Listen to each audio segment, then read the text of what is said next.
CLR. James in America in the 1940s.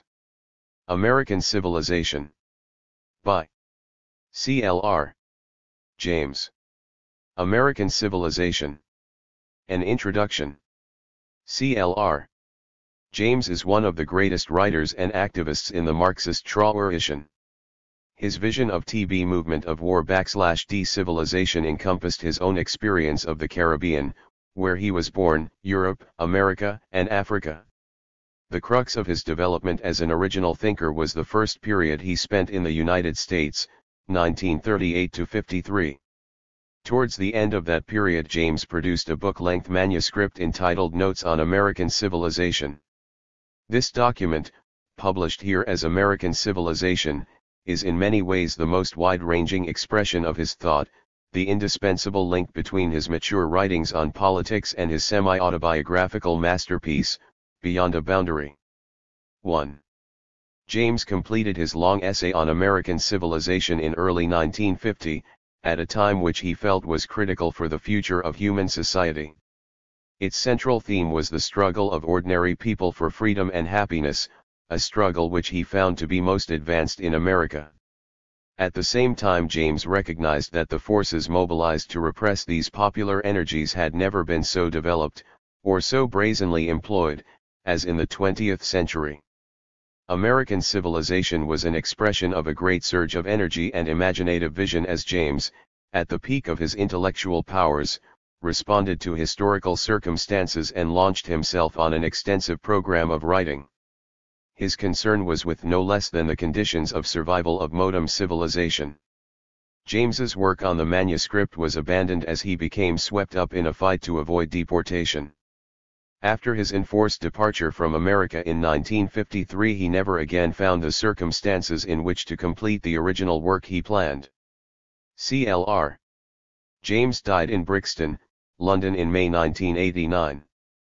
His death came as popular forces exploded across China and Eastern Europe to challenge some of the most brutal and oppressive bureaucratic state formations in modern history. These outbursts were a watershed in political resistance, a vivid reminder of the presence and power of ordinary people in the struggle for civilization.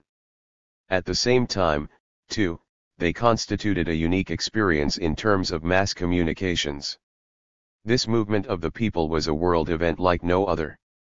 Television beamed around the globe pictures of the confrontation between the forces for freedom and those of repression, and the images were stark and unforgettable: the Chinese youth standing before the tank as it rolled into Tiananmen Square, crowds swarming onto the Berlin Wall, the appearance of Havel and Dubček in front of thousands in Wenceslas Square, the fierce battle fought on the streets of Bucharest, and the long-awaited moment of liberty as Nelson Mandela walked through the gates of a South African jail. We live in one world, and, in many of its essential features, it is the world James foresaw in American civilization.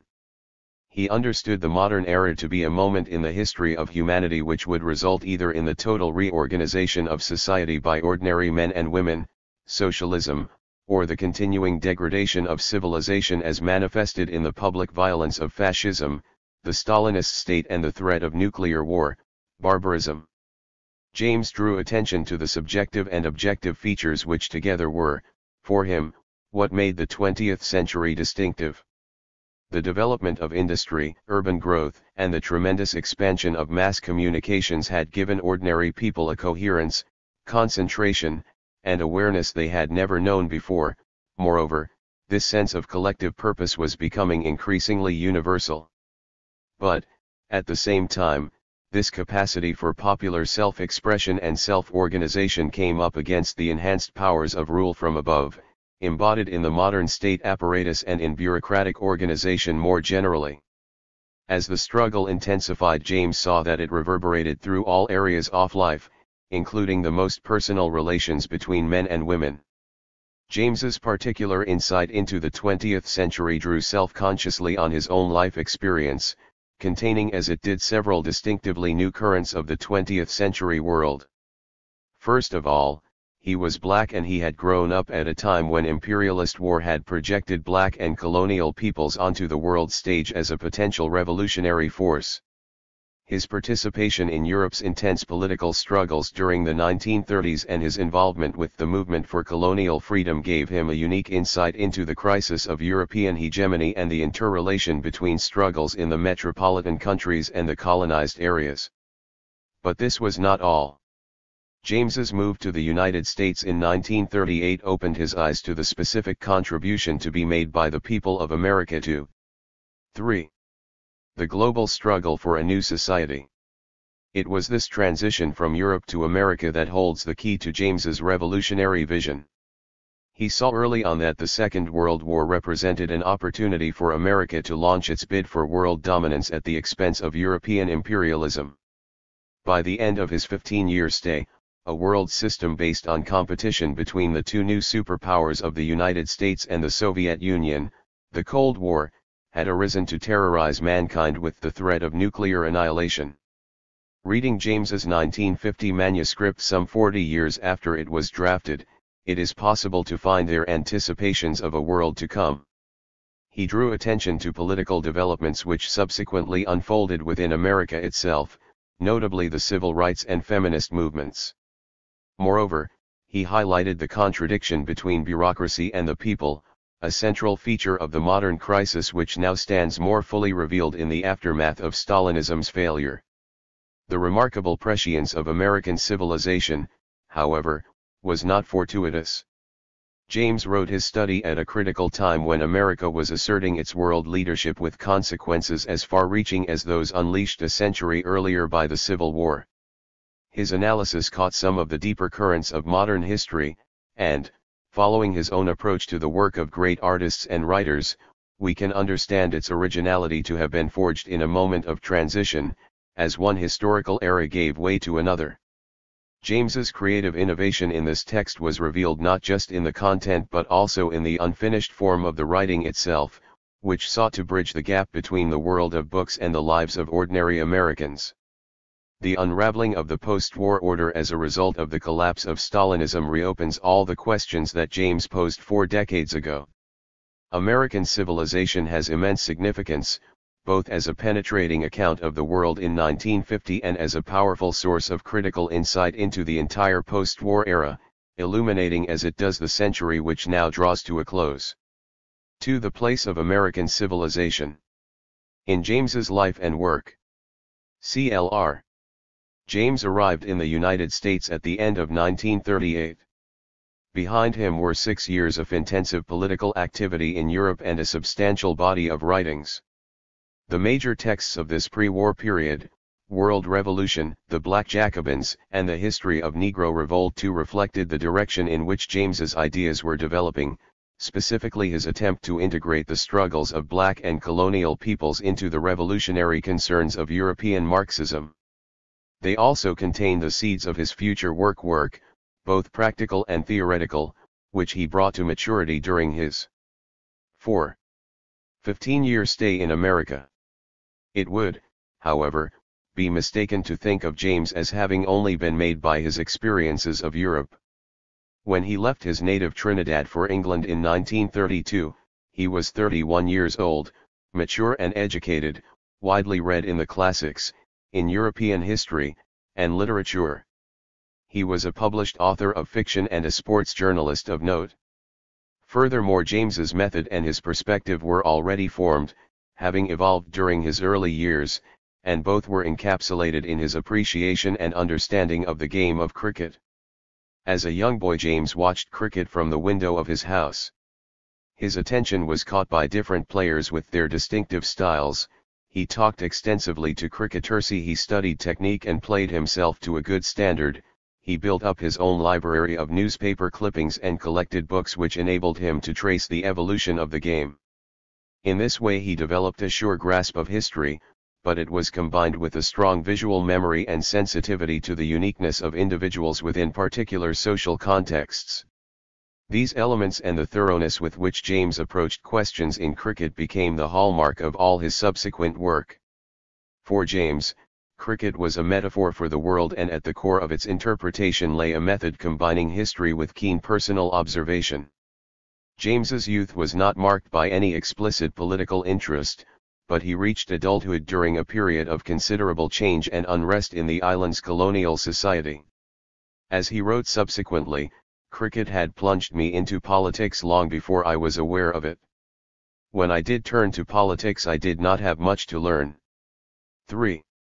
Cricket clubs in Trinidad express the prevailing principles of social stratification, with divisions based on wealth and color. James, a member of the black middle class, chose to join the leading club of the brown-skinned elite.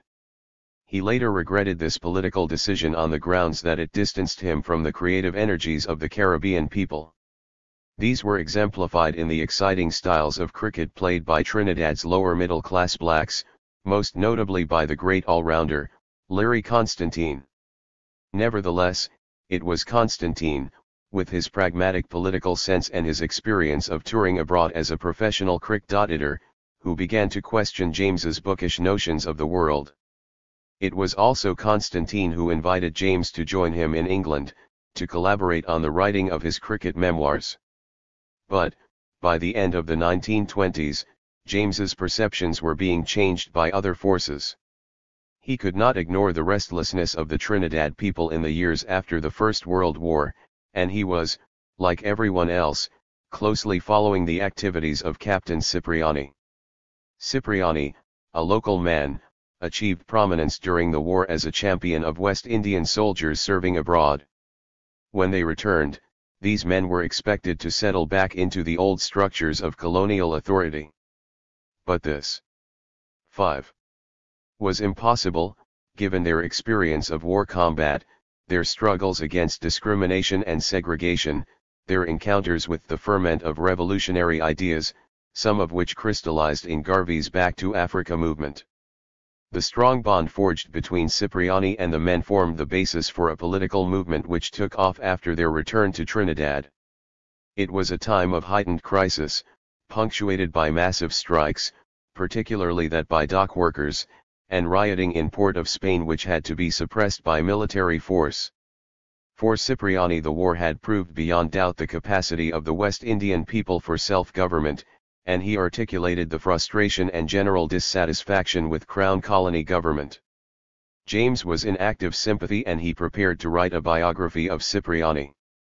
Moreover, during the period of growing agitation against the colonial regime, he was writing short stories celebrating the vitality of the ordinary men and women of Trinidad. James was part of a literary circle whose members, prominent among them Albert Gomez, Alfred Mendez, and Ralph de Boissiere, founded two journals, Trinidad, 1929-30, and The Beacon, 1931-3. These publications provided an outlet for poetry and fiction, and they acted as a forum for debate on matters of art, culture, and philosophy. The 5 short stories published by James between 1927 and 1931 reflect the leanings of this group of writers towards life in the urban slums, known as barrackyards.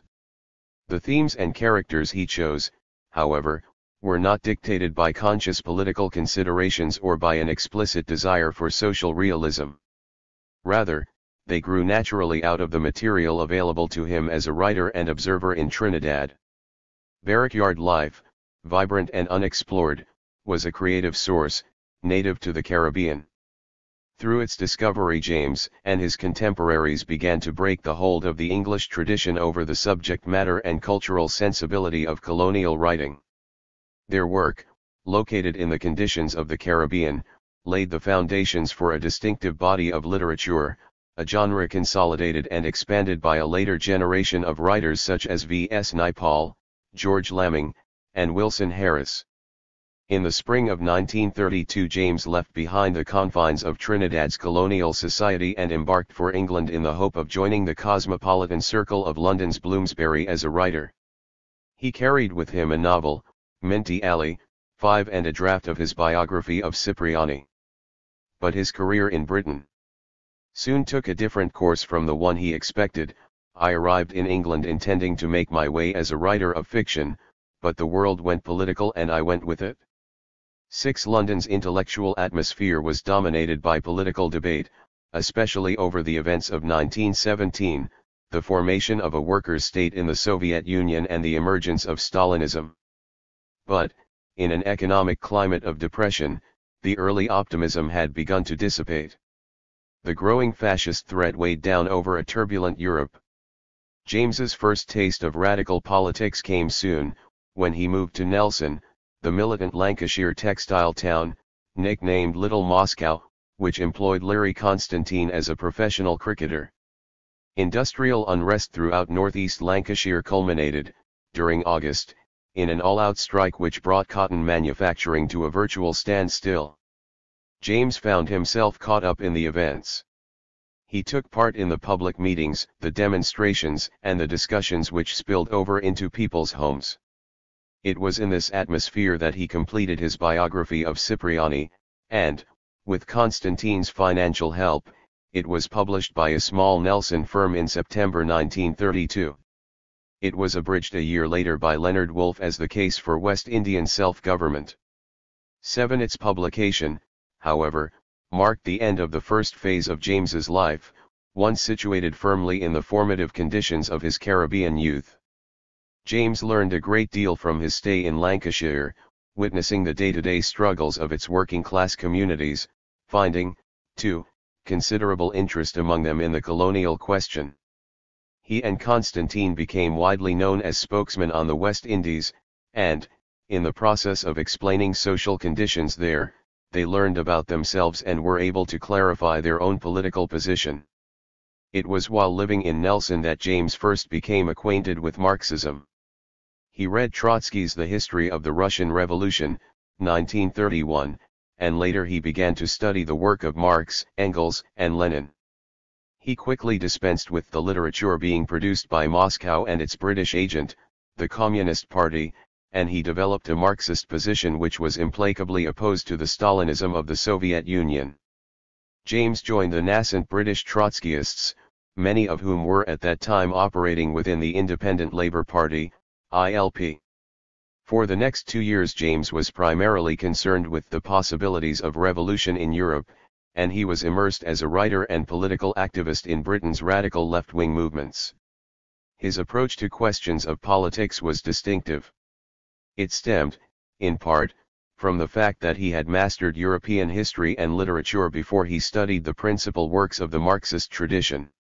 This was in contrast to many who ventured into history only after reading Marx.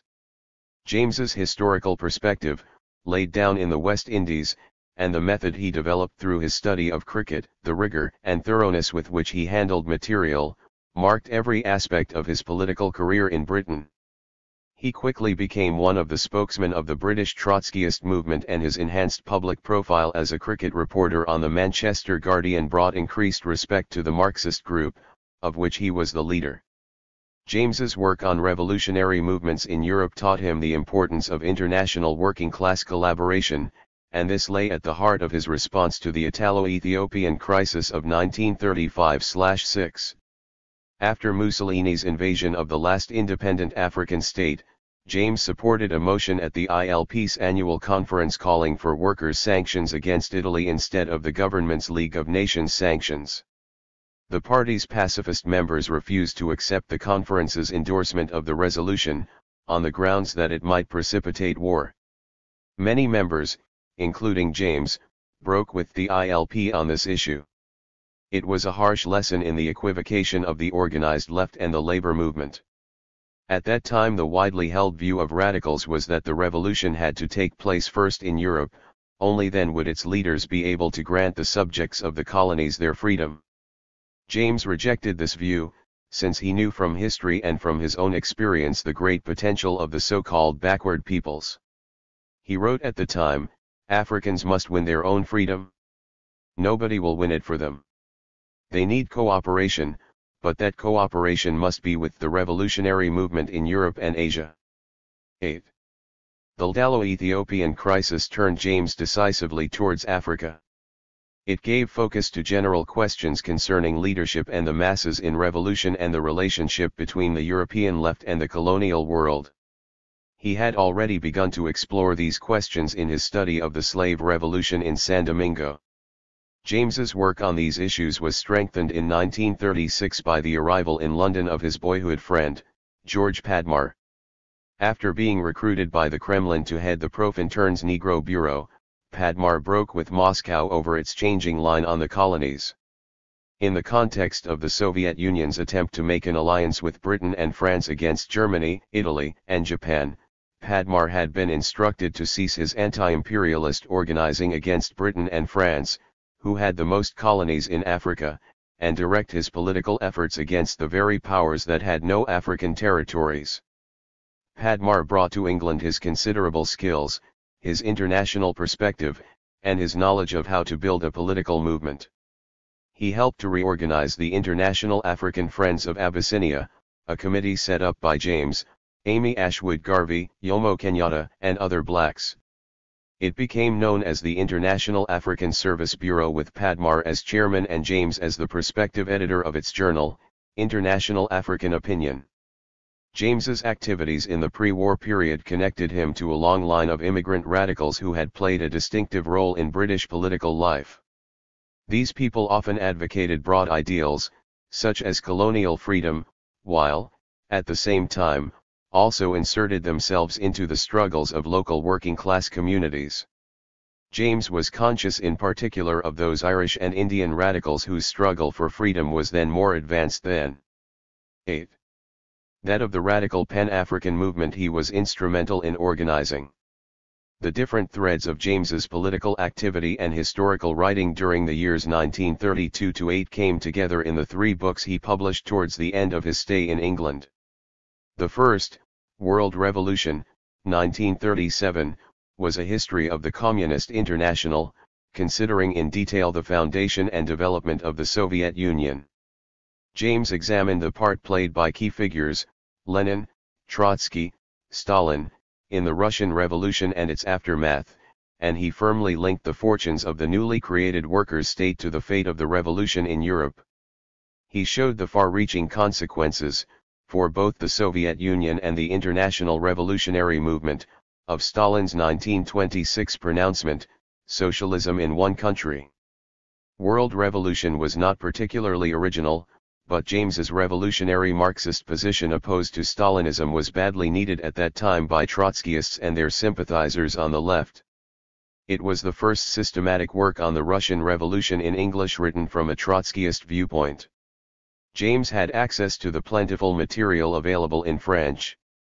He was already engaged in translating Sévérin's monumental biography of Stalin, published in 1939, and he had long been fascinated by France's revolutionary history. This comprehensive study of the Communist International appeared in a climate of confused rhetoric among intellectuals about the status of the Soviet Union. It dealt with the recent defeat of the workers' movement in France and Germany, and it faced squarely Stalin's role in undermining the struggle against fascism in Spain. The method James employed to understand the Russian Revolution, focusing on its international aspect and on the special role of leaders and masses in revolutionary situations, marked a second book published a year later. The Black Jacobins, 1938, was an account of the San Domingo Revolution of 1791–1804, the only successful slave revolt in history. It was written with the coming struggles in Africa and the colonial world clearly in mind. In both cases the relationship between the metropolitan center and the colonies was critical to an understanding of the course of local rebellion and resistance. James's explicit aim, here and in a history of Negro revolt written at much the same time, 1938, was to document the history of populations exploited by colonial powers over centuries, but who were denied a place, except as passive subjects, in the official accounts. The slaves of San Domingo moved in the wake of the French Revolution. At the same time, however, their island's wealth was central to the challenge posed by the French bourgeoisie to the old forms of authority. Although illiterate and led by an ex-slave Toussaint L'Ouverture, this black mass constituted a formidable revolutionary force. The sugar plantations were then the most advanced mechanism of industrial production in the Western world. This lent organizational structure to the slaves as they successfully 9. Fought off the colonial powers, France, Britain, and Spain. The slaves won their freedom and eventually their independence with the creation of the State of Haiti in 1804. At the heart of the Black Jacobins lay the figure of Toussaint L'Ouverture. James's analysis of his career as a revolutionary leader and of his successor, Dessalines, echoed the portraits of Lenin and Stalin in his History of the Communist International. The problem of power in moments of transition was a theme explored by James in the two books. In both the Russian and San Domingo revolutions, backward or peripheral populations were catapulted to the forefront of the advanced movements of the day. The originality of the Black Jacobins derived from James's fusion of Marxism with the colonial struggle of blacks in the New World and Africa. This perspective also informed a history of Negro revolt, a synoptic review of the intimate link between industrial capitalism and black resistance over 2 centuries. Here he showed how the American Civil War in the 19th century and the coming African decolonization struggle in our own time were crucial to international capitalist development. Many black radicals merely tacked Marxist rhetoric onto their primary preoccupation with national emancipation, whereas most European radicals saw colonial struggles as inherently secondary to their own revolutionary initiatives. For James, the two strands were interwoven, and, as he remarked in the context of the San Domingo slave revolution, people do not just win freedom for themselves, but they expand the struggle for freedom worldwide. 9. The 3 texts James published in 1937/8 set the context for his future work. When he visited America shortly afterwards, he was a leading international figure of the Trotskyist movement and a distinguished commentator on revolutionary Marxism and the struggle for black freedom. He intended to stay in the United States only for a few months, but he ended up staying 15 years, when he was forced to leave, protesting vigorously. So, although he was not aware of it when he went, America became the crucible of his mature life's work, inseparable as a vital historical and social context from his personal development both as a creative writer and political activist. It was in America that James reached a new and original conception of political life. It was encapsulated in his manuscript, Notes on American Civilization. James was invited to the United States by the Trotskyist Socialist Workers' Party, SWP. He arrived in October 1938 and immediately embarked on an extensive speaking tour which took him across America, from the East Coast, through the Midwest and then to California. Having already escaped the confines of a small Caribbean island, he was now freed from the claustrophobia of a decaying Europe. This journey was the beginning of a new stage in James's life. At the end of his stay in America he wrote, "I remember 10. My first journey from Chicago to Los Angeles by train, the apparently endless miles, hour after hour, all day and all night and the next morning the same again, until the evening. I experienced a sense of expansion which has permanently altered my attitude to the world." 10. James addressed American audiences on the decline of the British Empire, the approaching war in Europe and the race question. At the end of this tour he held discussions with Trotsky at his headquarters in Coyoacán, Mexico. During April 1939, Trotsky, James, and a handful of comrades worked out the SWP's strategy for relations with blacks. James insisted that the organized revolutionary movement should recognize that the blacks' struggle was for basic democratic rights rather than socialism as such. The consequences of James's tour were far-reaching. He left Mexico with serious doubts about Trotsky's interpretation of events in Russia and Europe, and his journey, particularly his return to New York, traveling by bus through the Old South, gave him valuable first-hand experience of the race problem in the United States. The themes which define James's work for the next decade and a half were already emerging at this stage: the revolution in Europe, the black question and the situation of American workers, or, as he put it, the pressures on the workers and their violent reaction against these. 11. In order to clarify his position as a Marxist on the key issues raised by these questions, James undertook a serious study of philosophy, while being engaged in intensive political activity, especially in black communities. His theoretical investigations and political work fed directly into each other. Both lie at the heart of the original synthesis, his new political vision, reached in the 1950 manuscript. James, the activist, began by speaking to America's black communities on the pressing issue of the day, their response to the impending war.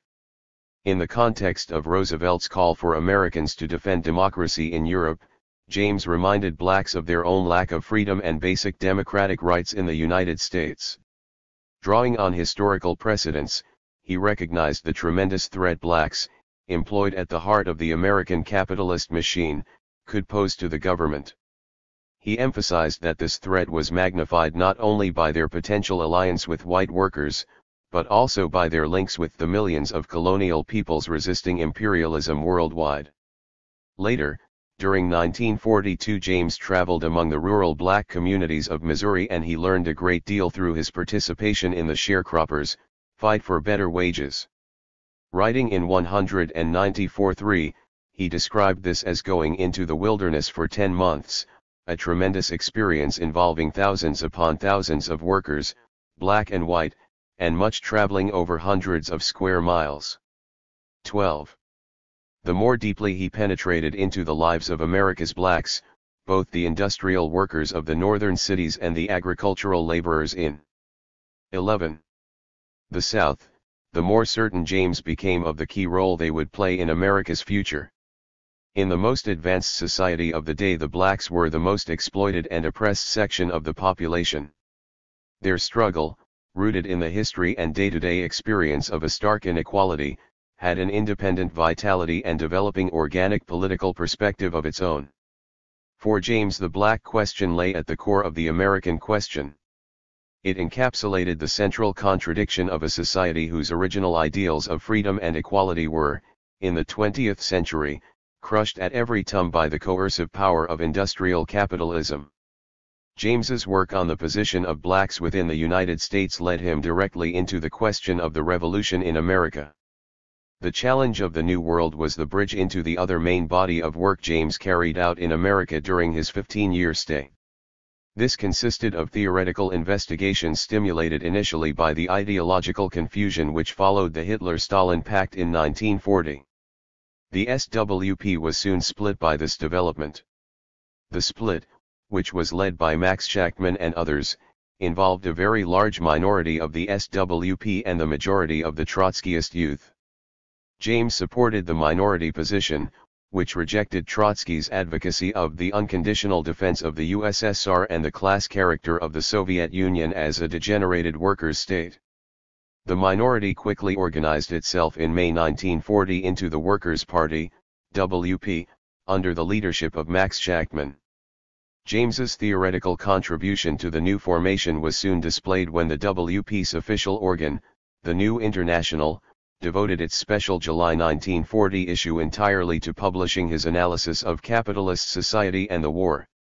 Much of James's work was carried out within the WP with a small handful of collaborators in a group formed after the split. It was a group marked more by its disciplined search for a coherent Marxist position than for its attachment to any of the parties on the left. Two of his closest associates were women Raya Dunayevskaya, Trotsky's former secretary, and later Grace Lee, a philosophy PhD from Chicago. James's decision ultimately to extend his stay in America beyond the legal limit of his visitor's visa was greatly influenced by Raya Dunayevskaya, who convinced him that he should stay and start a political organization which became known as the Johnson Forest Tendency. In the mid-1940s, James did for Marxism in America what Lenin had done for Marxism in Russia, namely to adapt the methods and concepts of Marxism to U.S. history. He held, following Marx, that American events such as the War of Independence and the Civil War had had profound consequences for relations between the classes in Europe. Now the Second World War had launched the United States into a bid to replace Europe as the main imperial power. This meant that the American people were projected onto the world stage as a new historical agent. James recognized, as had Lenin and 12. Trotsky before him, that the workers' Soviets of the Russian Revolution had introduced a new political form, one which pointed to the future. Its introduction to the United States would require what he called the Americanization of Bolshevism, a program of political education which James and his group planned to make the basis of its organizational work. See Appendix. The industrial climate after the Second World War lent considerable encouragement to such a program, particularly the great wave of strikes which took place in 1946 and afterwards. But by the end of the decade this revolutionary moment appeared to have passed. One of the prime tasks of the Johnson-Forrest tendency from its inception was to examine the nature of the Soviet Union. But once James began to analyze the history of the Soviet Union and its relationship to the development of capitalism, he found himself being drawn deeper into questions of Marxist theory and Hegelian dialectic. He and his collaborators published the conclusions of their extensive theoretical and practical work towards the end of the decade. An important pamphlet, The Invading Socialist Society, was later followed by State Capitalism and World Revolution, 13, which was presented to a Congress of the Fourth International in 1950. Meanwhile, James circulated, in the form of letters written from Reno, Nevada in 1948, the results of his own work on method, Notes on Dialectics. 14. State Capitalism and World Revolution contained as its main theme the notion that Stalinism was the last stage of capitalist development worldwide. Although hostile to private property capitalism, the Stalinist bureaucracy of the Soviet Union was just as committed as the Western bourgeoisie to the maintenance of a regime of wage slavery. For the sake of accumulation through increased labor productivity, state monopoly capital subjected workers to an extreme rationalism, otherwise known as the Plan, which differed only in degree from the industrial tyranny of American capitalism.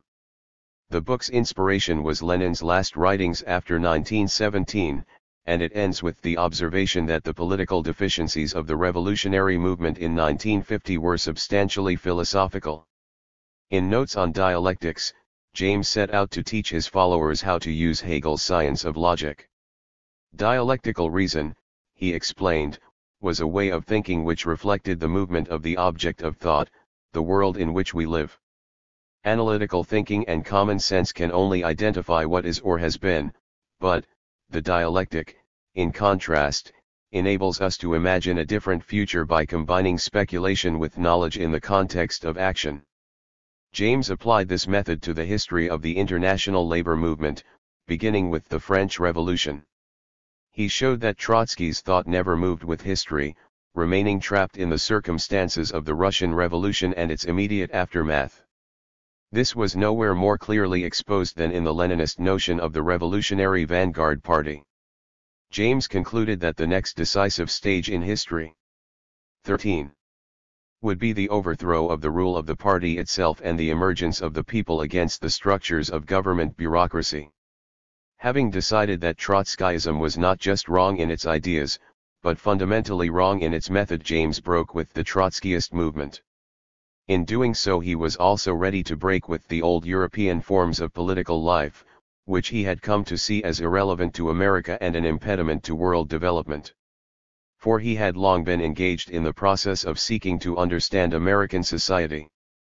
The basic premise of his investigations was clear: from the first day of my stay in the United States to the last, I never made the mistake that so many otherwise intelligent Europeans made of trying to fit that country into European standards.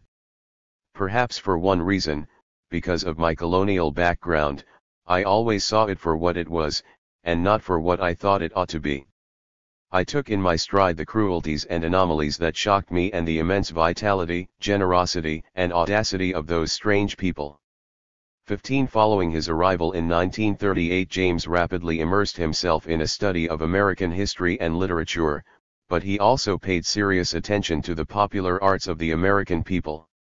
He read detective novels and comic strips, watched B-movies and followed the careers of Hollywood film stars. He became a neighborhood man, observing closely the daily lives of men and women, their social relations, their living space, their routines of work and leisure. Between July and October 1944, James published two important political essays on the American question: The American People in One World, an essay in dialectical materialism, New International, July 1944, and Education, Propaganda, Agitation, Post-War America and Bolshevism, October 1944, but taken as a whole his political journalism as a member of the Johnson Forest tendency contained few hints of his much larger project on American civilization. The fullest evidence of his original approach to America as a civilization was to be found elsewhere, in the remarkable correspondence that he maintained during these years with Constance Webb. Here, not bound by the terms of left-wing polemics, James ranged widely over questions of politics, art, music, and culture. The letters suggest that, through his friendship with Constance Webb, he sought to grasp the key to American society, the independence and vitality of its people. She was a representative of 20th-century America, young, free-spirited, aware but uneducated in the European sense, struggling to find an integrated life, a struggle sharpened by her experiences as a woman, a section of the population whose lack of freedom and equality James likened to the experiences of America's blacks. Drafted with great vigor and speed in 1949-50, Notes on American Civilization represents, in both its style and content, the crux of James's development as a political thinker and activist. It stands between his major theoretical works of the 1930s and 1940s and the broader perspective of his 14 later years, encapsulated in the classic Beyond a Boundary, 1963, which contains all the elements of his mature, and unique, vision of humanity. American civilization constitutes a decisive break with the European tradition, what James called old bourgeois civilization with its oppositions between art and culture, intellectuals and the people, politics and everyday life. In it he sought to fuse the different elements, history, literature, political struggle, popular art, and detailed observations of daily life, into a dense work of startling originality. James was seeking to grasp the whole at a particular moment in history, and yet, at the same time, the movement of the narrative, the shift from established literary sources to the lives of ordinary men and women, reflected his understanding of the general dynamic of history. In short, he aimed to distill the universal progress of civilization into a specific contrast between the 19th and 20th centuries. The culture of the intellectuals was giving way to the emergence of the people as the animating force of history. What James had discovered was that it was in the United States that the question he considered to lie at the heart of the civilization process itself, the relationship between individual freedom and social life, was most starkly posed. He understood the movement of the modern world to be one of increasing integration. The growing interconnectedness of things through the expansion of communications, the centralization of capital, the accumulation of knowledge, and the breakdown of national boundaries was mirrored, in his view, by the increasing sophistication and awareness of the human subject. But, conversely, never before had the individual personality been so fragmented and restricted in the realization of its creative capacities. For James, this was the core of the modern crisis. He uncovered in America an intense desire among people to bring the separate facets of human experience into an active relationship, to express their full and free individuality within new and expanded conceptions of social life. This he called the struggle for happiness. James was conscious of the struggle within his own life, for he too was seeking integration. As he wrote to Constance Webb, "I feel all sorts of new powers, freedoms etc. surging in me. We will live. This is our new world, where there is no distinction between political and personal anymore." 16 Unfortunately for James, the distinction was etched deeply within his own personality, and it had become reinforced over many years by his involvement in the revolutionary movement. By the late 1940s, the tensions between his political role in the Johnson Forest tendency and his personal commitment to a shared life with Constance Webb were acute. His study of American civilization may be interpreted as an attempt to resolve that contradiction. It was the first work that he planned in an ambitious program of writing which would address a more general audience on the modern crisis of 15. Civilization. But the uncertainty of James's position in America meant that the project quickly became fragmented, and he did not again find the conditions to enable him to complete his original plan of work. Never having acquired a resident immigrant visa, James was served with a deportation order by the Immigration and Naturalization Service, INS, in 1948. After 2 years of legal hearings before the INS, the order for his deportation was upheld. It was the height of the Red Scare, and James sought to gain support for his case by delivering public lectures on American literature, in particular on the great 19th-century writer, Herman Melville.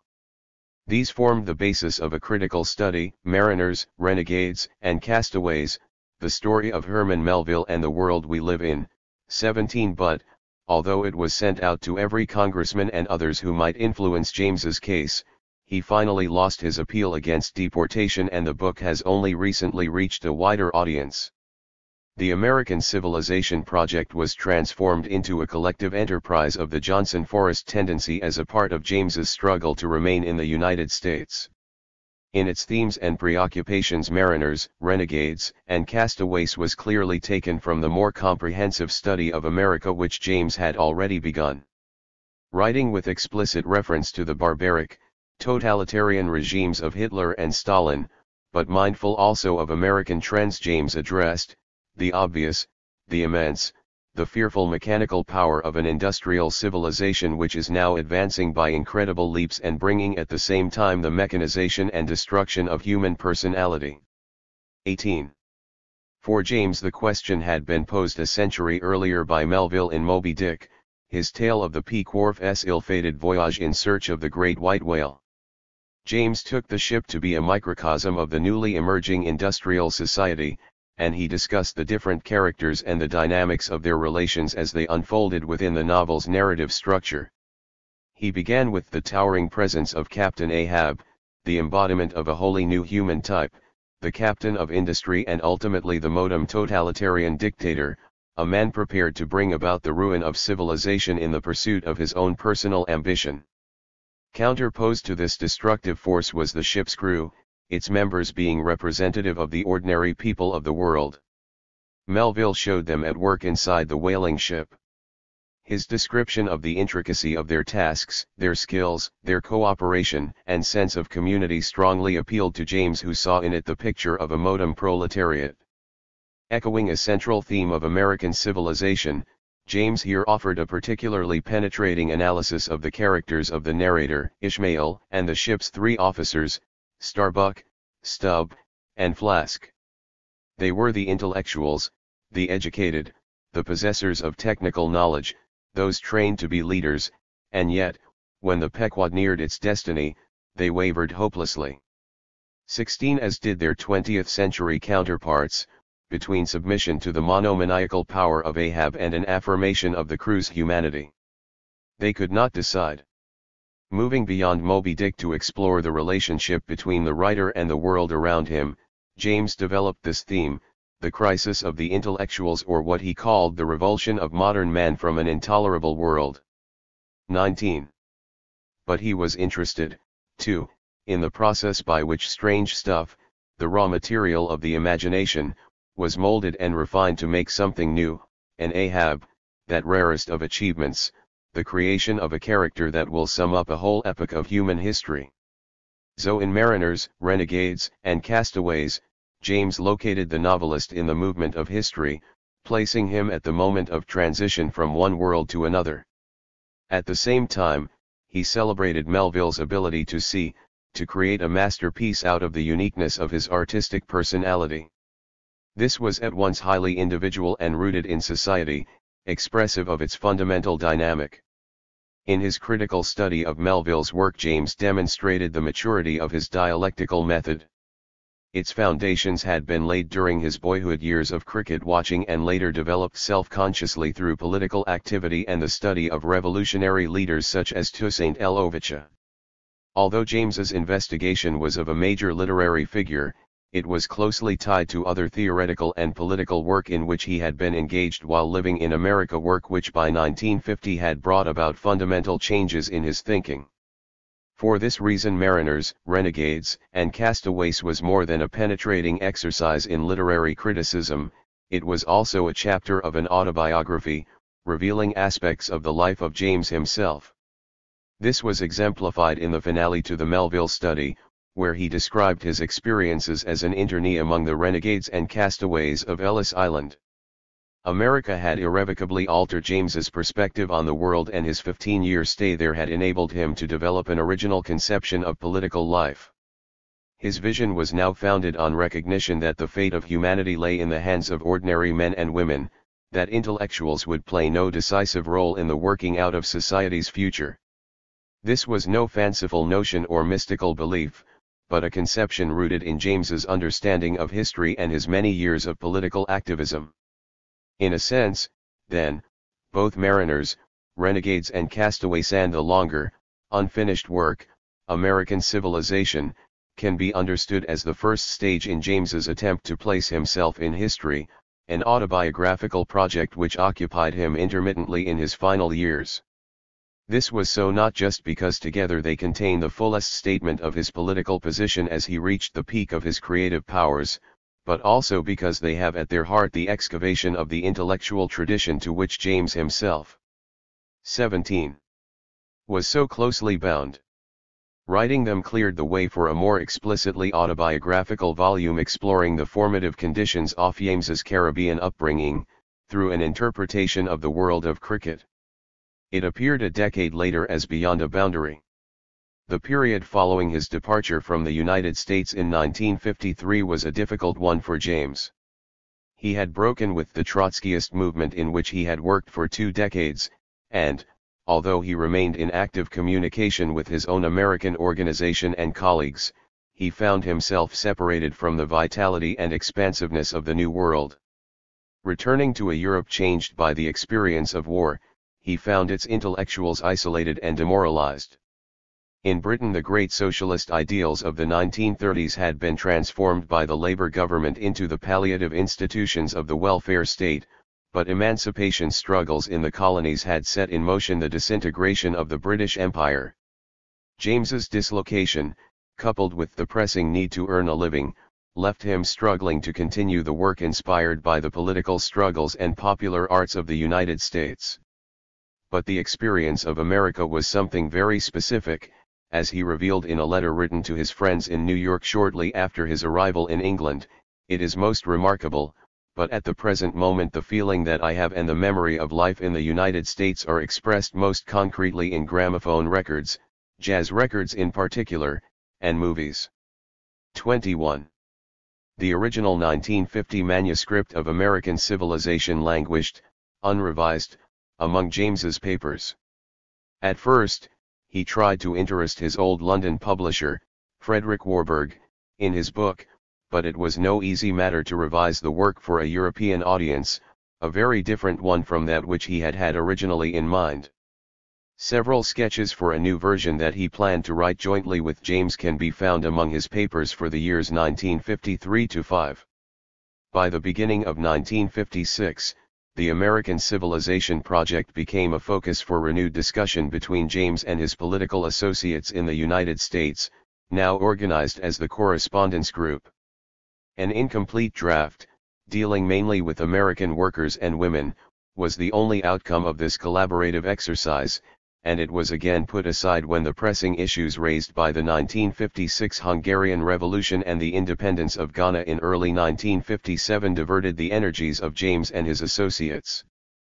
Parts of this second document were later incorporated into a book, entitled Facing Reality, animated by the Hungarian question. 22. Nevertheless, throughout the 1950s, James was actively exploring ideas concerning democracy and the arts which he had first articulated in his late American writings.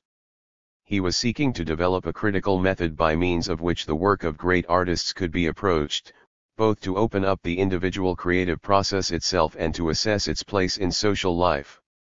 His critical approach was fused with his political perspective, for he believed that 18. It was through artistic work that one could gain original insight into the central questions of society and human experience. This led James eventually to pose the question of the relationship between creativity and the popular movement for democracy. His discussion of the relationship drew heavily upon his developed sense of history and a keen sensitivity to contemporary artistic forms. Beyond a Boundary, a highly original study of the development of the game of cricket, became the focus for these ideas, but James's analysis was already advanced, having evolved and crystallized in his mind during his lengthy sojourn in the United States. Although James had not seen a single cricket match between 1938 and 1953, Beyond a Boundary was made possible only by the work of his American years. In the context of the New World, James's extensive work on problems of philosophy and historical method had established the foundations of all his subsequent political activity. At the end of this labor he had transcended the divisions built into the European tradition, the separation of politics and culture, art and entertainment, intellectuals and the common people. Beyond a Boundary, in its broad imaginative sweep, gave expression to this newly found freedom. The heart of the book, and its alternative title, was contained in the question, what do they know of cricket who only cricket know? It stands as a brilliant analysis of the game itself, but it is also much more. Here James forged a creative synthesis from the disparate elements of understanding. He integrated the individual and the social, the unique player with the conditions which produced him. He brought together the team and the spectators in an active, evolving relationship. He placed cricket firmly within the dialectical movement of history, as a manifestation of social and political change, at any one time embodying the fundamental forces of society. What distinguished James's approach in this book was the careful attention he paid to strictly technical matters, using his knowledge of style and method in cricket to push his interpretation of the game into new, unknown regions, into politics, aesthetics, and popular culture. With the writing of Beyond a Boundary substantially completed, James returned to the Caribbean. He accepted an invitation from Dr. Eric Williams, a former pupil, to edit the party newspaper of the People's National Movement. James arrived in Trinidad in 1958 at a time when the Caribbean was alive with political debate and when unresolved tensions, released by changes in post-war society, found expression on and around the cricket field. James was at once the same and a different man from the young, educated, colonial intellectual who, 26 years earlier, had left Trinidad in search of a literary career abroad. This was the island of his formation and Beyond a Boundary was securely rooted there, but the quality of his analysis drew on the decades of intensive political work in Europe and America. The book was autobiographical to a significant degree because, for the 19th time, James self-consciously examined the conditions of his childhood and youth through the lens of a mature method and understanding. But Beyond a Boundary was autobiographical for reasons more profound. In James's mind, the completion of his book and the imminence of Caribbean independence were intimately connected. He sought through cricket to integrate history with personal biography, to see himself, and in this way he merged his unique vision of humanity with the historical movement which had brought forth a new political order. James never retreated from this vision, from his belief in the creativity and capacity of the Caribbean people, but all around him political and economic conditions thwarted its realization. He left Trinidad on the eve of its independence, and Beyond a Boundary was published a year later, in 1963, to great critical acclaim. It was his last major work, representing as it did the completion of a personal journey which had carried him from a tiny outpost of the British Empire into the very heart of world politics and culture. 3. The text. When the founders of America posed the question of the right to life, liberty, and the pursuit of happiness, these goals were then little more than abstract ideas in Europe. But in the 20th century the whole world has come to expect for itself that freedom, equality, and well-being which many continue to see as symbolized by the United States. James's argument, throughout American civilization, is conducted in the conventional language of liberal democracy, freedom, equality, individuality, happiness. The use of this language enabled James to engage his subject and audience directly, for, as he recognized, these ideas, born with America itself, retain the power to bridge the gap between intellectual discourse and popular understanding. Clearly, political language identifying the author with the opposite side in the Cold War would have left James addressing an isolated and tiny audience. James also took care to avoid terms which rooted his arguments in the specificities of immediate political controversy. To this end, he chose a vocabulary which he felt, despite its appropriation and debasement as propaganda, was yet capable of reaching to a deeper level of social analysis.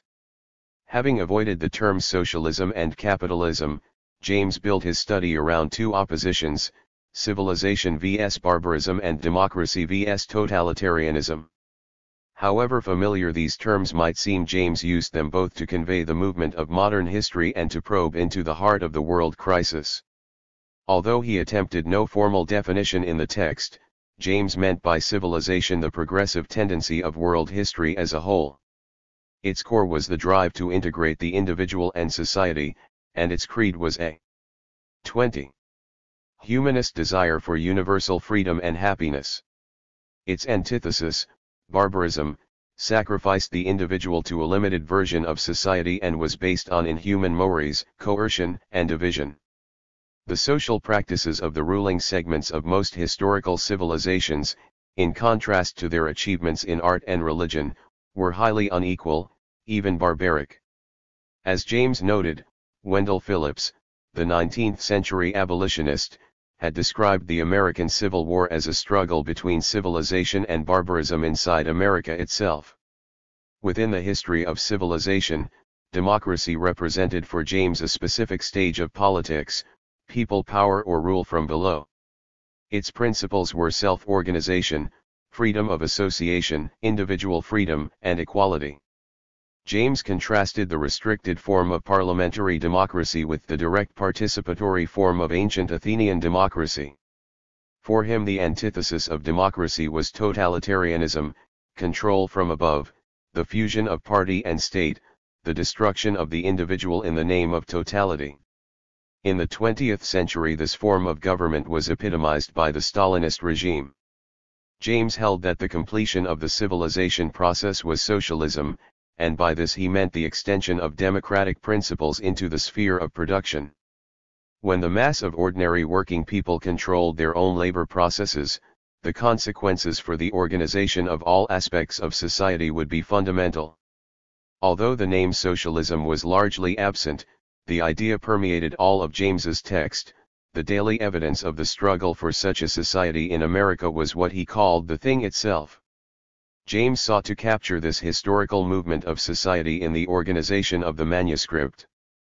Through the use of America as his example, he aimed to distill the universal progress of civilization into a specific contrast between the 19th and 20th centuries. In essence, a high culture for the few was giving way to a society where common people now occupied center stage.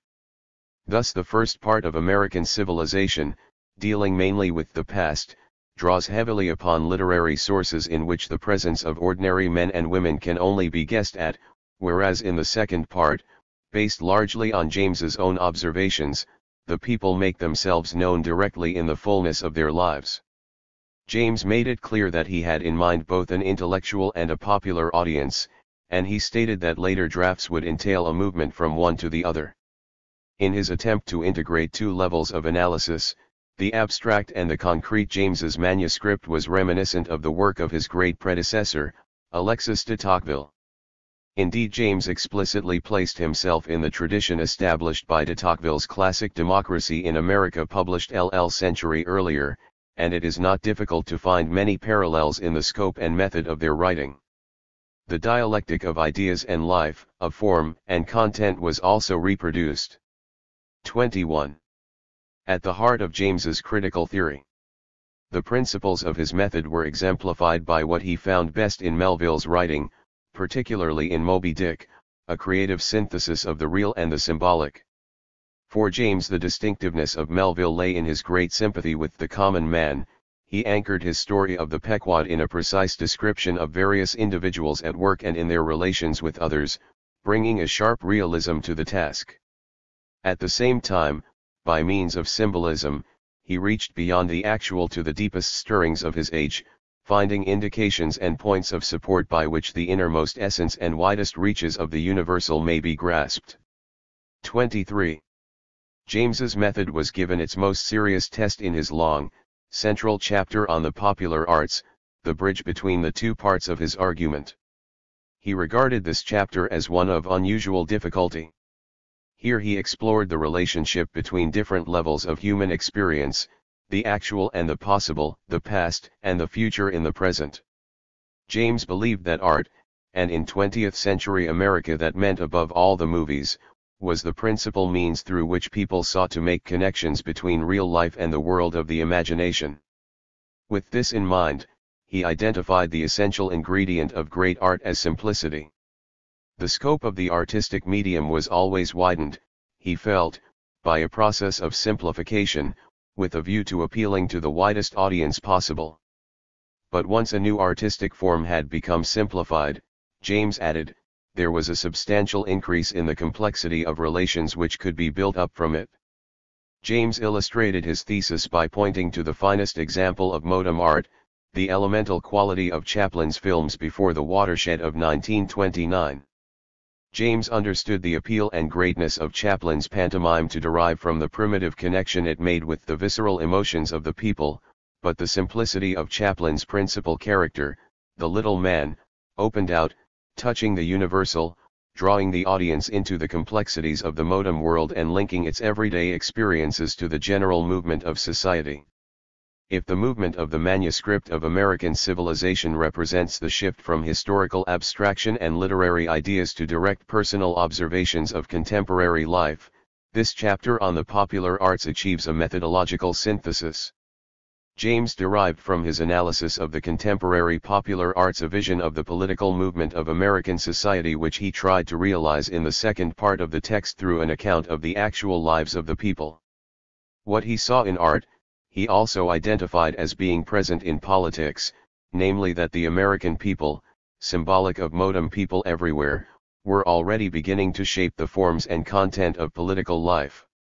As a result, 20th century politicians had to address popular needs with a specificity and concreteness that was lacking in the 19th century. More profoundly, the needs of the people were reflected in the increasing dominance. 22. Of economic considerations in politics, something which had always been a fundamental concern of Marxists. At one level the simplification may be said to be reductionist, but, as James interpreted it, the economy touched directly the complexity of everyday life. In this way, his aesthetic found resonance in the historical movement of civilization from art and culture, through politics, to that projected reorganization of economic life which would be the foundation of the most profound of 20th century social transformations. The remarkable power of American civilization stemmed from the author's ability to trace the complexities of modern life from a unified base of simple ideas, ideas which contained in their form and substance the movement of our own age. But James knew, too, that it was impossible for a single individual or intellectual to achieve a unity of vision and method appropriate to the size of the transformation required, if the mass of ordinary people were to make a new society suited to their own needs. In some ways James, with his artistic vision, his fascination with the intricate details of everyday life, and his commitment to serving the genuinely popular forces of emancipation, was a kind of Melville and Wendell Phillips rolled into one. Yet he lived in a different age. It was one which they anticipated in their creative work, and one which James, in turn, seeing the struggle between the elements of the old and the new society at a time of transition, penetrated deeply. American civilization was drafted under difficult circumstances. At the beginning of 1950 James was living in New York. He had married Constance Webb not long before and their son was born in the spring of 1949. These new family responsibilities exacerbated his long-standing financial anxieties. Moreover, he was being pursued by the FBI which was seeking his deportation because of his unresolved immigrant status. These pressing considerations were conveyed starkly in a letter James wrote to Daniel Guérin, a French colleague, on January 17, 1950. Here he revealed that for some years he had been planning to write a book on the civilization of the United States. Indeed, a good part of the draft had already been written. He had received comments on his manuscript from Eugene Raskin, a member of James's circle of literary friends which included Richard Wright and Ralph Ellison, and, as he explained to Guérin, he was writing at great speed to complete a first draft of the work which he could show to a publisher.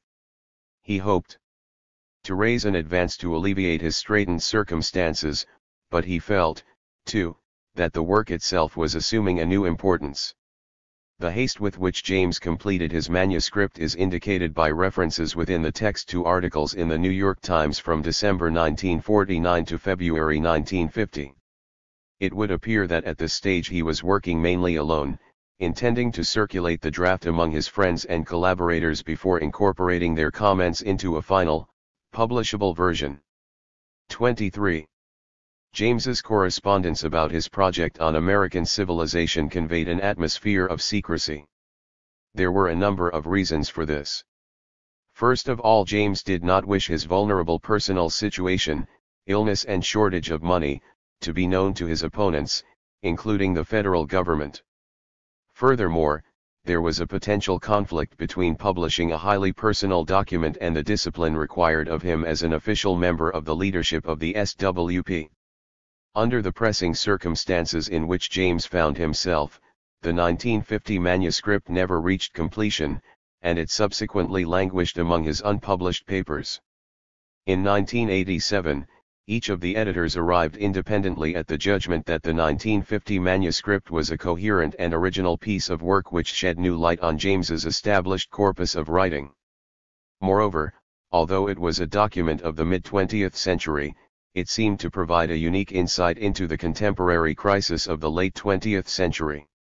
American Civilization is important because it is by far the most substantial manuscript in James's corpus to remain unpublished and because it deals at length with America. Its availability makes possible a new assessment of James's contribution to the 20th century. With James's enthusiastic support, the editors agreed to share the task of bringing the manuscript to publication. Over a period of 2 years he discussed points of substantive interpretation with us and offered comment on an early draft of our introduction. An extended excerpt from the larger manuscript was published in the Times Higher Education supplement shortly before his death. 4. James felt that the publication of his American work, along with preparations for a CLR. James Reader, constituted a new phase in the public reception of his work. He approved our initial editorial decision to retitle his 1950 text The Struggle for Happiness, drawing on a chapter heading from the original work. Since James's death, this title has become the symbol of a wide-ranging dispute over the status of the text as a whole. We contend that James, like Saint Just in France in 1794, brought to the world from America the idea of happiness as a revolutionary goal to be added to the European legacy of freedom, bourgeoisie, and equality, peasantry/workers. Happiness became a word which appeared repeatedly in James's later writing, from his assertion that Marx and Hegel believed that man is destined for freedom and happiness. 25. To his lengthy exposition, in a letter to the literary critic, Maxwell Geismar, on the centrality of happiness to American society and culture, in contrast to Europe with its sense of the tragic. 26. The notion of happiness lay, too, at the heart of his volume Modern Politics, but there James called it the good life. 27. Conventionally, happiness has been understood as a trivial thing, as a moment of pleasure which is necessarily fleeting. As James himself recognized, the notion was often reduced to mean simply material satisfaction.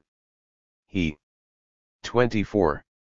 Took his lead, however, from the conceptions of the 18th century, where the pursuit of happiness in this life was contrasted with religious passivity in the face of earthly suffering.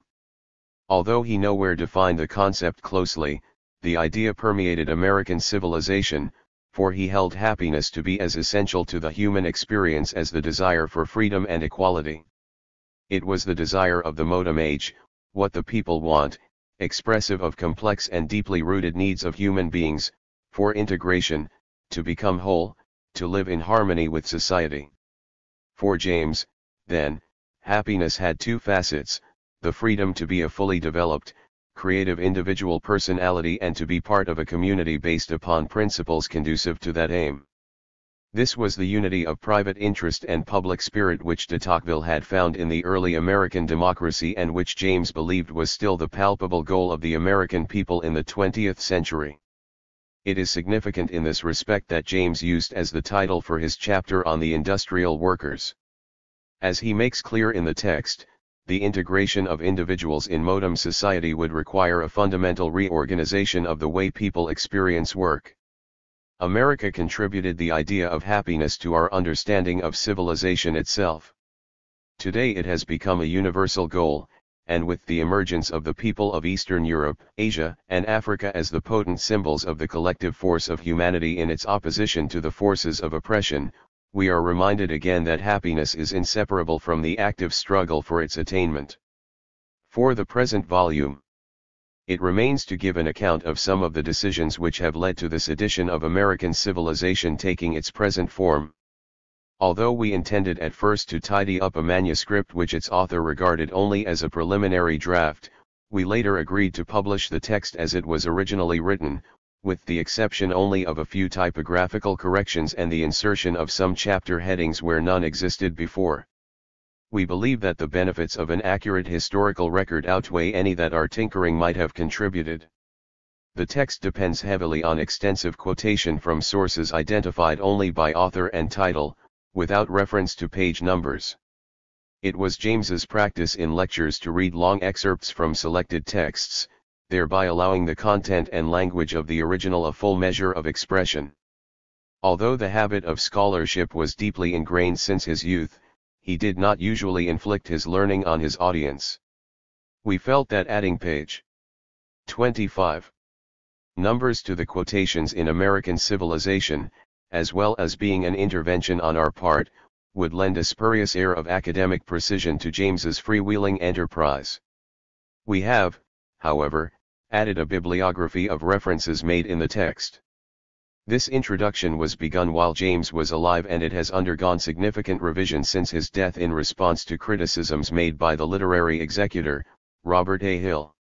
We have tried to keep its style consistent with the accompanying text, as well as with the expectations of a general readership. We were not able to take into account the literary executor's afterword which concludes this volume.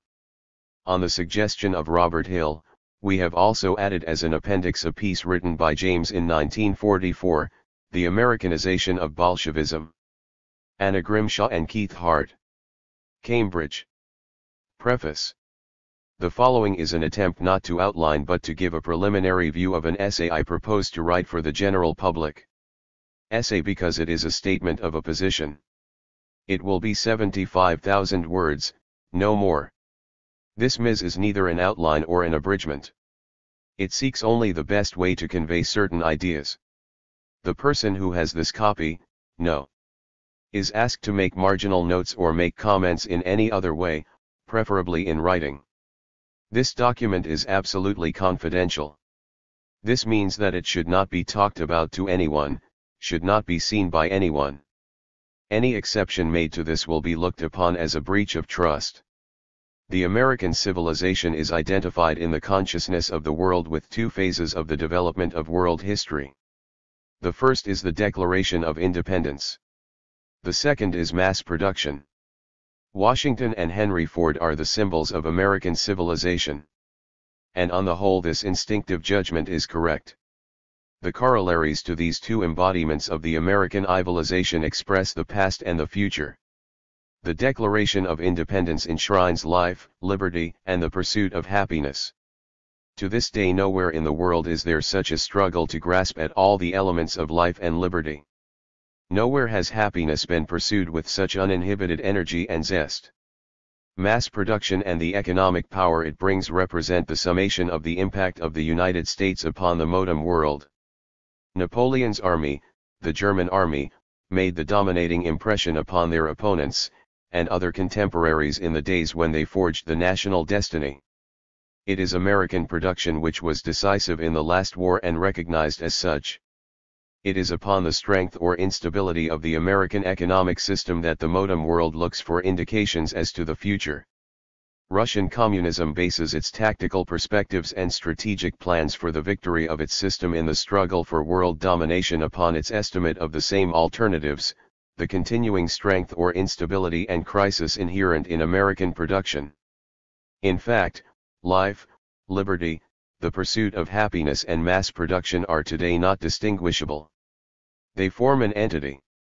For the spokesman of American civilization, this entity is the basis of all the benefits and possibilities which they propose to maintain and extend to a disintegrating world as the 28th only hope of its salvation. In food and shelter, clothes, in physical transport and mental communication, railroads, automobiles, planes, telephones, radios, newspapers and periodicals, the American people enjoy not only an immense preponderance over the rest of the world. In historical terms, the last generation has seen an accumulation of wealth in proportion to population which exceeds all previous estimates, and when compared with the achievements of past ages removes the United States qualitatively from all previous civilizations. To this can be added a freedom of social intercourse and a sense of equality also unparalleled in any previous or contemporary society. Yet the fact remains that this civilization is ridden with conflicts over economic, social, political, racial, over elementary human relationships, love and marriage, which create a sense of social chaos and fear for the future. In 1929, with the Depression, the country entered upon a period of doubt of its traditional values, ideas, and standards, which has steadily increased to this day.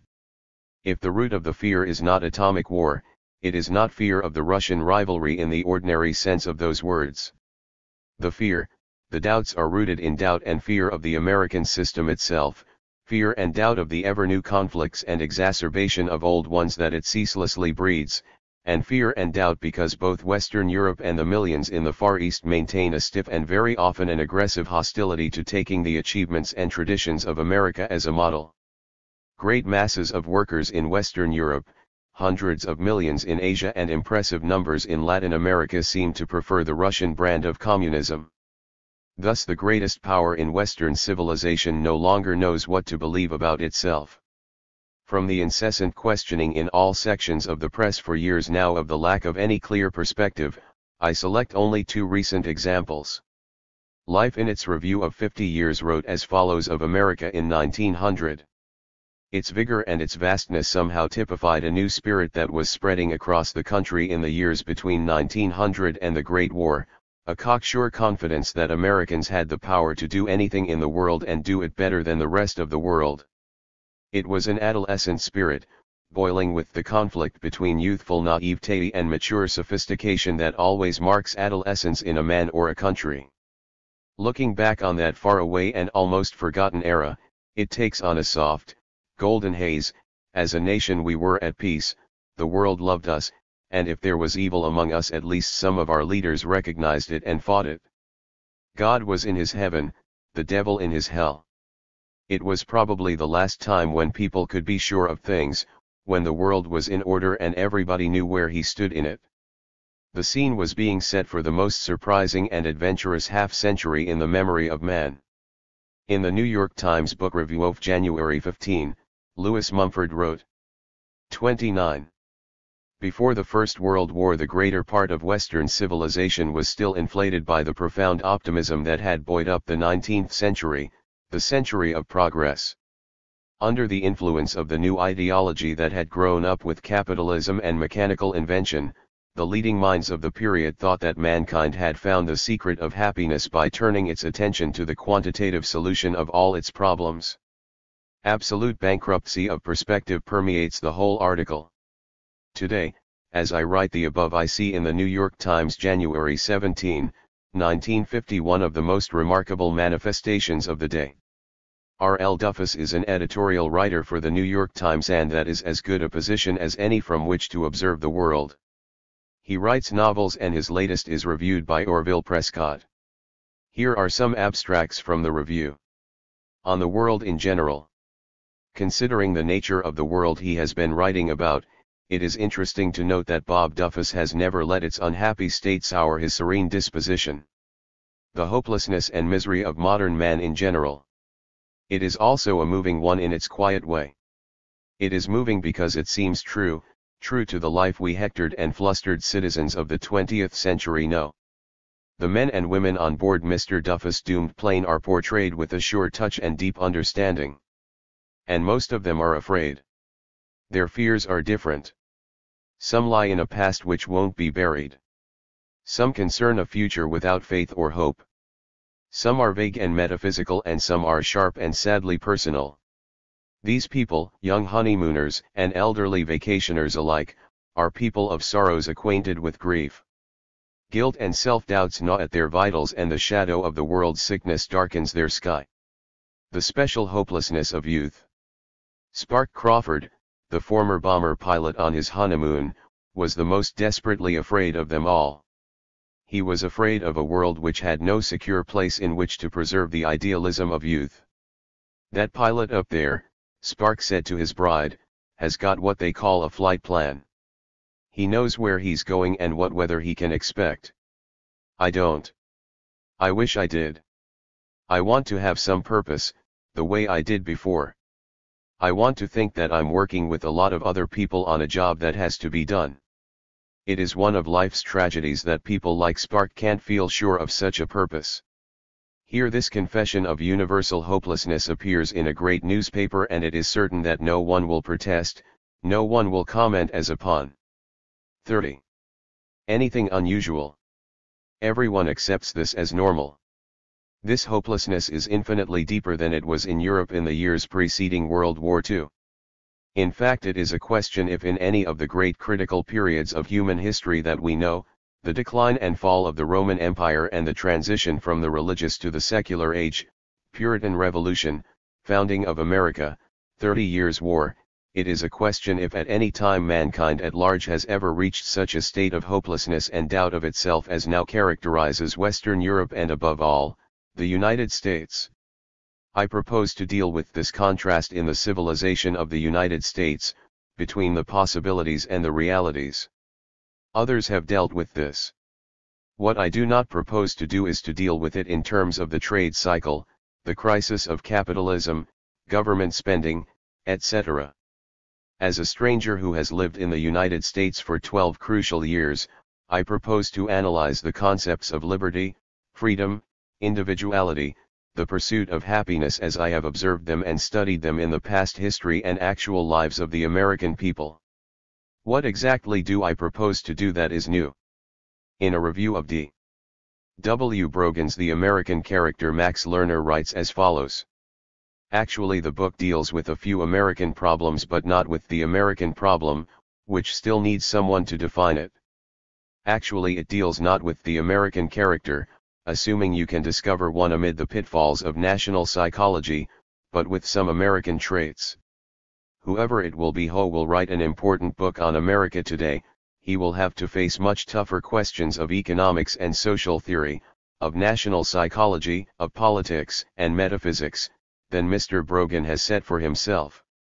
He will have to ask how we came to build up such immense power structures as our corporations, our trade unions, our political parties, and why we continue to fear power, why we have a way with machines and a knack for handling physical reality, yet flee from some of the crucial psychic realities, why we are at once idealistic and tough, moralists and pragmatists, why a people that is so optimistic has poured some of its best literary energy into the tradition not of literary pessimism as Mr. Brogan puts it, but of tragic and interior writing, why a people so afraid of being made fools of nevertheless has a variety of cults and heroes. The not impossible commentator on America would have to deal with the big press, the chain radio and mass movies, with our fumbling economic strategies, with the paranoid sense the conservatives have of being surrounded by dangers, with our administrative revolution. He would have to deal with our genius for organization and our contempt for intellect. He would have to pose the question of the historical parallelism between us and another great organizing people, the Romans. And in place of Mr. Brogan's easy optimism about the American future, he would have to ask what inner strength there is in Americans and their culture which will 31. Prevent them from completing the historical trajectory of Rome. The problem of America is the key problem to the modern destiny. Nation, November 6, 1944. Some basic approach of this kind I have had in mind from the beginning, and Lerner is correct in saying that no such book has been written about modern America. Two famous books dominate the field in the analysis of the United States, de Tocqueville's Democracy in America and Bryce's The American Commonwealth. The rise of America to world power and its dominating position over large areas of the world has resulted in a renewed attempt by foreign commentators to grasp the essence of the American civilization. In addition to the work of Brogan, there is a careful study by Gorer on the American character, a full study by Harold Lasky, and another by Wyndham Lewis. In my opinion, all these books, serious as they are, with many admirable pages, are fundamentally unsatisfactory. One book, in method and matter, de Tocqueville's, written in 1835-40, still remains the finest study of the United States ever written. I propose to write an essay closer to the spirit and aims of de Tocqueville than any of the writers who have followed him. Any attempt to show what America is today which does not scrupulously define and delineate the unique origins of the country and the creation of the special ideas and ideals which distinguish it, any book on America which does not do these things, is doomed to failure. Liberty, freedom, pursuit of happiness, free individuality had an actuality and a meaning in America which they had nowhere else. The Europeans wrote and theorized about freedom in superb writings. Americans lived it. That tradition is the most vital tradition in the country today. Any idea that it is merely a tradition, used by unscrupulous July 4th politicians to deceive the people, destroys any possibility of understanding the crisis in America today. The essential conflict is between these ideals, hopes, aspirations, needs, which are still the essential part of the tradition, and the economic and social realities of present-day America.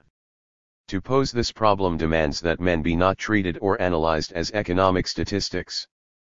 One of the two chapters dealing with early concepts of freedom, individuality, etc. of America will be devoted exclusively to an analysis of the writings of Herman Melville and Walt Whitman, for it is my belief that it is in the writings of these two men that both the past of America and the indications of the future were given. We cannot begin to grapple with the basic realities of modern America without as serious an analysis as possible of what these men saw and wrote. However, when I come to contemporary America, I deal as comprehensively not with the writers, but with the film, the radio, the comic strip. This needs some explanation even at this stage. 32. Complementary to the vast accumulation of wealth and the tradition of liberty is undoubtedly the history of the culture of the United States, a paradox without parallel. It is most sharply pointed if we compare the modern United States with Greece. Ancient Athens was a state perhaps as big as Vermont. Athens at its best may have had 100,000 people. Its material achievements would be rightly scorned by any single modern department store. Yet within 2 or 3 generations it produced Socrates, Plato, Aristotle as philosophers, Aeschylus, Sophocles, Euripides, and Aristophanes as dramatists, Pericles as a statesman, Demosthenes and Aeschines as orators, Pindar as poet, Praxiteles as a sculptor, Xenophon as a journalist, Thucydides and Herodotus as historians. These men have never been exceeded in their respective spheres. In any estimate of contemporary culture, studies of the past or speculations into the future, their work is indispensable. In this sphere of human life the mighty civilization of the United States by universal agreement stands at the bottom of all great civilizations. Until the latest phase of American economic and political power forced unwilling and self-interested recognition upon them, the universities, intellectuals and organized culture of Europe paid no organized attention to American literature, art, history, or civilization. Greece and Rome, Italian art, the politics of the Italian republics, France of the XVIth century, France of the 18th, German classical philosophers, France of the XIXth century, Goethe and German Romanticism, the Russian novelists, German science, Scandinavian drama, Oriental literature and philosophy, primitive sculpture, every conceivable subject was studied for knowledge and recreation except the American civilization. In this there was perhaps one significant exception. To the period which saw the Declaration of Independence was added the study of the Civil War as a military conflict only. It was seen as the first great modern war. but its full implications as a social phenomenon have been realized only in recent years and very imperfectly. America was famous for its material achievements and democracy, individual freedom. If, on the one hand, the culture of Europe ignored American culture, it was not so with the plain people. The hungry and oppressed European masses fled by the millions to economic opportunity and personal freedom. But organized, official society in its actions, far more than in its words, expressed and still expresses an unmistakable disdain of American society. And in this division of appreciation both sides are correct. If the positive contributions to the culture of Western civilization by America are insignificant, the concrete democratic life was, for many years and to this day, traditionally a phenomenon unique in the history of modern society. The inherent justice of the century-old opinions is proved by the fact that it was shared for generations by the Americans themselves. And despite the self-conscious efforts of more recent days, it is still shared by them. The 33. Serious students of philosophy, literature, and culture today in America are far more familiar with and interested in Dostoevsky and Kafka, Picasso and Matisse, Kierkegaard, Heidegger, Marx, and Freud, the philosophy of existentialism than they are in the literature, art, and philosophy of the United States. Politics as a science is studied in European models. And in a real objective sense, these students are correct. This has to be admitted before its inadequacy is exposed. It is not merely that there is not one writer, not one poet, not one painter or sculptor, not one philosopher, not one political figure of international status with the exception of Washington Jefferson who has caught the imagination of the world. It is that if you remove from history the school of French Impressionist painters, German classical philosophy, the Russian novelists, the drama of Ibsen and Strindberg, the utopian socialists, you leave a gaping hole. The historical connections and movement of the world development are destroyed. But there is, so far even as American students are concerned, no movement in the United States whose absence would cause a like disruption. This is still an opinion more or less widely held. It is one of the purposes of this essay to prove that this view, widely held and legitimate on the premises upon which it has been built, is false. To demonstrate this, however, at this stage in this form, requires that we understand the old premises and the new. It is one of the weaknesses of American culture not to recognize that gifted individuals could have arisen only as the representatives of various tendencies, classes, groups, expressing the aspirations of a truly national culture. The great Greeks were an expression of Greek civilization. In the same way Molière, who in the 17th century began the modern social drama, Richardson and Fielding in England who began the modern novel, Ibsen who created the modern social drama, Proust and T.S. Eliot who portrayed the modern disintegration, were representatives of social needs, moods, and aspirations which, though national in form, transcended the national limitations and appeared to the world at large as characteristic of a certain stage of international civilization. Hume, Kant, Ricardo, and Dostoevsky, Spengler, were Europeans of a concrete environment, and yet were recognized as signposts in the advance and retreats of the human race. That Washington and Jefferson did this is acknowledged. National independence, life, liberty, and the pursuit of happiness, the creation of a republican state, the right of people to decide their own fate, this was a landmark in the history of civilization. The same with the writings of Voltaire and Rousseau, the religious and political achievements of Martin Luther, Calvin, Oliver Cromwell. The examples are innumerable. But in no field has American civilization produced any figure of that status since Washington and Jefferson. The attempt to make such a figure out of Lincoln has had and can have no success. His most famous statement betrays why, so that government of the people. 34. By the people, for the people, may not perish from the earth. This was not new. Lincoln was defensive. When in 1794 at the height of the French Revolution, Saint Just uttered the famous phrase, "Happiness is a new idea in Europe," he sent a shock throughout Europe. America had already shown the idea to the world, in America. But when Lincoln spoke, the First International, pledged to international socialism, was already a force in existence and in fact came powerfully to the support of the Northern cause. The late President Roosevelt cut a great figure in the world. But to have sponsored collective bargaining and social security in the United States was to achieve nothing that the world did not know.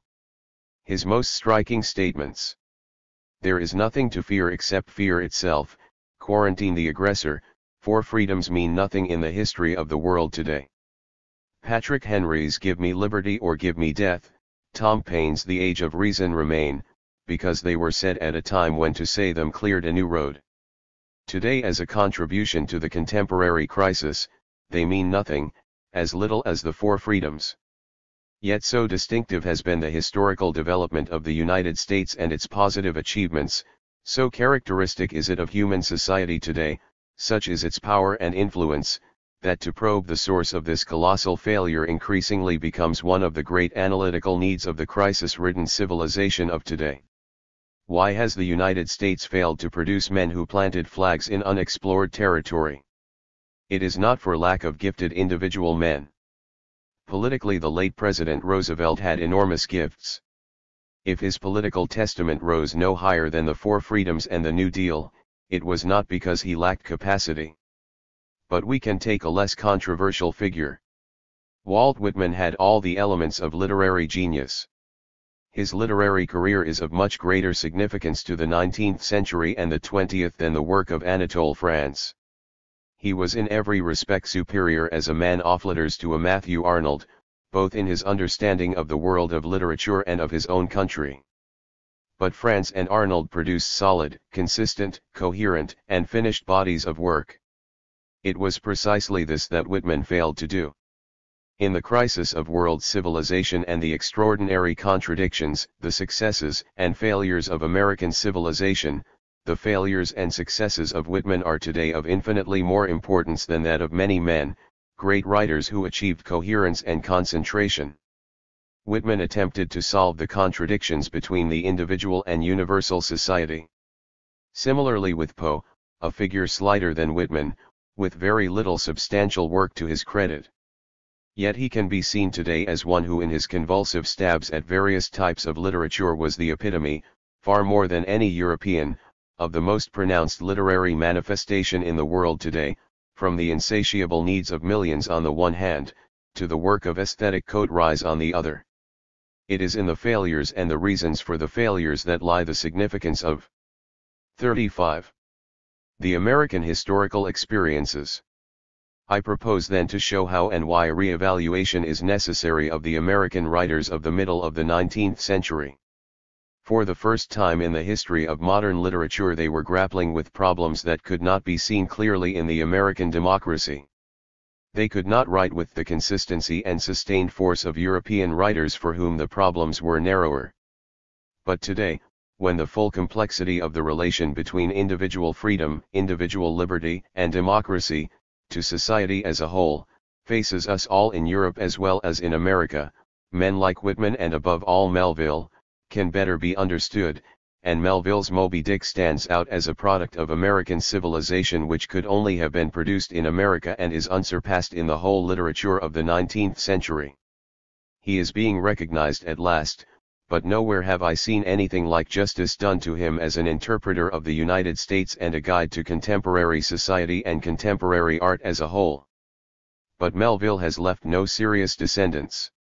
In the chapters devoted to contemporary America, the space given to Whitman and Melville is given to the modern film, the radio, and the comic strip, to Charles Chaplin, Rita Hayworth, Sam Spade, Louis Armstrong, Dick Tracy and Gasoline Alley. I propose to show that here is not mere shoddiness, vulgarity, entertainment.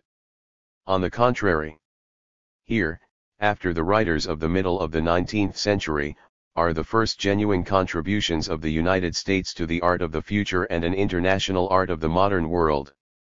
But I go further. I say that there also are some of the most significant manifestations, to be found nowhere else, of the deepest feelings of the American people to American life. The questions and problems posed by Whitman, Melville, and Poe are finding their answer not in T.S. Eliot and Hemingway but in the popular arts of the American people. The reasons for this can be briefly stated. America has had its own independent American attempts at political and artistic creation that were separate from Europe and were American and American only. Even the first great success, the War of Independence, was European in the origin of its ideas and their expression. As Wendell Phillips recognized, the first great independent expression of the American genius is the abolition movement, the work of figures like Garrison, Phillips himself and Frederick Douglass. It culminated in the formation of the Republican Party, whose history between 1856 and 1860 is unique in the history of political parties. Similarly with populism and to a lesser degree the IWW. Industrial workers of the world. There has not been anything like them in Europe, and the reasons underlying their failure to establish themselves are the same reasons why the literary and other artistic movements of their time failed to complete themselves. The distinctive social and political movements in the United States have 36. Been mass movements, uprisings of the people and unofficial individuals in a sense rare in Europe. From the days of the Revolution itself, through Jacksonian democracy, to the organization of the C.1.0, these astonishing outbursts have astonished foreign observers as well as the participants themselves. The vigor of the outburst has been paralleled by the rapidity with which most of them have collapsed. They left little behind. Even today the second creative outburst of American literature, which began after World War I, has been of abstract theoretical interest to European writers. So far the premises and conclusions of previous investigators. These premises must be extended. During the last 30 years, mass production has created a vast populace, literate, technically trained, conscious of itself and of its inherent right to enjoy all the possibilities of the society to the extent of its means. No such social force has existed in any society with such ideas and aspirations since the citizens of Athens and the farmers around trooped into the city to see the plays of Euripides, Sophocles, and Aeschylus and decide on the prize winners by their votes. The modum populus decides not by votes but by the tickets it buys and the money it pays. The result has been a new extension of aesthetic premises. The popular film, the radio, the gramophone, the comic strip, the popular daily paper and far more the popular periodical constitute a form of art and media of social communication which through mass production and the type of audience produced in the United States constitute a departure in the 20th century as new in civilization as the art of printing in the 15th. It has transformed the production of art. New content, new principles, new forms, new conventions are in process of creation with the masses of the people in the United States as first and decisive arbiter. The men who seek to supply this imperative social need as a rule, and rightly, do not consider themselves artists. They are businessmen. They find their performers where they can get them. They are careful to observe in matter and manner the limitations of the economic and financial powers upon whom their business depends. But they are as dependent upon the mass audience for their success as were Euripides and Sophocles for their prizes, a situation unique in the modern world. The result has been that along with ephemeral vulgarity on a colossal scale, particularly in the sphere of the popular film and popular music, there have been in every sphere creations such as have hitherto been unknown in the history of civilization. In this sphere the American people have taken the lead and dominated the world as surely as the great artistic and literary schools of Europe dominated the intellectual world of their time. It is here, in the origin and development of these manifestations, the popular film, popular music, popular journalism, that lies the most significant artistic and social phenomenon of today. The moods, desires, aspirations, needs, strength and weakness of the nation, as much by what is 37.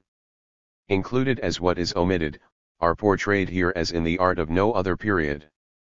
And the vast successes of these specifically national productions are truly universal for our age.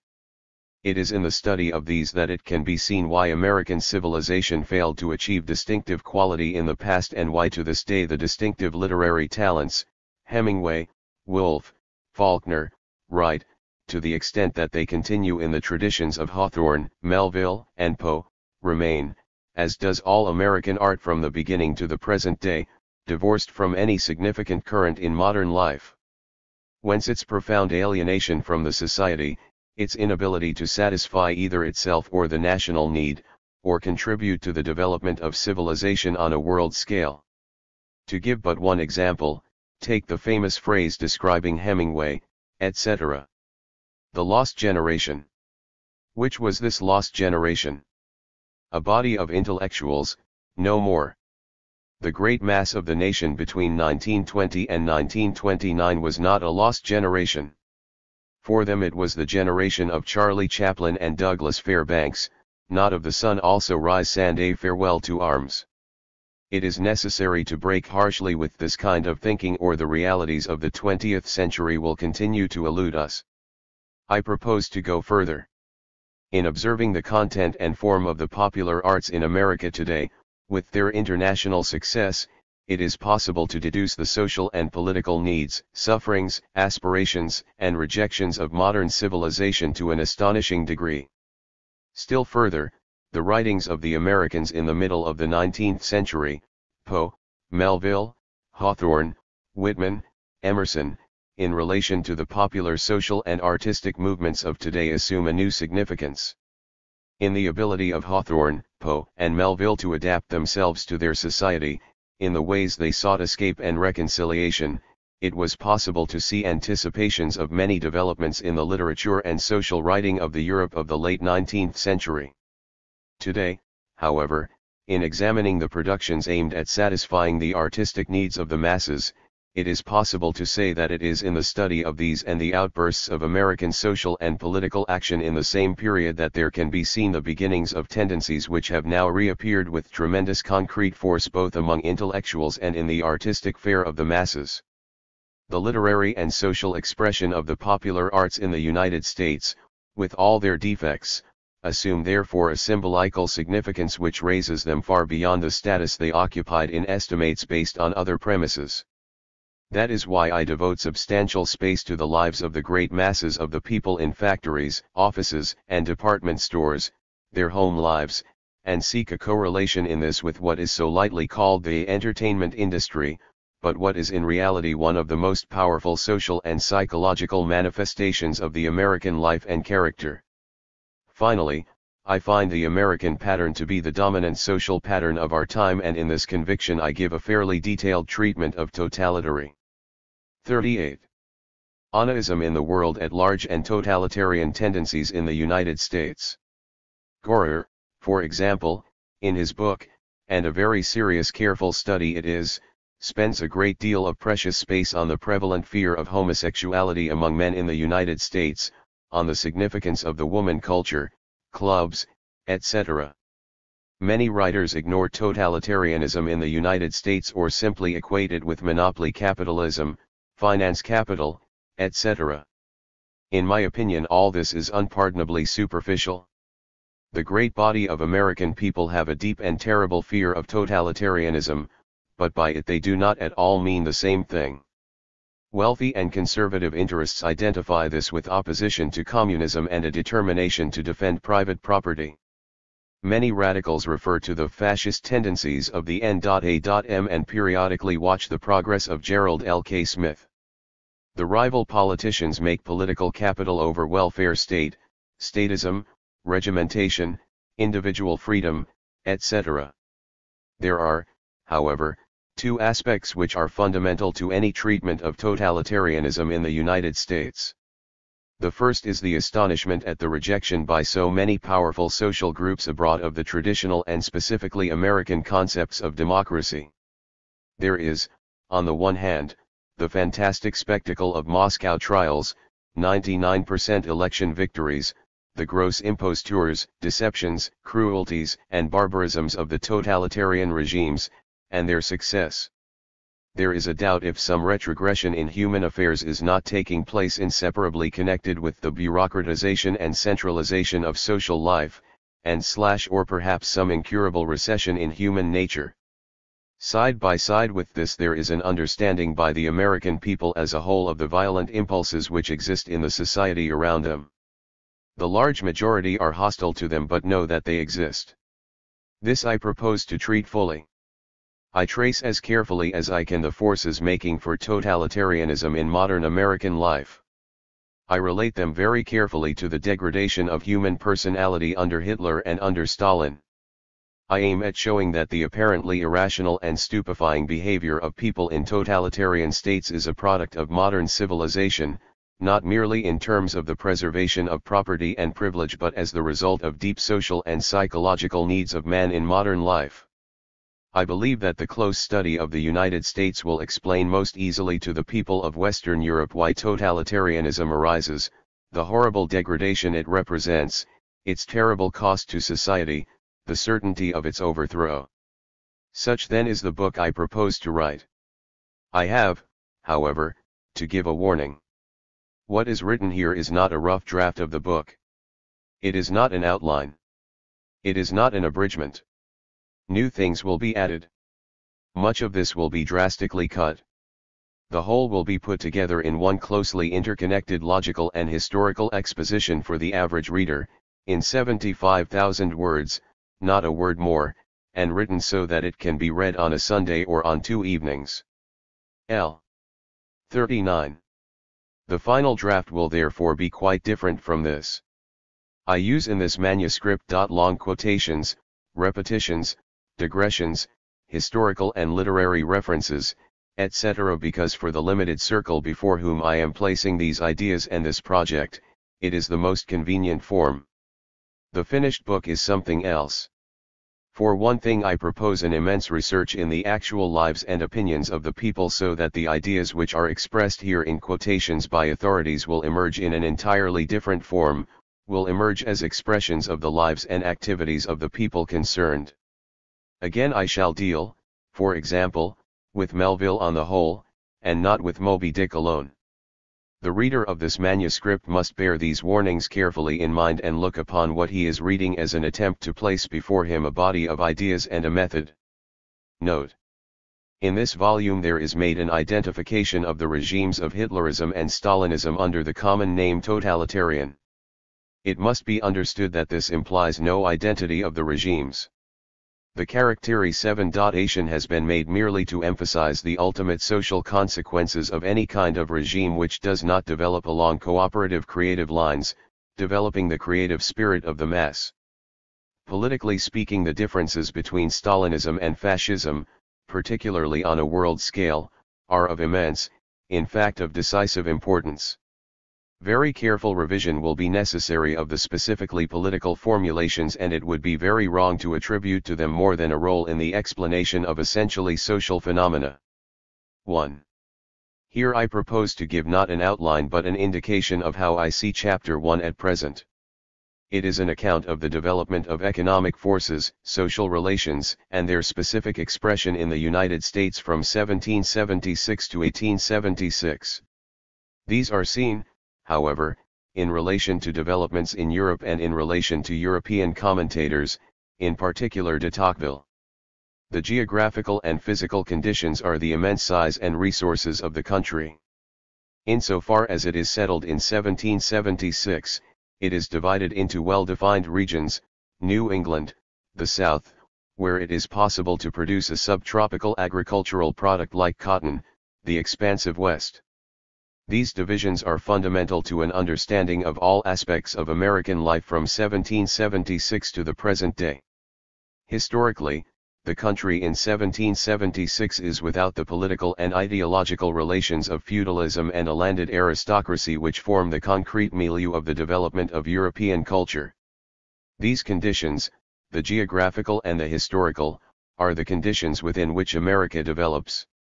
The history of America as a nation falls within certain well-defined periods: 1776 to 1831, 1831 to 76, 1876 to 1914, 1914 to the present day. The first period begins with one of the great events in international political history. It is the Declaration of Independence, the expulsion of the British, the organization of a new state on lines hitherto unknown in the history of the world.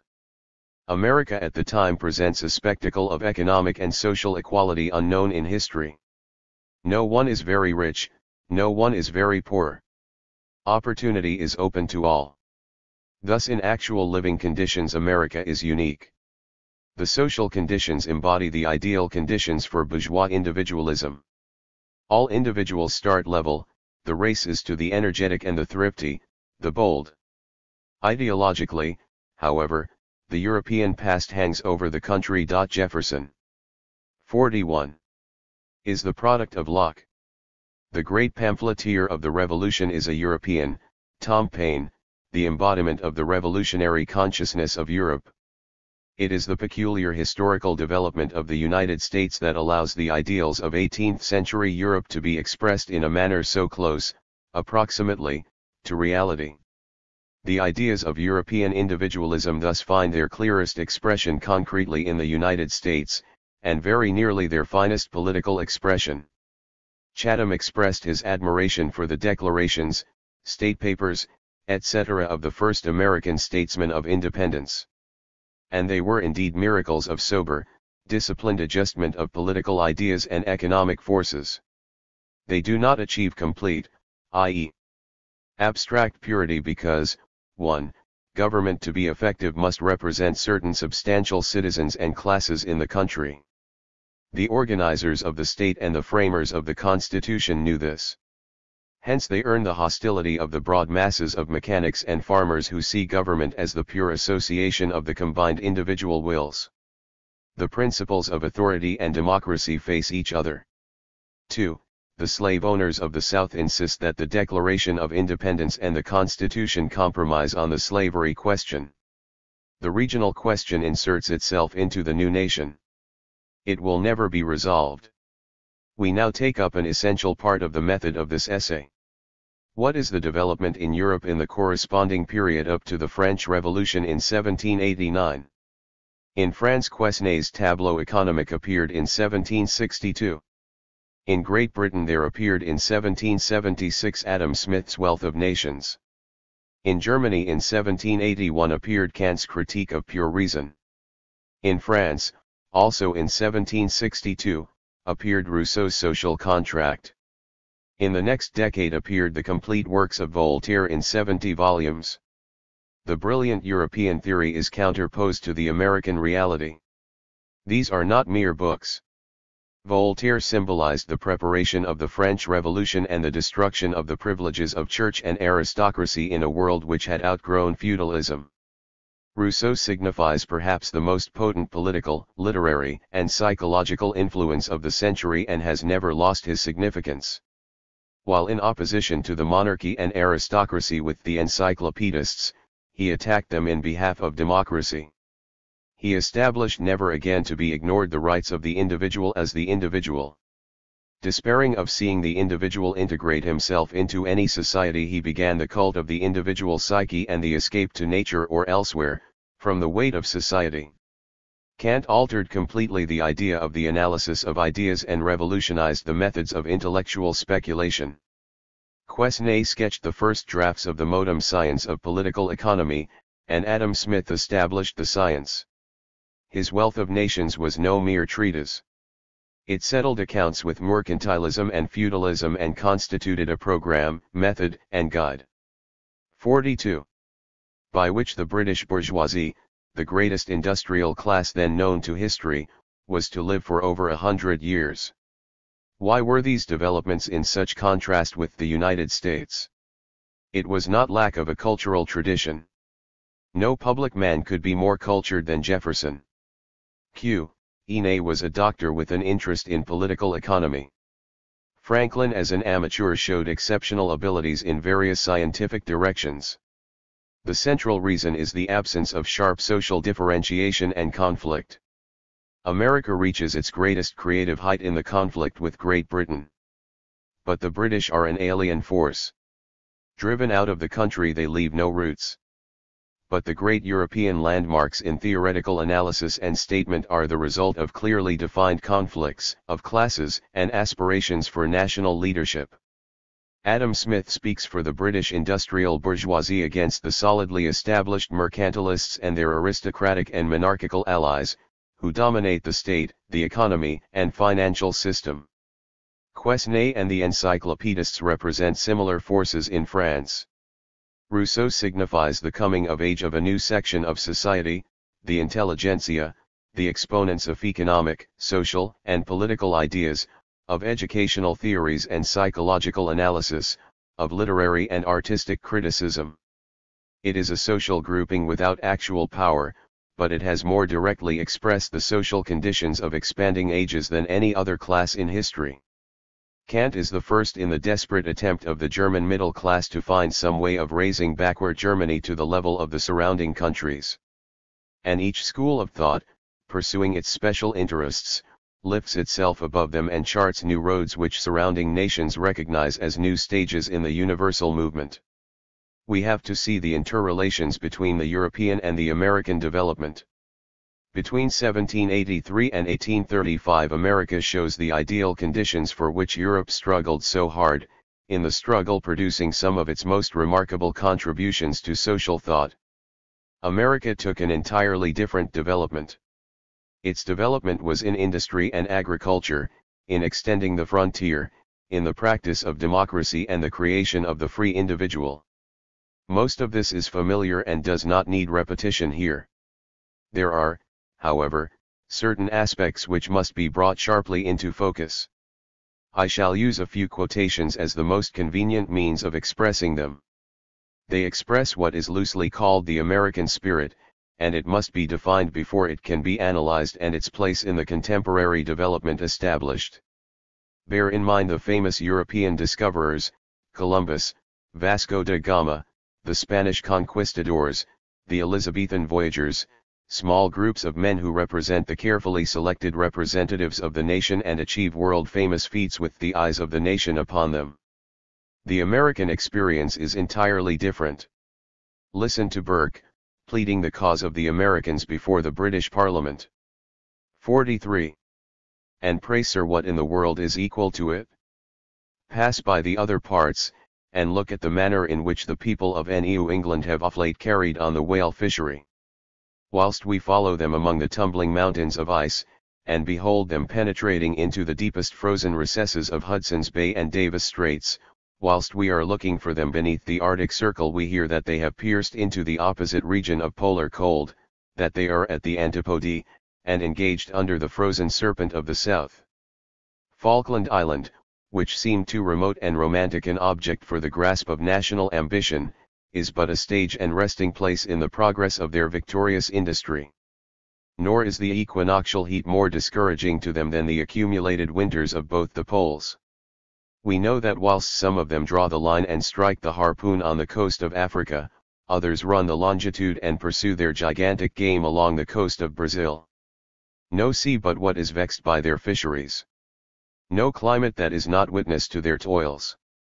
Neither the perseverance of Holland, nor the activity of France, nor the dexterous and firm sagacity of English enterprise, ever carried out this most perilous mode of hardy industry to the extent to which it has been pushed by this recent people, a people who are still, as it were, but in the gristle, and not yet hardened into the bone of manhood. When I contemplate these things, when I know that the colonies in general owe little or nothing to any care of ours, and that they are not squeezed into this happy form by the constraints of watchful and suspicious government, but that, through a wise and salutary neglect, a generous nature has been suffered to take her own way to perfection, when I reflect upon these effects, when I see how profitable they have been to us, I feel all the pride of power sink, and all the presumption in the wisdom of human contrivances melt and die away within me. My rigor relents. I pardon something to the spirit of liberty. These men are for the most part nameless, unknown, like the hunters and trappers and farmers who boldly extend the frontiers of the country into unknown forests. They pursue these astonishing adventures in pursuit of goods to sell. Let me add that I do not choose wholly to break the American spirit, because it is the spirit that has made the country. De Tocqueville visited the United States in the early 1830s.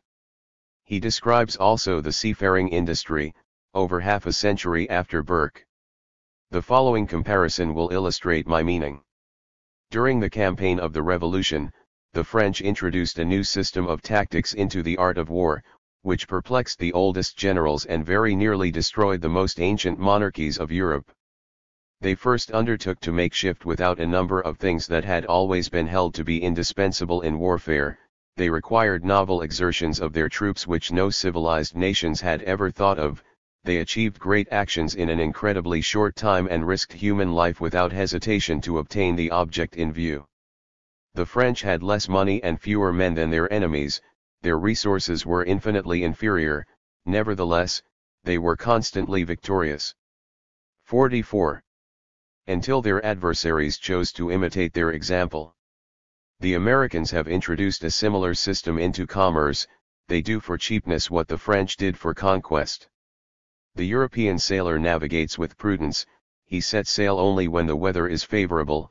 If an unforeseen accident befalls him, he puts into port, at night he furls a portion of his canvas, and when the whitening billows intimate the vicinity of land, he checks his course and takes an observation of the sun. The American neglects these precautions and braves these dangers. He weighs anchor before the tempest is over, by night and by day he spreads his sails to the wind, such damage as his vessel may have sustained from the storm, he repairs as he goes along, and when he at last approaches the end of his voyage, he darts onward to the shore as if he already descried a port. The Americans are often shipwrecked, but no trader crosses the seas so rapidly. And as they perform the same distance in a shorter time, they can perform it at a cheaper rate. The European navigator touches at different ports in the course of a long voyage, he loses precious time in making the harbor or in waiting for a favorable wind to leave it, and he pays daily dues to be allowed to remain there. The American starts from Boston to purchase tea in China, he arrives at Canton, stays there for a few days and then returns. In less than 2 years he has sailed as far as the entire circumference of the globe and has seen land but once.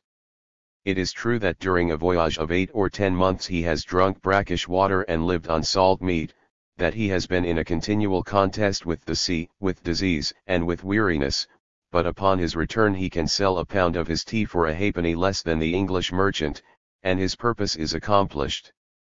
I cannot explain my meaning better than by saying that the Americans show a sort of heroism in their manner of trading. The European merchant will always find it difficult to imitate his American competitor, who, in adopting the system that I have just described, does not follow calculation but an impulse of his nature. There is nothing like this in European history for the centuries before, far less in 1776 to 1835. Freedom, initiative, adventure, self-expression, in pursuit of trade and industry. The foundations of the American character are being solidified. The original stocks are bold, adventurous, hardy to make the journey at all. The historical and geographical circumstances form an environment which develops these qualities to the full. De Tocqueville continues. The inhabitants of the United States experience all the wants and all the desires that result from an advanced civilization, and as they are not surrounded, as in Europe, by a community skillfully organized to satisfy them, they are often obliged to procure for themselves the various articles that education and habit have rendered necessaries. In America it sometimes happens that the same person tills his field, builds his dwelling, fashions his tools, makes his shoes, and weaves the coarse stuff of which his clothes are composed. This is prejudicial to the excellence of the work, but it 45. Powerfully contributes to awaken the intelligence of the workman. Nothing tends to materialize man and to deprive his work of the faintest trace of mind more than the extreme division of labor. In a country like America, where men devoted to special occupations are rare, a long apprenticeship cannot be required from anyone who embraces a profession. The Americans therefore change their means of gaining a livelihood very readily and they suit their occupations to the exigencies of the moment. Men are to be met with who have successively been lawyers, farmers, merchants, ministers of the gospel and physicians. If the American is less perfect in each craft than the European, at least there is scarcely any trade with which he is utterly unacquainted. his capacity is more general, and the circle of his intelligence is greater. The inhabitants of the United States are never fettered by the axioms of their profession, they escape from all the prejudices of their present station, they are not more attached to one line of operation than to another, they are not more prone to employ an old method than a new one, they have no rooted habits, and they easily shake off the influence that the habits of other nations might exercise upon them, from a conviction that their country is unlike any other and that its situation is without a precedent in the world. America is a land of wonders, in which everything is in constant motion and every change seems an improvement. The idea of novelty is there indissolubly connected with the idea of amelioration. No natural boundary seems to be set to the effort of man, and in his eyes what is not yet done is only what he has not yet attempted to do.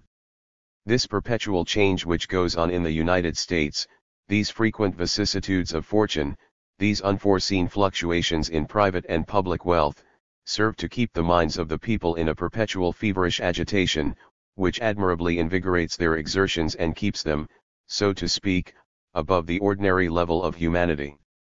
The whole life of an American is passed like a game of chance, a revolutionary crisis, or a battle. As the same causes are continually in operation throughout the country, they ultimately impart an irresistible impulse to the national character. The American, taken as a chance specimen of his countrymen, must then be a man of singular warmth in his desires, enterprising, fond of adventure, above all, of novelty. The same bent is manifest in all that he does, he introduces it into his political laws, his religious doctrines, his theories of social economy and his domestic preoccupations, he bears it with him in the depths of the backwoods as well as in the business of the city. The highest political expression of these qualities is not in any theory. It is in the movement known as Jacksonian democracy. To see this movement in its fullest significance, we must watch Europe of the period. After the effort of the French Revolution, Europe sinks back into the long struggle against Napoleon. From 1815 to 1828, when Jackson becomes president, the reaction of the Holy Alliance reigns. The total result is an outpouring of such literary and philosophical genius as Europe was never to. 46. See again. It is necessary only to list them. Disappointed in the failure of the French Revolution to initiate democracy, European writers discovered the Middle Ages, practically unknown to Voltaire, Rousseau, and the encyclopedists in general, Keats, Shelley, Wordsworth, Byron, Coleridge, gave to poetry new content and new forms in the British Romantic movement. Chateaubriand in France, in revulsion against the prosaic results of the Revolution, did the same for prose and came to America to celebrate the nature and the noble savage of Rousseau. When Napoleon had finally fallen, the achievements came thick and fast. In and round 1819 came Beethoven's Ninth Symphony, Ricardo's Principles of Political Economy, Shelley's Prometheus, The Logic of Hegel, Crown of the German Classical Philosophy, and Savina's famous thesis that law was part of a national growth and could not be constructed from logical and a priori principles. In France, Fourier and Saint-Simon, in Britain Robert Owen propounded ideas of a new organization of society. All these had been expressed by 1820 and from them were to be developed the theoretical expression of European life for the next 3/4 of a century. There is nothing of the kind in the United States. Instead there is the turbulent disorderly movement which culminates in Jackson's victory. It wipes away all political privileges in state after state, establishing manhood suffrage. It reorganizes elections to the presidency in its own favor as it conceives it. It takes the political party out of the hands of the aristocratic leaders and gentlemen who traditionally led these organizations and sought to make them responsive to the popular masses. The working men, artisans, and frontier farmers carried out to the best of their ability the democracy that was inherent in the uninhibited individualism that was the ideal in 1776 but from which the founding fathers fell short. Their misadventures with the banks etc. do not concern us. What does concern us is this. In contrast with the tremendous intellectual speculations and achievements of Europe, we have in the United States a rough, untutored empirical achievement in actuality of the most advanced speculations of the old world. Shelley, philosophical anarchist, was so embittered with the Europe he knew that he hailed America as the hope of the future. It is doubtful, however, if he understood that the real achievement was what both Burke and de Tocqueville described, the freedom, the energy, the heroic quality of the individual pursuing his daily vocation. A later writer, Turner, believes that this was purely the product of the frontier, the expanding West. This is incorrect. It could be found in the seafaring trade, and it could be found in the capitalism of the small masters and lack of restriction which flourished in the seaboard states. Every line of Benjamin Franklin's writings and his whole career show this. There is no need here to show the inevitable limitations of a competitive society. These limitations were not the outstanding feature of the early United States. Listen. 47. To words by Daniel Webster, the acknowledged representative of industry and property. I have said, gentlemen, that our inheritance is an inheritance of American liberty. That liberty is characteristic, peculiar, and altogether our own. Nothing like it existed in former times, nor was known in the most enlightened states of antiquity, while with us its principles have become interwoven into the minds of individual men, connected with our daily opinions, and our daily habits, until it is, if I may so say, an element of social as well as of political life, and the consequence is, that to whatever region an American citizen carries himself, he takes with him, fully developed in his own understanding and experience, our American principles and opinions, and becomes ready at once, in cooperation with others, to apply them to the formation of new governments. What has Germany done? Learned Germany, more full of ancient lore than all the world besides. What has Italy done? What have they done who dwell on the spot where Cicero lived? They have not the power of self-government which a common town meeting, with us, possesses.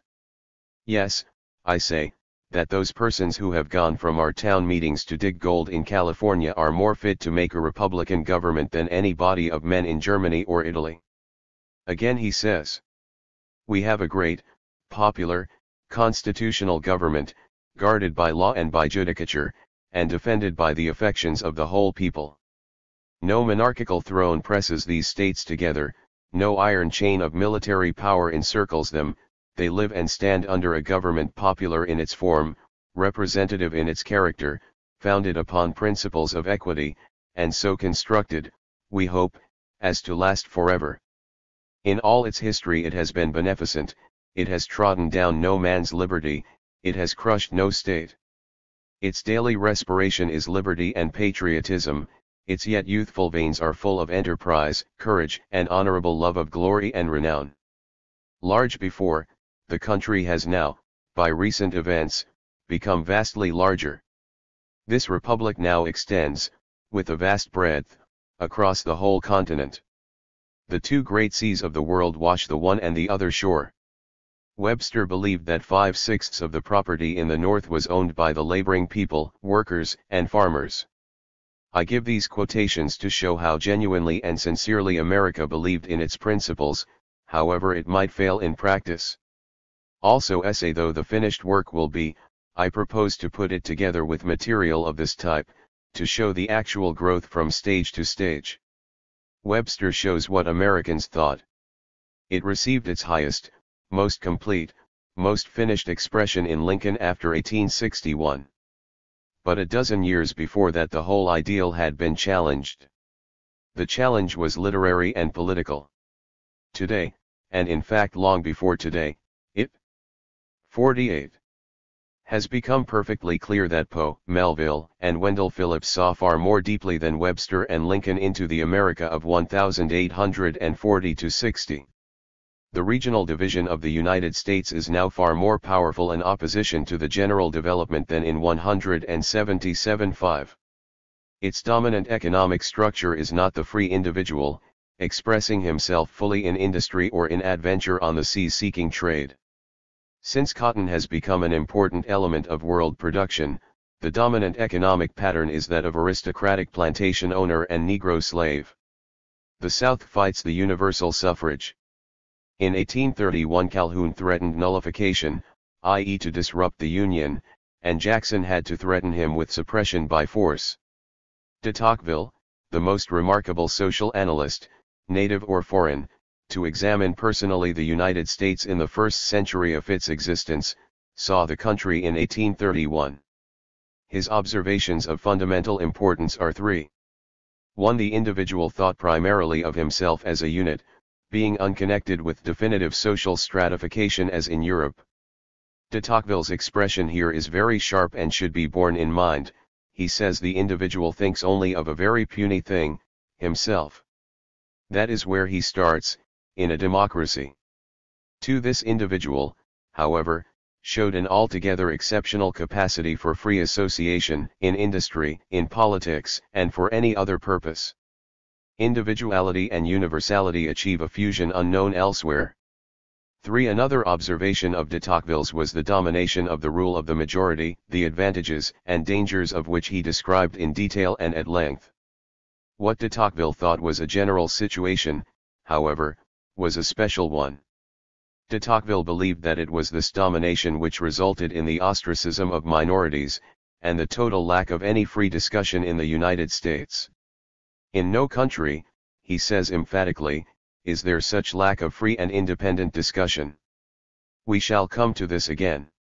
The reason for this was the fact that the basic regional division in the United States had now reached the stage where war to the death faced the country. The conflict over whether Missouri would be a slave state or free state had ended in the Compromise of 1820, but both sides had seen the danger. Cotton was the basic industry. On it depended the existence of the South, the trade of New York, the cotton industry of New England, and an increasing trade with the rapidly developing Northwest. By common consent all agreed to a conspiracy of silence on this subject. Thus, side by side, with the democracy of Jackson, developed this blight upon the free play of economic and political ideas. Thus the suppression of free discussion was not primarily a consequence of the rule of the majority in a democracy in general, but a special result of the social conflict based upon the regional. 49. Division. Beginning therefore in 1776, this conflict by 1831 had already poisoned the democracy. The history of America not only up to 1876, but to the present day is impossible to grasp unless this division is firmly borne in mind and traced in all its complex but consistent development. The masses of artisans, mechanics, and farmers who had leapt forward 2 generations in advance of their age were indifferent to slavery or jealous of the free Negro and the potential competition of millions of emancipated slaves. They therefore accepted the compromise. In one part of the United States, New England, the stratification of society assumed a form comparable to that of Europe. There to the practice of the old democracy was added a wealthier class of men who had made money in shipping. The fishing business had been almost entirely theirs, and were now engaged in cotton manufacture. Labor in the cotton mills was becoming a distinct class, and in the small states the independent farmer still continued to work his small farm. This social structure produced a layer of intellectuals, similar to that same social grouping in Europe with a long tradition of interest in letters and scholarship. Placed in a similar situation to their corresponding elements in Europe, they gave to the United States its first important literary political movement, characteristic of the special condition of the country. They expressed the peculiar problems of the United States at the time both as a nation and in its regional divisions. It was impossible to appreciate their work until the last 20 years. It is a body of work full of failures, and with one single exception, not one major masterpiece. Yet on the whole as a totality, it now begins to emerge as the most significant body of national literature of the XIXth century. Neither the British Romantics, the French Romantics, the symbolists of the great Russian novels have so much relevance. But the literature must be taken as a whole, the writers and the political figures, such as Garrison and Wendell Phillips. 2. The American intellectuals of the 19th century. What I am proposing to do here is to pose in arbitrary outline a certain conception of the intellectuals of 1840 to 76, the period of the Civil War. I do not propose a complete formal treatment here. I shall take, 1. Walt Whitman, 2. Moby Dick by Herman Melville, 3. The abolitionist intellectuals. Again, to repeat, for the purpose of this outline, I shall make only the necessary connections of Emerson, Poe, and Hawthorne with my main thesis, which is as follows: because of the peculiarly free conditions of democracy in the United States, the American intellectuals as a social group were the first to face as a practical question the beginnings of a problem which has been fully recognized during the last 20 years, the relation of individualism to democracy as a whole, while in Europe the question was narrowed and at the same time concretized by all sorts of special conditions. Thus Dostoevsky, Flaubert, Rimbaud had very precise problems to deal with, and the universality of their work emerges from the concreteness of the conditions.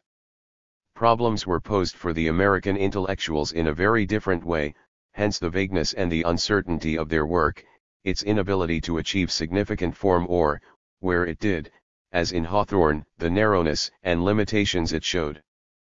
But now, as society faces its fundamental problems, the work of these writers and the abolitionist politicians assumes a new significance. Carefully read, they mean more to the 20th century than, for example, the great French literature of the late 19th and early 20th centuries.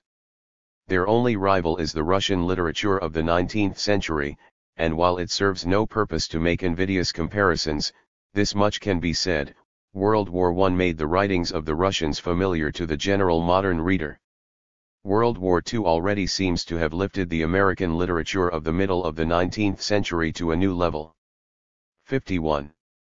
It is necessary to be precise in what is involved here.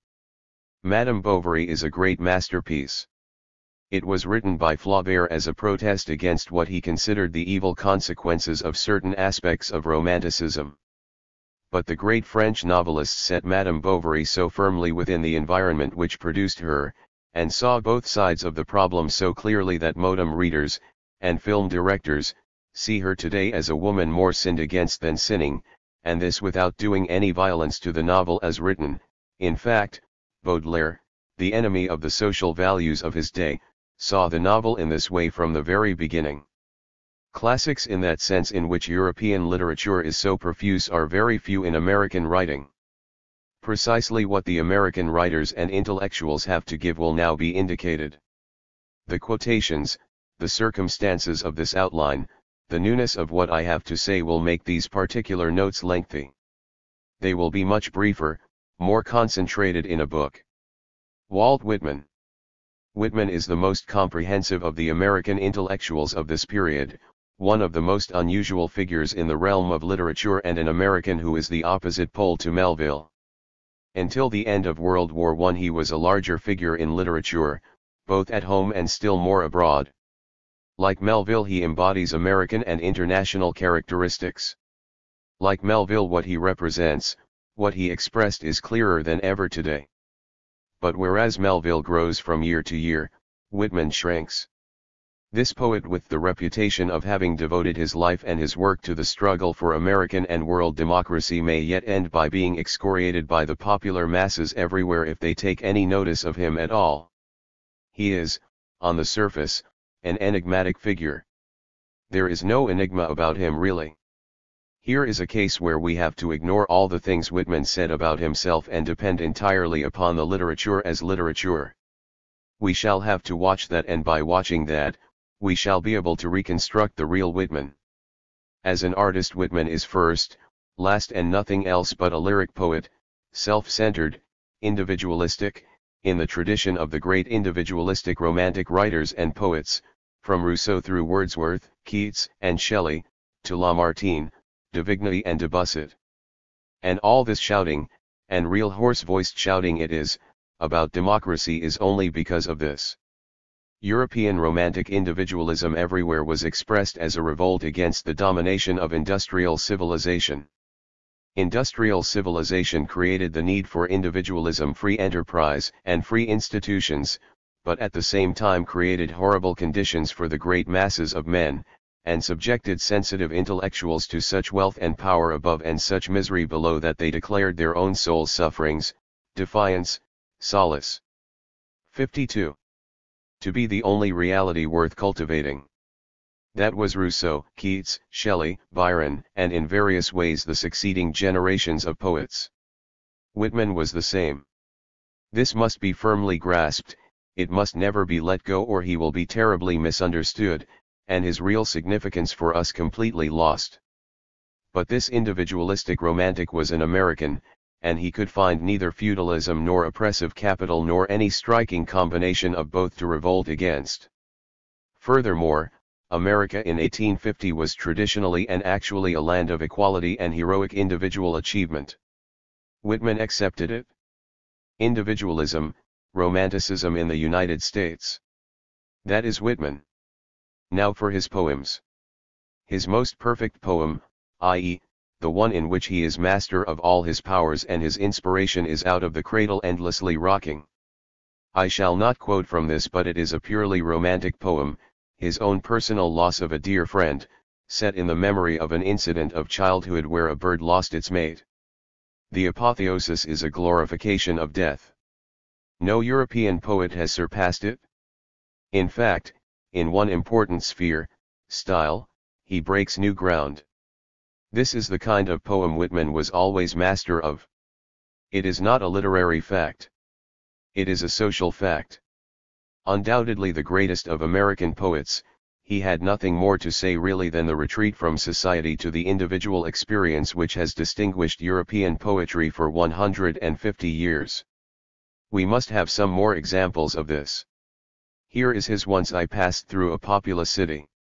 Once I passed through a populous city, imprinting my brain, for future use, with its shows, architecture, customs, and traditions, yet now of all that city, I remember only a woman I casually met there, who detained me for love of me, day by day and night by night we were together, all else has long been forgotten by me, I remember, I say, only that woman who passionately clung to me, again we wander, we love, we separate again, again she holds me by the hand, I must not go, I see her close beside me, with silent lips, sad and tremulous. That was in 1860. Hear him again in 1870 in On the Beach at Night. On the beach, at night, stands a child, with her father, watching the east, the autumn sky, up through the darkness. 53. While ravening clouds, the burial clouds, in black masses spreading, lower, sullen and fast, athwart and down the sky, amid a transparent clear belt of ether yet left in the east, ascends large and calm the Lord star Jupiter, and nigh at hand, only a very little above, swim the delicate brothers, the Pleiades. 2. From the beach, the child, holding the hand of her father, those burial clouds that lower, victorious, soon to devour all, watching, silently weeps. Weep not, child. Weep not, my darling. With these kisses let me remove your tears. The ravening clouds shall not long be victorious, they shall not long possess the sky, they devour the stars mtly in apparition, Jupiter shall emerge, bepatient, watch again another night Pleiades shall emerge, they are immortal, all these stars, both silvery and golden, shall shine out again, the great stars and the little ones shall shine out again, they endure, the vast immortal suns, and the long-enduring pensive moons, shall again shine. 3. Then, dearest child, mournest thou only for Jupiter? Considerest thou alone the burial of the stars? Something there is, with my lips soothing thee, adding, I whisper, I give thee the first suggestion, the problem and indirection, something there is more immortal even than the stars, many the burials, many the days and nights, passing away, something that shall endure longer even than lustrous Jupiter, longer than sun, or any revolving satellite, or the radiant brothers, the Pleiades. Note the superb first stanza in particular. The end has a trace of Longful. 54. Lo and Pollyanna, which by this time it was difficult for Whitman to escape. But the mood and the particular romantic power are there, the romanticism of Arnold's Dover Beach. He can be bitter as only the romantic can be bitter. I sit and look out upon all the sorrows of the world, and upon all oppression and shame. I hear secret convulsive sobs from young men, at anguish with themselves, remorseful after deeds done. I see, in low life, the mother misused by her children, dying, neglected, gaunt, desperate. I see the wife misused by her husband. I see the treacherous seducer of young women. I mark the ranklings of jealousy and unrequited love, attempted to be hid. I see these sights on the earth. I see the workings of battle, pestilence, tyranny. I see martyrs and prisoners. I observe a famine at sea. I observe the sailors casting lots who shall be killed, to preserve the lives of the rest. I observe the slights and degradations cast by arrogant persons upon laborers, the poor, and upon negroes, and the like. All these, all the meanness and agony without end, I sitting, look out upon, see, hear, and am silent. At the very end of his creative period he writes Prayer of Columbus, in which he speaks of himself, his work, his hopes, his resignation. All my emprises have been filled with thee. My speculations, plans, begun and carried on in thoughts of thee, sailing the deep, or journeying the land for thee, intentions, purports, aspirations mine, leaving results to thee. Oh, I am sure they really come from thee. The urge, the ardor, the unconquerable will. The potent, felt, interior command, stronger than words, a message from the heavens, whispering to me even in sleep, these sped me on. And later? Is it the prophet's thought I speak, or am I raving? What do I know of life? What of myself? I know not even my own work, past or present. 55. Dim, ever-shifting guesses of it spread before me, of newer, better worlds, their mighty parturition, mocking, perplexing me. But take another masterpiece, Crossing Brooklyn Ferry, one of the greatest poems of the 19th century. The duality in Whitman which lifted him to his highest, and ultimately ruined him as a poet, is here at its best. There is a marvelous fusion of nature, people, present and future generations, and himself. But himself is not a part of it. He wants to be, terribly wants to be, and here this American separates himself from his European counterparts.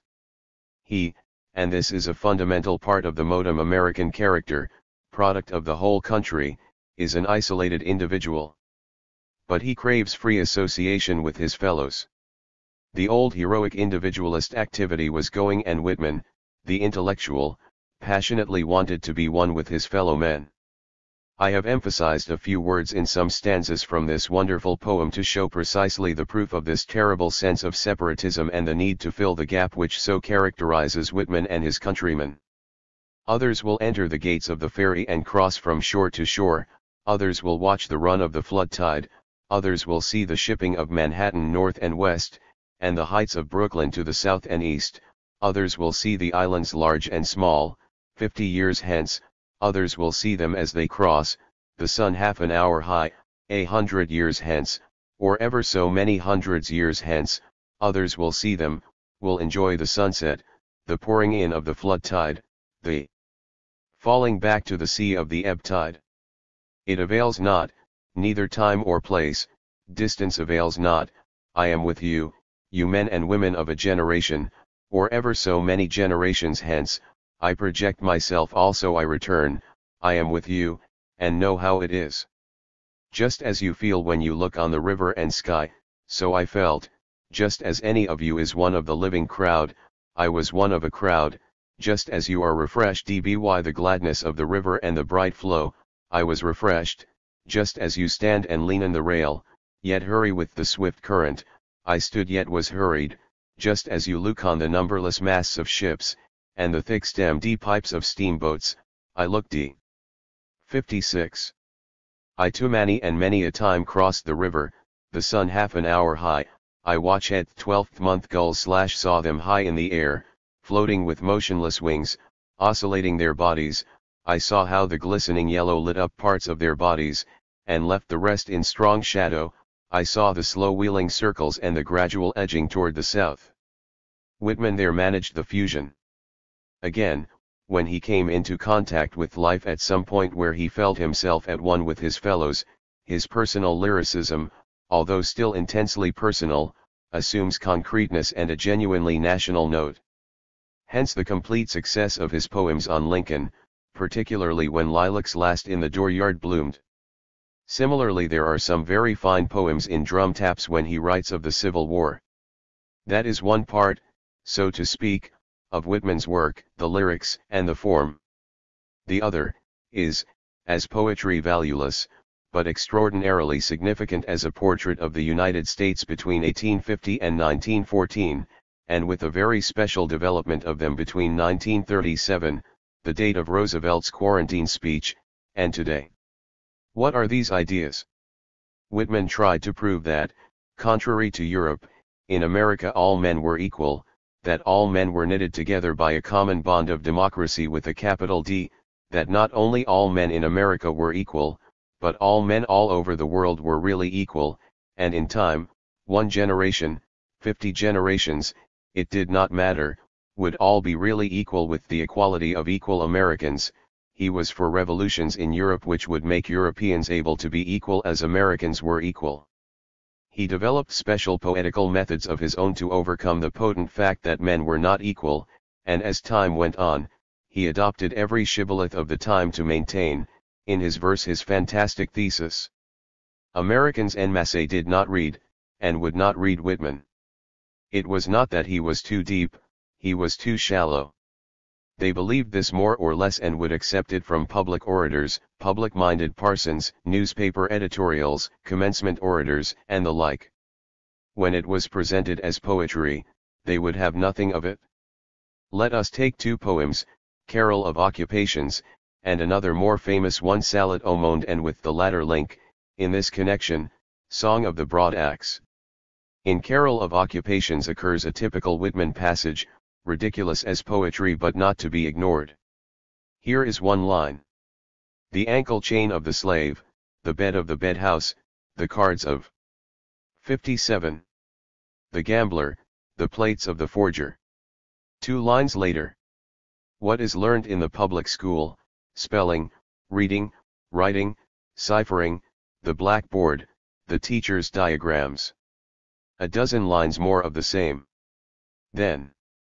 Manufactures, commerce, engineering, the building of cities, every trade carried on there, and the implements of every trade.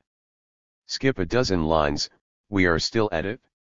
Everyday objects, house chairs, carpets, bed, counterpane of the bed, him or her sleeping at night, wind blowing, indefinite noises. Skip a dozen lines. Still at it? The étui of surgical instruments, the étui of oculists or aurists' instruments, or dentists' instruments. Skip again. Ironworks, forge fires in the mountains, or by river banks, men around feeling the melt with huge crowbars, lumps of ore, the dew combining of ore, limestone, coal, the blast furnace and the pudding furnace, the loo lump at the bottom of the melt at last, the rolling mill, the stumpy bars of pig iron, the strong clean-shaped tier rail for railroads. 20 lines later. The area of pens off live pork, the killing hammer, the hog hawk, the scalder's tub, gutting, the cutter's cleaver, the packer's maul, and the plenteous winter work of pork packing. It is funny at first, then irritating, and then the full significance breaks in on you, as you remember scores of such passages enumerating things, and enumerating people. Here is a man desperately striving to make contact with his fellow men at their daily work and play. He mentions hundreds of them, trying to show that he knows what they do, that whether they are thieves, prostitutes, Negroes, bakers, cooks, workers, he is one with them. But one. 58. Who is one with everybody is one with nobody. Whitman is alone, he has no sense of belonging to any section of society, no class to which he belongs, no class which he is against. His catalogues and shouting are a tale told by an idiot full of sound and fury. But it does not signify nothing. Whitman showed the American individualistic passion and the craving to mingle with all his fellow men, the American dream which had been a reasonable reality and which was going to become a universal reality. The greatness of the effort and the poverty of the result show equally the greatness of the need and the impossibility of its realization in the America Whitman knew. The greatest of American poets, he wrecked himself trying to achieve the impossible. That still remains the basic social need of the great majority of the American people. And because Whitman knew his own isolation, the new isolation of the intellectual, and he had been a professional journalist, he sought ceaselessly in his verse to bridge the gap. He ran away to the whole world. Look at a page of Salat au Monde. You will see Arab, Mexican, Cossack, Thames. Look at the next page, Rocky Mountains, Pyrenees, Mount Hecla, Anab Max, Madagascar. The next page has 100 names, the next page another 100, and so it goes. In between are sometimes fine passages, but with the whole world for the working man, he struggles desperately to make some contact, a contact that eludes him. There is a logic to such colossal efforts to achieve the unachievable. Whitman, baffled, but no rebel at heart, discovered science and industry, both with capital letters, as the means whereby his precious individuality would be attained. In his Song of the Exposition he writes, "Mightier than Egypt's tombs, fairer than Grecia's, Roma's temples, prouder than Milan's statued, speared cathedral, more picturesque than Ronest castle keeps, we plan, even now, to raise, beyond them all, thy great cathedral, sacred industry, no tomb may keep for life for practical invention." Here are other stanzas. Materials here, under your eye, shall change their shape, as if by magic, the cotton shall be picked almost in the very field, shall be dried, cleaned, ginned, baled, spun into thread and cloth before you, you shall see hands at work at all the old processes and all the new ones. 59. You shall see the various grains, and how flour is made and then bread baked by the bakers. You shall see the crude ores of California and Nevada passing on and on until they become bullion. You shall watch how the printer sets type, and learn what a composing stick is. You shall mark, in amazement, the hoe press whirling its cylinders, shedding the printed leaves steady and fast. The photograph, model, watch, pin, nail, shall be created before you. In large, calm halls, a stately museum shall teach you the infinite, solemn lessons of minerals.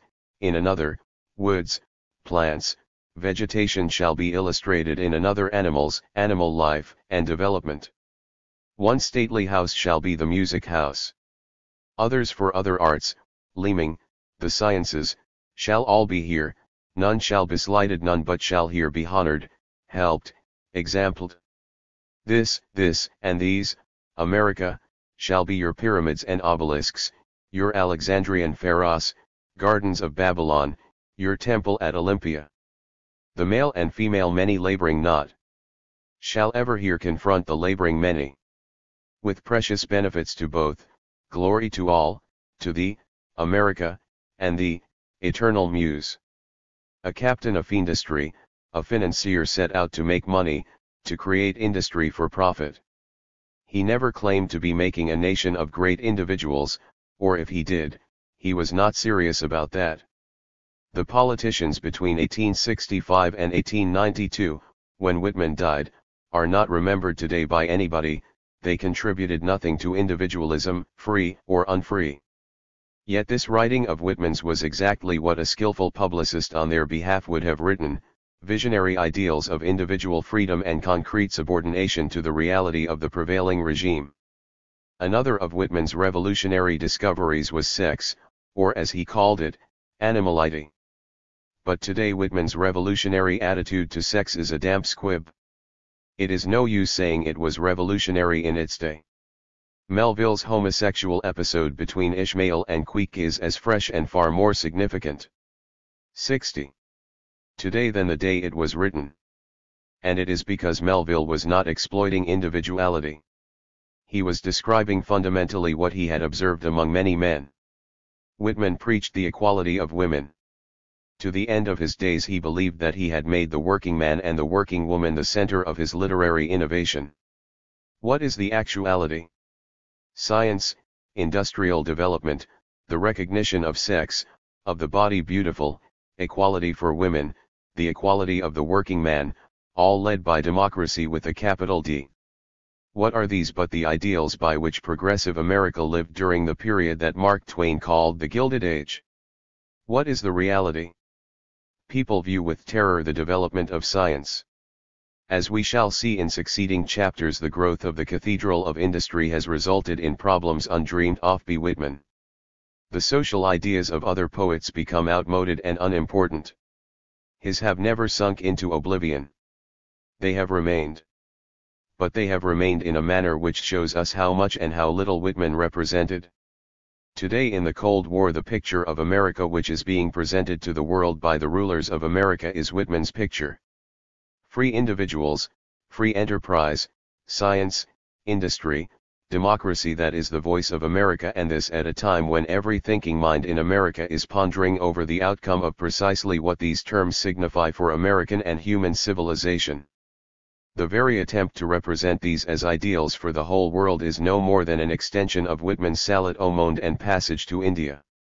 His Body Beautiful and Body Electric and Seminal Wetness are the reservoir from which advertisers of foods, toothpaste, vitamins, deodorants draw an unending source of inspirations by which to cheat and corrupt the American people. As Cyril Connolly, the English critic, reports in his magazine Horizon, he found where one would least expect it, among the rulers of America, serious probing into the realities behind these slogans and doubts of their validity. They are all there in Whitman. He couldn't write poetry about them. Nobody could. But he set them down. And individuality? It has disappeared. That is the history of America since Whitman. The disappearance of the individuality he celebrated, and the need for it, greater than ever. Now this attitude of Whitman's was not mere Philistinism. It was an evasion, as is proved first and foremost by nothing else than the miserable poetic character of his work in this sphere. It was an evasion because Whitman knew the political world of his day. A few years before Leaves of Grass appeared in 1855, he had written in a pamphlet unpublished until 1928, the following appreciation of politics, and he was, we remember, a practicing journalist. 61. Whence then do these nominating dictators of America year after year start out? From lawyers' offices, secret lodges, backyards, bedhouses, and bar rooms, from out of the custom house, marshal's offices, post offices, and gambling halls, from the president's house, the jail, the venereal hospital, the station house, from unnamed by-places where devilish disunion is hatched at midnight, from political hearses, and from the coffins inside, and from the shrouds inside the coffins, from the tumors and abscesses of the land, from the skeletons and skulls in the vaults of the federal almshouses, from the running sores of the great cities, thence to the national, state, city and district nominating conventions of these states, come the most numerous and controlling delegates. Who are they personally? Office holders, office seekers, robbers, pimps, exclusives, malignants, conspirators, murderers, fancy men, portmasters, custom house clerks, contractors, kept editors, spaniels well trained to carry and fetch, jobbers, infidels, disunionists, terrorists, male riflers, slave catchers, pushers of slavery, creatures of the president, creatures of would-be presidents, spies, blowers, electioneers, body snatchers, ballers, bribers, compromisers, runaways, lobbyers, sponges, ruined sports, expelled gamblers, policy backers, Monte dealers, duelists, carriers of concealed weapons, blind men, deaf men, pimpled men, scarred inside with the vile disorder, gaudy outside with God chains made from the people's money and harlots' money twisted together, crawling, serpentine men, the lonely combings and born freedom sellers of the earth. Stripped of padding and paint, who are Buchanan and Fillmore. What has this age to do with them? Two galvanized old men, close on the summons to depart this life, their early contemporaries long since gone, only they two left, relics and proofs of the little political bargains, chances, combinations, resentments of a past age, having nothing in common with this age, standing for the first crop of political graves and gravestones planted in these states, but in no sort standing for the lusty young growth of the modem times of the states. It is clear from all these two men say and do, that their hearts have not been touched in the least by the flowing fire of the humanitarianism of the New World, its best glory yet, and a moral control stronger than all its governments. It is clear that neither of these nominees of the politicians have thus far reached an inkling of the real scope and character of the contest of the day, probably now only well begun to stretch through years, with varied temporary successes and reverses. Still the two old men live in little respectable spots with respectable little wants. Still their eyes stop at the edges of the tables of committees and cabinets, beholding not the great round world beyond. What has this age to do with them? He was caught and swept away by the grandeur of the national awakening in 1860, and to this day Whitman achieved the heroic only in celebration of the Civil War and the victory of national union. But before 1860 Whitman had discovered the means whereby he could avoid the realities which pressed in upon him. He mastered the art of substituting the individual for anything. 62. That was too difficult for him to overcome in reality. He develops a trick whereby nothing is what it is, but means something else. He always had it. In 1856 in As I Sat Alone by Blue Ontario's Shore, he writes, "Have you thought there could be but a single supreme? There can be any number of supremes, one does not countervail another, any more than one eyesight countervails another, or one life countervails another. All is eligible to all. All is for individuals, all is for you.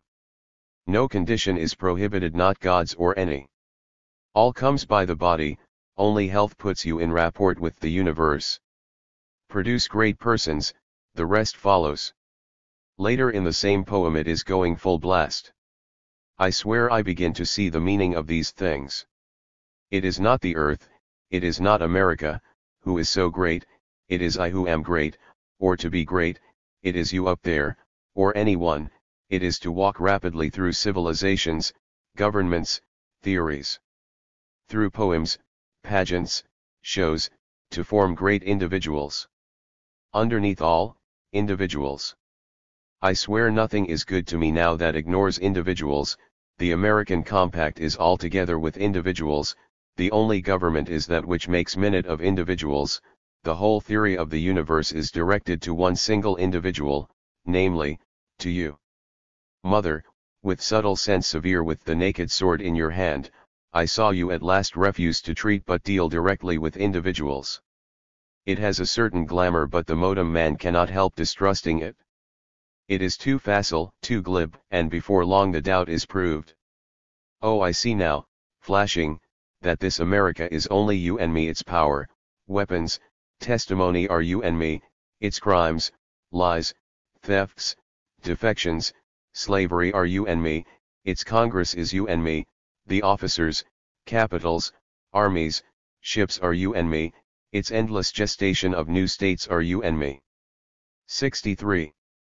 The war so bloody and grim, the war I will henceforth forget, was you and me, natural and artificial are you and me, freedom, language, poems, employments, are you and me, past, present, future, are you and me. This was a perpetual maneuver of Whitman. Constitutions, laws, institutions, things, none of these were real. The real things were individuals, you and me. Over and over again he does it. This characteristic of Whitman's opens a broad road to another significant aspect of one of the most comprehensive and powerful personalities of the 19th century, and therefore to the 19th and 20th centuries. The characteristic of Whitman just noted is a gigantic symbolism, but the symbolism of evasion. This refusal to face things, the mass of things which dominate modern life, has dominated the poetic literature of the last third of the 19th century and the 20th century. Its technical roots may be in Poe, its literary and social base is in this practice of Whitman. It has been used by poetic individualists, men who have turned away from the world or expressed their rage against it in strictly individual terms, Verlaine, Rimbaud, T.S. Eliot, and even prose writers like Joyce. It has been degraded into the preoccupation with technique and special symbols which now distinguish the majority of modern poets who write for a coterie. Now this turn of the individual into himself was inherent in Whitman from the beginning. It might have appeared earlier and he might have pursued it to its conclusion anticipating Rimbaud and the others but for the national unity of the Civil War which solved his doubts and made him feel that here the fullness of individuality would be realized. But in those early poems that tendency to turn into himself is present, linked closely with a somber preoccupation with death. 1. His Song of the Open Road is a splendid poem, an early one, which has appealed to lovers of the full and free life everywhere. But in it Whitman has left his preoccupation with the mass. You only have to compare him with Shelley, who was a genuine if frustrated Democrat. I omit the last purely revolutionary poems. Listen to the last stanzas of the West Wind Ode. A heavy weight of hours has chained and bowed one to like thee, tameless and swift and proud. Make me thy lyre, even as the forest is. What if my leaves are falling like its own? The tumult of thy mighty harmonies will take from both a deep, autumnal tone. Sweet though in sadness be thou, spirit fierce. 64. My spirit, be thou me, impetuous one. Drive my dead thoughts over the universe, like withered leaves to quicken a new birth. And, by the incantation of this verse, scatter, as from an unextinguished hearth, ashes and sparks, my words among mankind. Be through my lips to unawakened earth the trumpet of a prophecy. 0. Wind. If winter comes, can spring be far behind? He, too, is tameless, and swift, and proud. He is defeated, but the call, the deep desire is to speak to all men. You hear it again in the last verse of the Skylark. Teach me half the gladness that my brain must know. Such harmonious madness from my lips would flow. The world should listen then, as I am listening now. But in all the exuberance of Song of the Open Road, Whitman, the super-democrat, is calling to a select few. You shall not heap up what is called riches. You shall scatter with lavish hand all that you earn or achieve, you but arrive at the city to which you were destined, you hardly settle yourself to satisfaction, before you are called by an irresistible call to depart, you shall be treated to the ironical smiles and mockings of those who remain behind you. What beckonings of love you receive, you shall only answer with passionate kisses of departing, you shall not allow the hold of those who spread their reached hands toward you. Later on in the same poem he says, my call is the call of battle, I nourish active rebellion. 65. He nourished nothing of the kind. He shared to the full his countrymen's delusive belief, based on America's early history, that America in its mere existence, was a rebellion. His rebelliousness is a personal sentiment but, like his other songs, to European revolutionaries, Whitman's rebelliousness was an individualistic gesture and nothing more. He had no sense whatever of rebellion as a social movement. He, and all who thought as he, would leave the workingman and go to follow the open road. There is contained in the open road and much of his writing an element of exclusiveness, of an elite, the few who would live their own lives, irrespective of the harsh reality. Whitman as a historical figure has drunk to the dregs his failure to solve the contradiction contained in his own position. If you insist on individualism as he did and then seek it in industry, science, etc. in general, not only are you used by those who control science, industry, etc. Individualism elevated to this position and unable to find a road inevitably turns in upon itself and makes itself and its accumulated misery the norm of society. The end of this is existentialism, the gloomy doctrine of modern Europe which has so many devotees among intellectuals in the United States. Still another expression of the tendencies in Whitman has received perhaps the strangest embodiment of all. By no modern social group is Whitman more admired than the American representatives of the totalitarian barbarism of Russia. The American Communist Party in their self-interested hypocritical use of American tradition has made him their own. That combination of frenzy in praise of democracy, with the capital D, and the complete abstractness of Whitman's poetic treatment of it, Whitman's messianic conception of poets as the great individuals to lead the nation, all this finds in them a response which seems far more than merely political hypocrisy. Was his poetical work for democracy then a total failure? No. He was in his way a genuine Democrat, in that he began with a vision of what early America had in its way produced, a conviction of the worth of the individual. As an individual in work and play and all aspects of life, and the recognition that this individual could only find his fullest expression with other individuals equal to himself. The roads to which his failure led are evidence of his passion in seeking his aim, a passion still held by his countrymen above all other people. He failed because he tried to embrace all, took democracy in general as synonymous with the growth of America. But if he succeeded as a poet only where he spoke of himself and his sorrows, he left behind the impact of his passion for his fellow men in the verse form he perfected. For fine as these poems are, Whitman's chief claim to fame is not the poems themselves. This American writer felt in all his bones that America was different from Europe. He felt that America needed a poetry that was characteristic of America, a poetry of the people, written by a poet who in himself as an individual represented the people and thereby was fitted to write for them. His whole life showed that this above all moved him. The 66. Result is that there, expressing his strongest and finest emotion, he did succeed. He felt the need for a new medium, free verse, and he worked at it. He was no slapdash writer who never blotted a line but a devoted conscientious artist, seeking to create a new democratic form. The paradox of his career is that though he had little that was really new to say, his passion to identify himself with his fellow countrymen did enable him to create a new social medium. Whitman's form is his profoundest contribution to literature, and it is here again that American writers of the middle of the 19th century have struck chords whose significance can only be recognized today.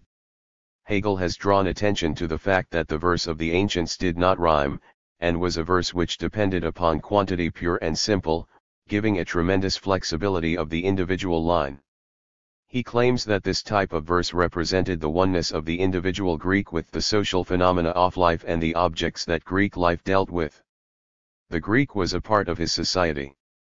Greek society did not know the individual separate from it, hence the plasticity of the poetry, which while rhythmic in form, sought to shape itself to the object described. The growth of individualism in European society destroyed this. The individual, conscious of his isolation, could not allow the verse to seek to follow the object. The recurrent rhythm and the rhymes at the end of the line characteristic of modern poetry were the concrete contact of the subjective individual with what otherwise would have escaped him. He had a need that the educated Greek or Roman did not have. In the first great revolutionary age of modern times when the individual felt himself representative of society, we have the formation of the national languages. Calvin, Luther, and the early English translators of the Bible, religious leaders all, led this transformation. At the moment when Britain was preparing to introduce secular society as opposed to feudal, Shakespeare and the Elizabethan dramatists broke with rhyme and introduced blank verse, which in the hands of its greatest masters, remains to this day unsurpassed as a poetic medium both for depth and flexibility. It was closer to the plasticity of the Greeks and Romans than anything we have seen before or since. With the end of the Elizabethans its greatest period was gone, and it has since known nothing but decline. The genuine passion of the isolated Whitman to get into contact with his fellow men and the character of his fellow men, produced another great stage in the development of poetic language. Whitman's verse can express, as he expressed, the most intimate personal feelings, using as all new languages must do, the intimate nuances of the past. But it is also a chant to be sung by millions of men. It is popular, yet in the hands of a master, it can be subtle and intricate beyond the elaborate verse forms that preceded it. If someday all men will be educated and feel. 67. The need of expression in verse, some such form as Whitman used will be the medium. It has been, as so much that he did, taken up and made into the most precious of verse forms by modem masters, but all the school children in the United States who write verse use it.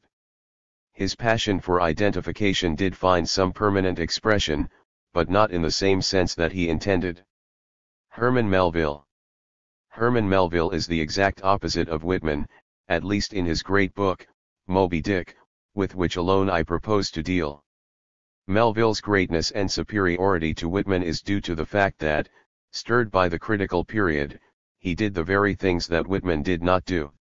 He described with absolute precision various individuals in their social setting, the work that they did, their relations with other men. This led him to see that individualism in certain sections of America had become one of the most dangerous vices of the age and would destroy society.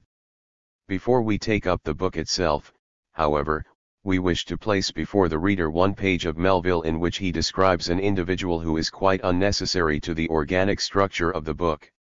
It is a description of an old carpenter on board the ship.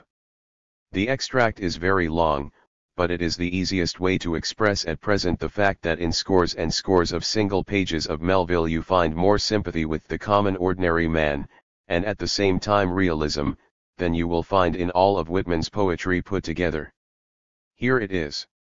A belaying pin is found too large to be easily inserted into its hole, the carpenter claps it into one of his ever-ready vices, and straightway files it smaller. A lost land bird of strange plumage strays on board and is made a captive, out of clean-shaved rods of right whale bone, and cross-beams made of sperm whale ivory. The carpenter makes a pagoda-looking cage for it. An oarsman sprains his wrist, the carpenter concocts a soothing lotion. Stubb longed for vermilion stars to be painted upon the blade of his every oar, screwing each oar in his big vise of wood, the carpenter symmetrically supplies the constellation. A sailor takes a fancy to wear shark bone earrings, the carpenter drills his ears. Another has the toothache, the carpenter outpincers, and clapping one hand upon his bench bids him be seated there, but the poor fellow unmanageably winces under the concluded operation, whirling round the handle of his wooden vice. The carpenter signs him to clap his jaw in that, if he would have him draw the tooth. Thus, this carpenter was prepared at all points, and alike indifferent and without respect in all. Teeth he accounted bits of ivory, heads he deemed but to blocks, men themselves he lightly held for capstans. But while now upon so wide a field thus variously accomplished, and with much liveliness of expertness in him too, all this would seem to argue some uncommon vivacity of intelligence. But not precisely so. 68.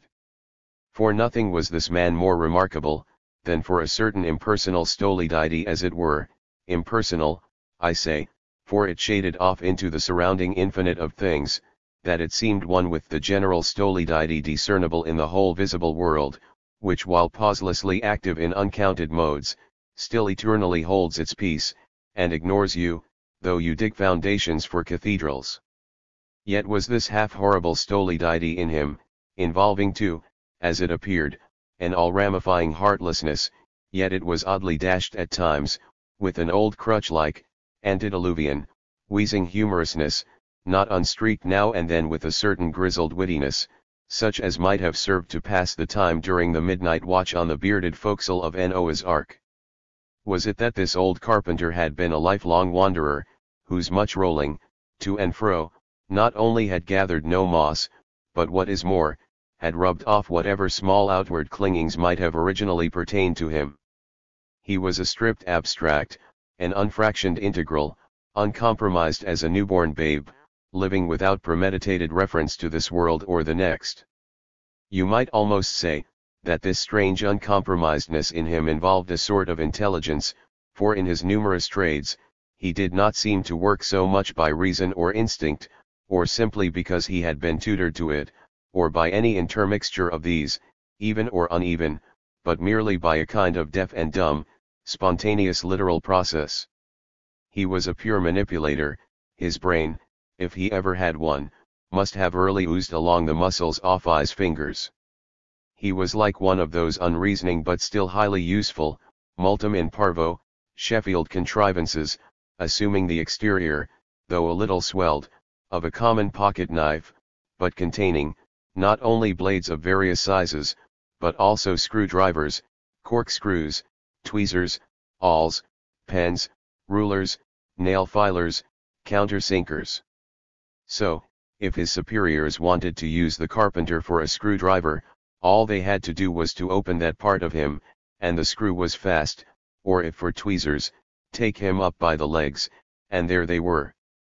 Yet, as previously hinted, this omni-tooled, open and shut carpenter was after all no mere machine or an automaton. If he did not have a common soul in him, he had a subtle something that somehow anomalously did its duty. What that was, whether essence of quicksilver, or a few drops of hartsham, there is no telling. But there it was, and there it had abided now for some 60 years or more. And this it was, this same unaccountable, cunning life principle in him, this, it was, that kept him a great part of time soliloquizing, but only like an unreasoning will, which also hummingly soliloquizes, or rather, his body was a sentry box and the soliloquizer on guard there, and talking all the time to keep himself awake. This was the way Melville saw America. He saw each man separately, concretely, but in all his individuality and all his relations. His insight came from the fact that he saw all men in this way and because of this saw them all in relation to nature. In Moby Dick he was the counterpart of Whitman. He sought not the violent self-expression of individuality which is so peculiarly American but that conviction of the need for communication with all types of men which is also peculiarly American. Many European intellectuals. 69. Write for common men, organize for them, and will readily die for them, do everything for them in fact except meet them as men. Melville described common men as they have been described in no modern literature. But he saw no way for them to form a harmonious society and drew a society which would crash to its doom by individuals. Melville wrote Moby Dick in 1851. As is well known, it is a story of a whaling vessel led by a maniacal captain which pursues a white whale so intemperately that the ship is lost with all on board except one survivor. Melville was bitter in his protest that his book was not some miserable allegory, and the general tenor of his meaning is correct. As allegory it concretizes and imprisons the universal. Melville's book is symbolism, it gives indications and points of support by which the innermost essence and widest reaches of the universal may be grasped. Melville painted a picture of the society of his day, not merely the society of America, but all of society. He indicated very clearly where he thought it was heading at the end of the book. The last sight of the ship shows an eagle, symbol of America, caught in an American flag and being nailed down without possibility of escape, to the mast by the blows of an American Indian. It is impossible to speak more clearly. The social perspectives, however, are not completely hopeless. The survivor is not saved merely for the purpose of relating the story. He is saved by a coffin, prepared by the request of another savage, and fitted for its ultimate purpose so deliberately by the author as to exclude any idea that this is accidental. Who the survivor is, who rescues him, etc., its symbolical significance will appear later. It is enough that while Melville sees no solution to the problem of society, he does not say that there is none. He can see none. The mysticism of life which Melville deals with, and which some writers pay great attention to, is not the most important part of the work. Mysticism is an expression of inability to arrive at rational solutions of the problems of nature and society. Melville's whole book shows that this is what concerned him, man and his relation to nature, and as a result, man in relation to his fellows, i.e., social man. That is the significance of the white whale, nature in relation to the active life of man. But the white whale must be seen as symbol, not as allegory, as Melville insists. For it is precisely symbol which offers the widest variety of reference and interpretation. Unlike Dostoevsky, Melville places his symbolical characters in a very concrete environment, the environment of an industry, of men doing the daily business of the modern world. Melville is to this day unique in his portrait of an industry. Where else does anything like this appear in literature? Certainly not in the sprawling over-emotional novels of Zola, nor in modern propagandist novels, nor in the romantic sea stories of Conrad. Not one great novelist even faintly approaches the realistic description of the process and personnel from the signing up of Floschmiel and 70. Queek, the preparation of the Pequod by the owners, to the final catastrophe. Melville's sense of society was American, the opposite of the talkers, reasoners, arguers, of Dostoevsky. The Pequod was doing a legitimate business, one of the greatest industries of the middle of the 19th century. This cannot be overemphasized, for it is of the essence of Melville. Furthermore, Melville takes care to show that there had been whales which had terrorized whalers, and there had been captains who in the way of business, had sought out and destroyed such whales. Thus Ahab's maniacal quest is merely the exaggeration, the intensification beyond reason, of the legitimate and in fact necessary pursuits of men. Which is precisely why it is so terrible and so dangerous. This legitimate activity symbolizes the perpetual relation of civilized man with nature. The whale was the most striking of living things which man had to subdue in order to have civilized lives. The whale is not a mere fish. The conquest of the air, the mastery of atomic energy, all these are symbolized by the whale. The symbol as such could appeal more easily to men in 1851 than to our own day, when the contact with nature is so much more mechanized, complicated and scientific. But Melville has that relation in mind. Man must perpetually seek to conquer nature, to bend it to his will. And nature is malevolent, making him pay a heavy toll, and creating such strains and stresses in his character as can turn him into a monomaniac. Melville carries the symbolism further. He divided society as a whole into two spheres, the stable society of the land, and the society of the sea. The shifting boundaries of man's need to go further and ever further. How Melville does this, however, is characteristic and very important for understanding the particular method to be used in this book. Melville is not a social scientist. He is an artist, first, middle and last. A great artist is not a politician, and his social and political ideas are to be deduced from his artistic work. Melville, as a matter of fact, was not even an ardent northerner in the pursuit of the war with the South. But no man had more sympathy for the great masses of slaves and primitive peoples than he. But this is to be seen in his work, not in such political views as he expressed. Melville shows what the sea means for him in the strange and haunting episode of Bulkington. Bulkington appears first in Chapter 3, a sailor who has just landed, a superbly handsome man, a southerner, a man reserved, with deep problems of his own but loved by his fellow sailors. Then in Chapter XXIII Bulkington reappears, in a brief chapter, wholly devoted to him. Ishmael sees him at the helm on a bitterly cold winter's night. I looked with sympathetic awe and fearfulness upon the man, who in midwinter just landed from a 4 years' dangerous voyage, could so unrelentingly push off again for still another tempestuous term. The land seemed scorching to his feet. 71. Then come 3 clauses which are in reality a brief poem in the elegiac style of the Greeks. Wonderfulest things are ever the unmentionable, deep memories yield no epitaphs.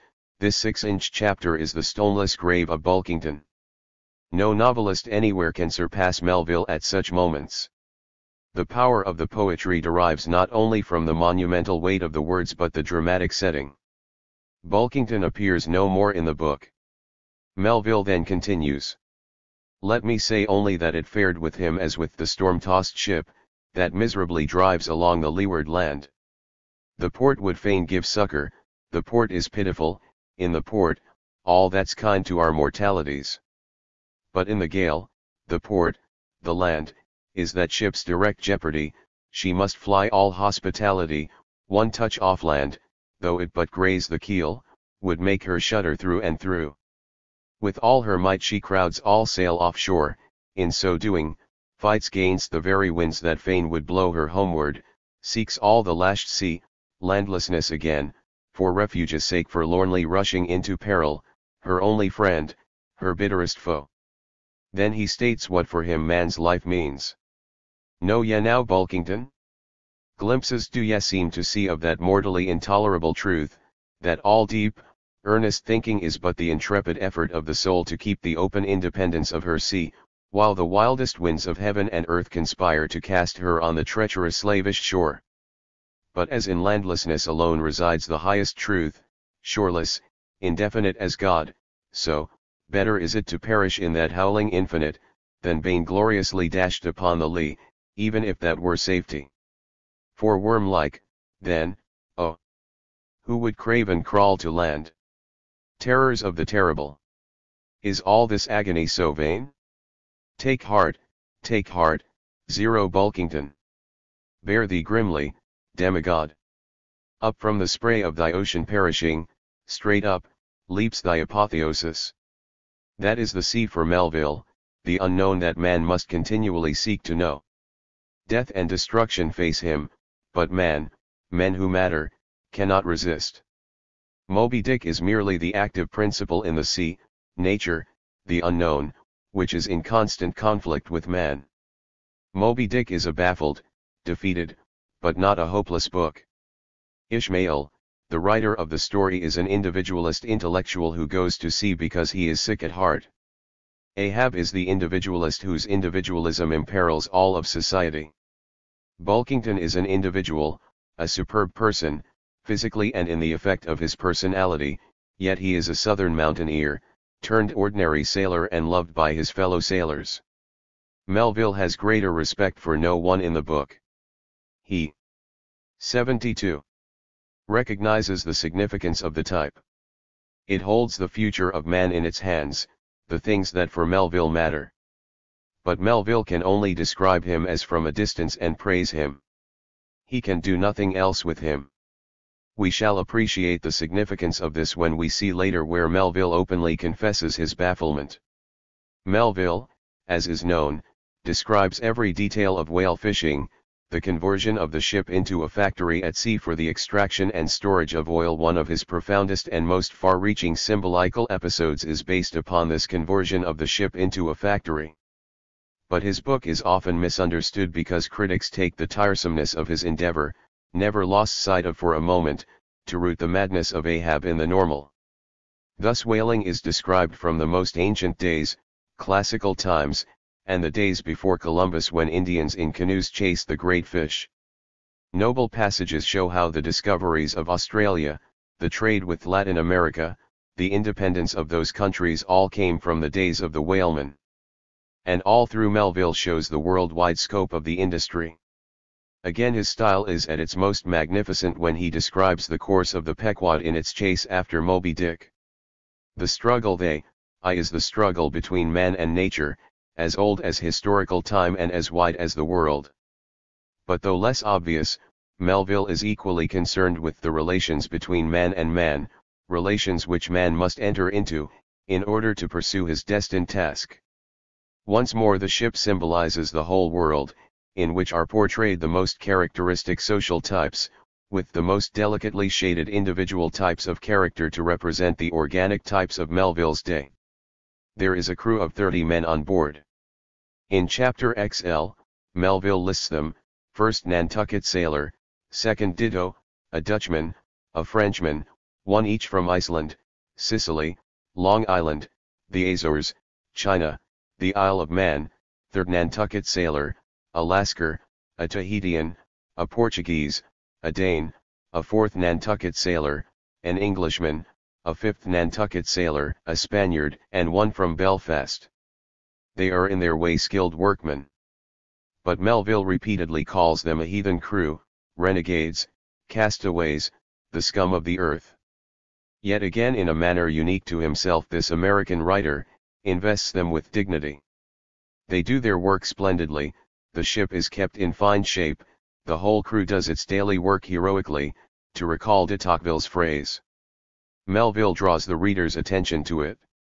But this august dignity I treat of, is not the dignity of kings and robes, but that abounding dignity which has no robed investiture.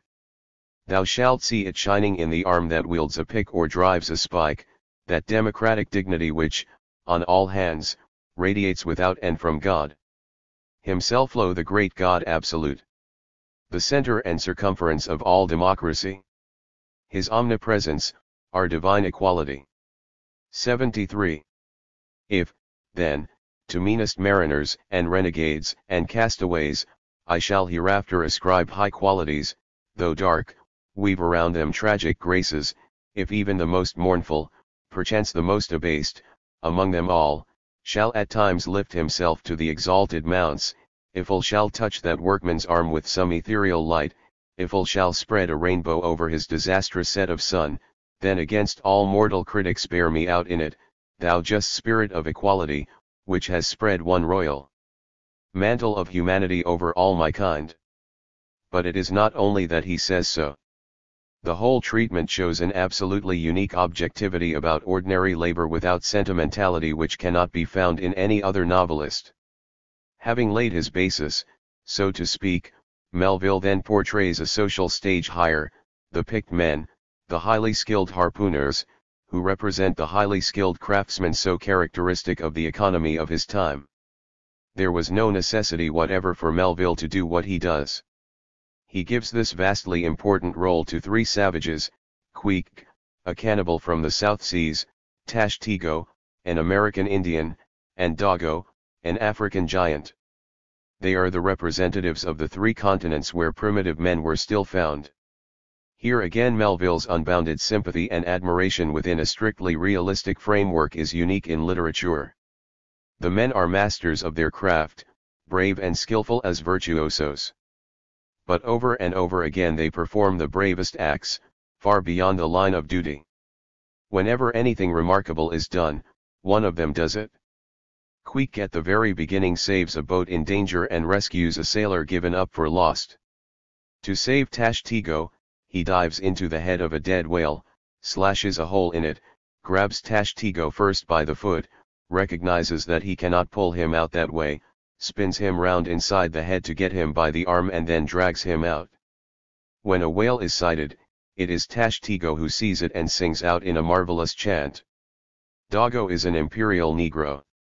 These men have some scenes of truly Shakespearean humor while they eat in the captain's cabin. As if that there were not enough, Melville makes Q.I.E.K. into one of the most carefully realized characters in the book. He is an admitted cannibal, but he has left his country to learn from civilization to go back to teach his people. Ishmael, the narrator, the soul-sick intellectual, finds in Queek a friend and a brother, and the opening pages of the book describe a thinly disguised homosexual relationship between the two in a manner that is as plain and yet as inoffensive as it could possibly be. Here is Ishmael's description of Queek as he gets to know him. I have noticed also that Queek never consorted at all, or but very little, with the other seamen in the inn. He made no advances whatever, appeared to have no desire to enlarge the circle of his acquaintances. All this struck me as mighty singular, yet, upon second thought, there was something almost sublime in it. Here was a man. 74. Some 20,000 miles from home, by the way of Cape Ham, that is, which was the only way he could get there, thrown among people as strange to him as though he were in the planet Jupiter, and yet he seemed entirely at his ease, preserving the utmost serenity, content with his own companionship, always equal to himself. Surely this was a touch of fine philosophy, though no doubt he had never heard there was such a thing as that. But, perhaps, to be true philosophers, we mortals should not be conscious of so living or so striving. So soon as I hear that such or such a man gives himself out like a philosopher, I conclude that, like the dyspeptic old woman, he must have broken his digestive. The last shot is at Ishmael himself. Queek in fact is a remarkable individual. Through all his unearthly tattooings, I thought I saw the traces of a simple honest heart, and in his large deep eyes, fiery black and bold, there seemed tokens of a spirit that would dare 1,000 devils.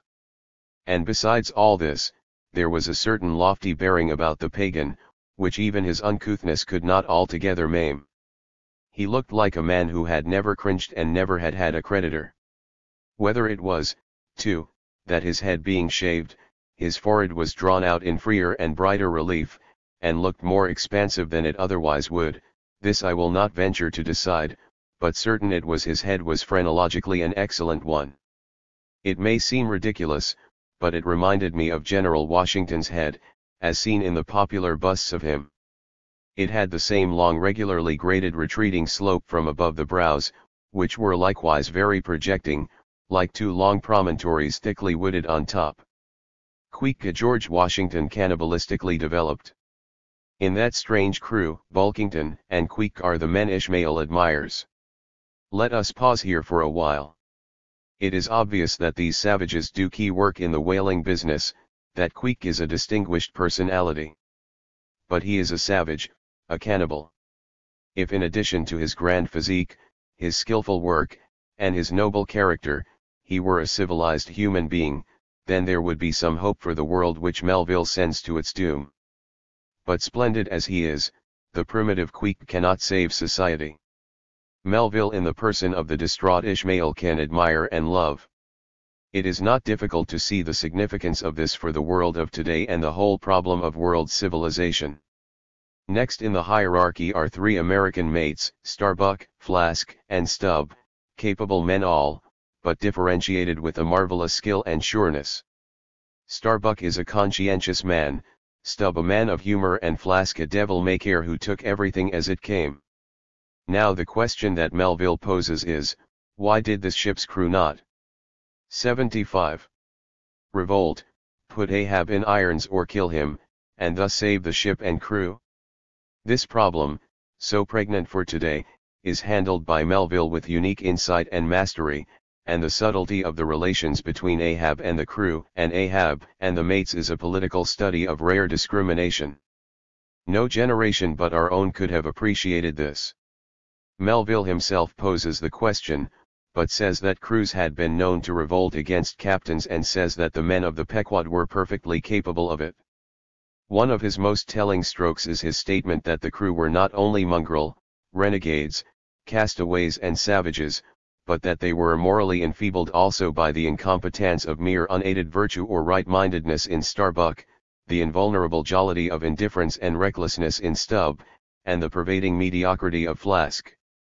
The relations between Starbuck, a brave, honest conscientious man, and Ahab will be dealt with later, they are a most important part of the book.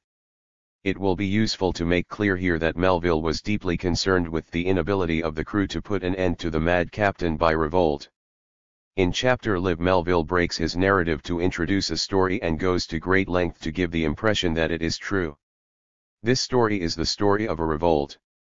A vessel with a crew manned almost entirely by Polynesians met the Pequod in its fateful journey. The white sailors on board took the story to Tashtego, by whom it was made known to the men. But it never went further. The men kept it to themselves. The story briefly is as follows: on board was a magnificently handsome sailor from the lakes called Steelkilt. He was hated by the mate and persecuted by him so that he led a mutiny. Betrayed by his fellow mutineers, Steelkilt nursed revenge. But he was allowed to work afterwards. The ship had to put into an island. Steelkilt and some of the men deserted. The captain set out in a canoe to find a crew.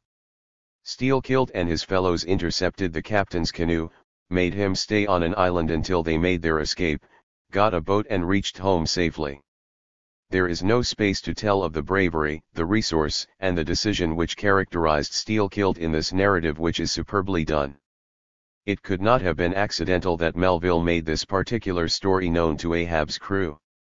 Even more, the men on this ship after the mutiny had decided not to call when they saw whales so as to be sure to get the ship to port as soon as possible, and only one uncontrolled sailor shouted to call attention to a whale which the men in the lookout had seen for hours but had ignored in accordance with their plan. Thus Melville made Ahab's men get every possible indication of what they should do. Why didn't they do it? And here Melville does a most extraordinary thing. He gives some reasons which we shall take up later. But he says frankly that he doesn't know.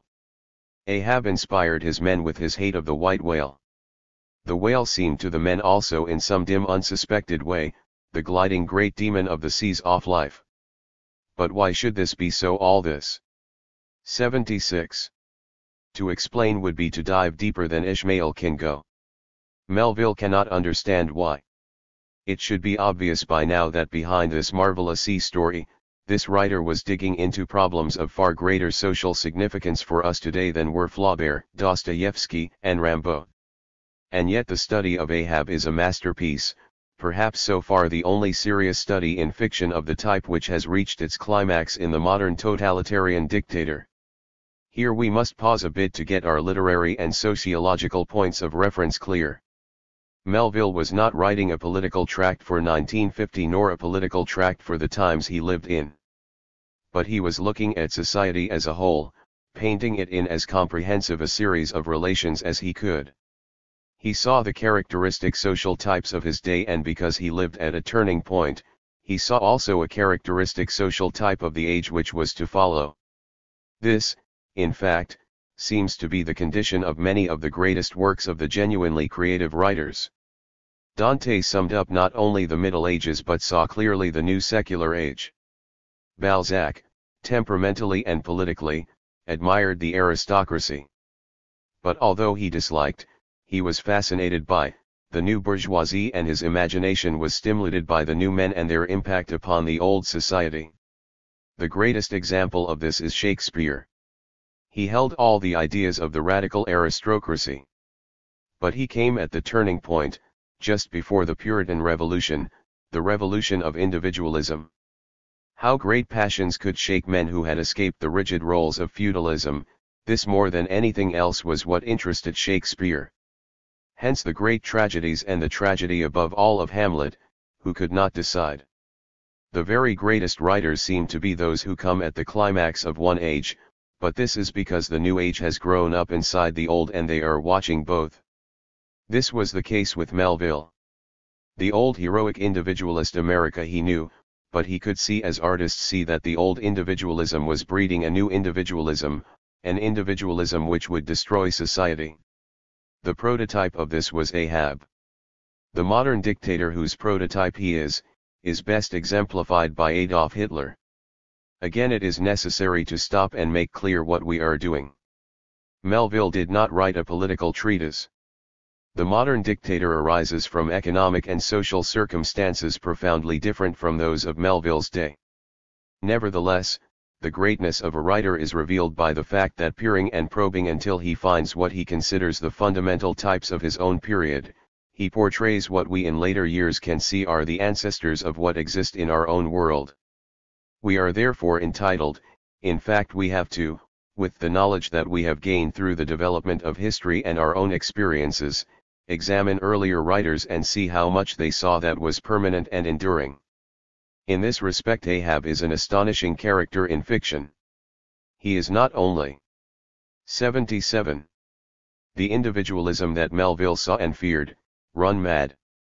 Contrary to Dostoevsky, Melville places the individualism in opposition to a representative section of the society of his time. In addition, and here he touches Dostoevsky, he shows the conflicts within Ahab himself. Before we attempt briefly to indicate some of the main facets of this character and activity, it must be remembered, first of all, that no historical character like Ahab has yet appeared on the American social and political scene. But he has appeared in Europe. Hitler is not only an individual. A man like Hitler could only appear when an essential number of people, representing the type, had become a social grouping, representing vast social forces. If there has been no outstanding social and political figure like Ahab in the United States, we shall show later that among large sections of the population, and particularly in the popular art and popular literature of the day, Figures of this type, vulgarized but essentially the same, are more and more becoming the dominant type of hero in the United States. First of all, Ahab's relations with his men and his employers. Ahab is an executive, he is a captain of a vessel and a very skillful and able whaling captain. His employers would not have countenanced for one moment, as Melville says, this mad chase of Ahab's. His mates were against him. Nothing is more pathetic than the relationship of Starbuck, the honest conscientious man, to Ahab.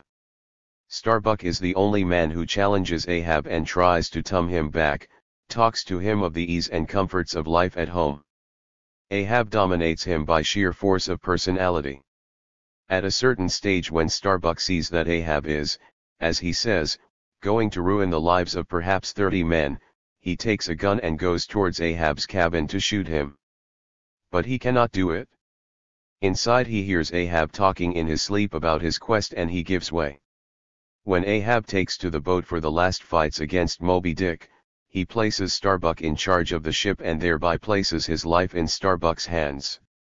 The other mate, Stubb, is told by Ahab to get out of his cabin. Ahab threatens to kick him down. But Stubb, who admits that he has never been treated in this way before, accepts it, dominated also by the overpowering personality and will of Ahab. Profound, far-reaching, and subtle are the relations between Ahab and the men. It is impossible here to go through stage by stage the maneuvers of Ahab with the crew. Sufficient to say that very early he recognized the danger.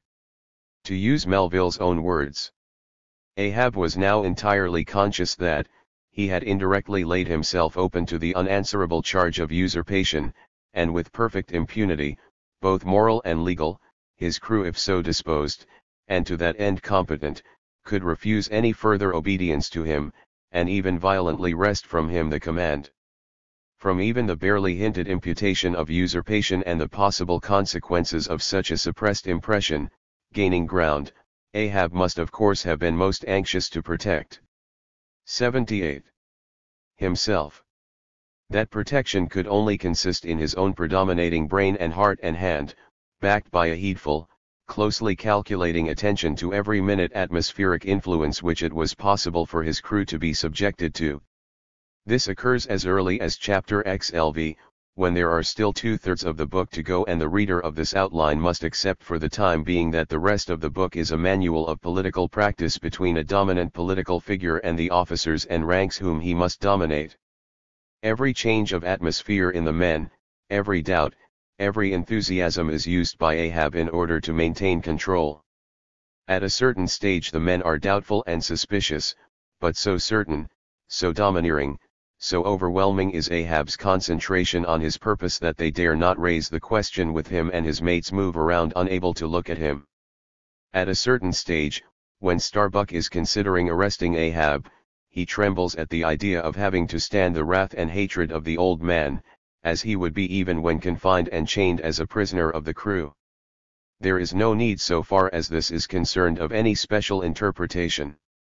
Melville knows and says repeatedly that the conflict is between man and nature, the demonism that is in nature. Melville knows also, however, that the struggle with the demonism in nature involves a certain relation between men and men.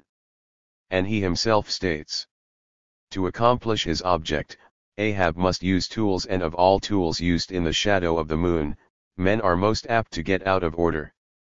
Perhaps it would be easiest by means of a long quotation to show how important is the manipulation by Ahab in the book, to show how carefully Melville distinguishes between the relationships of Ahab to Starbuck and Ahab's relationships to the men. He knew, for example, that however magnetic his ascendancy in some respects was over Starbuck, yet that ascendancy did not cover the complete spiritual man any more than mere corporal superiority involves intellectual mastership, for to the purely spiritual, the intellectual but stands in a sort of corporal relation. Starbuck's body and Starbuck's coerced will were Ahab's, so long as Ahab kept his magnet at Starbuck's brain, still he knew that for all this the chief mate, in his soul, abhorred his captain's quest, and could he, would joyfully disintegrate himself from it, or even frustrate it. It might be that a long interval would elapse ere the white whale was seen. During that long interval Starbuck would ever be apt to fall into open relapses of rebellion against his captain's leadership, unless some ordinary prudential circumstantial influences were brought to bear upon him.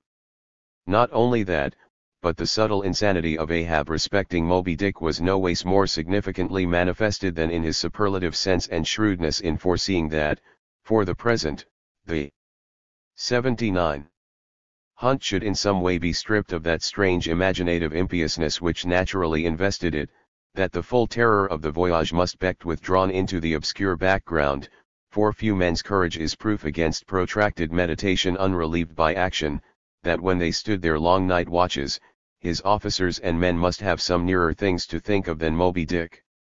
For however eagerly and impetuously the savage crew had hailed the announcement of his quest, yet all sailors of all sorts are more or less capricious and unreliable, they live in the varying outer weather and they all inhale its fickleness, and when retained for any object remote and blank in the pursuit, however promissory of life and passion in the end, it is above all things requisite that temporary interests and employments should intervene and hold them healthily suspended for the final dash. Nor was Ahab unmindful of another thing. In times of strong emotion, mankind disdain all base considerations, but such times are evanescent. The permanent constitutional condition of the manufactured man, thought Ahab, sordidness. Granting that the white whale fully incites the hearts of this my savage crew, and playing round their savageness even breeds a certain generous knight-errantism in them, they must also have food for their more common daily appetites. For even the high-lifted and chivalric crusaders of old times were not content to traverse the 2,000 miles of land to fight for their holy sepulchre, without committing burglarism, picking pockets, and gaining other pious perquisites by the way. Had they been held strictly to their one final and romantic object, that final and romantic object, too many would have turned from in disgust. I will not strip these men, thought Ahab, of all hopes of cash. Cash. They may scorn cash now, but let some months go by, and no perspective promise of it to them, and then this same quiescent cash all at once mutinying in them, this same cash would soon cashier Ahab. The captain then is a leader of men, and all aspects of the leadership of men by a dominating individual are present in the book. It is necessary here in an outline of this kind to repeat once more the limitations, to point out another aspect of the study of a book like Moby Dick. The main purpose of Melville's book in his own mind was the struggle between men and nature. That must be admitted. But with his vast experience of the world and his immense insight and a certain comprehensiveness, which distinguish the selectivity of a great artist, Melville attempted to paint a rounded picture, to symbolize the world as he knew it in this whaling story. That accounts for the great attention that he paid to the social, and what I am calling, the political structure of his symbolical presentation. Now after 100 years, as repeatedly happens with great books, the book, so to speak, can be seen by us in a manner which amounts to a reversal of the particular emphasis which Melville may have had in mind when he wrote. We cannot attempt to see the book precisely as Melville wrote it. The greatness of the writing is due to the fact that, while his original purpose is not in any way head 80. We today, for instance in the conquest of atomic energy and the accomplishments of science and the deadly destruction that they seem to hold for society, can appreciate more than ever what Melville calls the demonism in the world, nevertheless the accuracy and insight of the social structure which he built, and the social and political significance of his characters assume for us a significance which perhaps they did not have for him. They are a testimony to the depth and accuracy of his observation and the profundity of his imagination. Melville then understands the manner in which a dominating will and an immense concentration can overpower men who do not resist it with an equal will and force. He thereby has penetrated to the heart of the secret of the mechanism by which political power is grasped and wielded today in a period of revolutionary changes. To repeat once more, Ahab exemplifies this capacity to the various sections of society who are represented on his ship. How intricate all this can be and the immense opportunities for examination can only be indicated here by one remarkable fact. All persons on board are affected by Ahab one way or another, except the magnificent harpooners who, with complete indifference, do exactly what Ahab says without seeming in the slightest degree affected by him. Melville does not only see this but says it precisely. But it is impossible for us to stop here to examine all the various avenues of exploration which are opened up by the particular approach we are making. And finally, there is the character of Ahab himself. It is extremely difficult, if not impossible, to give the symbolical significance of Ahab in himself and in relation to modern man. However, I shall try to give some indications here. I believe that sufficient has been said to enable the reader to understand much that will have to be implied. Ahab's madness is effective, because, as must be insisted upon, it is a madness which is just one stage beyond the normal activities of man. The crew, as Melville points out again and again, shared some of his aspirations and to some degree sympathized with his aims. Even Ishmael, the educated intellectual, feels the demonism in nature as represented by the white whale and feels also the spell of Ahab's personality, so that even he for a time is captivated and shouted with the rest of the crew. Melville insists that Ahab's individualism is just a part of what every man feels but which has been allowed to run away with itself and hence is so dangerous. Ahab further attempts to convey the impression that his hatred of the white whale is due to the fact that Moby Dick ate off his leg. Melville knows that that is not so. He shows quite clearly that Ahab with his enormous will and instinct to dominate is merely the result of an exasperation with the insoluble moral and intellectual problems with which the society of his day faced him. It is necessary to get this clear. For nearly 70 years after Moby Dick, individualism in the shape of captains of industry ran wild in the United 81 States. We shall see in the next chapter its economic achievements and the social and political problems which it has brought. But Moby Dick has begun to come into its popularity only since World War I. Ahab represents far more the new individualism which captured America after the Civil War. With an almost mathematical logic, Melville took individualism to the extreme limit of what it could accomplish and then faced it with the crisis which he inevitably foresaw would face it. He could see that as in every age society presented serious men with profound problems. There was ahead a tremendous crisis and it would be the type of Ahab, that was all he saw. Quite early Melville makes us aware of what Ahab represents and what the white whale represents to Ahab. In his frantic morbidness he at last came to identify with him, not only all his bodily woes, but all his intellectual and spiritual exasperations. The white whale swam before him as the monomaniac incarnation of all those malicious agencies which some deep men feel eating in them, till they are left living on with half a heart and half a lung.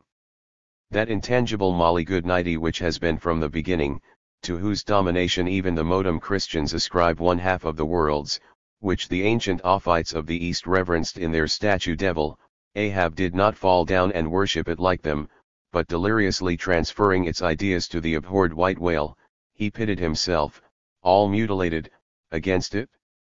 All that most maddens and torments, all that stirs up the less of things, all truth with malice in it, all that cracks the sinews and cakes the brain, all the subtle demonisms of life and thought, all evil, to crazy Ahab, were visibly personified and made practically assailable in Moby Dick.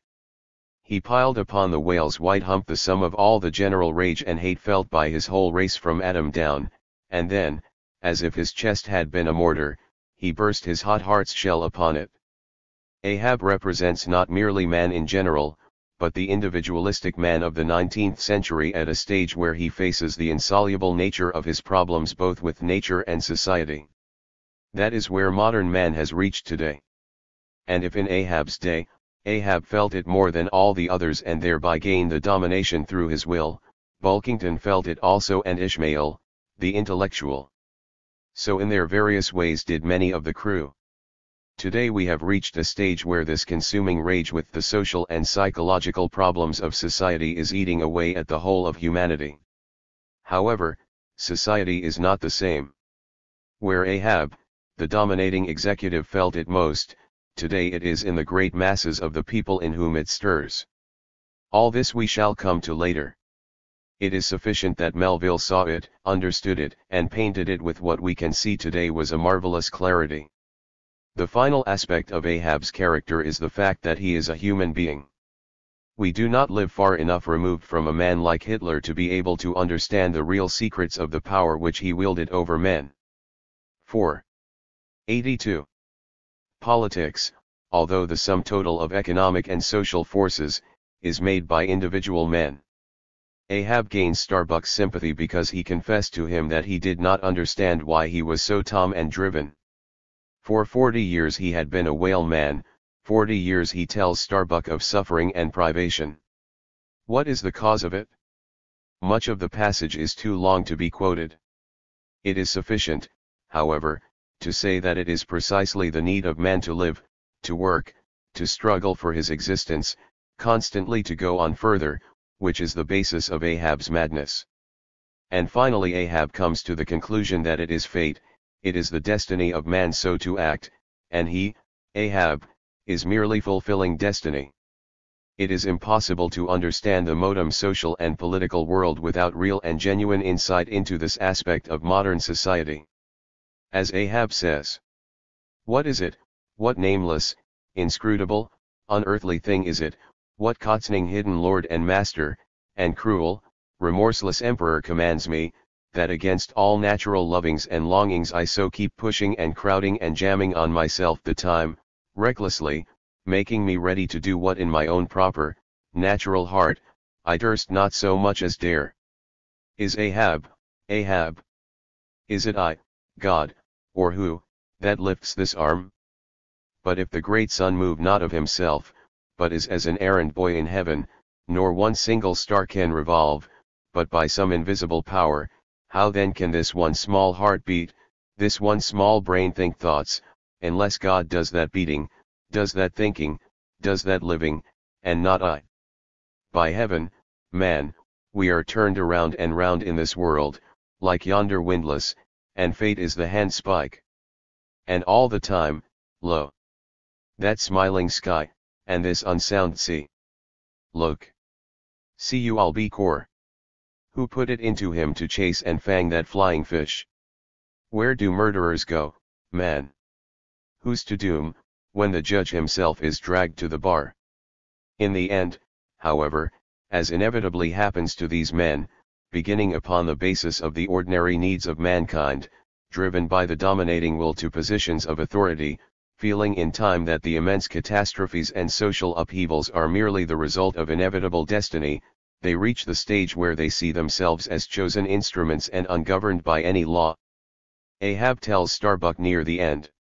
Yet two are the opposite poles of one thing, Starbuck is Stubb reversed, and Stubb is Starbuck, and yet two are all mankind, and Ahab stands alone among the millions of the peopled earth, nor gods, nor men his neighbors. Ahab's final word is fate. This whole act's immutably decreed. 'Twas rehearsed by the enemy a billion years before this ocean rolled. Fool! I am the fate's lieutenant, I act under orders. Look thou underling, that thou obeyest me. 83. No attempt has been made here to compare the bold strokes by which Melville draws the complete picture of Ahab's psychology with, for example, the more intimate and deeper psychology of Dostoevsky.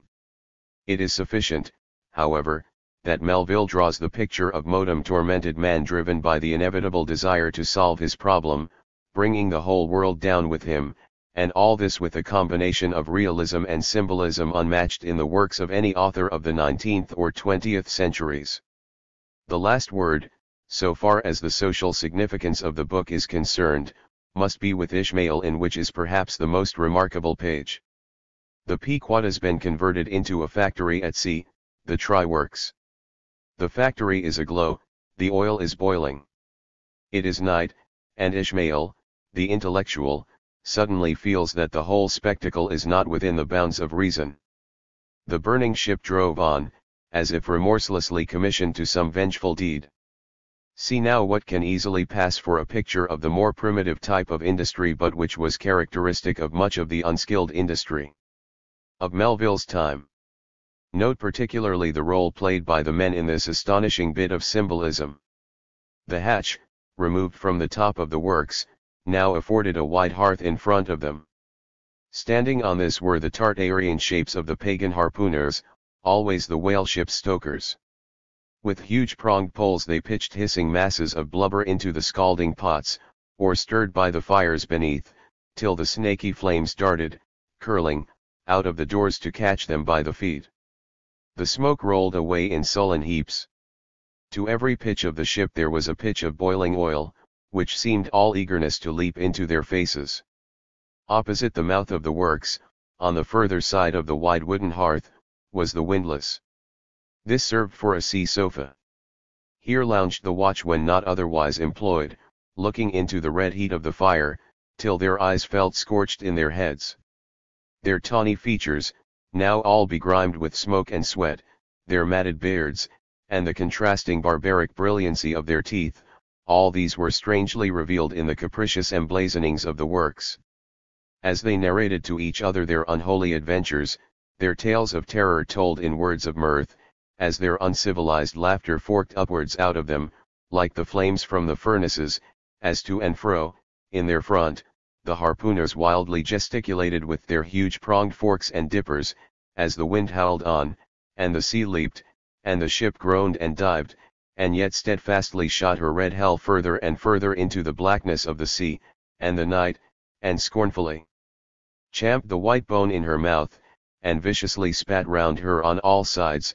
Then the rushing Pequod, freighted with savages, and laden with fire, and burning a corpse, and plunging into that blackness of darkness, seemed the material counterpart of her monomaniac commander's soul.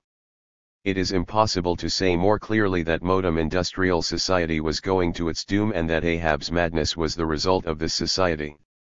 84. Finally, in this very chapter Melville brings out clearly the character of Ishmael the intellectual. He is the exact opposite of both. He is the man without will. He is the man who sees Ahab's madness, is swept up by it, is intelligent enough to oppose it, but like Melville himself has no substitute, no force with which to oppose the mad captain. That night he is at the helm. He can see nothing ahead but disaster. Nothing seemed before me but a jet gloom, now and then made ghastly by flashes of redness. Uppermost was the impression, that whatever swift rushing thing I stood on was not so much bound to any haven ahead as rushing from all havens astern. Melville saw, and indeed on the basis of his experiences, could see no solution whatever, but it is noticeable that this American, this product of the heroic individualism of 1776 to 1850 had no sympathy whatever with intellectualism or escapism of any kind. The society was doomed, and he sent it to its doom. Ahab knew what he wanted, and Melville not only admires Ahab but has nothing but scorn for the intellectual without will. The book begins with Ishmael stating that when he has reached a stage where he could no longer stand the world, then he goes to sea. But in a remarkable chapter called The Masthead, Melville deals once and for all with the soul sick. Ishmael climbs up the mast to do his share, but up there he keeps a sorry guard. The problem of the universe is revolving in him.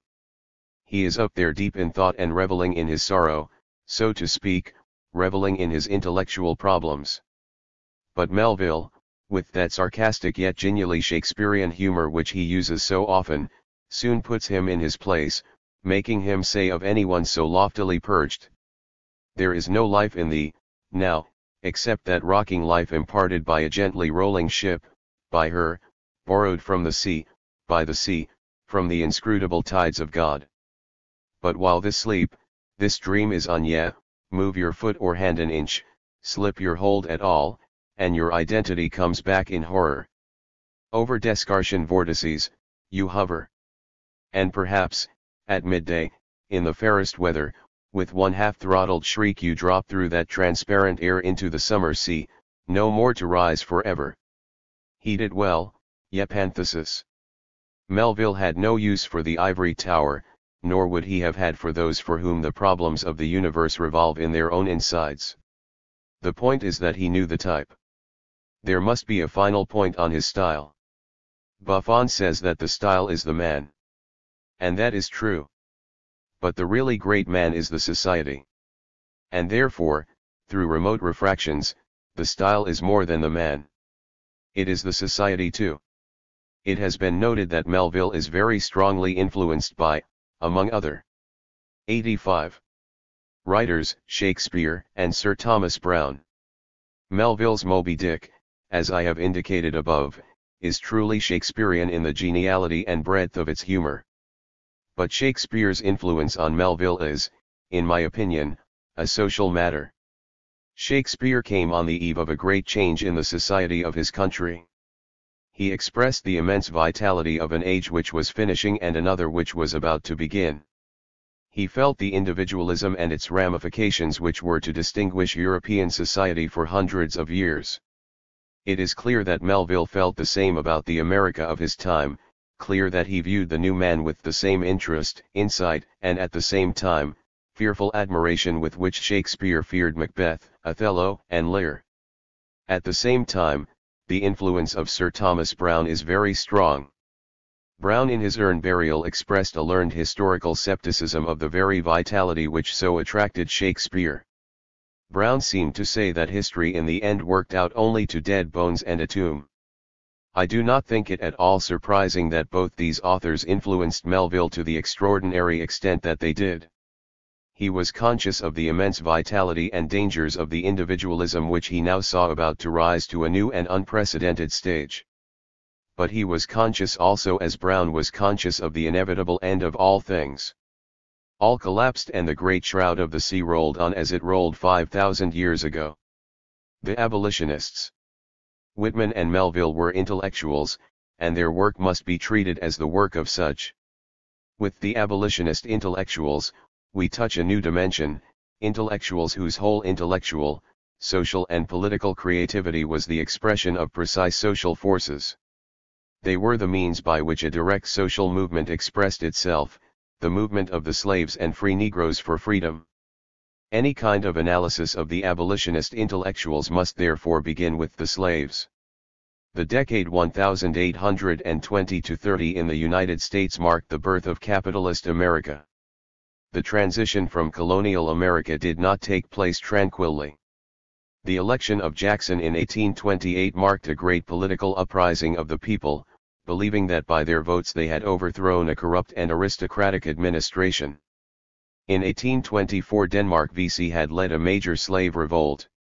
After the failure of the Denmark VC revolt, the Negro slaves had to find other means to gain their liberty.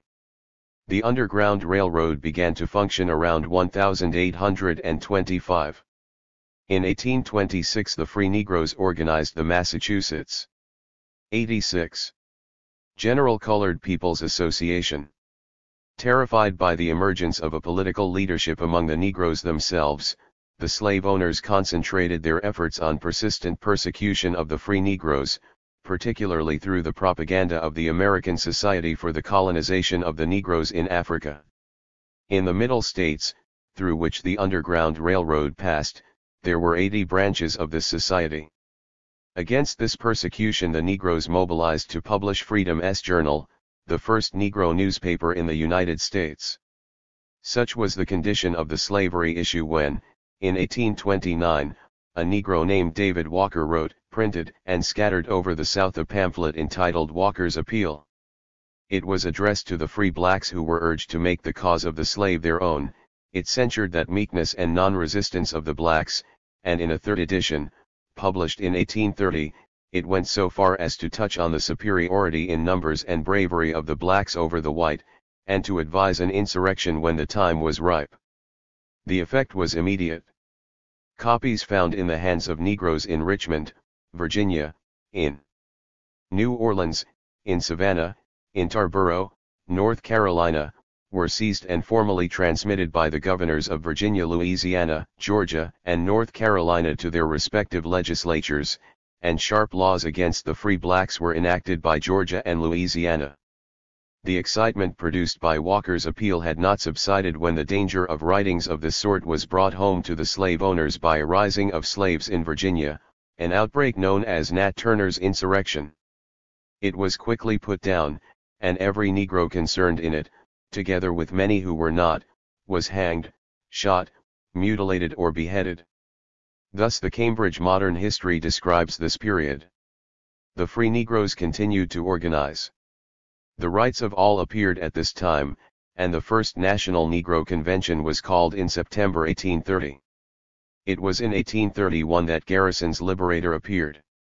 At first a supporter of the Colonization Society, Garrison had been converted by the political organizations and publications of the free Negroes to recognize that colonization was merely a euphemism for the slave owners' persecution of the free Negroes.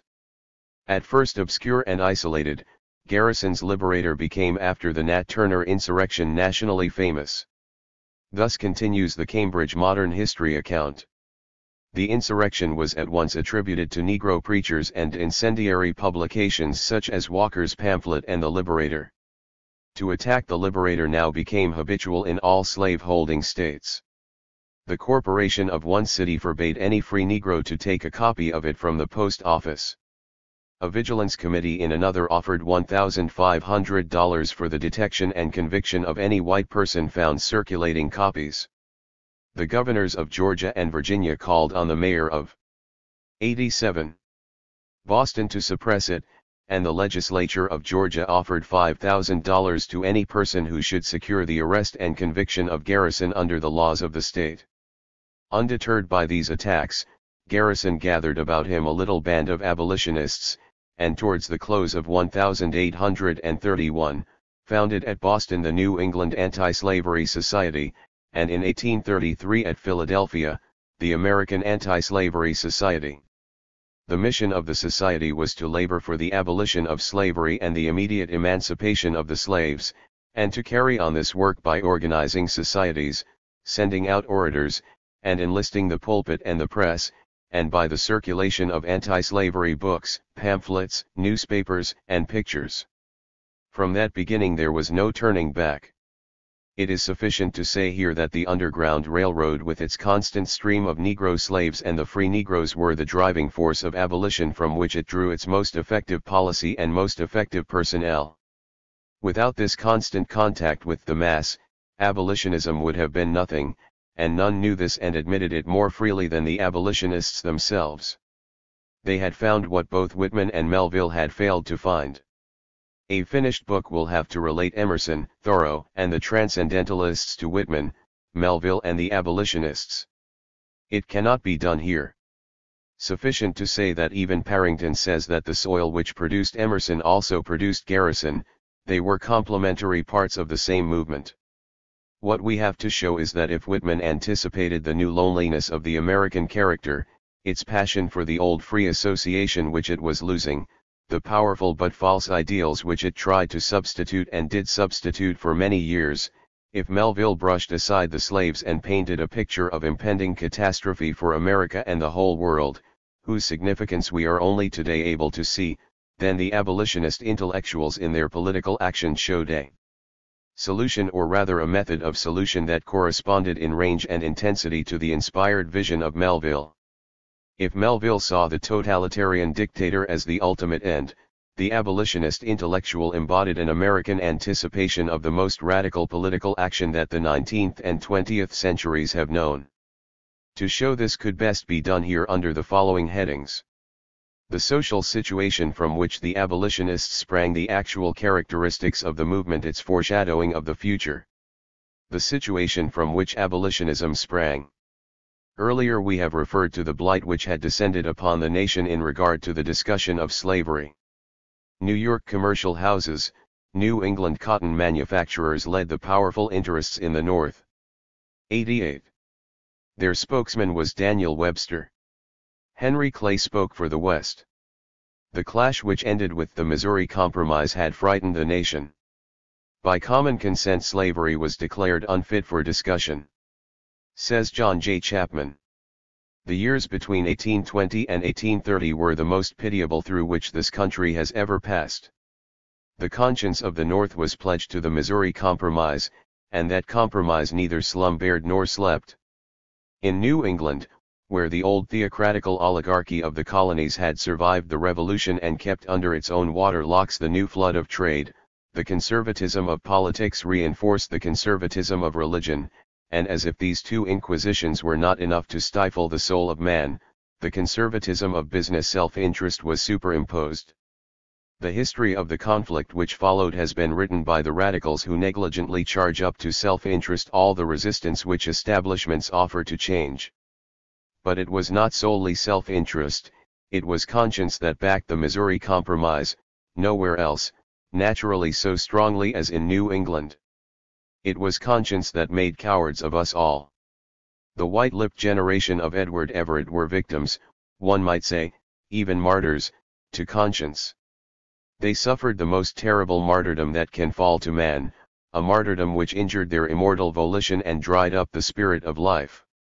If it were not that our poets have too seldom deigned to dig into real life, I do not know what more awful subject for a poem could have been found than that of the New England judge enforcing the fugitive slave law. For lack of such a poem the heroism of these men has been forgotten, the losing heroism of conservatism. It was this spiritual power of a committed conscience which met the new forces as they arose, and it deserves a better name than these new forces afterwards gave it.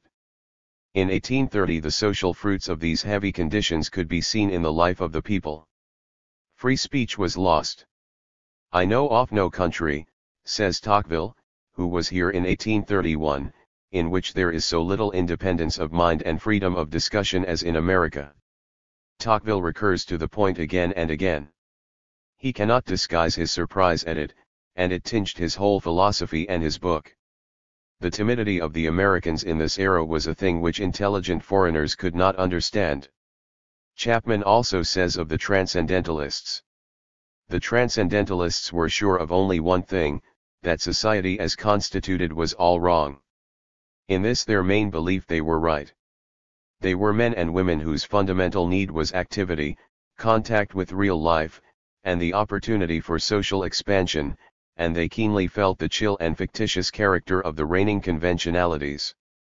Boston was particularly difficult, but Melville and Whitman as well as the New England intellectuals felt the stifling bonds.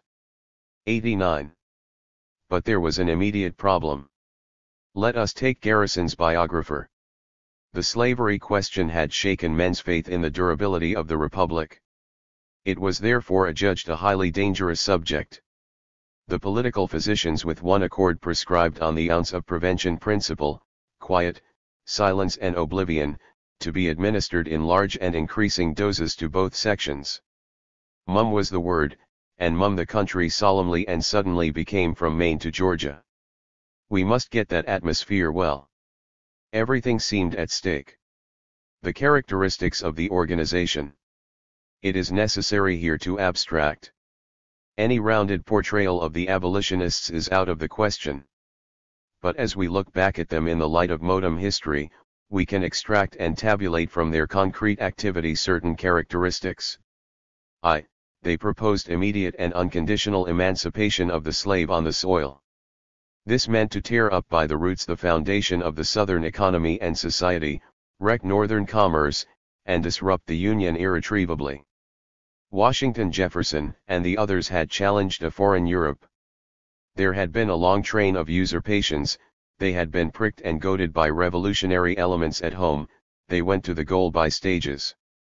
Garrison took a stand on fundamental principle and principled the movement remained to the end. They renounced all traditional politics, denouncing all political parties of the day as corrupt. After 30 years, they supported Lincoln's government only when they saw it would lead a war against the South. 2. The movement was pacifist, and Garrison depended on what he called moral suasion. But it was a strange pacifism which had as its avowed aim to startle the South to madness. In fact, the violence of the polemic, the attack without bounds upon everything that stood in the way, the unceasing denunciations of slave property, the government, the Constitution, the laws, the Church, was in itself a repudiation of pacifism, and before the Civil War began, Garrison was almost alone in his pacifism. 3. In time they denied the authority of the Constitution, calling it a pro-slavery document. They called upon the government to break the tie with the South, and as late as 1860, welcoming the secession of Georgia, etc. This principled denial of the very authority of government was and is a very feature of mass politics, and they carried it out in their day-to-day. 90. Policies. 4. Yet Garrison's party aimed at being a mass party. It aimed at convincing the masses of the people and by this means overturning the deeper foundations of the evil which had corrupted society, politics, and the church. 5. The movement was an international one. From the very beginning the Garrisonians covered Europe, carrying on an incessant unbridled polemic against slavery, among monarchs, statesmen, organizations, and common people. One Negro alone brought home 1 million signatures from Germany. In the minds of most Americans they were the bitterest traducers of their country not only at home but abroad. 6. They took this attitude to a logical conclusion and openly hoped for the defeat of their country in the Mexican War, which they claimed was for the purpose of extending slavery. 7. They were interracial. They preached and practiced Negro equality. They endorsed and fought for the equality of women. 8. They were intolerant. They hated and mercilessly excoriated all who had the slightest touch with slavery.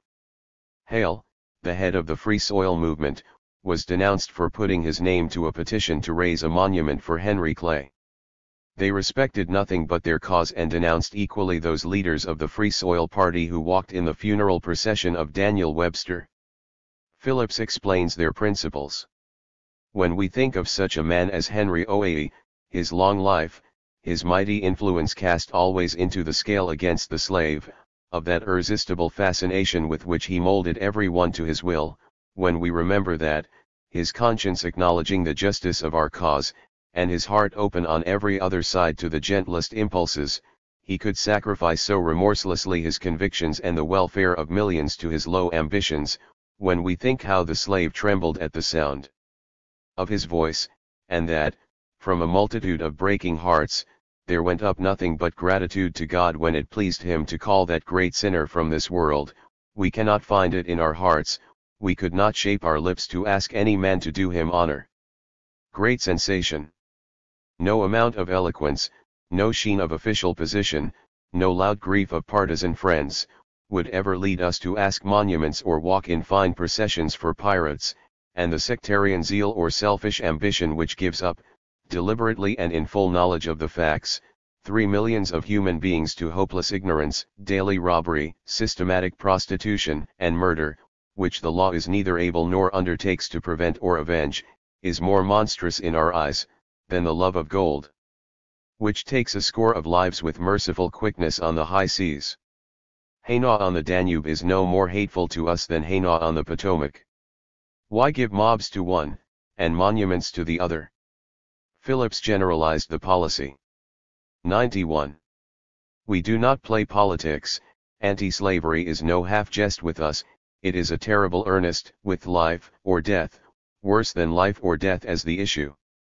It is no lawsuit, where it matters not to the good feeling of opposing counsels which way the verdict goes, and where advocates can shake hands after the decision as pleasantly as before. And again, we will gibbet the name of every apostate so black and high that his children's children shall blush to bear it. And by apostate they meant anyone who was not with them. If he was not with them, then he as good as supported slavery. 9. The abolitionists among themselves showed another startling characteristic. They argued over every comma of their doctrine with the utmost pertinacity and unyieldingness. Sincerity, says Phillips, is no shield for any man from the criticism of his fellow laborers, and he attacked a man so devoted to the cause as Senator Sumner. Correct policy was what mattered. Nothing else. So much so, that one well-wisher after hearing an acrimonious debate uttered a sentiment general at the time, to listen to the abolitionists abuse each other was a sure way to become an anti-abolitionist. Yet despite the innumerable splits and the venomous controversies, a radical abolitionist was a man apart, and recognized as such by his colleagues as well as by the rest of the population. Despite the acrimonious and recriminating character of their discussions and denunciations, they never at any time showed the faintest trace of that totalitarianism and degrading uniformity which characterizes the communist parties of today. 10. They sought no rewards, fighting for the pure idea. But they faced the hostility of the state, the local police, and the best citizens. They were beaten, stoned and mobbed. Some of them were killed. Garrison had the narrowest of escapes. Douglas was beaten and left for dead. Pacifist though they were in theory, they took part in the rescues of fugitive slaves, not only by underground methods but in open defiance of all authority. That Garrison was opposed to the labor movement as such, that these abolitionists would have failed had it not been for fundamental social forces working in their favor, which they knew and counted on, all these things and many others are true. Any full study would have to show them in their concrete environment, would show their many weaknesses, contradictions, and even many absurdities. But one thing emerges. Out of America, with no assistance from any alien tradition but from the very genius of the country, emerged this clearly recognizable replica of the early Christians, the Puritans, and later the early Bolsheviks, types which have appeared only when fundamental changes are shaking a society to its depths. 92. Like Whitman and Melville, the abolitionist intellectuals were only anticipations, an eruption in a crisis whose full significance would only be seen later. By 1855, when the Republican Party was formed, their work was historically over, that is to say, if they had disappeared, the course of history would have been little altered. But before they disappeared in 1865, they were able to take their ideas to their logical conclusions and leave the clearest anticipation of the modern world that was to come out of this upheaval. In the last decade before the Civil War, the abolitionist intellectuals reached their furthest point in Frederick Douglass, who in himself represented the forces of the nation opposed to the South to a degree more than any other single individual of the time. But as the war approached, Wendell Phillips developed a political policy for abolitionism which to this day remains ignored and almost forgotten. Yet seen in its context, it is perhaps the highest peak reached by the United States intellectuals in the foreshadowing of the future of the world of today and in indicating how deeply all great world currents are integral to the United States as a nation. Phillips in the past had openly preached and practiced disregard of law. I admit the right and duty of minorities to disregard immoral or unconstitutional law. Now after John Brown's raid he said, "The lesson of the hour. I think the lesson of the hour is insurrection, sensation.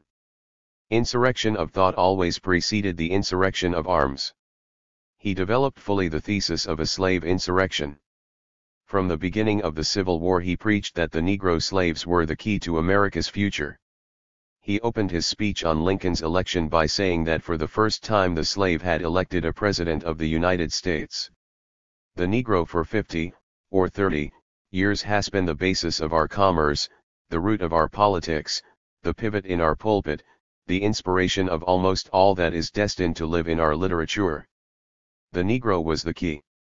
The papers are accumulating statistics to prove that the Negro will work, and asking whether he will fight. If he will not fight, we are gone, that is all. If he will not work without the leash, the Union is over. As early as February 1861 he came clearly out for an insurrection among the Negroes. 93. Strictly speaking, I repudiate the term insurrection. The slaves are not a herd of vassals. They are a nation, 4 million strong, having the same right of revolution that Hungary and Florence have. I acknowledge the right of 2.5 million of white people in the 7 seceding states to organize their government as they choose. Just as freely I acknowledge the right of 4 million of black people to organize their government, and to vindicate that right by arms. The Negroes began to come early over to the north. The blacks are with us, and not with the South. At present they are the only Unionists. That was the force which would win the war. McClellan may drill a better army, more perfect soldiers. He will never marshal a stronger force than those grateful thousands. That is the way to save insurrection. He is an enemy to civil liberty, the worst enemy to his own land, who asks for such delay or perversion of government policy as is sure to result in an insurrection. Our duty is to save these 4 millions of blacks from their own passions, from their own confusion, and 8 millions of whites from the consequences of it. I maintain therefore the power of the government itself to inaugurate such a policy, and I say, in order to save the Union, do justice to the black. Some men, say, begin at the new Union by exporting the blacks. For him the freed Negroes with land were the very basis of democracy in the South.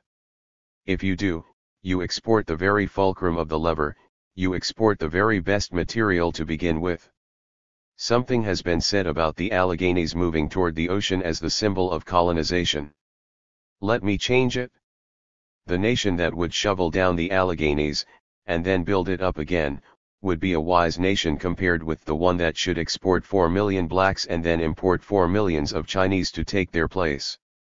To dig a hole, and then fill it up again, would be Shakespearean wisdom compared with such an undertaking. I want the blacks as the very basis of the effort to regenerate the South. They were the allies of Northern democracy. We are to take military possession of the territory, and we are to work out the great problem of unfolding a nation's life. We want the 4 millions of blacks, a people instinctively on our side, ready and skilled to work, the only element the South has which belongs to the 19th century. 94. What then of the South? He preached the complete destruction of the Old South. He was ready then to advocate subsidies to the loyal slaveholders but land to the blacks. That sum which the North gives the loyal slaveholder, not as acknowledging his property in the slave, but a measure of conciliation, perhaps an acknowledgment of its share of the guilt, will call mills, ships, agriculture into being. The free Negro will redeem to us lands never touched, whose fertility laughs Illinois to scorn, and finds no rival but Egypt. And remember besides, as Montesquieu says, the yield of land depends less on its fertility than on the freedom of its inhabitants. Such a measure binds the Negro to us by the indissoluble tie of gratitude, the loyal slaveholder, by strong self-interest our bonds are all his property, the other whites, by prosperity, they are lifted in the scale of civilization and activity, educated and enriched. Our institutions are then homogeneous. We grapple the Union together with hooks of steel, make it as lasting as the granite which underlies the continent. He attacked the South with a violence matched only by the attacks of the South upon the North. The South was one large brothel. By the South, he said, he meant a principle. And by the South, I mean likewise a principle, and not a locality, an element of civil life, in 14 rebellious states. I mean an element which, like the days of Queen Mary and the Inquisition, cannot tolerate free speech, and punishes it with the stake. I mean the aristocracy of the skin, which considers the Declaration of Independence a sham, and democracy a snare, which believes that 1/3 of the race is born booted and spurred, and the other 2/3 ready saddled for that third to ride. I mean a civilization which prohibits the Bible by statute to every 6th man of its community, and puts a matron in a felon's cell for teaching a black sister to read. I mean the intellectual, social, aristocratic, South, the thing that manifests itself by barbarism and the Bowie knife, by bullying and lynch law, by ignorance and idleness, by the claims of one man to own his brother, by statutes making it penal for the state of Massachusetts to bring an action in her courts, by statutes, standing on the books of Georgia today, offering $5,000 for the head of William Lloyd Garrison. That South is to be annihilated. Loud applause. The totality of my common sense, or whatever you may call it, is this, all summed up in one word: this country will never know peace nor union until the South, using the words in the sense I have described, is annihilated, and the North is spread over it. Our struggle, therefore, is between barbarism and civilization, such can only be settled by arms. This was no matter of vengeance or mere subjective hatred of evil. Phillips understood sooner and more clearly than any in the North what was involved. He claimed that any compromise with the South would mean an 95. Agreement on the South's terms, and these terms would inevitably mean the nationalization of slavery, and the subjugation of free speech and democracy in the North to aristocratic tyranny. Hence the ruthlessness of his conclusion. I am for conciliation, but not for conciliating the slaveholder. Death to the system and death or exile to the master is the only motto. But Phillips' revolutionism did not stop there. In pursuit of this policy, Phillips was ready to overthrow the government. He denounced the president and his commander-in-chief as traitors. I do not say that McClellan is a traitor, but I say this, that if he had been a traitor from the crown of his head to the sole of his foot, he could not have served the South better than he has done since he was commander-in-chief. Applause. He could not have carried on the war in more exact deference to the politics of that side of the Union. And almost the same thing may be said of Mr. Lincoln, that if he had been a traitor, he could not have worked better to strengthen one side, and hazard the success of the other. There is more danger today that Washington will be taken than Richmond. Washington is besieged more truly than Richmond is. After 15 months of war, such is the position of the strongest nation on the globe, for the 19 northern states, led by a government which served their ideas, are the strongest nation on the face of the globe. Now, I think, and if I were in the Senate I should have said to the government, that every man who under the present policy loses his life in the swamps of the South, and every dollar sent there to be wasted, only prolongs a murderous and wasteful war, waged for no purpose whatever. This is my meaning. In this war, mere victory on a battlefield amounts to nothing, contributes little or nothing toward ending the war. If our present policy led to decisive victories, therefore, which it does not, it would be worth little. The war can only be ended by annihilating that oligarchy which formed and rules the South, and makes war by annihilating a state of society. No social state is really annihilated, except when it is replaced by another. Our present policy neither aims to annihilate that state of things we call the South, made up of pride, idleness, ignorance, barbarism, theft, and murder, nor to replace it with a substitute. But an aimless war I call wasteful and murderous. He developed what he believed with extraordinary clarity. He believed and said that only defeat would stir the government. If we are ever called upon to see another President of the United States on horseback flying from his capital, waste no tears. He will return to that capital on the arms of 1 million of adult Negroes, the sure basis of a union which will never be broken. Applause. 96. He was prepared to purge the government not only during the war but after. I believe in events, I believe in the inevitable tendency of these coming 10 years towards liberty and union. But it is to be done as England did it in 1640, by getting rid gradually, man by man, of those who don't believe in progress, but live and mean to live in the past. And as man by man of that class retires, and we bring to the front men who are earnest in the present, victory, strength and peace are to be the result. The reference to the year 1640 is significant. All his life he was a student of the Civil War in England, and in 1640 began the conflict which ended in the government of Cromwell in 1649. He claimed that Lincoln's government had the characteristic Whig ignorance and distrust of the people. Properly led, the North could have defeated the South in a few months. He insisted that the people were ready, and he spoke as one who had worked among them for 30 years. We can only briefly indicate his tactical proposals, which were as ruthless as his politics. He was no abstract anarchistic Democrat. Lincoln's government, like any war government, was correct in assuming dictatorial powers. But the only justification for this was a policy based upon the people. He refused to cease his criticism. He said that if he were a member of the Senate he would not have voted one soldier or one penny until his policy had been adopted. This was not mere talk. He made some of these statements surrounded by hostile crowds, and in those days his life was more than ever in danger. He was by now the virtual leader of the abolitionist movement. To conclude this brief sketch, the policy of seizure of the land by the Negroes was known in the South among the Negroes as a Wendell Phillips.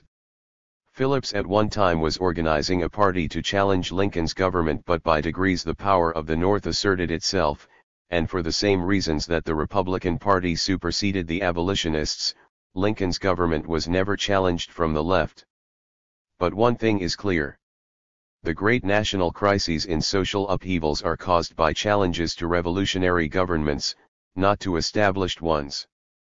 It was the challenge of Lilburne and the Levelers to Cromwell, of the Paris Commune to the Committee of Public Safety and Robespierre, which marked the most desperate crises of the revolutionary regime. It never came to this in the Civil War. but the abolitionists and Phillips in particular show that in the United States, such an embryo, such an anticipation of extreme revolutionism had developed. Phillips in his context and in his political programs showed the same breadth of view, the revolutionary conception of democracy, and political ruthlessness which are associated with what is loosely called Bolshevism. His ideas for America, and he was prepared to go through blood and fire for them, should be indicated. 97. There is a party for whom I have ever the right hand of conciliation, and whenever the foot of military despotism is lifted from that party, I believe that in the South itself we shall be surprised by the weight, strength, and number of the men who still love the Union. There is a party for whom I have conciliation, and this taking by the hand a beautiful little girl of 5 years old, with a fair complexion and light auburn ringlets is its representative. In the veins that beat now in my right hand runs the best blood in Virginia's white races and the better blood of the black race of the Old Dominion. Applause, a united race, to whom, in its virtue, belongs in the future a country, which the toil and labor of its ancestors redeemed from nature and gave to civilization and the 19th century. Applause. For that class I have ever an open door of conciliation, the labor, the toil, the muscle, the virtue, the strength, the democracy, of the Southern states.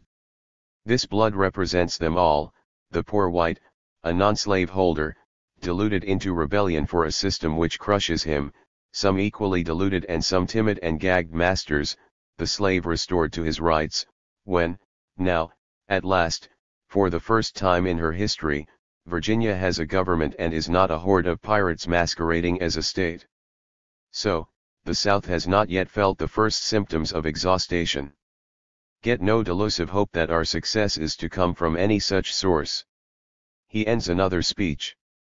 Never until we welcome the Negro, the foreigner, all races as equal, and melted together in a common nationality hurl them all at despotism, will the North deserve triumph or earn it at the hands of a just God.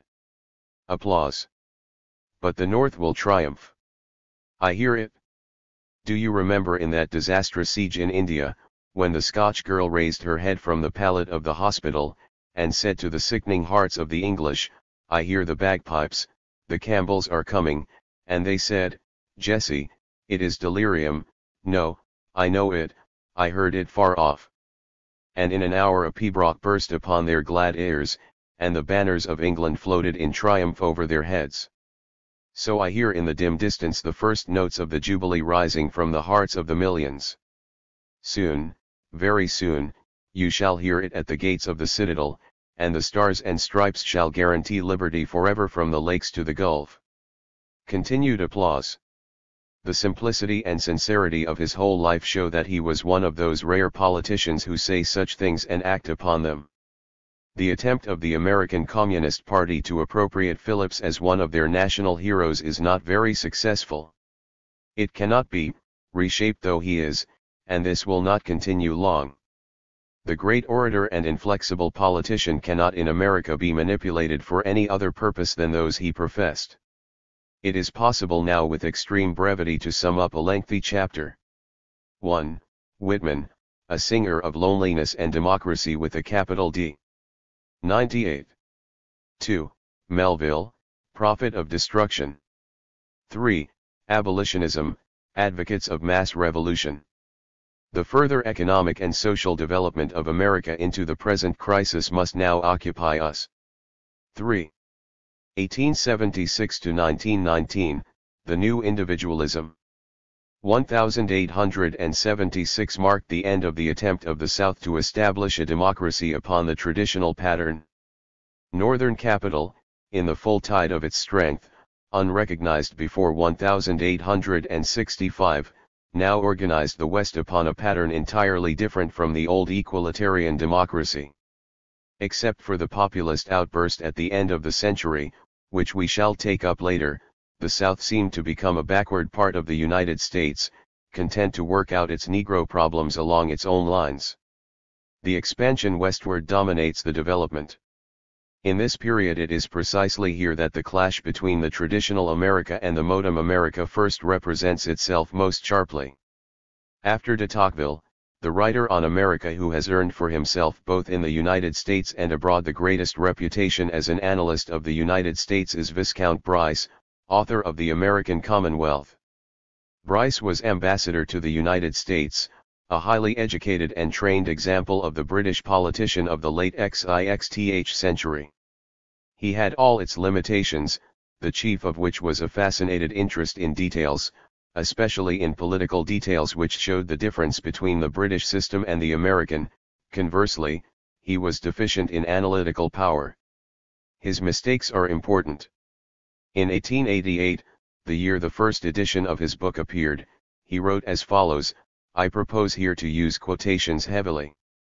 The positive choice and gathering of material, its organization, is precisely what constitutes the actual writing of a book.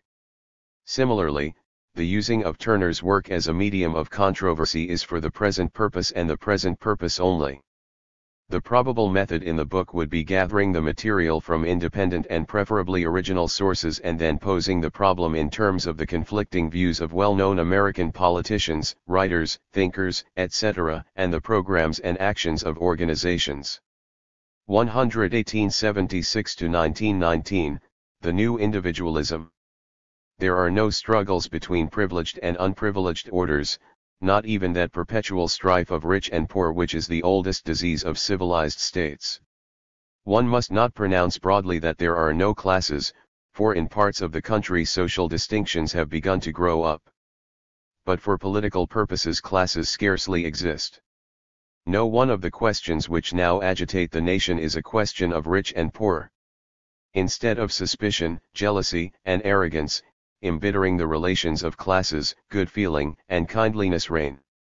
Everything that government, as the Americans have hitherto understood the term, can give them, the poorer class have already: political power, equal civil rights, a career open to all citizens alike, not to speak of that gratuitous higher as well as elementary education which on their own economic principles the United States might have abstained from giving, but which political reasons have led them to provide with so unstinting a hand. Hence the poorer have had nothing to fight for, no grounds for disliking the well-to-do, no complaint to make against them. The agitation of the last few years has been directed, not against the richer sort generally, but against incorporated companies, and a few wealthy capitalists, who are deemed to have abused the powers which the privilege of incorporation conferred upon them, or employed their wealth to procure legislation unfair to the public. Where violent language has been used like that with which France and Germany are familiar, it has been used, not by native Americans, but by newcomers, who bring their old world passions with them. Property is safe, because those who hold it are far more numerous than those who do not. The usual motives for revolution vanish. Universal suffrage, even when vested in ignorant newcomers, can do comparatively little harm, because the masses have obtained everything which they could hope to attain except by a general pillage. And the native Americans, though the same cannot be said of some of the recent immigrants, are shrewd enough to see that the poor would suffer from such pillage no less than the rich. 6 years later, in 1894, in revising his book, he added an observation. Revising this chapter in 1894, I leave these words, which were written in 1888, to stand as they were. They then expressed, as I believe, the view which the most judicious Americans themselves took of their country. Looking at the labor troubles of the last 3 years, and especially at the great railroad strike riots of July 1894, that view may seem too roseate. It is, however, to be remembered that those riots were mainly the work of recent immigrants, whom American institutions have not had time to educate, though the folly of abstract theory has confided votes to them, and it must also be noted that the opinion of the native Americans, with little distinction of class, approved the boldness with which the federal executive went to the extreme limits of its constitutional powers in repressing them. In any case, it seems better to await the teachings of the next few years rather than let matured conclusions be suddenly modified by passing events. Bryce was a very able man. And his blindness is of importance because it 101 exemplifies the blindness which distinguishes so many foreign commentators. It is important also because it expresses an opinion which is still widely spread in Europe and Asia. It formed the prevailing ideology of an important section of the American people until less than 20 years ago. In 1893, however, a very acute observer and scholar, Professor Turner had already seen and stated the new problem of American civilization. Turner saw a great deal clearly. At the same time, his very mistakes illumined the problem to an extraordinary degree. He saw the actuality and the future in a manner impossible to the limited vision of Bryce. Turner saw clearly the heroic quality of American individualism in the early days. It is worthwhile to repeat this. The result is that to the frontier the American intellect owes its striking characteristics. That coarseness and strength combined with acuteness and inquisitiveness, that practical inventive turn of mind, quick to find expedients, that masterful grasp of material things, lacking in the artistic but powerful to effect great ends, that restless, nervous energy, that dominant individualism, working for good and for evil, and with all that buoyancy and exuberance which comes with freedom, these are traits of the frontier, or traits called out elsewhere because of the existence of the frontier. Turner fails to understand that the very conditions of early capitalism in a country without feudal remains developed these same qualities among its most active elements. He does not understand clearly enough that the frontier by itself would have been the home of nothing but wild animals and wild men but for the drive of capital constantly reaching out for further expansion. But he sees the change that took place after the middle of the century. Writing in 1901 he says, "But the most striking development in the industrial history of the Middle West in recent years has been due to the opening of the iron mines of Lake Superior. Even in 1873 the Lake Superior ores furnished a quarter of the total production of American blast furnaces. The opening of the Gogebic mines in 1884, and the development of the Vermilion and Mesabi mines adjacent to the head of the lake, in the early 90s, completed the transfer of iron ore production to the Lake Superior region. Michigan, Minnesota, and Wisconsin together now produce the ore for 80% of the pig iron of the United States. 4/5 of these great product moves to the ports on Lake Erie and the rest to the manufactories at Chicago and Milwaukee.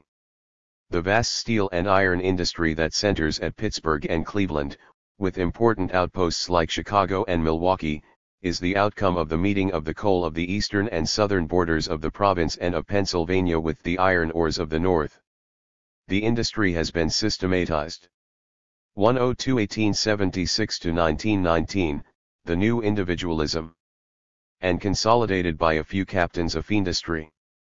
Steam shovels dig the ore from many of the Mesabi mines, gravity roads carry it to the docks and to the ships, and huge hoisting and carrying devices, built especially for the traffic, unloaded for the railroad and the furnace. Iron and coal mines, transportation fleets, railroad systems, and iron manufactories are concentrated in a few corporations, principally the United States Steel Corporation. He adds, and rightly, the world has never seen such a consolidation of capital and so complete a systematization of economic processes. The last sentence is the key to the New West. In the cooperative and social nature of the productive process is the complete repudiation of the old individualistic America. But Turner, like so many Americans to this day, could not recognize that the emphasis had passed from individual to social. He does say, "But when the arid lands and the mineral resources of the far west were reached, no conquest was possible by the old individual pioneer methods. Here expensive irrigation works must be constructed, cooperative activity was demanded in utilization of the water supply, capital beyond the reach of the small farmer was required. In a word, the physiographic province itself decreed that the destiny of this new frontier should be social rather than individual." But he adds, "Magnitude of social achievement is the watchword of the democracy since the Civil War. From petty towns built in the marshes, cities arose whose greatness and industrial power are the wonder of our time. The conditions were ideal for the production of captains of industry. The old democratic admiration for the self-made man, its old deference to the rights of competitive individual development, together with the stupendous natural resources that opened to the conquest of the keenest and the strongest, gave such conditions of mobility as enabled the development of the large corporate industries which in our own decade have marked the West. Turner is not unaware of the dangers, but it is noticeable that his chief emphasis is still on de Tocqueville's 1. Freedom of the individual, in this case the great captains of industry, 2. Freedom of association, the lack of obstacles in the way of free association of the great corporations which built these vast industries. It is perhaps the most astonishing thing about the way modern America thinks of itself, the need to believe that the individual industrialists and financiers who organized the vast industries of the West 103 were merely new forms of the individualism of 1776 to 1861. Even by such a man as Turner, things absolutely opposite are called the same. The persistence of these ideas, we ignore the content with which Turner endows them, testifies to the undying vitality of the American ideal, a fundamental factor in all aspects of the life of the country today. Turner recognizes that immigrants who have come here have been attracted not by mere material conditions but by the needs of freedom. The democracy of the newer West is deeply affected by the ideals brought by these immigrants from the Old World. To them America was not simply a new home, it was a land of opportunity, of freedom, of democracy. It meant to them, as to the American pioneer that preceded them, the opportunity to destroy the bonds of social caste that bound them in their older home, to hew out for themselves in a new country a destiny proportioned to the powers that God had given them, a chance to place their families under better conditions and to win a larger life than the life that they had left behind.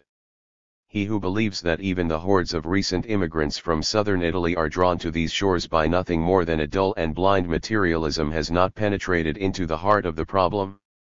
The idealism and expectation of these children of the Old World, the hopes which they have formed for a newer and freer life across the seas, are almost pathetic when one considers how far they are from the possibility of fruition. He who would take stock of American democracy must not forget the accumulation of human purposes and ideals which immigration has added to the American populace. Thus, far from lessening the tradition and the needs of heroic individualism, the immigrant millions have fortified it. Turner realizes the historic social consequences of this transformation. Never before in the history of the world has a democracy existed on so vast an area and handled things in the gross with such success, with such largeness of design, and such grasp upon the means of execution. In short, democracy has learned in the West of the United States how to deal with the problem of magnitude.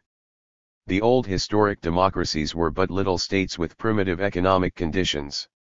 It is at this stage that Turner asks the fundamental question. The question is imperative, then.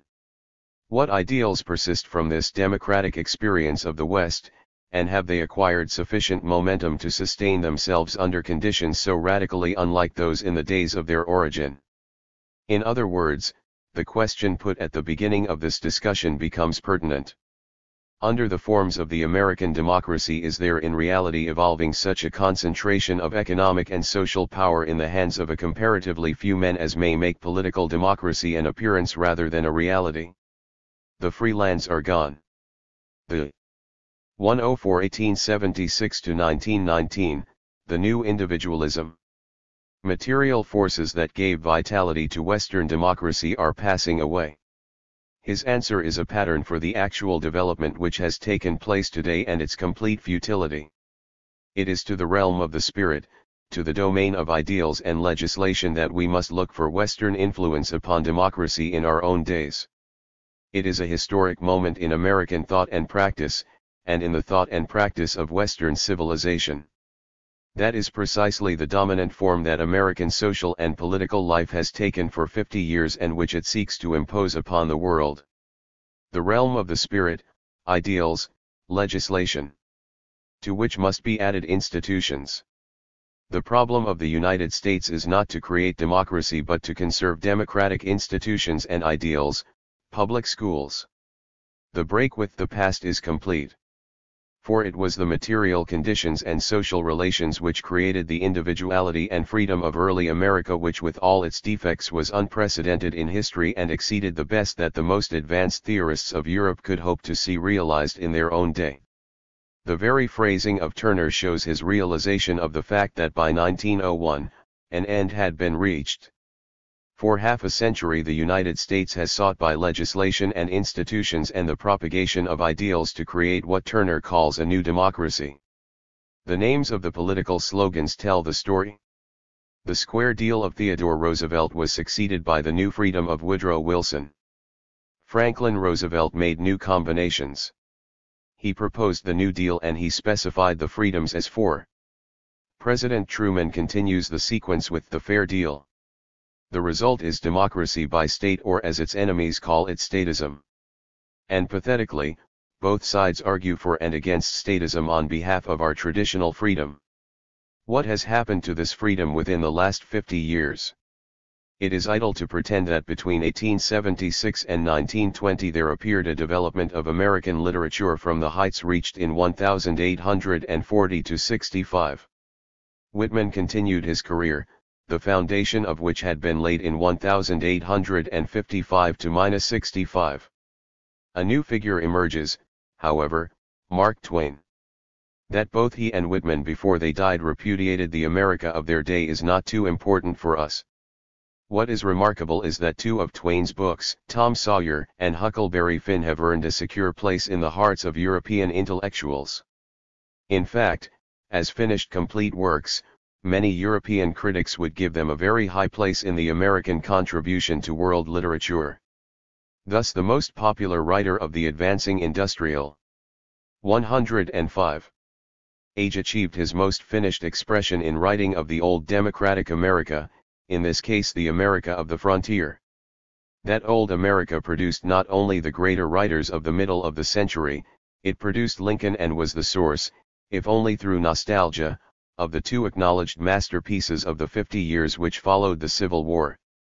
Still more, Hemingway has gone so far as to say that the specific prose of America begins with the prose of Huck's journey down the river, and modern critics have traced the flat declarative sentence which Hemingway used and popularized among so many modern writers as the specific speech of the frontier.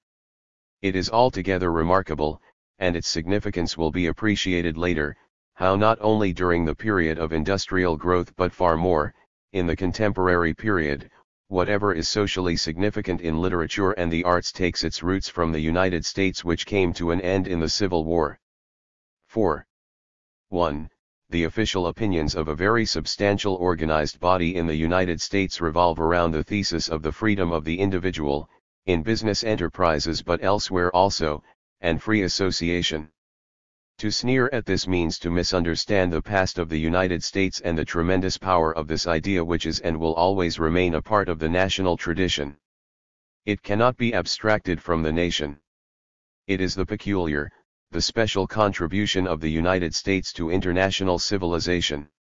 It is reinforced by the national and international propaganda of those who rule, guide and instruct the United States and the people of the world about the United States. It is the axis of United States propaganda in the Cold War.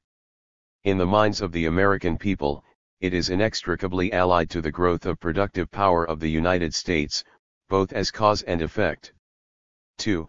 At the same time, however, the economic and social structure of the United States has created so huge an apparatus of economic, social, and political institutions that the freedom of the individual, except in the most abstract terms, does not exist. This is expressed in absolute terms by the phrase welfare state. 3. Caught in this contradiction and under the pressure of the labor organizations, the state actually proposes now no longer freedom but security, security for children, against sickness, better housing, for the rural areas technical education and fixed prices, for full employment, for vacations and pensions for the infirm and aged. There can be no more striking contrast to the heroic frontiersman, trader, sailor, and artisan striving to be a capitalist, of the early days. This is the perspective of some of the most liberal elements in the United States. It is the social and political perspective of the labor leaders. Center, left of center, progressive, reactionary, revolves around this program as the 107 axis. In Europe it is claimed that this can be done only by nationalization of industry. America prepares to do it by free enterprise. But the aim is the same. The feasibility of this program is not in question here, by which I mean that it is not germane to the argument. The decisive question is this. The great body of the American people have sufficiently demonstrated, though so far chiefly in a negative fashion, that this program is not at all their idea of individual freedom and democracy. What exactly is individual freedom, freedom of association in the world of today, that they do not know. But their rejection of the present perspective is, in our opinion, sufficiently established.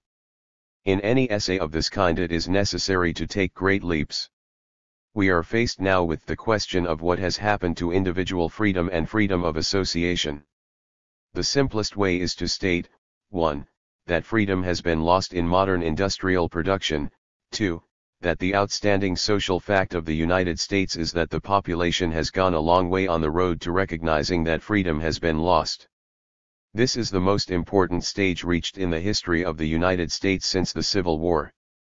The real situation in the country is far more thoroughly understood than it was in the decades preceding the Civil War. The plain fact of the matter is that the leading industrialists in the country realize that the workers in the United States do not wish to work in the factories under the best conditions that industry is able to offer them. This must be established without a shadow of doubt, for this explains the gaps between programs and the reality. In 1932 Elton Mayo published his book The Human Problems of an Industrial Civilization.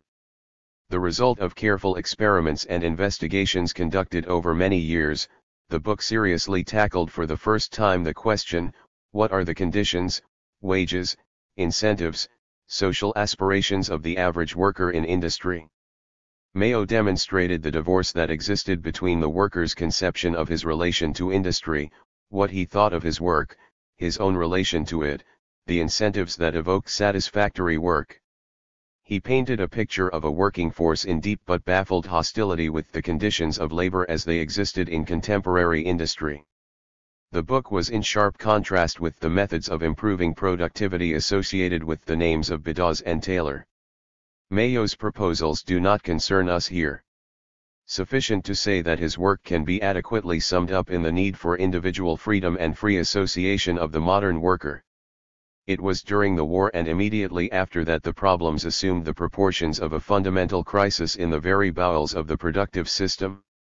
Burleigh B. Gardner of the University of Chicago published in 1945 his Human Relations in Industry. In his introduction he quotes Elton Mayo that the result of his studies is that while material efficiency has been increasing for 200 years, the human capacity for 108 working together has in the same period continually diminished. Off late the pace of this deterioration seems to have accelerated. And later, discussions about collective bargaining as a means of preventing industrial disputes merely serve to mask the fact that the human capacity for spontaneous cooperation has greatly diminished or, at least, has not kept pace with other developments. Collective bargaining has shown not the slightest ability to solve this problem. Yet the problem is fundamental because it involves 1. The question of productivity.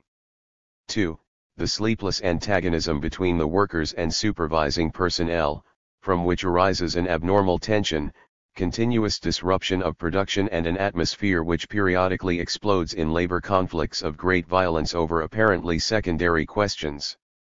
Journalists never tire of pointing out the vast sums lost by workers in strikes, in comparison with the best they can gain.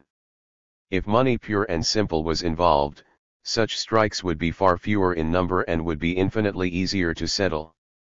Within recent years the industrial capitalists of the country have recognized this as their most difficult problem because it is the problem which admits of no solution they can readily see. Here are some extracts from the by now innumerable studies, pamphlets, articles, leaflets, circulars, etc. issued by the organizations of industrial capital or research institutions with which they cooperate closely. Research Division, California Personnel Management Association, the break-even point in employee relations. We have come a long way in the socialistic type of thinking in our relationship with our employees. We have assumed many of the responsibilities for the ultimate welfare of the individual that at one time was considered the worker's individual responsibility. I know that many people on our side of the table have arrived at the conclusion that there is an obligation on the part of industry to look after its employees, to safeguard them from the hardships and other vicissitudes of life. Intelligent handling of the manpower on our payroll is the real answer of how to keep the break-even point in industrial relations low enough so we may perpetuate our individual businesses and our national economy.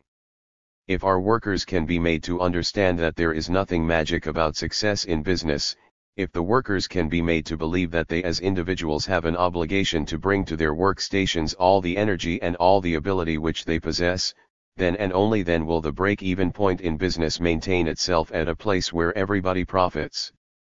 We know that the worker can do a better job. The job which men do in case of emergencies, is evidence of what they can do if they have the right attitude. 109. This organization has published up to 1949-48 reports. I give a few titles. Number 3, Future of Industrial Relations in the United States. Number 4, What should we tell employees? Number 17, What facts need facing in industrial relations? Number 19, Labor relations and hindrances to full production. Number 34, New demands on management. Number 47, Management's uncertain position in union relations.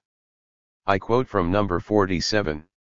In the capitalistic and mechanistic economy we had, in promoting efficiency, we somehow or other went a little too far in treating employees as units of production, and not enough as members of the team. I know this is preaching and you have heard it time and time again, but this matter of winning back the primary allegiance of the employee seems to me to be the key business.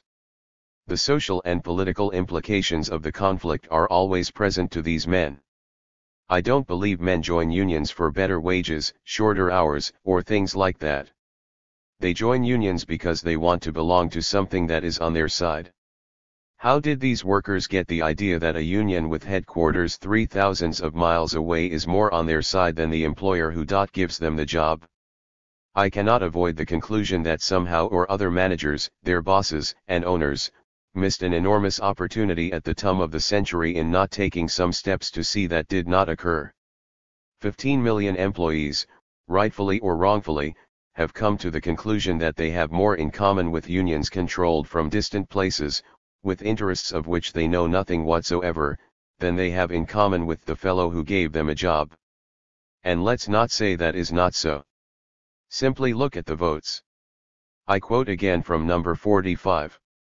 The coming years may well represent our final chance to create the constructive relationship between management and employees which the public of our nation demands. For unless industry and business as a whole succeed in winning the loyalty and support and the confidence of the workers, the bell may toll not only for a free industry, but for the American form of government as we know it now, as well. 110. Again from number 30. To be satisfied with one's job, people need more than high earnings, pay for overtime, financial incentives, benefit programs, bonuses, holidays, and vacations with pay. These are the financial satisfactions in every job and they are important, but not all important. Employees, including presidents and vice presidents, also desire the non-financial incentives in their jobs. They want security, opportunity, free treatment, and social recognition. I will grant that many managers of men do not believe these non-financial incentives are important. They say, employees are only interested in their pay. The record does not bear out this contention. Actually, it seems that we have failed in our attempts to buy off employees with monetary tidbits. Meanwhile, unions have done quite well in winning the confidence of our people. It will pay us to look into the methods unions use to win confidence. The speaker repeated his points. There is even added proof that employees desire more than money from their jobs. Many surveys have been made to determine what employees want. In none of these has the paycheck been the number one satisfaction. Security always comes before money. Opportunity and fair treatment usually have occupied a higher place on the list than the monetary factors. Social recognition invariably runs a close second in the other non-financial satisfactions. The nationwide studies by the Opinion Research Corporation bring out these facts. Our own employee opinion surveys from California to North Carolina prove this contention over and over again. The speaker in every case is a highly placed executive speaking to other executives of the same status. Number 40 of the same series is by Leo M. Chern, Executive Secretary of the Research Institute of America, speaking to this body of West Coast executives. I was particularly impressed with a few things Sumner Schlichter said about a year ago. Sumner Schlichter is accepted by management and he is permitted to say things which might prove irritating for someone else to say. If you will recall, at a meeting of top executives at the Harvard Club in New York, Sumner Schlichter said quite clearly that the major reason unions are in existence in the United States today are these: 1. You have failed to provide the workers in your plant with any sense of identity or belonging. 2. There is no way by which the employee can or believes he can communicate with you. 3. You have failed to convey to your people that there is any importance in what they are doing or any importance in themselves. 111. Examine unionization and the protestations it makes to its own membership in terms of those three basic psychological factors, and I think you have a new slant on what is too readily assumed to be a solely economic phenomenon. There are fewer union members among those who belong to YMHA, YMCA or YWCA than among non-belongers. Why? Because those organizations are opposed to unions? No. But because the people already belong to an organization. They already have a book, they already have an identity. Secondly, communications. Communication has become a very common word in recent months.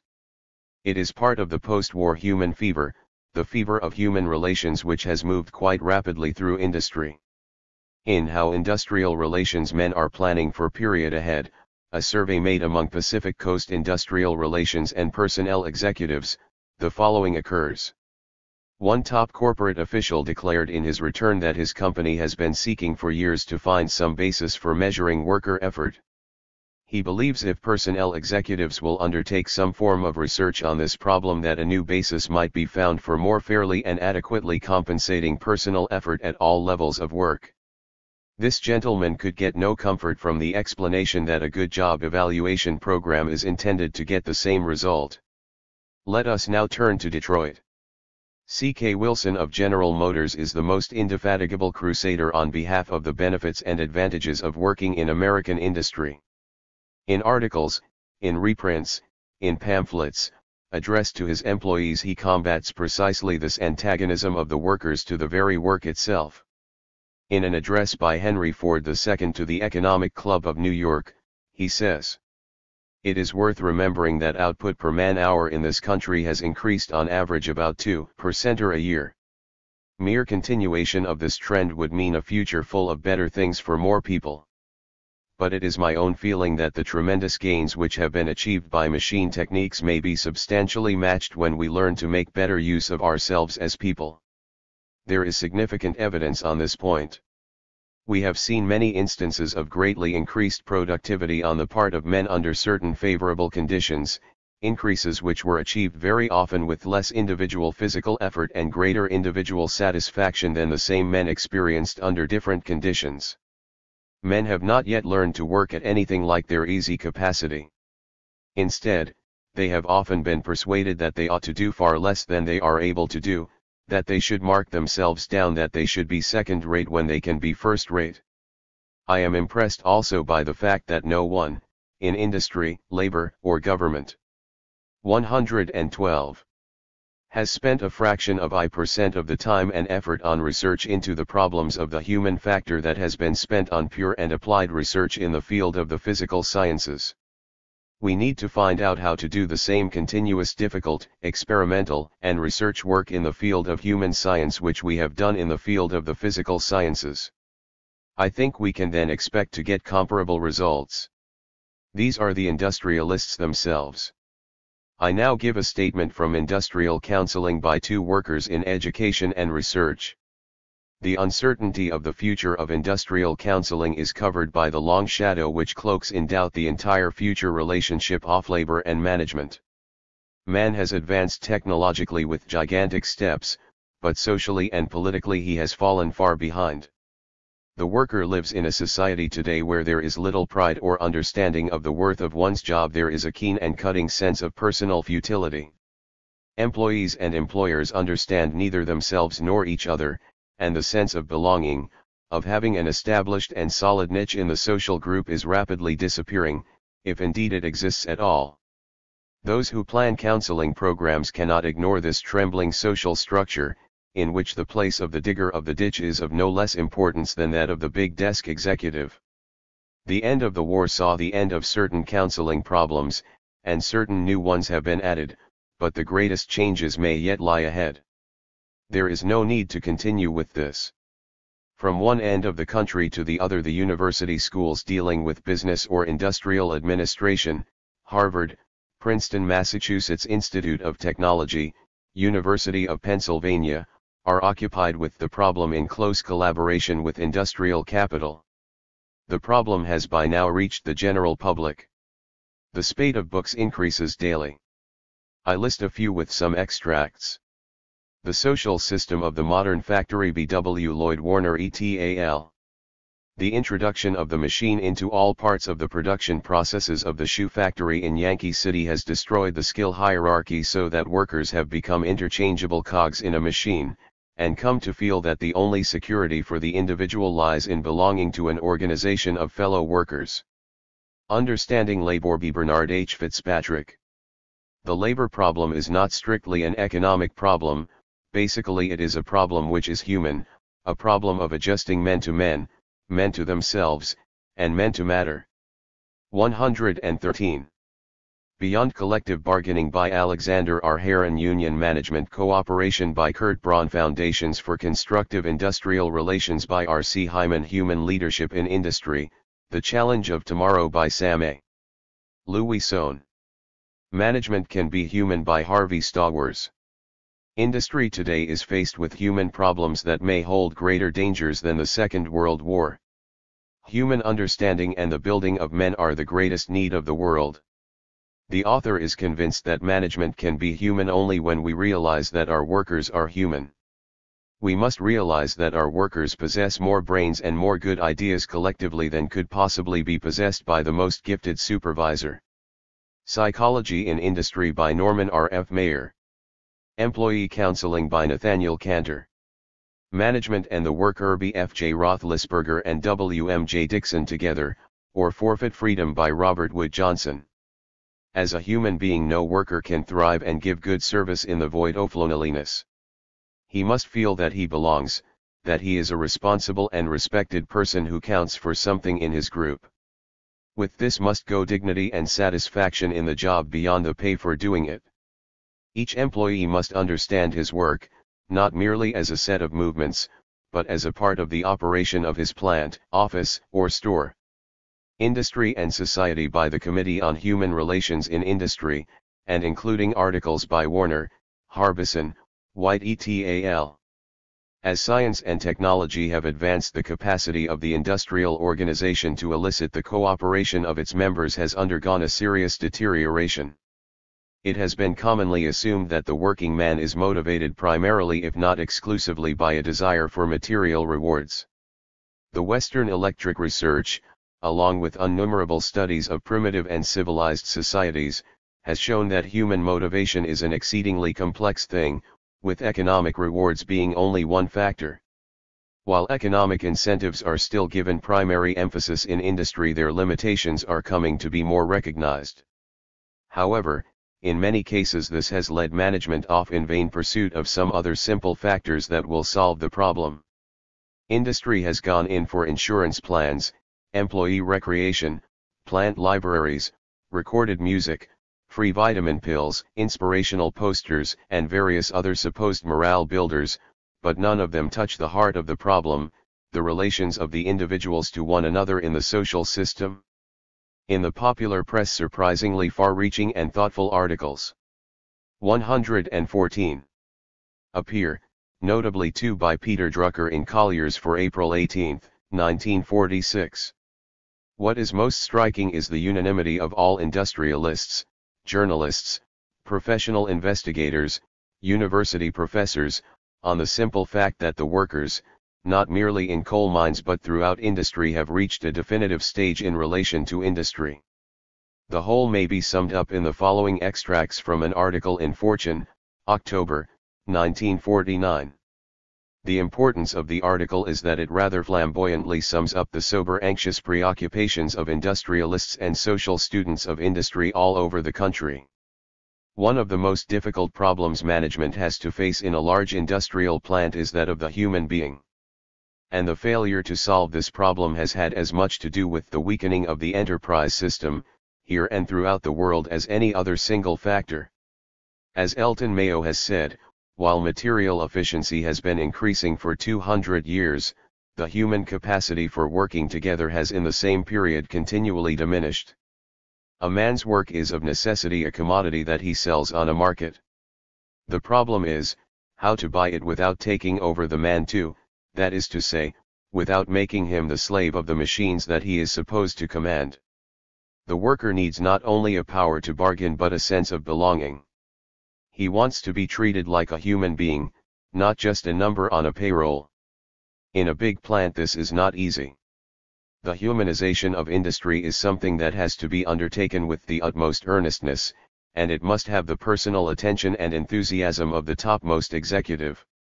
Loudspeaker systems, plant newspapers, suggestion boxes, depth interviewing, and similar devices are perfectly sound so long as their limitations are understood.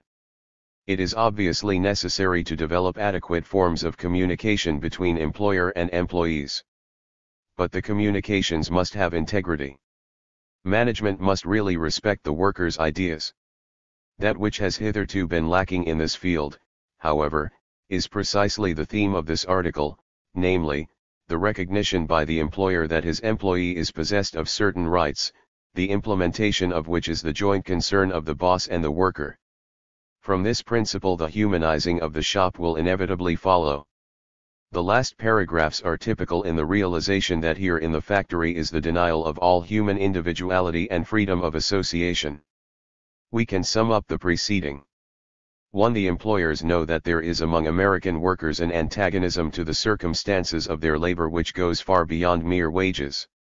2. The employers recognize that there in the factory is the problem which must be resolved before they can have any serious hope of restoring any stability and successful harmony in the future of production.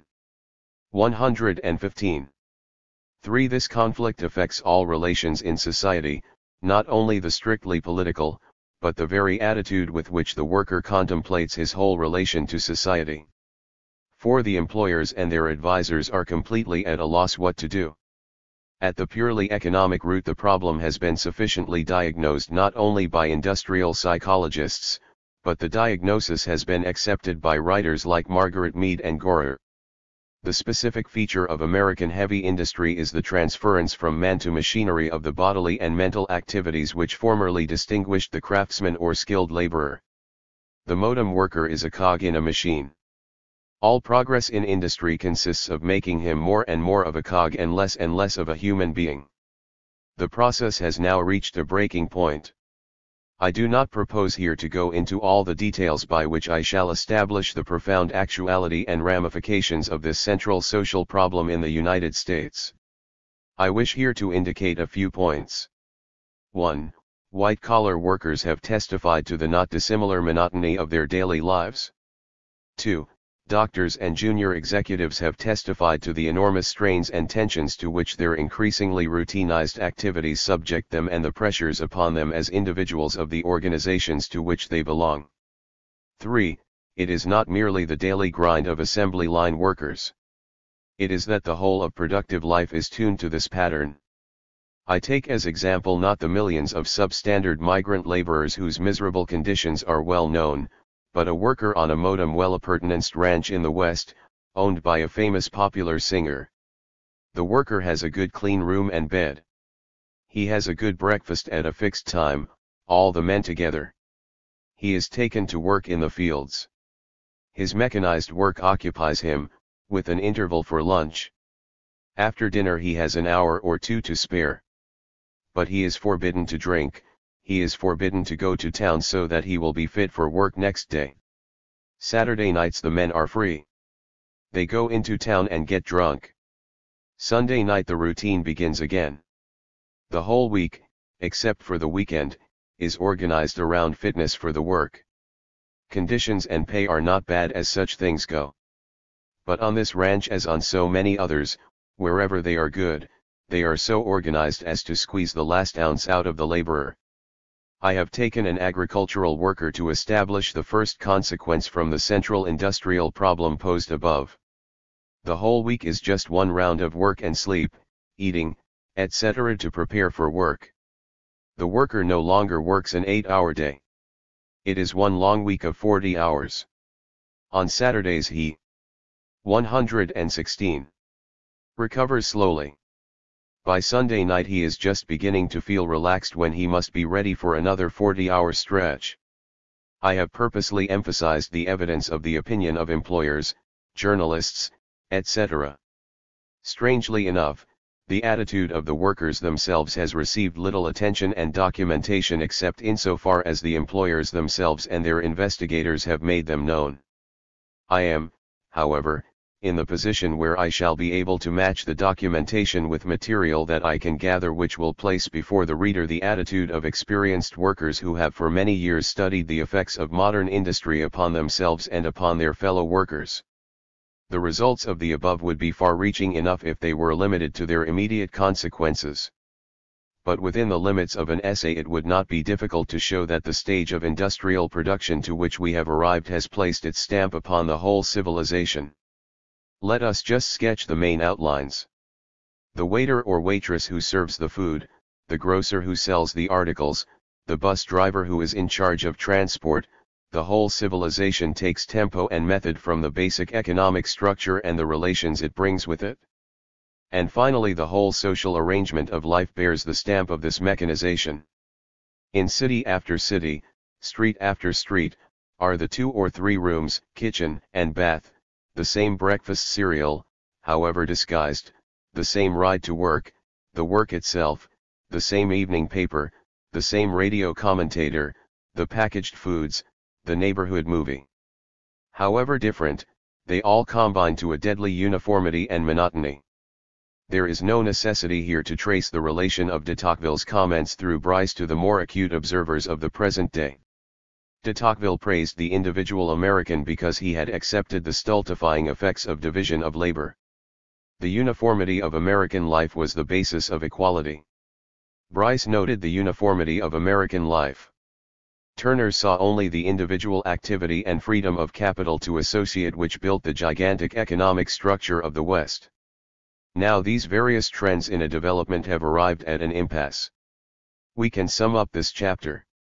Upon a people bursting with energy, untroubled by feudal remains or a feudal past, soaked to the marrow in a tradition of individual freedom, individual security, free association, a tradition which is constantly held before them as the basis of their civilization, upon this people more than all others has been imposed a mechanized way of life at work, mechanized forms of living, a mechanized totality which from morning till night, week after week, day after day, crushed the very individuality which tradition nourishes and the abundance of mass-produced goods encourages.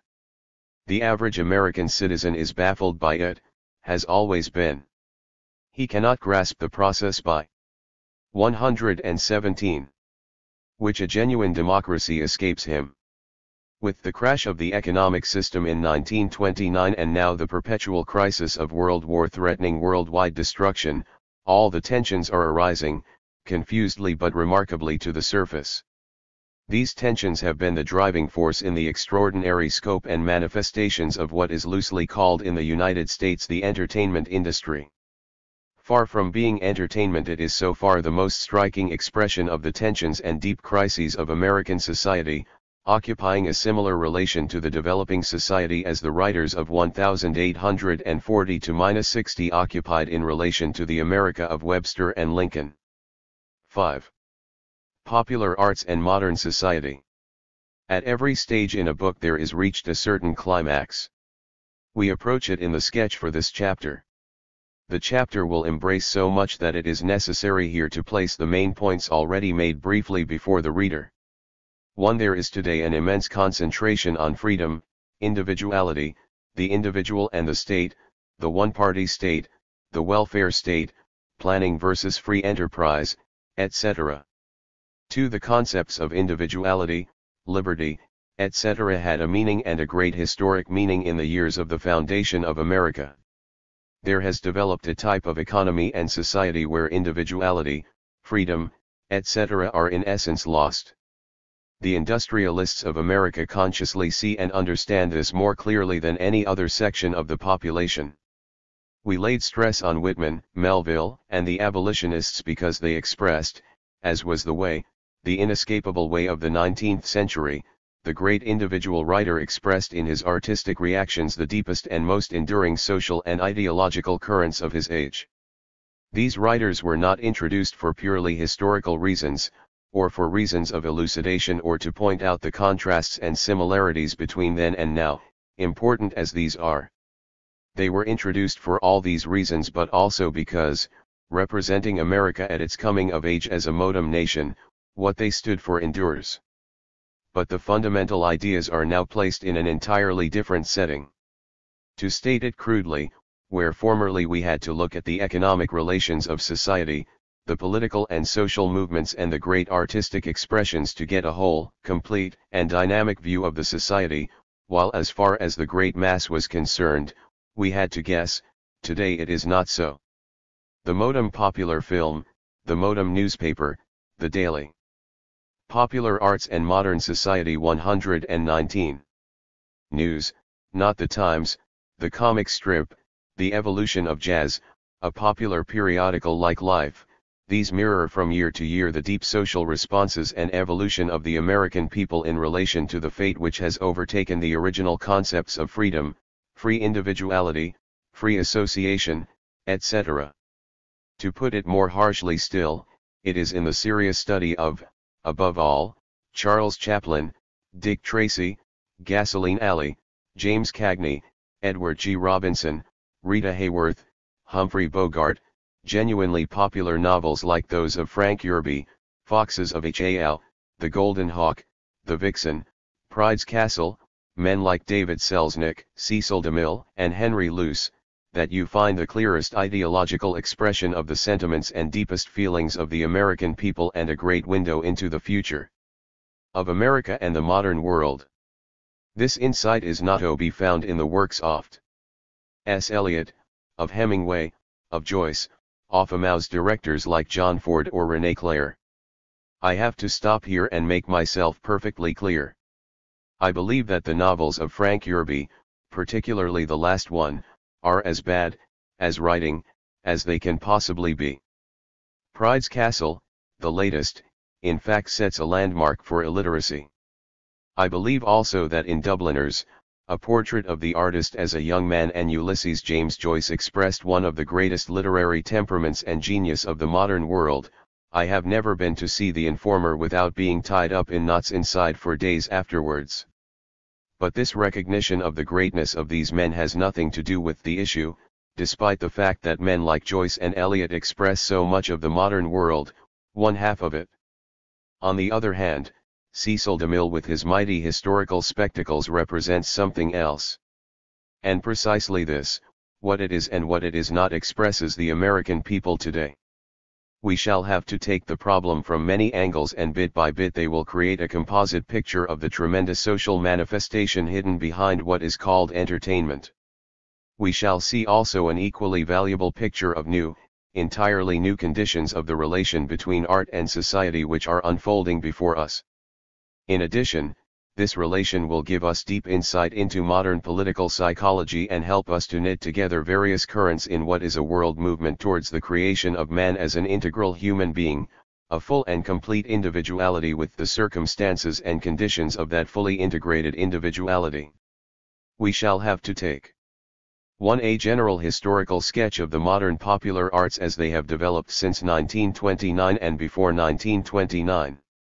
2. The critical analysis of the specific features of modern popular art in relation to social and political phenomena of the day and in particular the star system.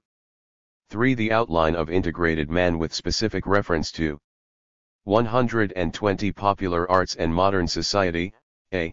the permanent mass needs of the future as outlined in the present, b. war and the popular arts, c. Greek drama and the popular arts. The whole concept is of unusual, though not insuperable, difficulty, especially as this is the first tentative statement. There will be some overlapping and repetition. It cannot be as easy to grasp as after it has been rewritten half a dozen times and thoroughly discussed. But even as it is, there is absolutely no reason why the general ideas cannot be grasped at one careful reading. First of all, let us take the film and the comic strip together, and observe the most obvious fact about their history. The film began about 1900, roughly, the comic strip a few years later. Their history can be divided into two parts: 1, before the Depression of 1929, 2, after the Depression. Al Cap, the famous comic strip artist, has written for the Encyclopaedia Britannica on strips. When he began as an artist in 1934, strips were about 40 years old.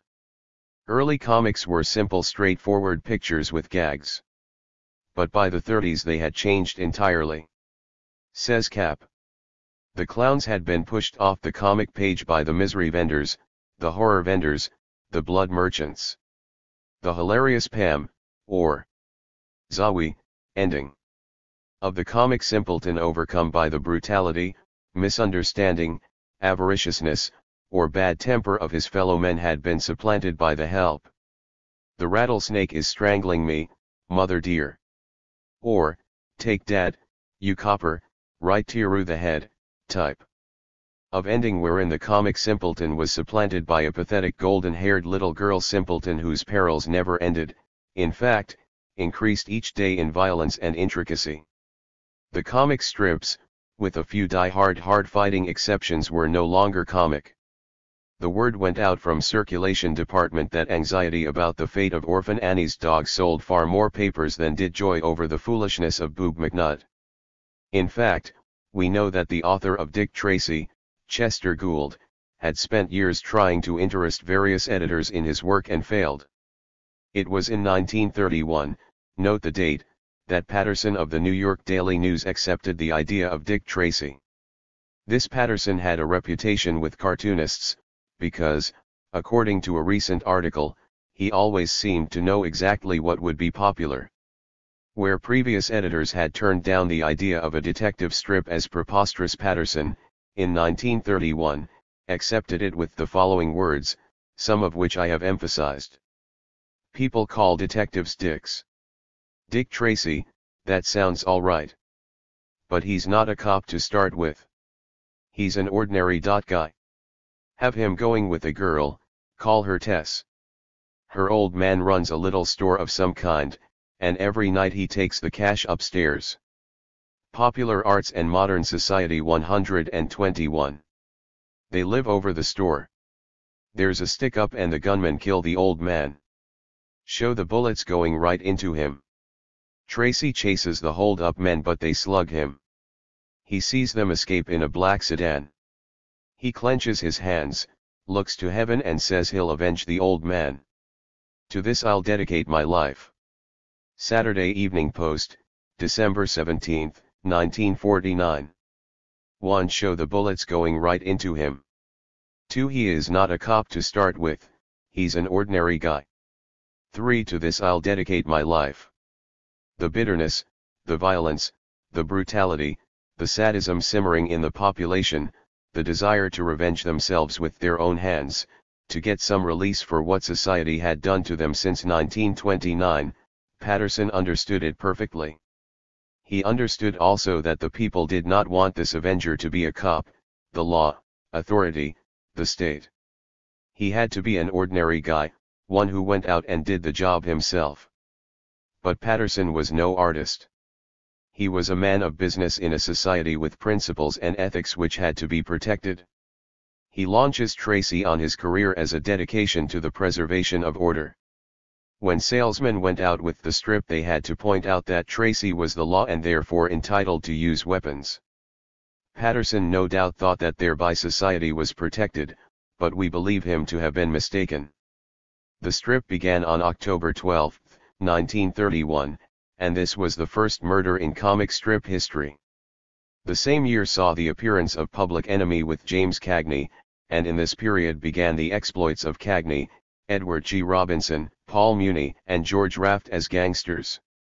In these films these men were the best actors, the most striking personalities, the whole film revolved around them. They were its heroes. Of that there was no question. In one film where he played a Chinaman of Chinatown, The Hatchet Man, Edward G. Robinson killed 3 men with his hatchet and as a heroic character walked off with the girl in the end. In 2 of the murders he had taken the law into his own hands. Where this sort of thing would have ended but for the Hayes office is anybody's guess. A recent commentator has pointed out. In the good old days of Rudolph Valentino and John Gilbert, a woman found that the movies gave her emotions an enjoyable vicarious workout. But post-war picture advertising is plastered with maniacal killers, rapists, thugs of all varieties. The typical woman gets more than she wants of that in the news columns. She is not disposed to go to the movies for the same. That is to some degree true, but the argument is superficial. More to the point is the fact that the critic noted that 122 Popular Arts and Modern Society. Many a student of the cinema thinks it was that shattering 1931 scene in which James Cagney pushed a grapefruit into May Clark's face. From that day on, the old-time chick romantic screen lover began going into eclipse. Enough has been said. The whole popular so-called entertainment world began its turn to violence, sadism, cruelty, the release of aggression immediately after the consciousness of the Depression had seized hold of the country. 1932 was the year of Burnett's gangster story, Little Caesar, and in the years that followed, Dashiell Hammett and James M. Cain poured out book after book of the same genre. The detective story had a long history by this time. It is a product of our age, and space forbids the analysis of the work of Poe, its anticipation of every major development in popular art and the reasons for this. The detective story as such was no novelty, both in typical novels and for years before in dime novels, Nick Carter. But this kind of gangster detective fiction, this was new. Why did the reaction to the Depression take this particular form? We have first to consider the conditions, unique for over 2,000 years, in which these films, strips, etc. are produced. The producer of the film or the newspaper publisher of a strip aims at millions of people, practically the whole population, and must satisfy them. Dick Tracy appears today in newspapers with a circulation of 43 millions. Of every 4 books that appear today, 1 is a detective story. If even for the sake of argument, it is agreed that the publishers, the movie magnates, the newspaper proprietors and the banks which directly or indirectly control them, are interested in distracting the masses of the people from serious problems or elevated art, then the question still remains, why, at this particular time, this particular method of distraction should have arisen and met with such continuous success. To believe that the great masses of the people are merely passive recipients of what the purveyors of popular art give to them is in reality to see people as dumb slaves. It is a conception totally unhistorical, and it is far more reasonable to believe that when Patterson planned the first murder and wanted the bullets shown going into the victim, he had sensed that mood in the population, a mood which had not existed before. No, we have to examine more closely the conditions in which these new arts, the film, and with it the comic strip, the radio and jazz have arisen, in order to see exactly why they become an expression of mass response to society, crises, and the nature and limitations of that response. It is one of the most astonishing things about the modern American film, which as many as 95 million people per week look at in the United States, that it does not treat of the Great Depression, the pervading fear of another economic collapse, the birth and development of the Union movement, the fear of war, the fundamental social and political questions of the day. In Popular Arts and Modern Society, 123 novels and plays, yes, on the radio in carefully organized speeches and reports, yes, in radio drama, no. It might seem that this is deliberate sabotage by those who control the economic life of the country. That is quite false. The industrial magnates, a movie producer so anti-union as DeMille, and great numbers of people in authority would wish nothing better than to employ the finest available talent in order to impose their view of the great political and social questions of the day upon the mass. They dare not do it. The general public accepts, or to be more precise, appears to accept the general political ideas, standards, social ethics, etc. of the society which is the natural framework of the films as they are produced today. Whenever possible a piece of direct propaganda is injected, but the C.1.0, the great strikes, capital and labor, war and peace, these are left out by mutual understanding, a sort of armed neutrality. If those who control films dared, in ordinary times, to give their view of these problems in films, for instance, they would empty the movie houses. The large masses of the people would not stand for any employer view of unions in films. In totalitarian states the state does exactly the opposite. It uses the film, the popular film, to the limit. In fact, the film is merely an arm of the government. In the early days of the Russian Revolution, the remarkable films that came from Russia were highly political films, openly revolutionary. The films, comic strips, etc. of the United States are what they are because of the specific stage of the relations between the classes. Each agrees to leave these dangerous topics alone. This is the fundamental determinant of the artistic content and form of these productions. The mass is not merely passive. It decides what it will see. It will pay to see that. The makers of movies, the publishers of comic strips are in violent competition with each other for the mass to approve what they produce. Any success tends to be repeated and squeezed dry, for these people are engaged primarily in making money. Huge and consistent successes are an indication of mass demand. An enormous amount of energy, thought and intelligence are spent to probe and profit by this mass demand. The idea that movie makers spend their time thinking about how to use movies in order to maintain capitalist society is nonsense. In fact, if a movie maker could get the money from the banks and, most important, was sure of distribution, many of them, dyed-in-the-wool supporters of free enterprise, would not hesitate to make films of a pro-worker political and social character, if only they were sure they would make profit. The films, therefore, if only negatively, represent some of the deepest feelings of the masses, but represent them within the common agreement no serious political or social questions which would cause explosions. That is the first point to be borne in mind. If, as in Greece, in the days when the drama was written for the mass, for the whole population, except the slaves, and the national question was such that the basic problems could be tackled, then this specific response we have noted would be different. If 124 popular arts and modern society on the films, the problems of the depression, of the relation of the individual to a collectivized social environment, his relation to the state, the tremendous story of the growth of the C.1.0, free enterprise versus socialism, lynching, race prejudice, if these were the common stuff of the films, not as propaganda merely, but different points of view dramatized in individual figures or as social symbols, attacks and counterattacks such as, for example, Aristophanes used to make in his plays for the Greek populace, then the gangster film or detective film or strip as such, would just be one of many others and could not possibly play the dominating role that it does. Radio has followed the films and the strips and expresses the violence and anger which the modern crisis generates among the American people. Every night on the radio half a dozen people are killed and a succession of private detectives go out on their own and fight these criminals. Law and order must be preserved, and the gangster has been transformed into a private detective. But this detective is in reality the same character as the gangster.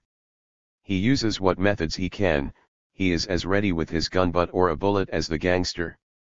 Both have a similar scorn for the police as the representative of official society. As a matter of fact, the number, the variety, the constant employment of these detectives says as plain as day that for preserving order against the real criminals the police are not needed. The district attorney and such are merely an attempt to save face for the police.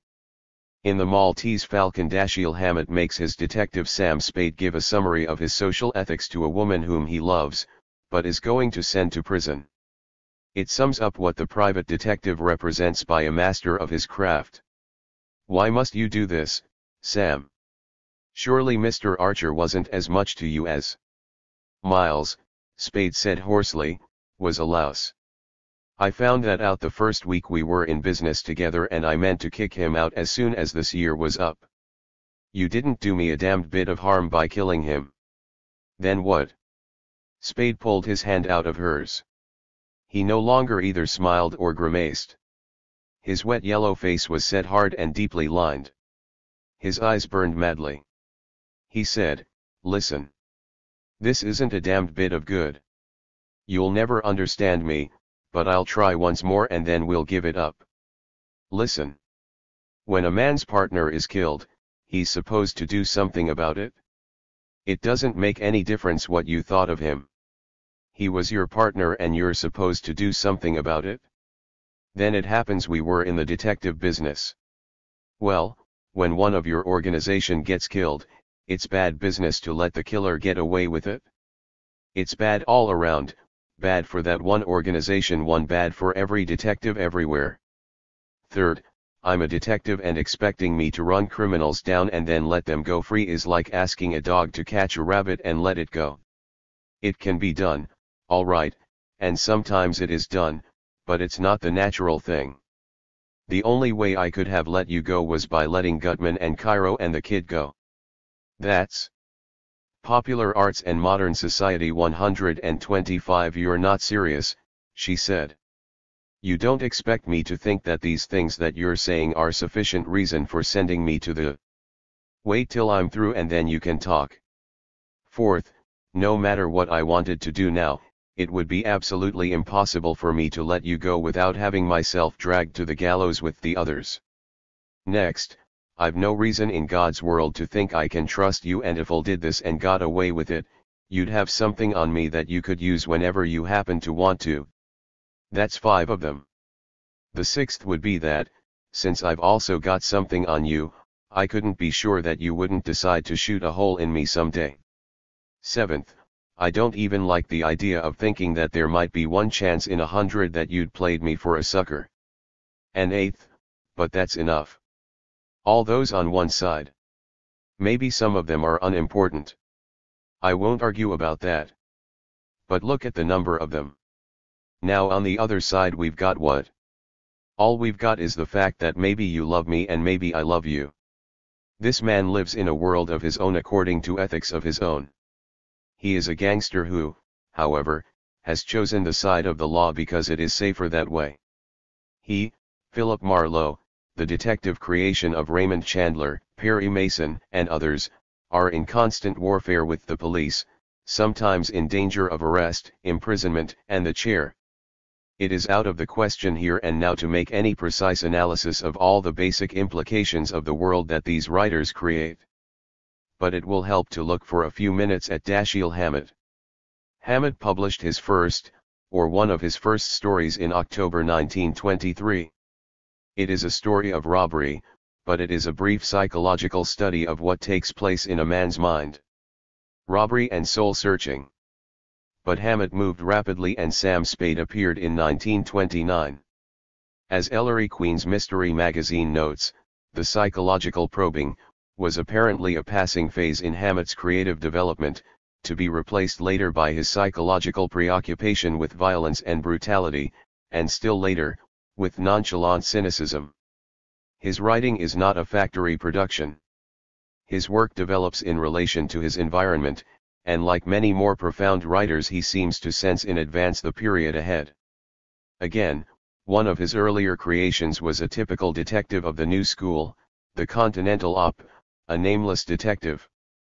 Hammett, who once worked as a detective in the Pinkerton Agency, claims that he based the character on a real-life detective whom he knew, giving his name. This question of the relation of this fiction to life is a subtle and complicated one. Men like Hammett and Chandler, who are in their way very serious writers, know what they are doing. They would probably deny that their stories represent real life, and if even many big city gangster episodes are no more incredible than episodes in these stories, no serious person could for a moment take these stories as representative of modern life in America as a whole.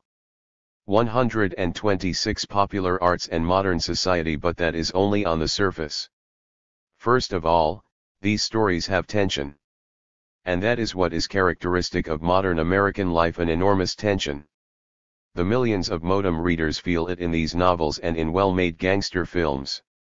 Secondly, on the question of the effects aimed at, André Gide says of Hammett's Red Harvest that it is a remarkable achievement, the last word in atrocity, cynicism, and horror. That is precisely what the millions of readers want, and what Hammett is giving them. Gide at the same time makes it clear that he is quite aware of Hammett's subordinate place as a creative writer. More difficult is the relation between this fiction and reality. In 1931 the first full-length study of the detective story was published in England. The writer claimed that Sam Spade is an honest-to-goodness, 100% American detective. This is extremely doubtful as fact. But Ellery Queen, no mean practitioner of the form, says that no one could really quarrel with this judgment. Whether there are people like Spade is irrelevant. Here, known to millions and millions of readers is a carefully delineated type of character who is looked upon at home and abroad as a 100% American type. If it is pure fiction, that makes it not less but more remarkable. Obviously it is a sociological fact of the first importance. Finally, Hammett is a very careful writer whose method will repay more serious and detailed examination later in relation to the fantastic sales of his books, radio programs, movies, etc. Hammett is not merely careful in style.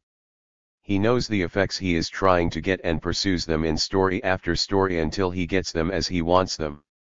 Thus Sam Spade's credo, quoted above, was tried in an earlier story. Hammett did not get it as he wanted it, and tried again in The Maltese Falcon. Let us now take a concrete example of how this process works as an expression of the feeling and desires of the mass, from their point of view and not from the point of view of a writer. In the late 30s Humphrey Bogart was a competent but rather unknown actor, one of 1,000 others. Then he appeared in a film, High SIEA, by W. H. Burnett, the author of Little Caesar, in which he played a gangster hurt by society who fought back and, trapped in the end, went up and up and up among the Sierras, going to his death, but defying the police below. Ida Lupino, his girlfriend, was led off at the end, asking, "Why should this be?" From this moment Bogart was made. But he was made as a detective, not as a gangster. He is an ordinary guy, that is his chief attraction, his ordinariness, tough, going his own way, as sick of the pretenses of the world as is Hemingway, but he has to intervene. That he has to intervene is not merely the necessity of official law and order. It is a necessity of the mass which looks on. Society would fall entirely to pieces if the gangster were to triumph. But gangster and private detective are one character, each being absolutely necessary to the other. Nor is this gangster private detective type at all accidental as a symbol of popular arts and modern society. 127 A frustrated population. The gangster did not fall from the sky, nor does he represent Chicago and the underworld. He is the persistent symbol of the national past which now has no meaning, the past in which energy, determination, bravery were certain to get a man somewhere in the line of opportunity. Now the man on the assembly line, the farmer, know that they are there for life, and the gangster who displays all the old heroic qualities in the only way he can display them, is the derisive symbol of the contrast between ideals and reality. Finally, we can sum up this phase. The film, strip, radio drama are a form of art which must satisfy the mass, the individual seeking individuality in a mechanized, socialized society, where his life is ordered and restricted at every turn, where there is no certainty of employment, far less of being able to rise by energy and ability or going west as in the old days. In such a society, the individual demands an aesthetic compensation in the contemplation of free individuals who go out into the world and settle their problems by free activity and individualistic methods. In these perpetual isolated wars, free individuals are pitted against free individuals, live grandly and boldly. What they want, they go for. Gangsters get what they want, trying it for a while, then are killed. In the end, crime does not pay, but for an hour and a half highly skilled actors and a huge organization of production and distribution have given to many millions a sense of active living, and in the bloodshed, the violence, the freedom from restraint to allow pent-up feelings free play, they have released the bitterness, hate, fear and sadism which simmer just below the surface. The gangster and detective film, the strip, and the radio drama are the product of the peculiar conditions in the United States. But they represent a universal. Not only do the masses abroad respond to them. Cyril Connolly, one of the most original and sensitive of the traditional British critics, a man very familiar with literature and life in Britain, France, and America, writes as recently as December 18, 1949, in the New York Times on the influence of American on British literature in recent years. He says, "Meanwhile, the American film and the American thriller infiltrate into our popular culture, and the American film meant the gangster film. Between war Europe was gangster crazy because the gangster represented the anarchic adolescent conception of liberty which civilization in time of peace had perforce to stifle, because the police and gangster relationship reflects the decay of society, and because the trapped gangster who aimlessly butchers friend and foe alike is a symbol of the cruelty and lack of meaning of life itself." This is on the surface reasonably close to what is being said here. But a little later Connolly writes, 128 Popular arts and modern society. When necessity is associated with horror and freedom with boredom, Auden opens the age of anxiety, then it looks good to the bar business. This is completely false. It is a 19th century intellectual speaking about another 19th century intellectual in the 19th century manner. The boredom is not the boredom of freedom at all. Intellectuals are bored.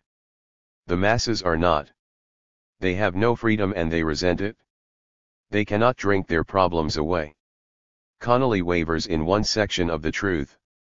He says, "Gangster and prohibition, violence and drink and the consequent self-examination to which they lead, these formed undoubted the American contribution, and still do."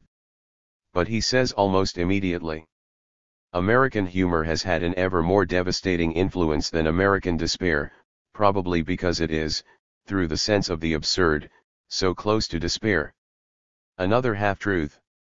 There may be despair in these intellectuals, it permeates the greatest writers of the last 30 years. There is no despair in the art the masses accept. There was great laughter and sadness in early Hollywood, now the mass response is a consuming anger and rage. Again Connolly continues. In France the bracing and pessimistic existentialist philosophy supplies a perfect ideological background to American fiction. Faulkner, Caldwell, and Steinbeck are household words. Sartre is a kind of Franco-American figure, the American novel, supreme expression of the American attitude to life, moves instantly into the fabric of the French philosophical anecdotal essay which is the expression of their outlook, like an ostrich egg descending the gullet of a python.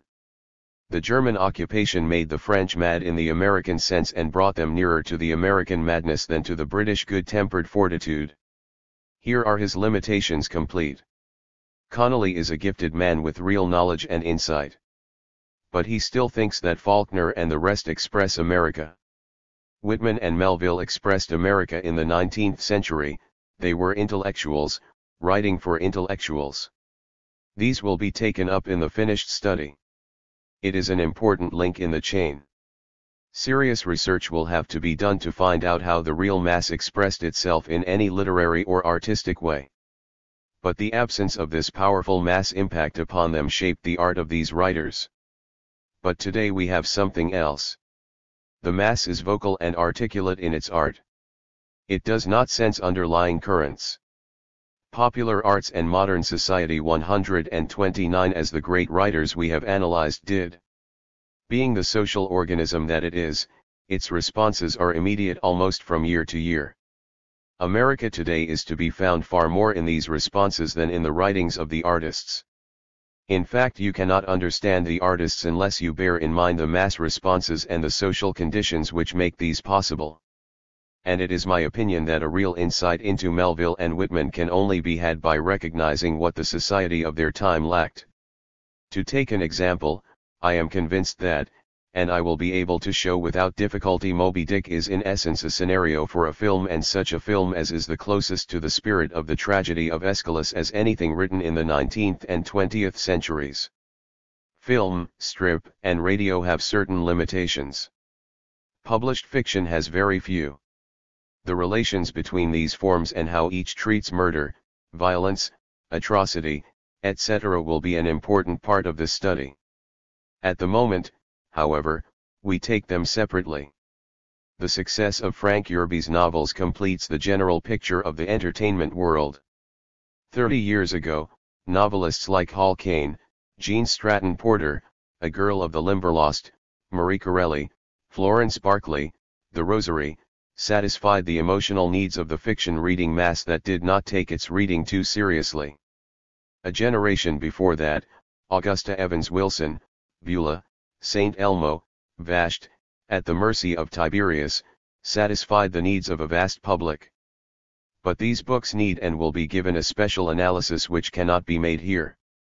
But they were more or less in harmony with the ideas of the society. They were adventurous, perhaps in love. One of Hall Caine's women did sleep with a married man, but for them character was stable. They knew the difference between right and wrong, good and evil. Their world was an ideal world based on a real society. Yerby is characteristic of something entirely new in fiction sold to the millions. His characters break every accepted rule of society. They are out for what they want and get it how they can. They cheat, lie, scheme, plot, are brutal, cruel, lustful, expressing their free individuality. They are also successful. It is true that there are powerful elements of sentimentality and society is not in the end destroyed.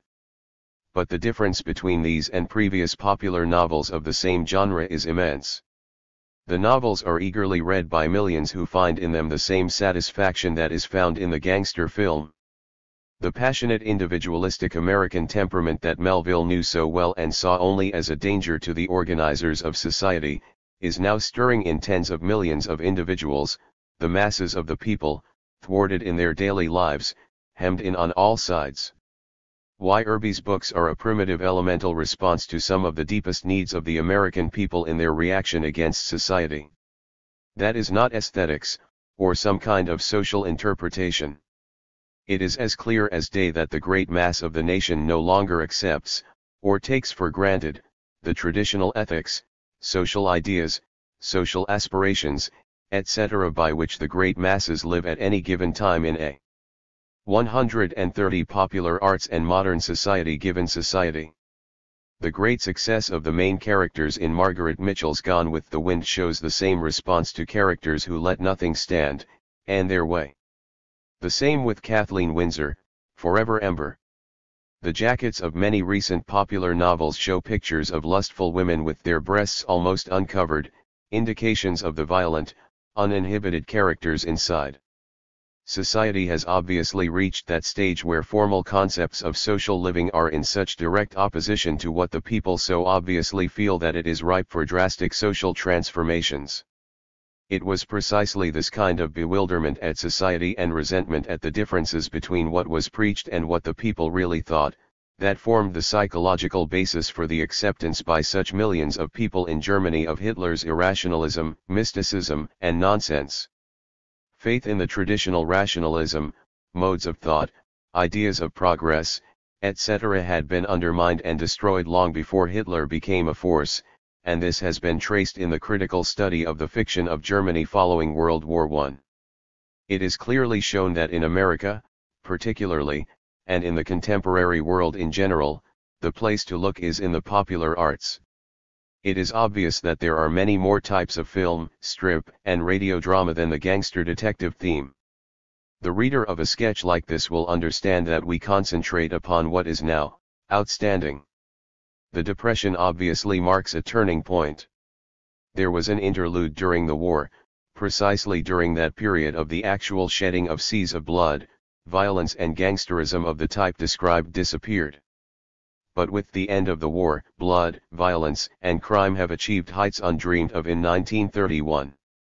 How much this trend has intensified since the war is usefully expressed in the March 10, 1947 issue of Life, which says, "Homicide, always popular, became an obsession with the movies in 1946, and thrillers that racked up less than 4 or 5 murders before the final fade-out seemed almost sissified. Movie killers were no longer drawn exclusively from the ranks of gangsters, however. Hollywood's sudden discovery of psychology late in 1945 meant that any character in a film might turn out to be an undiscovered murderer. Regular moviegoers were confronted by a procession of minds warped enough to confuse old Freud himself. 1. I have emphasized a few words. They stamp on his face, they crush his jaw, when he is knocked out, they hold him up and beat him, they revel in violence. A succession of evil women has appeared, as cruel and as ruthless as cobras. Here is a quotation from the New York Times dealing with the latest film of that distinguished actress, Bette Davis. Playing a thoroughly no-good woman, married to a humble doctor in a small Popular Arts and Modern Society 131. Wisconsin town, and lusting for the attentions of a Chicago sportsman millionaire, she is called upon by a crass script and director King Vidor to perform some of the most offensive and ridiculous rascality that we have ever seen an actress play. She must flaunt herself in tight dresses and a mop of unruly black hair, she must sneer and rail at her poor husband Gosf Cotton, and she must shoot a guy named Moose. And in the end, she must drag herself grimly out of a bed of feverish pain, smear her hot face with makeup and wobble to her death in a dusty road. Here is the unhappy climax of Miss Davis' 18-year career at the studio, which really launched her and which gave her some mighty fine roles. Here is the ultimate portrait in her long gallery of evil dames. This steady increase in the portrayal of evil women, their characteristics, etc. we cannot go into here, though it is of the first importance, with a history of its own. Bette Davis' evil women were women of psychological difficulties. In this latest picture of hers she was attempting to portray a new development which with astonishing rapidity has lifted Lizabeth Scott to stardom. Joan Crawford, who had built an international reputation as the healthy, active American girl, came back to build a new reputation as a woman who lived entirely in scenes of blood, murder, suicide, and physical and psychiatric violence of all kinds. Barbara Stanwyck's career in recent years has been built on the portrayal of this type of gangster woman, and one of the most amazing phenomena of recent entertainment is the course of a radio script called Sorry, Wrong Number. It is remarkable because here, what happens very rarely took place. A woman overhears on the telephone by chance that she is to be murdered by gangsters, tries frantically to prevent it but fails and is murdered, the murderers going free. Here for once was a gangster murder in which the gangsters did not pay the price demanded by society, etc., etc. The response was in every way unparalleled. Aided by a superb performance by that gifted actress Agnes Moorehead, the radio drama had to be performed at least 4 times, owing to repeated public demand. Barbara Stanwyck played the part in the film. On January 9 she played the film role on the radio. This actress, who is just one more or less of the more competent stars, turned in a performance which curdled the blood and is undoubtedly the most effective piece of work I have ever heard on the radio.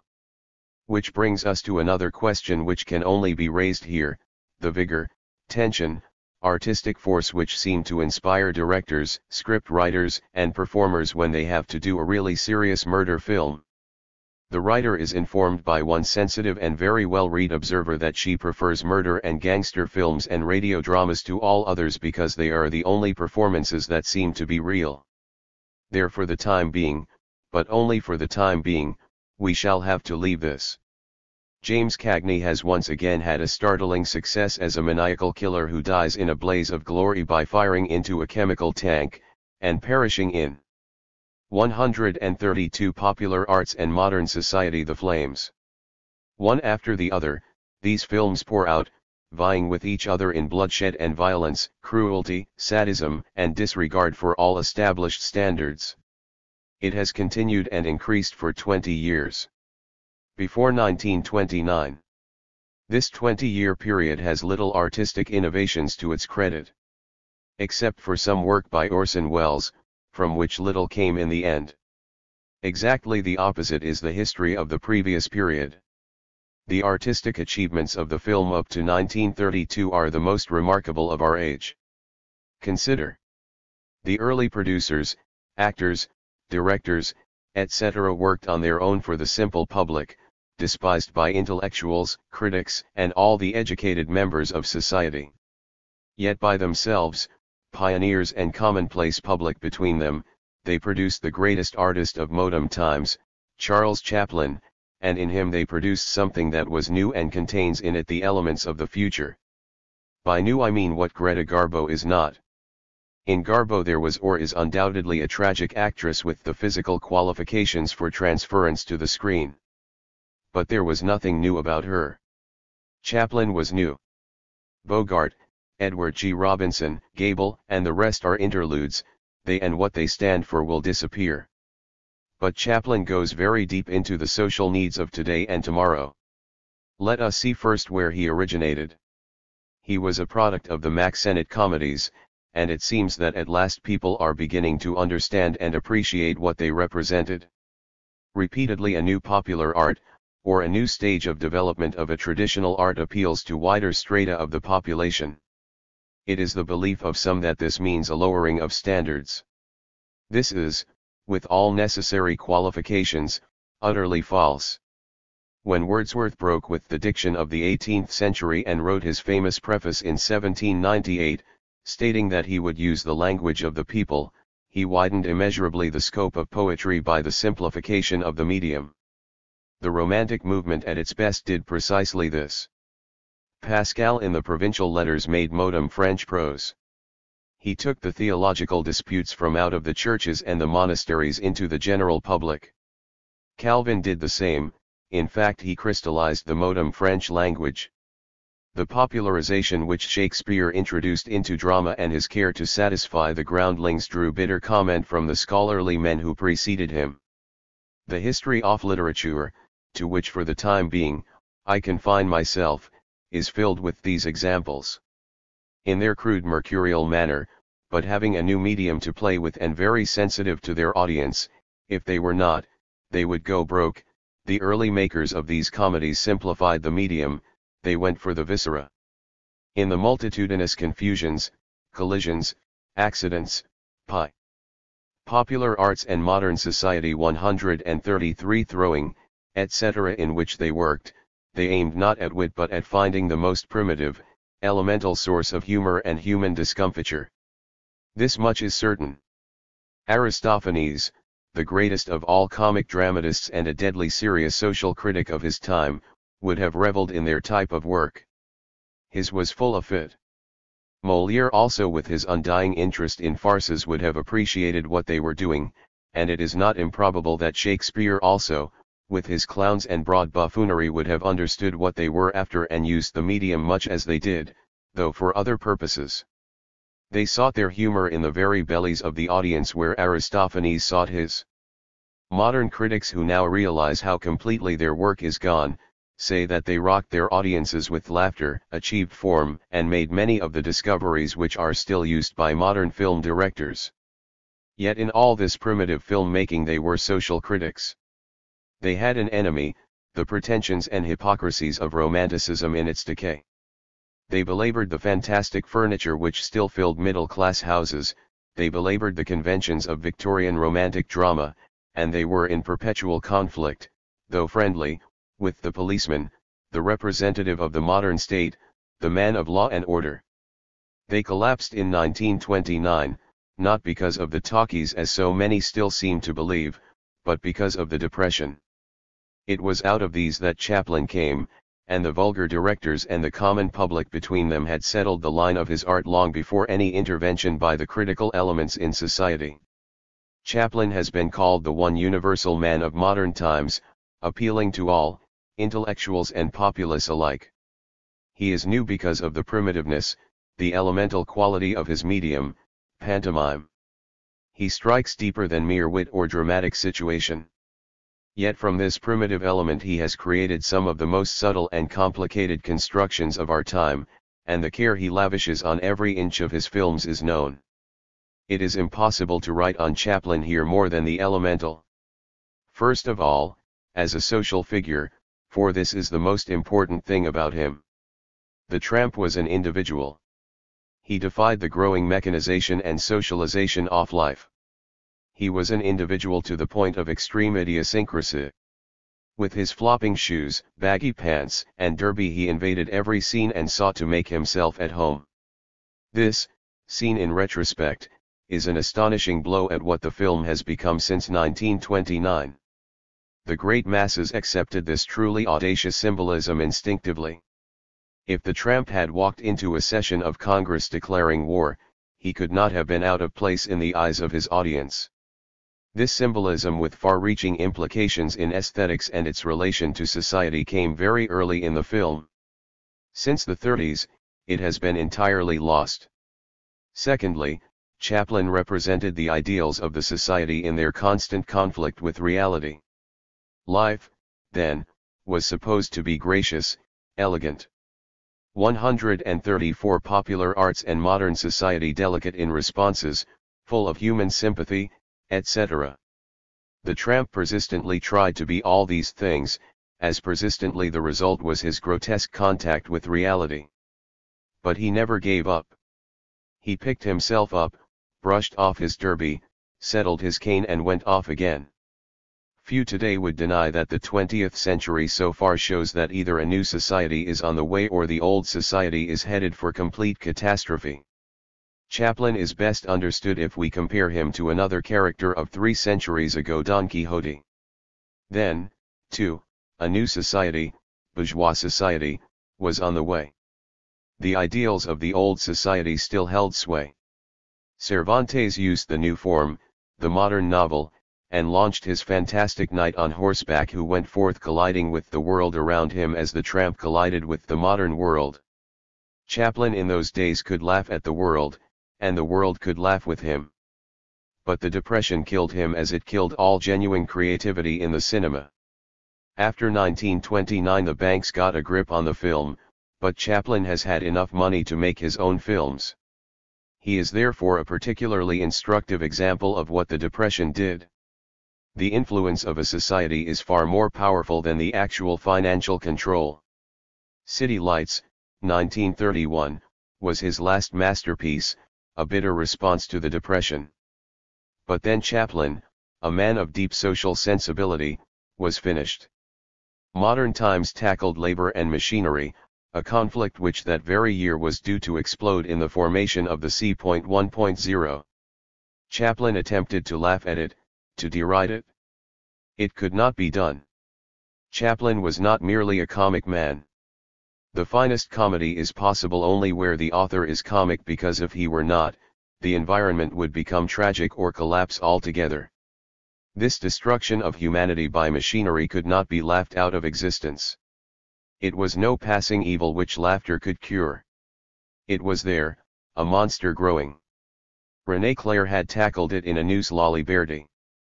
His hero left the factory and went out into the forest and listened to the birds, a romantic and dishonest evasion. Chaplin made a gallant attempt but failed. Then came the war. No man could laugh at this. Chaplin could deride Hitler and Mussolini, but in the end he had to speak in his own person, to deliver the message. The symbolism was completely gone. The modern world was too harsh for the traditional tramp. This harshness and not talking pictures killed him. In the last picture, Am Fair-Deux, the tramp has disappeared. Am Fair-Deux is a very interesting sensitive film, with a progressive content and some fine moments. Chaplin had enough money and reputation to make his protest. But there is nothing new in the film. It is the film of an intellectual who has translated these ideas into personages. Good or bad, it is the 19th century individualism over again. The masses did not recognize the artist they knew. And they were correct. Now it is by no means inevitable that Chaplin was bound to go the way. Popular Arts and Modern Society 135. He has gone. Those who know his latest work can see that emotionally he feels powerfully about unemployment, war, the jungle morals of industry, etc. His friends report that as a pantomimist in every field he is superb and can do what he pleases. It is not to be excluded that in a different society the tramp might have made his protest against war as Aristophanes made his. He might have gone into a congress engaged in declaring war. The present writer believes that Chaplin would have been able to do even this and emerge triumphant. But for this he needed what he had in the early days, the warm sympathy of many millions who could see what he pointed out and laugh at it. He might even have reached heights of tragedy and of majestic indignation and wrath. But all this for him was impossible. His decline was rooted in his social environment and the definitive change which had taken place in 1929. But that creative outburst, which he more than all others signalized, was part of the happy, carefree attitude of the United States up to 1929, with its undercurrent of frustration and tragedy but not yet strong enough to dominate the emotions. Those were the great days of comedy. Harold Lloyd showed how an active, energetic American could try and fail, and sometimes succeed, and more often fail and keep on trying again, starting from the beginning. He was Horatio Alger, who wasn't doing very well, but it was still far enough away from reality for people to enjoy it. The Depression put an end to his popularity. The last of the great film comedians was W.C. Fields. He was too a man of elegance in language and style, but he was a rogue and querulous, annoyed constantly by all sorts of mishaps. As a recent biographer says, he was eternally suspicious, and he appealed to the streak of pessimism in human nature, to which we add particularly contemporary human nature. With him the old tradition was dying. Today it is completely dead. There are no comedians in the grand manner in film. Today there is nothing but the perpetual gagging of Bob Hope, Jack Benny and the rest, all hammering wisecracks at the jaded appetite of the listener, to which is added a direct and crude appeal to his sense of superiority by constant references to Benny's baldness, reputed stinginess, etc. All that Hope does on the radio, he does on the film. Yet the powerful creative tradition of the comic film did not collapse altogether. It had two remarkable outbursts before it finally disappeared. These were Walt Disney and the Marx Brothers. They have a great importance. First, they continued the creative tradition of boldly defying reality, and secondly, they were in very close relation to modern society. Chaplin had achieved the ultimate. His creation was himself, and from this he had an infinite range in facing reality. Disney was on a lower level. He transformed reality. In an age when machinery was crushing man, he gave life to machinery. Successions of fantastic brooms, teapots, staircases, etc. became alive and tormented innocent bystanders. Donald Duck voiced a perpetual exasperation with the never-ending irritations of modern existence. The last of the 136 popular arts and modern society creative tradition appeared in the Marx Brothers, and not for long. At their best, however, they showed a surrealist tendency to transcend reality. They did what they pleased in defiance of all restraint, tradition, and the multitudinous difficulties of modern society. And when they got into serious difficulties, reality itself became fantasy to help them out. It was a bold attempt at escape by wish fulfillment. That was why it could not last. But for a brief period it rounded off that astonishing cycle which had begun with the Mack Sennett comedies. Such then is the dividing line of the films, the Depression, the great economic and social fact which forever separates the old confident America from the America of today. Before that, the film, for example, had its stars, its gay adventurous conqueror, Douglas Fairbanks, symbolical of the time. It rapidly ran through various types of women, the vampire, the corrupted men, Mary Pickford the timid shrinking puritanical sweetheart and wife, now going out for good in a burst of laughter in Life with Father, the It Girl, and Mae West's healthy and very human Come Up and See Me Sometime. It experimented with drama, etc. It even in those early days produced not only a man of technical imagination but found in him an eye for masses of men in landscape, a historical sense and a gift for dramatic characterization within that framework, D.W. Griffith, such as it has never seen again. To repeat, the great creative days died in 1929. With all allowance made, the dividing line stands clear. In its first contact with the masses and aiming solely to make money by pleasing them, there emerged the most remarkable artistic heritage of the times. It was killed by the Depression. The social conditions in general and the special conditions under which movies were now produced and distributed prevented the mass from giving that direct impulse which it exercised in the early days. The brilliant beginning stopped. But instead we have a complete inversion, the mass exposing its rage, anger, and hostility, its desire to smash the impasse in which it finds itself, and making this the outstanding new characteristic. All through the above we have made it clear that particularly for the period after 1929, owing to the very limitations the social situation imposed upon the film, the gangster in particular was essentially an individualist response to what was essentially a social problem. It is sufficient for the time being to point out that where millions of individuals make a common response to a social problem, they thereby give proof of a common collectivized social attitude to that problem. The writer will not turn aside from the important social task of delimiting with all precision possible, in a finished book, the different social classes and their special responses and responsibilities here. But it is enough to point out the differences between audiences of the traditional drama and the audiences of the film. The film is essentially the art of the masses, the working classes, the dwellers in remote agricultural areas and small towns, the lower middle classes. Those are the ones we mean. Popular Arts and Modern Society 137 by the masses, the vast majority of the nation. For the time being, if only for the time being, that is enough. It is obviously impossible here to take up all the popular arts. But the history of jazz follows the same pattern. In the early days it was a genuinely popular music. To America being whipped into a remorseless discipline by mechanization, its strong recurrent rhythm and its abandon within that rhythm offered a relief that matched the strains of modern life. But early jazz was essentially music for the new dancing. One of the old band leaders speaking recently compares the modern bands and listeners to the old. We, he said, played for folks to dance to. And how they danced in the old days. And then he added what in the writer's opinion is the most remarkable statement ever made about modern jazz. In a big hall, he said, a sensitive leader caught the rhythm for the evening from the dancers. And when he had caught it, he told his band to hold it. The crowd of dancers therefore expressed their particular feeling for that evening and it was transferred to the musicians.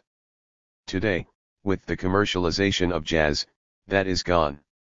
In a more complete rounded finished presentation, I shall pile up the evidence to show that the great popular tunes, the famous blues, were all the work of composers who did their best work before the Depression.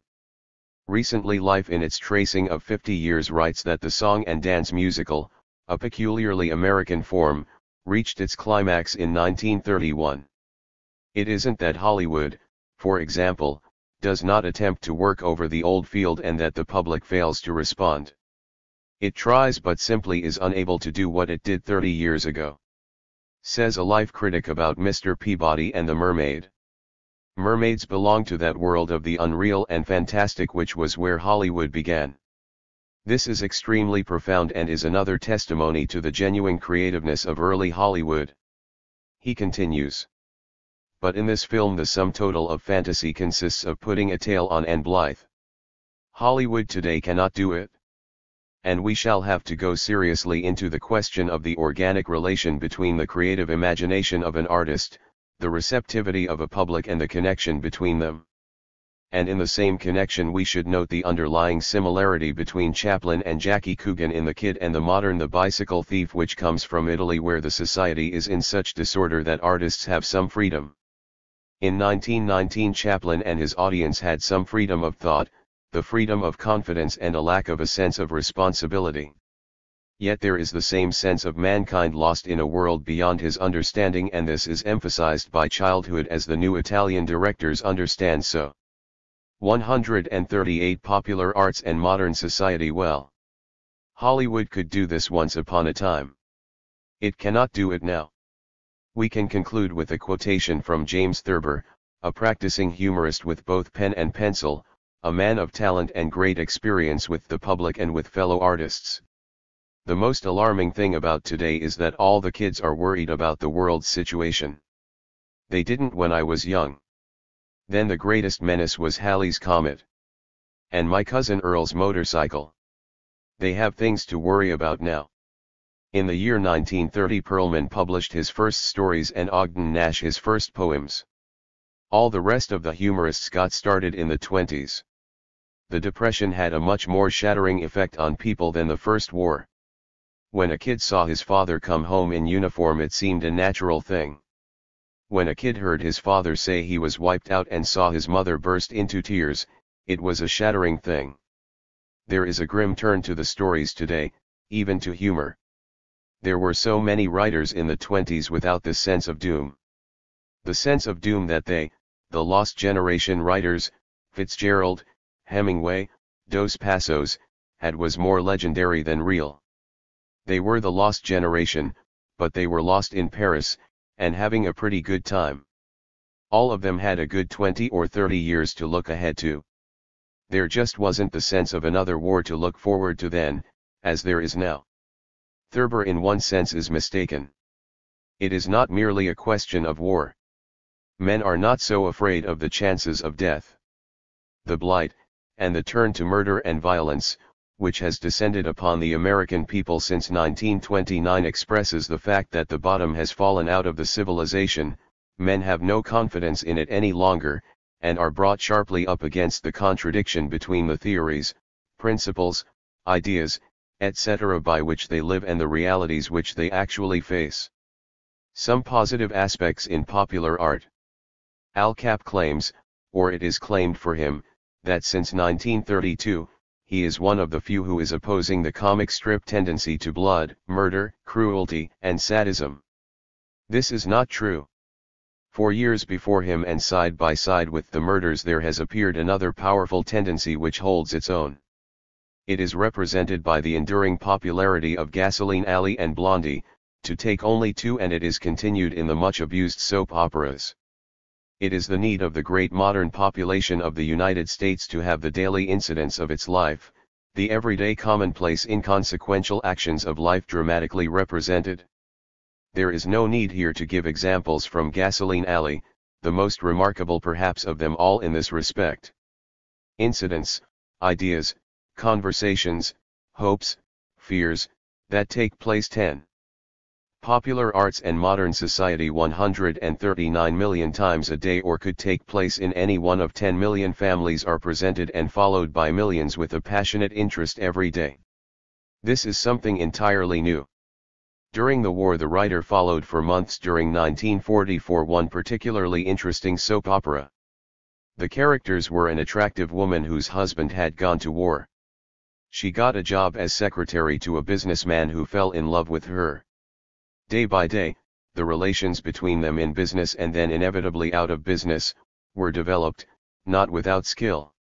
The girl had a younger sister who fell victim to war hysteria and the general loosening of morals, took up with loose characters and had to be rescued.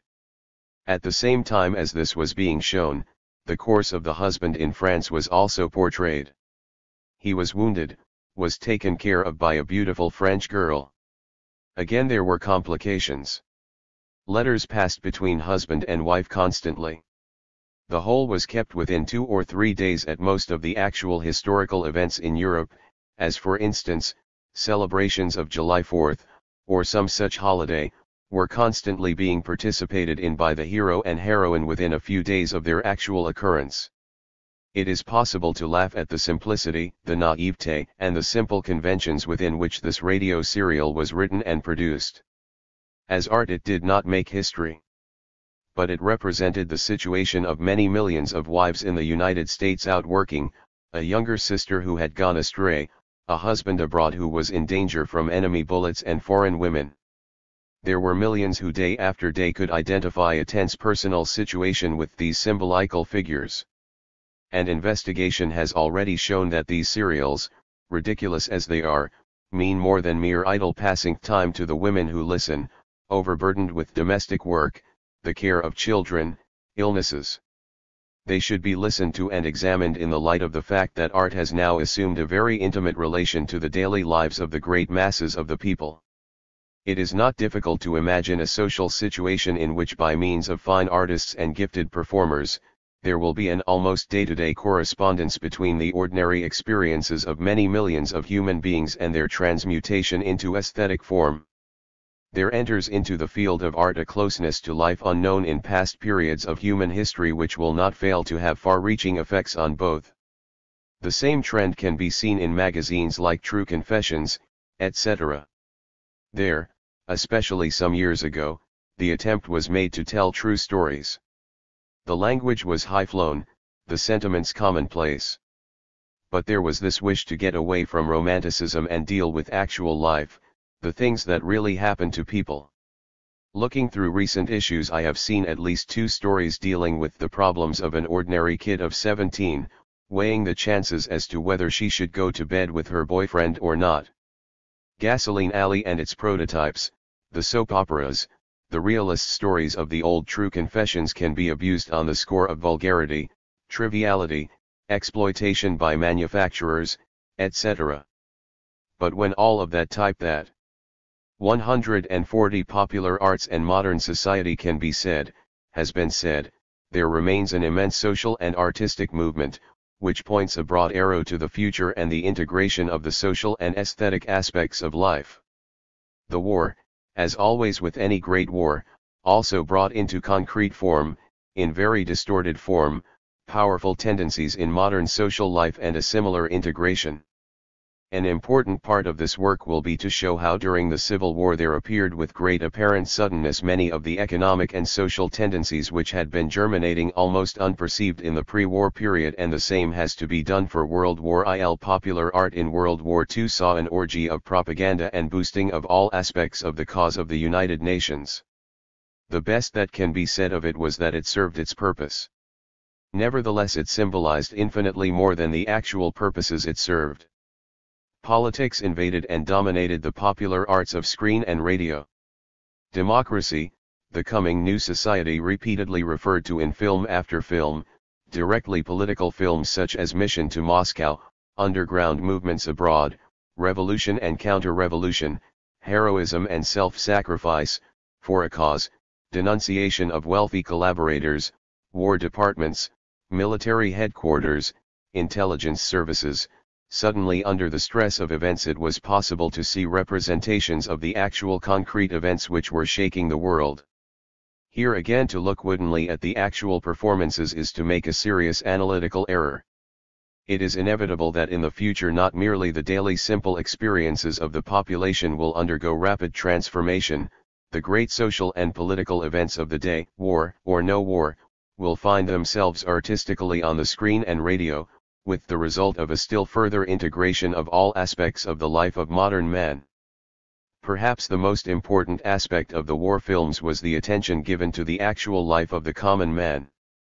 True, the film did not dare to touch except very gingerly on the work of the people in the factories. But every service, the Air Force, Infantry, Navy, Merchant Marine, Coast Guard, was made the subject of special pictures, revolving around the day-to-day activity of the servicemen, all ranks included. Here again it is clear that sooner or later we shall see as subjects of modern popular art the workers in the great industries. It is inevitable. Already some union papers have comic strips which show the problems and conflicts and triumphs of workers in the factory over scabs, stooges, and the intrigues and injustices of the employer. The character of the medicine. Earlier we gave a brief, and very much overgeneralized, idea of a certain movement in literature, a simplification of the medium due to great social changes and an increase in the total complexity of the relations which can be. Popular arts and modern society 141 built up from it. This is a difficult idea to make clear in the kind of statement this is. Yet it is essential. We stated that Chaplin's method was new, elemental. It was pantomime raised to the greatest possible degree of universality, and its use by him is rooted in the changed social conditions and the mechanical possibility which are an integral part of them. This movement is characteristic of our age. It can best be explained by a series of examples. To begin with Freud. His psychology is a reduction of the complicated personality of modern man to a primitive elemental urge and two checks upon it. All men are psychologically reduced to the simplest of common denominators. From this immense simplification can be raised structures infinitely more complicated than in the old psychology, as can be seen nowhere more clearly than in some of the writings of Freud himself, who had nothing in common with the crude interpretations that pass popularly for psychoanalysis today. It can be seen in the work of Joyce, particularly Ulysses. The highly organized and complex sophisticated analysis deals with certain very primitive needs and expressions of man's nature. D. H. Lawrence is another who reduced the whole modern problem to the creation of a whole personality living in instinctive harmony with its deepest instincts, which he identified with a sexually satisfactory life, life of the blood, etc. The Russian film directors of their great period achieved their effects by simplifying their symbols, the elements of the medium. They went for the viscera, and their greatest scenes tore at the insides of intellectuals and peasants alike. Tolstoy had put his finger on the question long ago in What is Art? What is this art, he asked, which only a small section of rich and cultivated people can appreciate?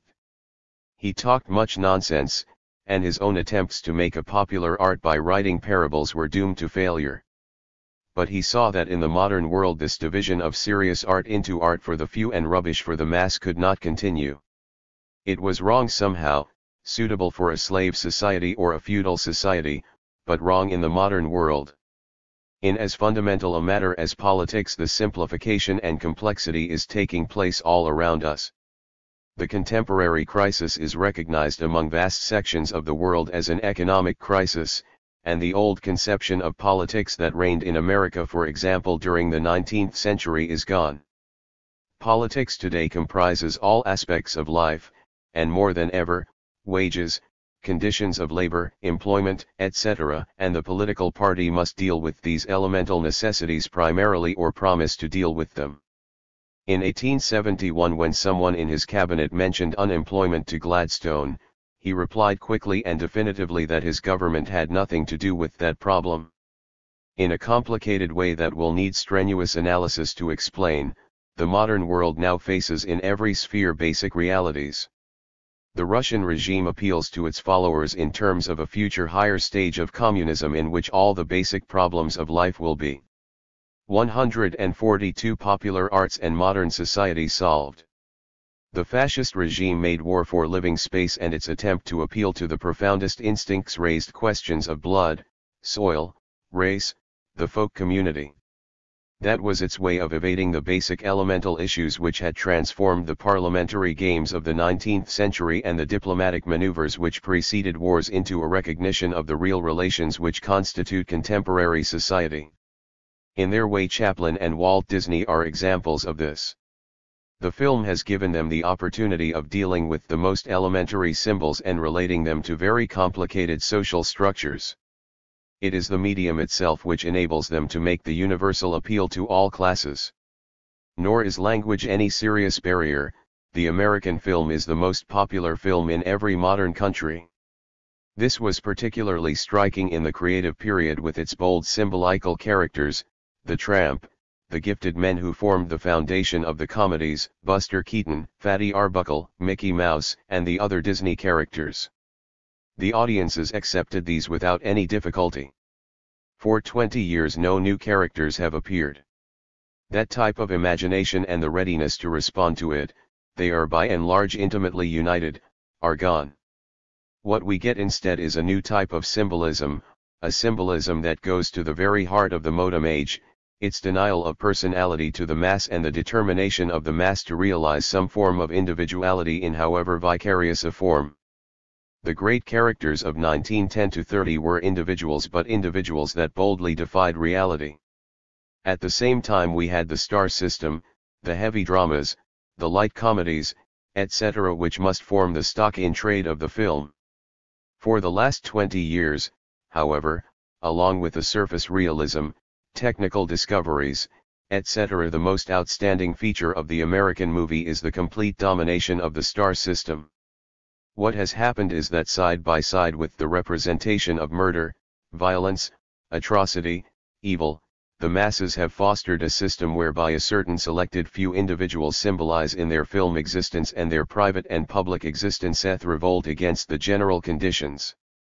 If the great body of the public did not need stars, there would be no stars. Let us get first of all the elements of the phenomenon. In Life a year or two ago Winthrop Sargent wrote an article on Rita Hayworth. I quote somewhat at length. She was born in 1918. By 1941 the dark-haired baby had blossomed into a red-haired girl whose undulant figure and speculative smile were already becoming as familiar to Americans as those of the Madonna were to the Italians of the Renaissance. By 1945 at least 6,000 Americans a week were busy writing her poems and prayers, and the armed forces of the most powerful nation on earth were carrying her enshrined image with them into war-battered cities, jungles, and typhoons. In 1946, during Popular Arts and Modern Society 143. Operation Crossroads at Bikini Atoll, her picture was reverently and symbolically pasted to an atomic bomb while the world's scientific and military minds anxiously awaited one of the greatest destructive explosions mankind had yet contrived. A few months later an expedition into the wilderness of Canada's unexplored Headless Valley came across an abandoned trapper's shack. In it the expedition found three things: a candle, a can of beans and her picture. Soon an expedition to the South American jungle will plant a print of her latest movie Down to Earth, in a time capsule at the base of the Andes Mountains, where it will no doubt someday be unearthed by historians piecing together the archaeology of ancient 20th century civilization. Sargent's attitude is absolutely correct. This is indeed a phenomenon. And such a mass of feeling, goodwill, and international emotion was aroused by her marriage and the birth of her baby as probably was never seen in the world before. To point out the great limitations as an actress of this from all accounts simple unassuming young woman in the typical fashion of intellectuals is to cut oneself from recognizing the tremendous social significance of what she represents. Sargent continues. To these historians it will be obvious that Rita Hayworth, as Margarita Carmen Cancino was known in her cinematically transfigured form, was only incidentally a movie actress and a dancer, and that her place in ancient American civilization was actually that of an important religious institution. For comparisons they will inevitably come to the goddess Aphrodite, who was worshipped by the still more ancient Greeks. As to the significance of the movie Down to Earth, they will be under no misapprehensions. Ostensibly Down to Earth is a drama which, as several critics have pointed out, is one of the shoddier, duller, and more heavy-handed examples of a type produced with relentless regularity by the Hollywood studios. The idea that it is really a drama and hence subject to the laws of aesthetic criticism exists, however, only in the minds of movie critics. The American public, less hampered by academic theories, knows and accepts it for what it is, a ritual. The legend itself, endlessly repeated in 90% of the movies present-day Americans see, is not unique or remarkable, but its peculiar position in American folklore undoubtedly ranks it as one of the curiosities of anthropology. Its supernatural or purely mythological character is attested by the fact that it has nothing whatever to do with real life.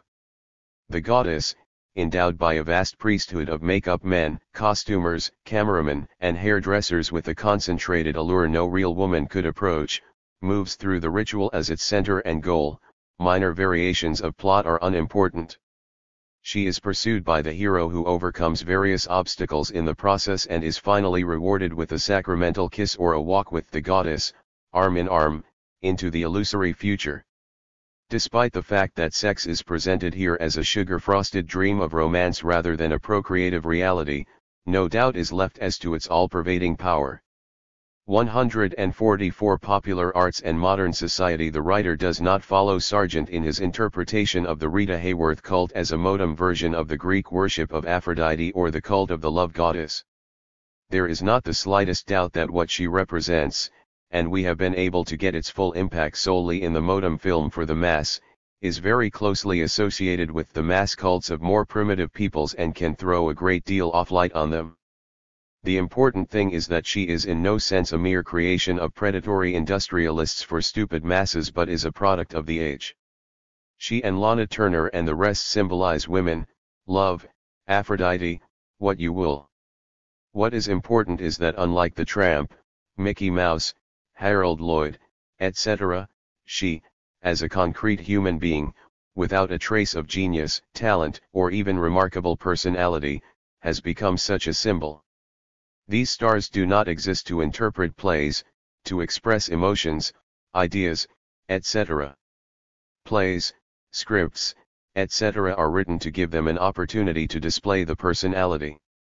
It is realism at its lowest, a complete denial of any serious creative effort on the part of the artist or the audience. It is purely primitive. Sargent says, and rightly.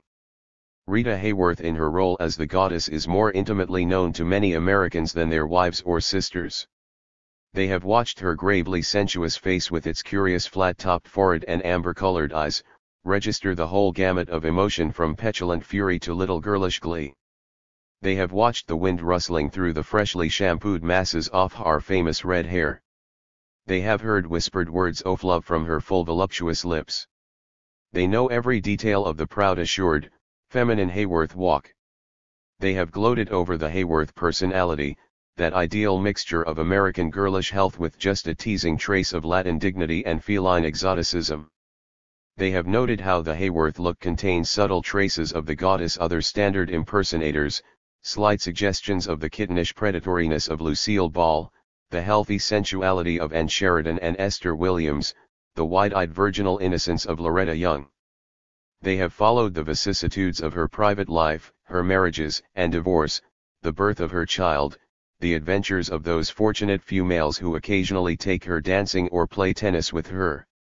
How true this is has now been demonstrated by the outburst of feeling which has followed her recent marriage. Rita Hayworth is but a single one. The great mass that in the last analysis decides these things, for no publicity in the world can create a great star. The mass chooses its major stars with remarkable judgment. From 1920 to -30 it worshipped Douglas Fairbanks and Rudolph Valentino, from 1930 to -40 its great star was Clark Gable, 1940 to -50 Gregory Peck was the most striking. Each is in a curious way representative of his decade, and when taken with their particular colleagues, this is even more clear. Equally notable is the manner in which the mass selects international types. There never was such. Popular Arts and Modern Society 145 an English type as Ronald Colman, Boyer was accepted, the courteous romantic Latin lover as different from Valentino as Peck is from Douglas Fairbanks, they would not accept Jean Gabin. From Germany the public accepted Emil Jannings, Erich von Stroheim, and to a lesser degree Conrad Vade. Cary Grant is a new and very important symbol. He is an Englishman but far removed from Ronald Colman and Leslie Howard, representative of a new type of Englishman on whom the influence of American civilization has been very strong. He has the freedom, natural grace, simplicity, and directness which characterize such different American types as Jimmy Stewart and Ronald Reagan. But behind it all there is the British reserve. He anticipates, so to speak, the emergence of a new social type, the inevitable result of increasingly close relations between Britain and America. The femme fatale was from the continent, Garbo or Dietrich. It is not difficult to recognize in the special feeling for Ingrid Bergman a recognition of Protestant Western European dignity and charm, with that grace which the English and the Dutch so conspicuously do not show. Hence the violent shock at her recent actions. She complains that so many other actresses have done so much more than she. The apparent unfairness of the public is due essentially to the fact that she violated not morals in general but what she stood for. Some of these people can act, some cannot, that is not their function. The public turned its back on Bogart in a supposedly serious picture Sierra Madre. The reason was diagnosed accurately. They did not want to see Bogart acting. They wanted plain Humphrey Bogart. The critics who hail good pictures and good acting, etc., are howling in a wilderness of their own creation. If they and their critical and artistic friends were given the opportunity to make movies, they would in all probability empty the theaters. In a recent discussion held by Life attended by movie makers, critics, journalists, etc., it was noticeable how over and over again, Dory Sherry of MGM showed his clear if empirical grasp of the conditions of modern movies and the exceptional abstractness and downright silliness of the progressive intellectuals and liberals who took part. Sherry was dealing with realities, millions of dollars and millions of people. The intellectuals dealt with neither, having only a vague if verbose dissatisfaction with the mass which needed better films and the producers who were exhorted to satisfy that need. The characters portrayed are part public and part personal. A vast army of journalists, magazine writers, publicity men, etc. keep every detail of the lives of the great stars before an avid public. Particularly interesting are the movie magazines which sell in millions every month. The vulgarities and absurdities of these magazines, the way in which they show a loving couple who, owing to the exigencies of mass printing, are not infrequently divorced before the article comes out, all this is diverting and in a sense demoralizing. 146 Popular Arts and Modern Society. But these articles are not mere nonsense. They follow a method. If a star is dull, gloomy, stupid, the magazine writers build a portrait of a serious deep-thinking student of modern life. If the star is superficial or giddy, the portrait is touched in to represent a gay Mercutio laughing at the troubles of life. The aim is to give standard patterns of modern character, and these patterns, together with the physical film personality, comprise the character whom the genuine film fans go to see. That the plot is good or bad, the characters consistent, all this is beside the point. Sometimes they are, more often they are not. But it is totally irrelevant to consider these things when watching Marlene Dietrich in her heyday in the 30s and Lana Turner today. It should be said that the general level of acting ability is higher than can be imagined. When, for example, Raymond in The Lost Weekend turned in a serious performance, there was a general comment, "He can act." The statement shows that his popularity did not rest on that. Also, during the post-war period, for the first time in the history of the film, we are seeing a body of young players, chiefly actresses, who get good parts without fanfare, ballyhoo, or glamour. Their claim to attention is primarily that they can act. Some of these are Barbara Bel Geddes, Colleen Gray, the little girl who played opposite John Derek in Knock on Any Door, Arlene Roberts, Betsy Drake. Here we have the absolute reverse of the star system as we have described it. The tendency is not to be exaggerated. But it gives an indication of the possibilities of the future.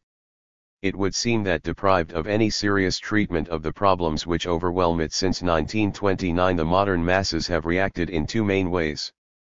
They have fostered on the one hand an individualistic response to violence, murder, atrocities, crime, sadism, and on the other they have pertinaciously fostered and encouraged by their money and interest this creation of synthetic characters.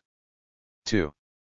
Through them they live vicariously, see in them examples of that free individuality which is the dominant need of the vast mass today.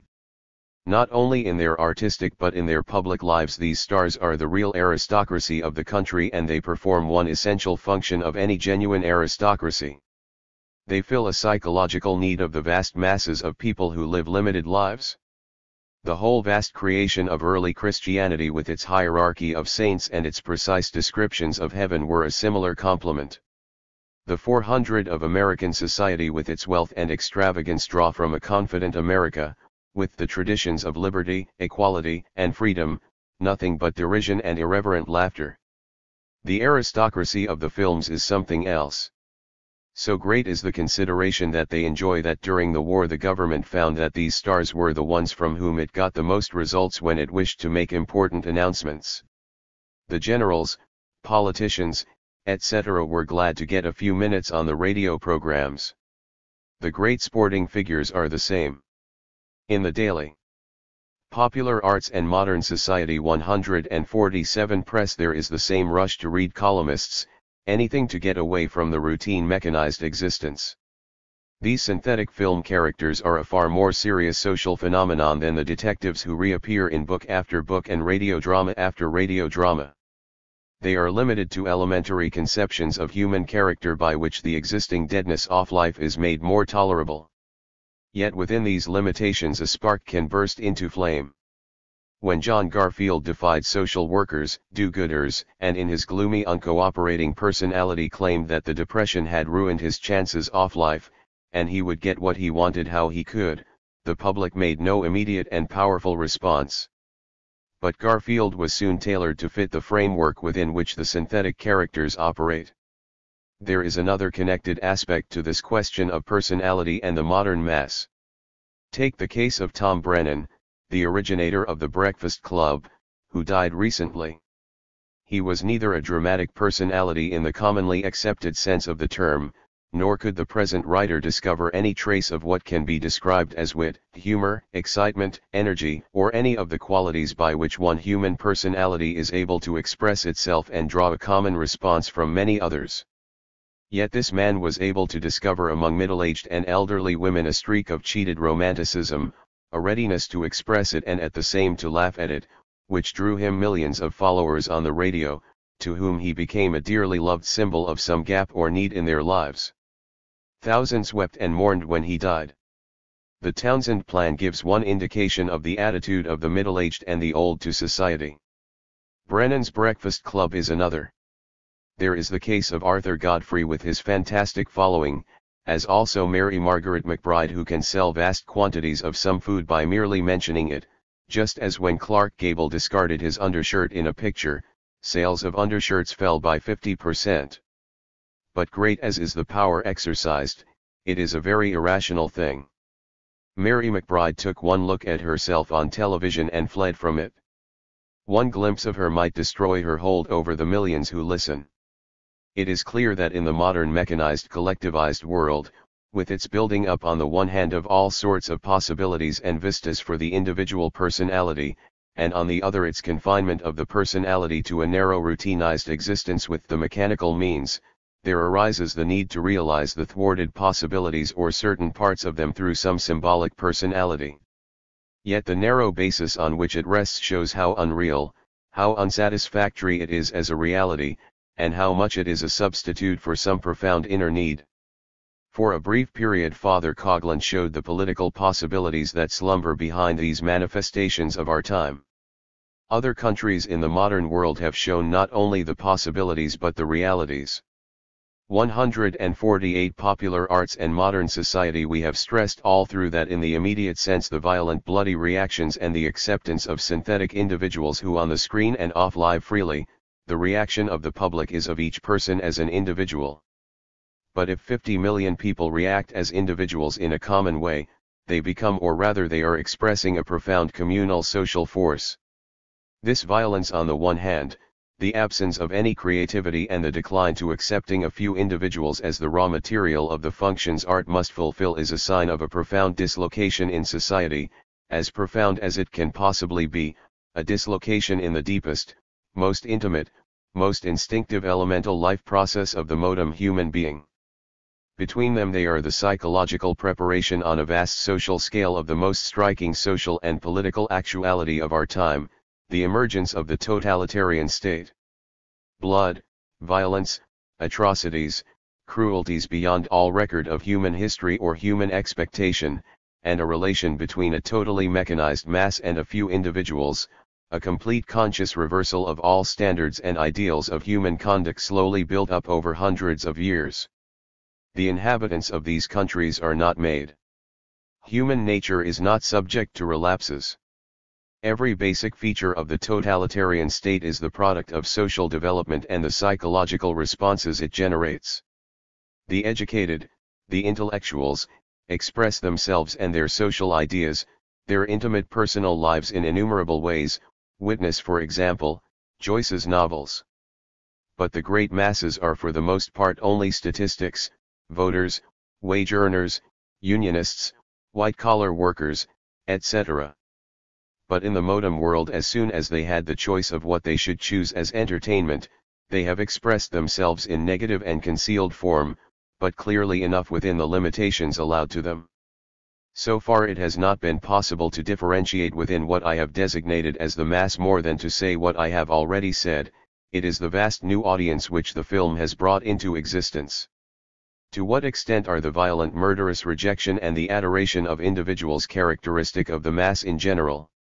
They are inherent in society, but only in a society in which the actual deepest desires of the mass cannot find expression. They are essentially a perversion. It is to grasp this that we have to consider the drama of ancient Greece. It is the only example that we have in all the centuries of Western civilization of a dramatic art which served all the citizens of a state, an art which was designed for them and which the populace loved far more than the modem mass loves the film. There is no other feasible comparison, in addition to which this ancient art, written for the masses, produced a series of masterpieces which have never been surpassed to this day. Popular Arts and Modern Society 149. The Drama of Greece. Why is this a means of illuminating the modern American film and the future of modern art and society?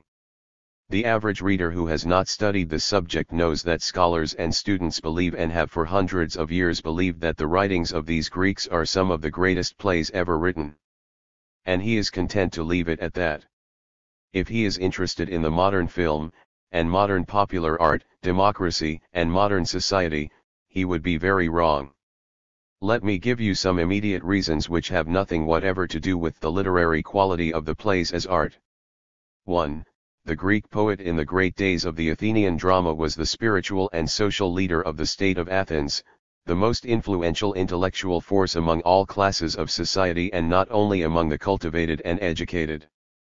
There is nothing in the world today to compare with the position he held. As W. H. Auden, the British poet, says in a recent study, Athenian drama, while being definitively works of art, whose value can be judged by rote, became the dominant religious exercise of greater importance than sacrifices or prayers. In the 19th century and in our own, the individual artistic genius has sometimes claimed a supreme importance and even persuaded a minority of aesthetes to agree with him, but only in Athens was this a universal social fact, so that the genius was not a lonely figure, claiming exceptional rights for himself, but the acclaimed spiritual leader of society. The nearest modern equivalent is not any work of the theater, but a ball game or a bullfight. 2. I have been emphasizing the fact that the great mass of the modern population now is the object of modern popular art. It will astonish the ordinary critic of the poverty of modern films and also those who excuse them on the score that they are intended for the mass. It will astonish such to be reminded that practically the whole of the able-bodied population of the free citizens of Athens went to the theater to see the plays and decide by their votes who was the prize winner. Generals, statesmen, artists, tanners, sausage sellers, workers, peasants, who lived in the countryside near and belonged to the city-state, these were the audience and the judges. It was for this mass that Aeschylus and Sophocles and Aristophanes wrote. We should not be deceived by the word religion. Going to the plays was a sort of national holiday. Auden says that the nearest modern equivalent is not any work of the theater but a ball game or a bullfight. The idea that he is trying to convey is correct. The Greek masses went to the theater as if they were going to the World Series, Independence Day, and a film festival all com. 150 Popular Arts and Modern Society bind. To believe that this Athenian multitude was better educated or more intelligent than the modern film audience is to use words without any discoverable sense. The society was different, and we shall have to see why and in what way. The reader will have to imagine the population of New York listening in on the radio on a public holiday to a play in which a dramatist brings Bernard Shaw and Eugene O'Neill on the stage and makes them argue why they write their plays as they do, why they use the different styles, what was the benefit to the citizens, all this with quotations from the plays thrown in and analyzed as if in a class on literary analysis at a university, with the audience recognizing the quotations and rocking with laughter as today they laugh at Jack Benny or Bob Hope. 3. There is much talk today about democracy and the privileges of democracy. Many democratic ideas and practices that we have, the Greeks knew nothing about, but they had a conception of democracy that we know nothing about. The Greek dramatist could take up any subject he pleased at these public festivals and treat them how he liked. Imagine a public festival coming on and the dramatists rehearsing their plays in secret. Meanwhile, a national election of great importance has taken place and John L. Lewis succeeds Truman as president. Imagine too that Lewis has been carrying on political negotiations with the state of Persia, the British Prime Minister and the President of Brazil. They are in New York, and naturally the President takes them to the festival, along with all the people. The play begins and a modern Aristophanes is seen to have launched a bitter merciless direct attack, with the most violent language, but with marvelous satire and poetry, against Lewis. He criticizes Lewis, compares him adversely to Truman, makes a sausage seller of the utmost vulgarity drive Lewis out of power on the score that it takes a bigger and more illiterate scoundrel to defeat a big illiterate scoundrel. In the play before the very rulers of foreign states, the dramatist criticizes the way Lewis has negotiated with them. This fantastic episode is more or less what Aristophanes, a boy of 19, did to Cleon, the new ruler of Athens. This was going rather far, but all Cleon could do was to prosecute Aristophanes before the courts. Aristophanes escaped. It is the writer's belief that in modern popular art, film, radio, television, comic strip, we are headed for some such artistic comprehensive integration of modern life, that the spiritual, intellectual, ideological life of modern peoples will express itself in the closest and most rapid, most complex, absolutely free relation to the actual life of the citizens tomorrow. In fact, it cannot be escaped. It is being done in the totalitarian states already. But whereas among the Greeks free expression was the basis of intellectual life, the integrated expression of the totalitarian states is the result of the supre. Popular Arts and Modern Society 151. Zion of free expression. In the one case, therefore, we have perhaps the greatest intellectual civilization known to history, in the other case, we have barbarism. It is important to get a clear concept of integration. This perhaps can best be done with another quotation from W. H. Auden. It is impossible to say, for example, of a harvest dance of a primitive tribe, whether it is aesthetic play, undertaken for the pleasure it gives the participants in performing it well, or religious ritual, an outward expression of an inward piety towards the powers who control the harvest, or a scientific technique for securing the practical effect of a better harvest. It is indeed foolish to think in such terms at all, since the dancers have not learned to make such distinctions and cannot understand what they mean. In a society like our own, on the other hand, when a man goes to the ballet, he goes simply to enjoy himself and all he demands is that the choreography and performance shall be aesthetically satisfying. When he goes to mass, he knows that it is irrelevant whether the mass be well or badly sung, for what matters is the attitude of his will towards God and his neighbor. When he plows a field, he knows that whether the tractor be beautiful or ugly or whether he is a repentant or a defiant sinner, is irrelevant to his success or failure. His problem is quite different from that of the savage. The danger for him is that, instead of being a complete person at every moment, he will be split into three unrelated fragments which are always competing for dominance: the aesthetic fragment which goes to the ballet, the religious which goes to mass, and the practical which earns his living. If a civilization be judged by this double standard, the degree of diversity attained and the degree of unity retained, then it is hardly too much to say that the Athenians of the 5th century BC were the most civilized people who have so far existed. The fact that nearly all the words we use to define activities and branches of knowledge, e.g. chemistry, physics, economics, politics, ethics, aesthetics, theology, tragedy, comedy, etc. are of Greek origin is proof of conscious differentiation. Their literature and their history are evidence of their ability to maintain a sense of common interrelation, a sense which we have in great measure lost as they themselves lost it in a comparatively short time. We have now reached a state in modern society where this integration must take place, or the complexity and antagonisms of society will destroy the personality. Society is already on the road to ruin through its inability to resolve the contradictions which are preventing this integration. To get a very rough picture of the historical circumstances, we must take a look at the Greek democracy. The founders of the American nation knew quite well what was the difference between a democracy and a republic. Classical scholars, as many of them were, they discussed and agreed that a democracy in America was impossible. By democracy they meant the democracy of Athens. They, in common with Montesquieu, Rousseau and 152 popular arts and modern society other great thinkers of the 18th century, believed that this was possible only in the small city-state, one city. For a large country, it could not work. But in the 18th century they discussed the question. The argument may have had some validity in 1776, and Colonel McCormick of Chicago still uses it. It has none in the age of the railway, the auto, the plane, the radio, the telephone, and the modern newspaper. The city-state of Athens in its great period had a population of no more than 90,000 with 200,000 slaves. It is not unlikely that all their material possessions could have been housed in the warehouses of one modern department store, perhaps of two department stores.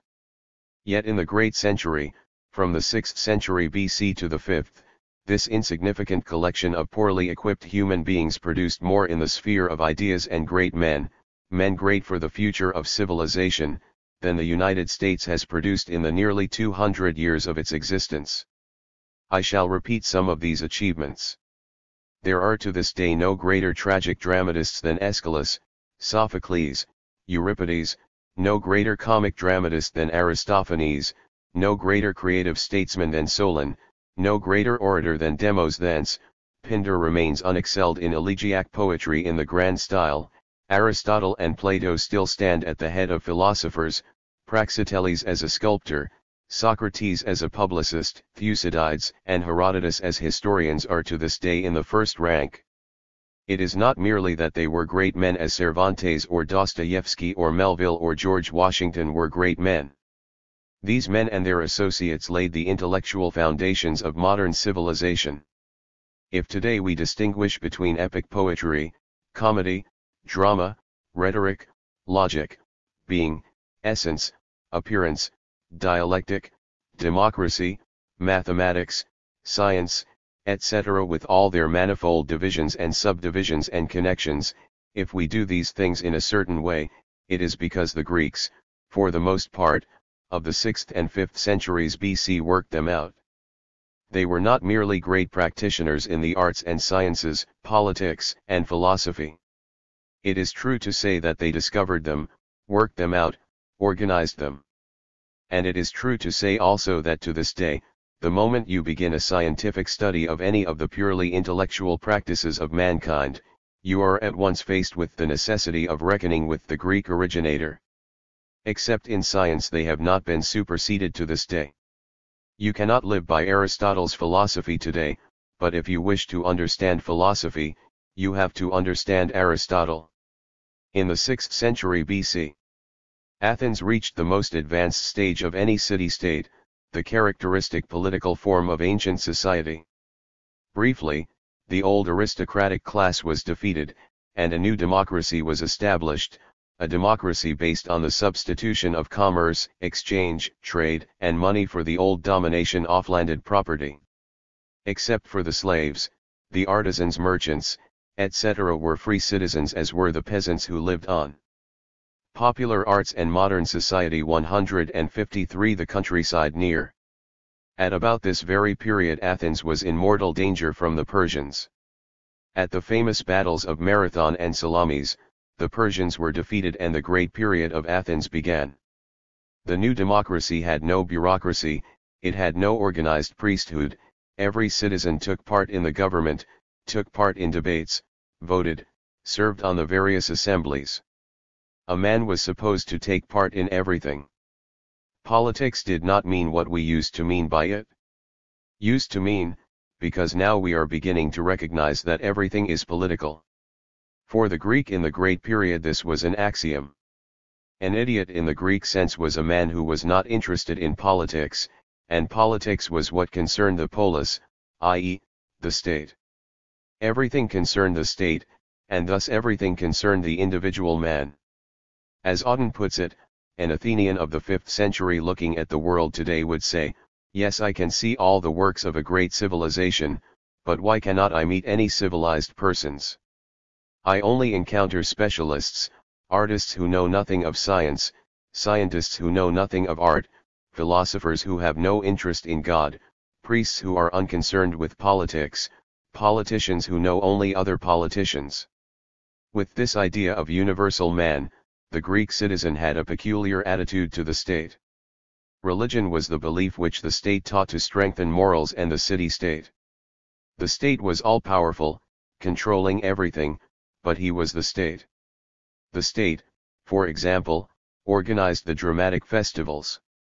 But unlike Stalin who decides on music and Hitler who decided on art, the populace went down, listened to the dramas and voted who was the winner. This, roughly, very roughly, is some idea of the Greek city-state. Out of this state sprang the drama. It came and developed as suddenly as the film. Before the Great Period there was no drama, absolutely none. At the religious festivals there used to be choruses and a speaker who recited a ritual of chants, old historical tales with a moral, etc., and a chorus which answered. At certain of these religious festivals there was a good deal of drunkenness and horseplay. But when Athens won the great victory over the Persians and after years of struggle had established the new democracy, suddenly overnight as it were, Aeschylus created practically single-handed the Athenian drama. All people who talk about centuries of education, etc. before the public is able to rise to the height of intellectuals, etc. simply have no conception of the historical dynamic, the way that history moves. Aeschylus added another speaker to the man who led the chorus at the religious festivals and then added another, and the Greek drama was born, to last for a century and then to collapse with the collapse of the democracy. Aeschylus passionately loved the new democracy as did the great body of the people. Somehow Aeschylus understood the new society well enough to know that it terribly wanted a new way to express the new moral, social and political process which had been created by the new democracy and which alone could make it work. He introduced these new speakers and 154 popular arts and modern society transformed the religious ritual into political plays in the highest sense, the Greek sense of that word. The chorus he kept to act as commentator on the drama, representing the people. What was the essential problem? Life was uncertain, justice did not reign among men, sometimes evil prospered, the just failed to prosper. Why did men suffer? Was there some interior harmony and meaning to life? The new democracy felt that it had to have guidance and new insights in these questions. It found them in the tragedy begun by Aeschylus. Aeschylus took as his heroes great men, men of status. They did not commit ordinary crimes. In the most famous of his dramas, Orestes commits the crime of marrying his mother. But Orestes did not know she was his mother when he married her. Here we come up sharply against the modern conception of tragedy. For Aeschylus and the Greeks, Orestes had broken the laws, and the laws by which men live in society must not be broken. The Greeks, author and audience, believed in their society. They were not, like contemporary democrats, perpetually questioning the values of democracy, wondering whether it will work, if it will be superseded, etc. Therefore the hero of their tragedy was not a gangster or a plain and simple bad man. The Greeks would have been bored at seeing him punished by fate. He was a man who somehow by no obvious fault of his own found himself in conflict with the principles by which men lived. And the tragedy consisted in watching what the consequences were and how they worked out. This is a tremendously bold conception.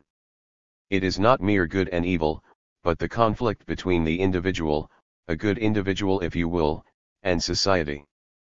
But there was much more to it. The tragic hero was a distinguished man.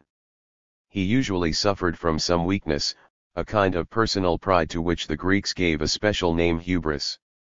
And any man who saw too much power, too much distinction, to remove himself from the normal, then the tragic destiny was likely to fall upon him. It was a warning to the democracy to maintain a certain balance, a certain sense of proportion. The gods who play such a role in these dramas were not gods as we understand them.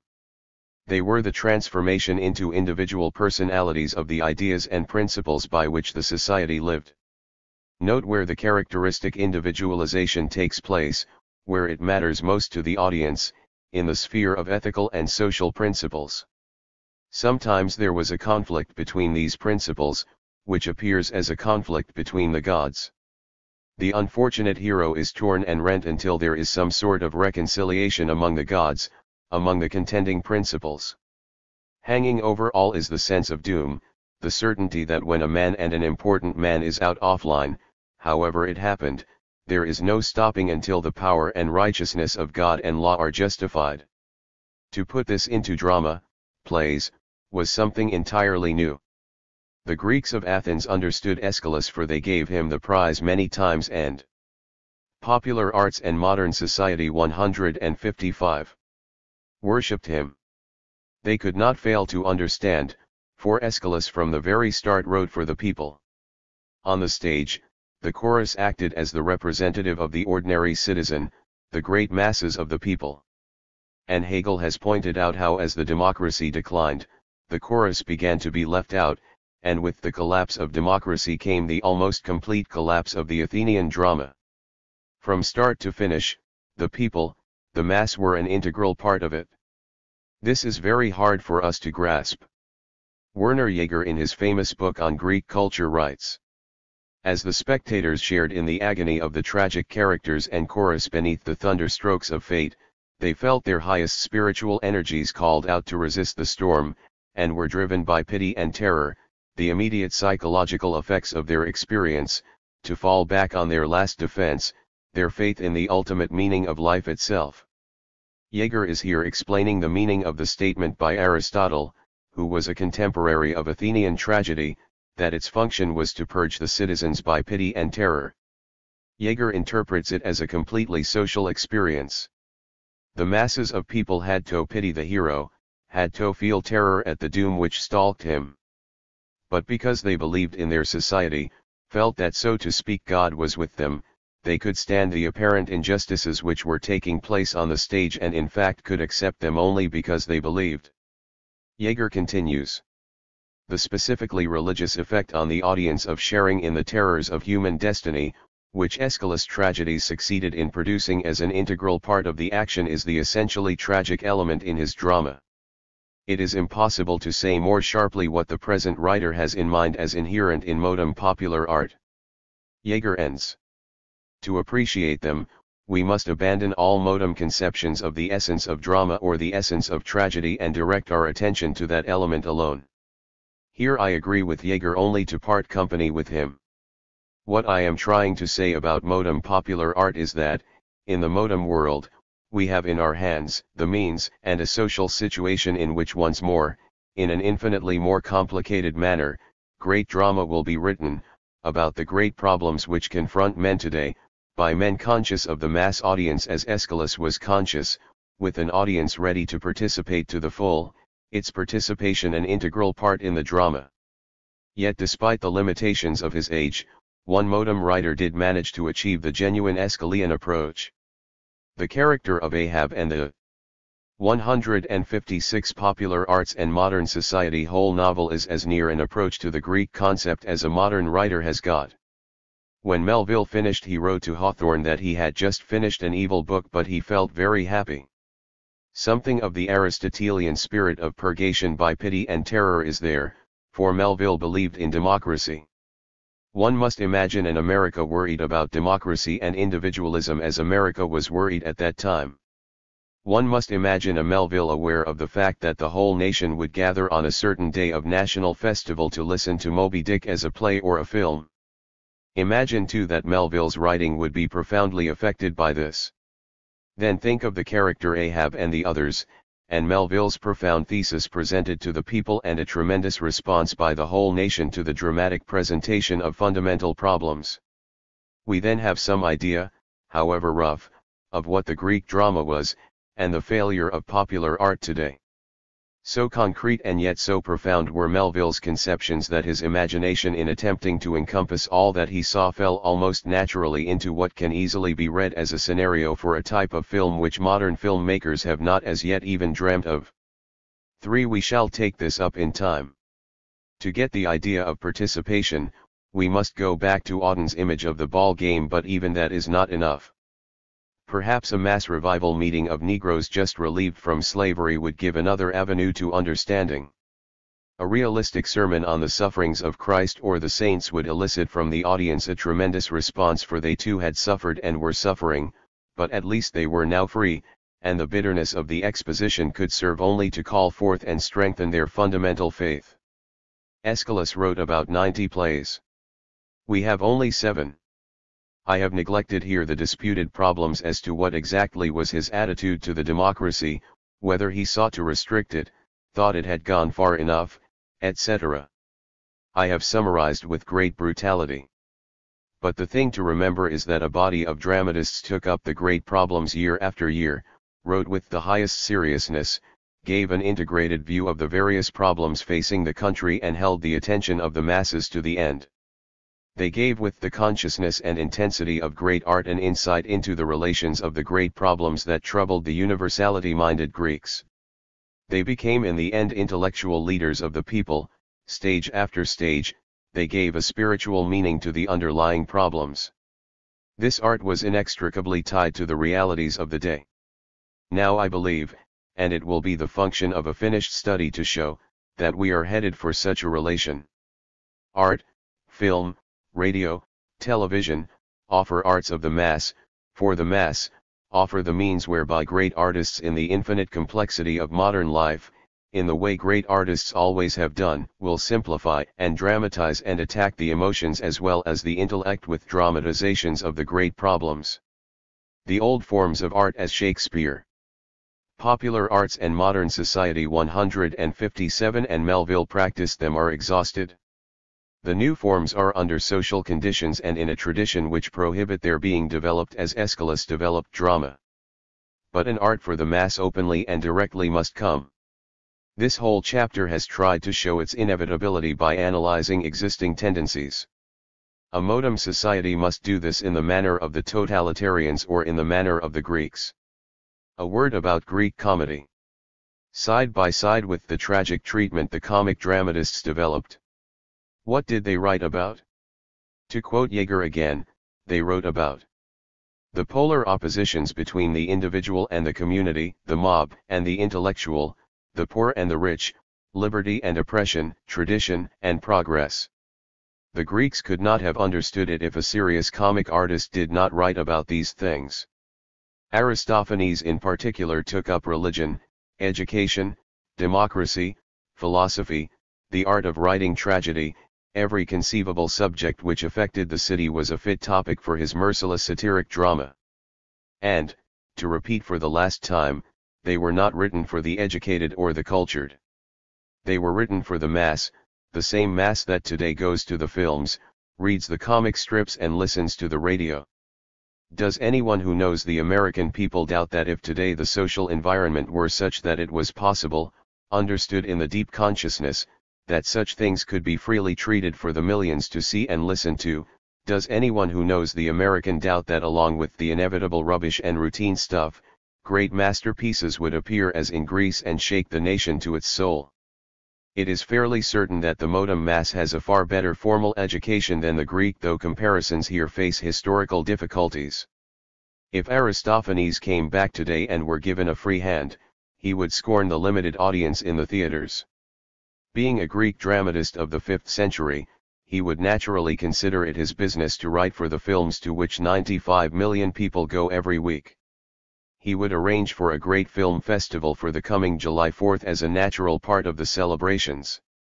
Then, in the presence of the chief executive, the judiciary, Congress, and all the notables, in one theater in Washington, the whole population on the same day at the same time would see his film. It would have in its slapstick a great deal of plain indecency, but precisely because of the present political situation of democracy, the film would contain the most unbridled blows at American democracy, calling things by their names and naming names as well. He would probably put in the film characters easily recognizable as great personages of the day. He would call corruption corruption, and graft graft.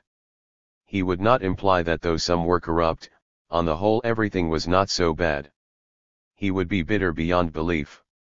He would do 158 popular arts and modern society. All this, however, from the standpoint of a lover of his country, he would not use this as a means of praising some other country. The Greeks would accept all this, for in their great period, free discussion meant precisely free discussion of fundamental problems. Without it they could have never achieved in any sphere the marvelous things that they did, drama included. When the modem film, comic strip, and radio can take up capital and labor, housing, the Union question, religion, the Negro question, Russian communism, and dramatize them with the freedom of 6th and 5th century Greece, we would open out just such possibilities as Aeschylus saw when he added extra characters to the leader of the chorus. Until then, gangster films and Rita Hayworth.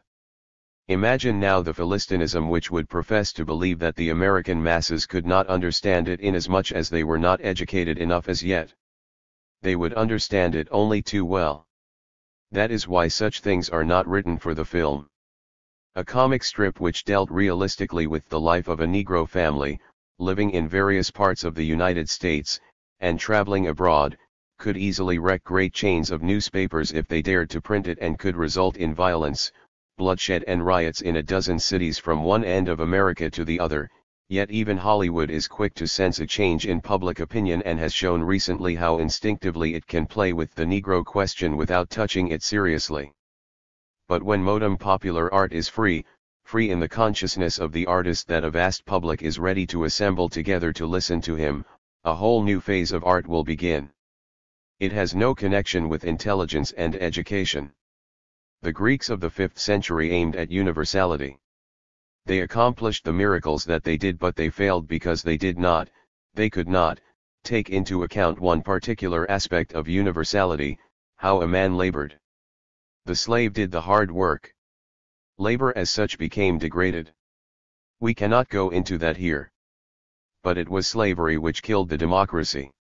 Today we are once more at an age when universality is on the order of the day. But today universality begins with man in the labor process. That we have shown fully enough in the previous chapter. The totalitarian states do not alter this.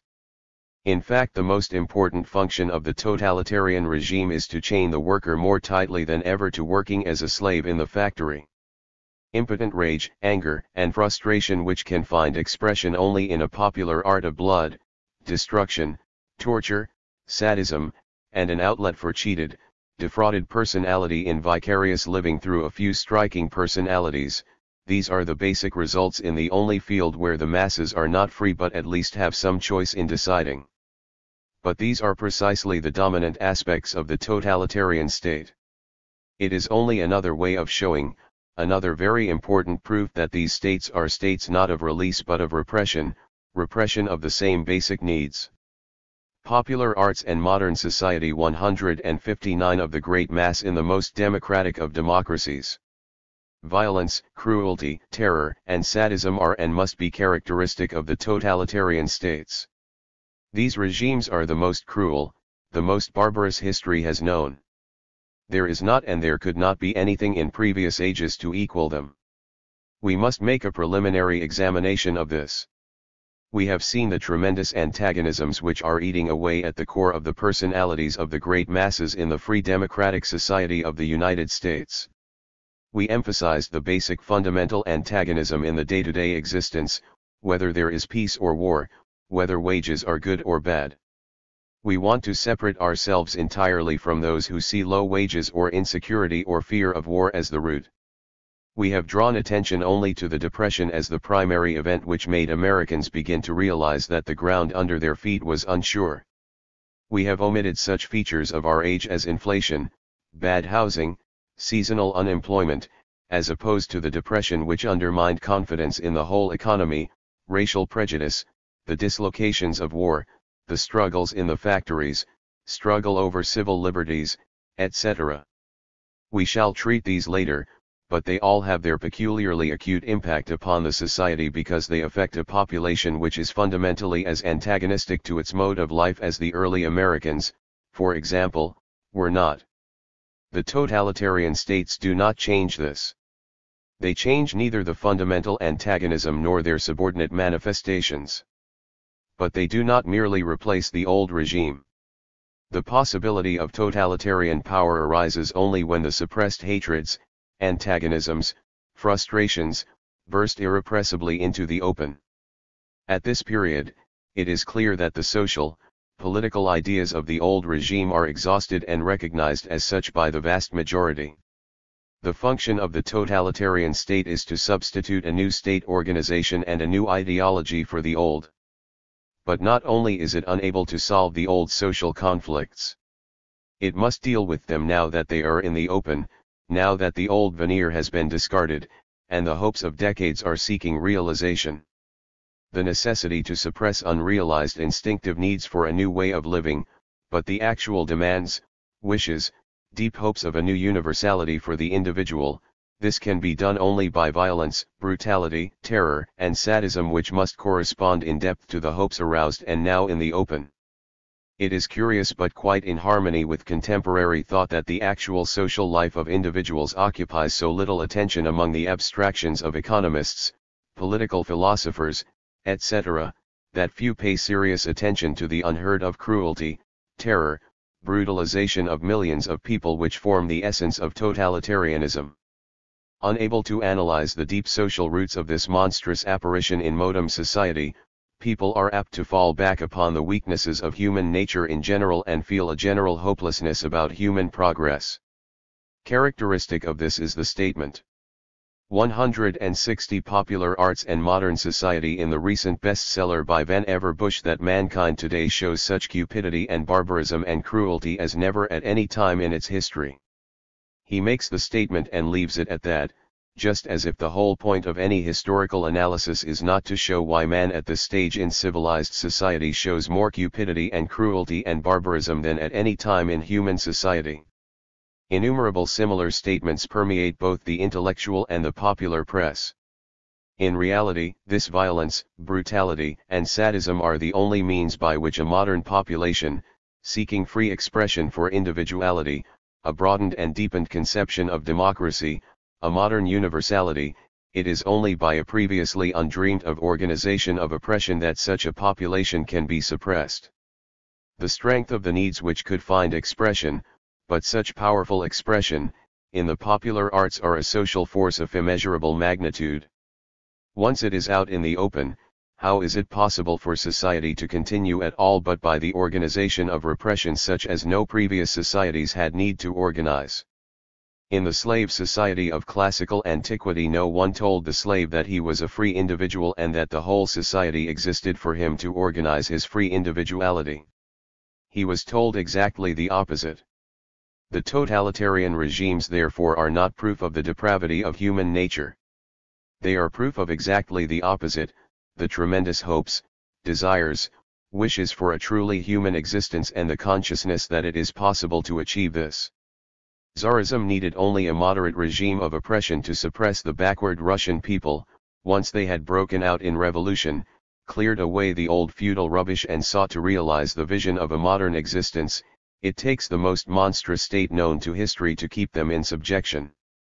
We emphasized the suppressed antagonisms, the suppressed rages, the violence which a careful study of the popular arts would show. The totalitarian state is built upon this. Violence, terror, intimidation, cruelty is the cement of its social engineering. Such organizations as the Gestapo and the GPU are the essence of the new state. Goering once told Sir Neville Henderson, the British ambassador, that the British did not cultivate brutality. Brutality and terror are cultivated by such regimes.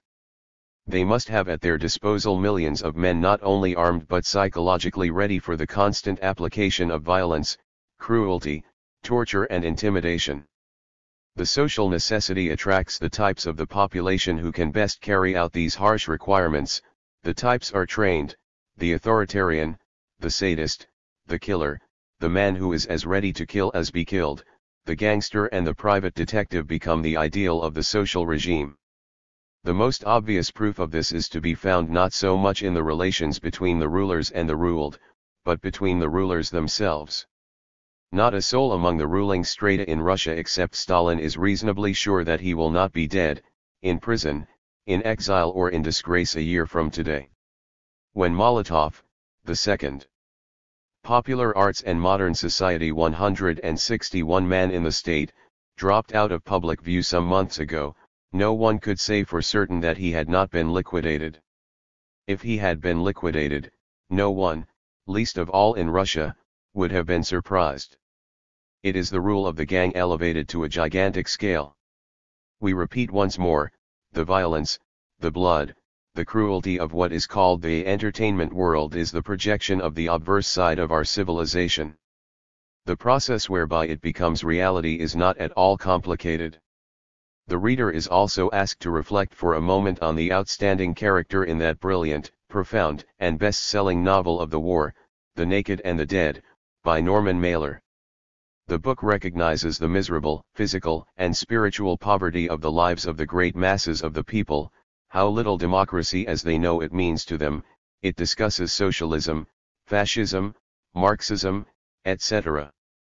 It is a book written with great humanity and a sense of actuality in social relations which show it to be lineal descendant of Moby Dick. But the outstanding character, the man of force, resolution, will, power to command, and in his own way, of imaginative vision is the Sergeant Croft, a ruthless, brutal, sadistic killer. Such is the social and psychological basis of the otherwise inexplicable transformation of modern man which takes place in the totalitarian regime. By carefully observing the trends in modern popular art, and the responses of the people, we can see the tendencies which explode into the monstrous caricatures of human existence which appear under totalitarianism and closely intertwined with the blood and violence and cruelty, now elevated into social forces, is the social substitution of the individual for the mass. It is the need for free and full expression of individuality which is shaking a modern world. The totalitarian state first suppresses this completely from top to bottom. Party members, generals in command, heads of institutions, all are but cogs in a vast wheel. General Eisenhower testifies to the incapacity of Marshal Zhukov to make a single decision just so long as it was possible for him to communicate with his superiors, and so on to the most miserable petty bureaucrat. We have seen how, deprived of individuality, millions of modern citizens live vicariously, through identification with brilliant, notably effective, famous, or glamorous individuals.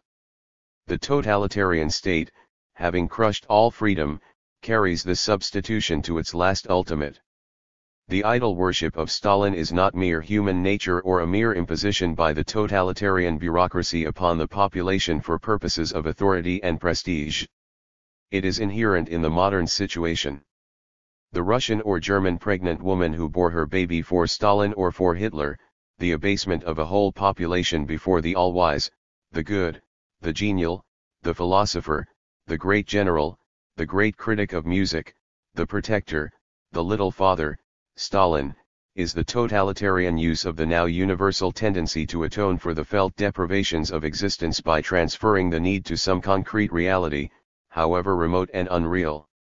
The practice is carried right down the hierarchy. Every little leader bows 162 Popular Arts and Modern Society his head before the leader above him, and accepts the unqualified obedience and homage of the leader below. In the advanced countries of Western Europe, there can be found tens of thousands and many intellectuals among them who, without the pressures of violence, police terror, and fear to which the populations of the totalitarian state are subjected, are ready to pay this homage to Thérèse, to Togliatti, to Browder today and to Denis the day after, and if necessary to Browder once more. In the section on the popular arts and the worship of stars we did not go into the fact that in national politics, in the Union movement such figures as Roosevelt, John L. Lewis, etc. were or become the personal embodiment of what ideas they represent in a manner unknown to previous generations. Within these two poles the totalitarian state directs the lives of its citizens. Universality is the aim, the need to exercise the will, the intelligence, the judgment, the faculty of decision, to take action in regard to the problems which today decide the fate of tens of millions. Totalitarianism solves this problem by depriving its citizens of any volition whatever in any sphere. There is no subject, war and peace, foreign policy, production and consumption, art, literature, music, chess playing, on which the citizen in a totalitarian state is not informed what his opinion must be and from which he departs at peril of his life. Isn't it obvious that the necessity for this can arise only in a world in which free discussion and free action has become an imperative necessity for the great mass of the population? Integration was the source of the miraculous outpouring of creative genius which distinguished the Greeks, integration of all aspects of life, above all in the state, because in the world as he knew it, every man, who was not a slave, felt that the state, composed of free assemblies of free citizens, was the embodiment of the city-state and that his personal individuality could only be expressed through it. This is the great need of modern man, for under those circumstances the state is not a state at all, in the modern sense of the word. The totalitarian state integrates every aspect of life, production, politics, entertainment, aesthetics, sport into a single whole and imposes these with the utmost ruthlessness upon the mass of the nation. Modern man's quest for universality needs a new sense of belonging, the community. My country, democracy as voting, etc. are insufficient. This is universal.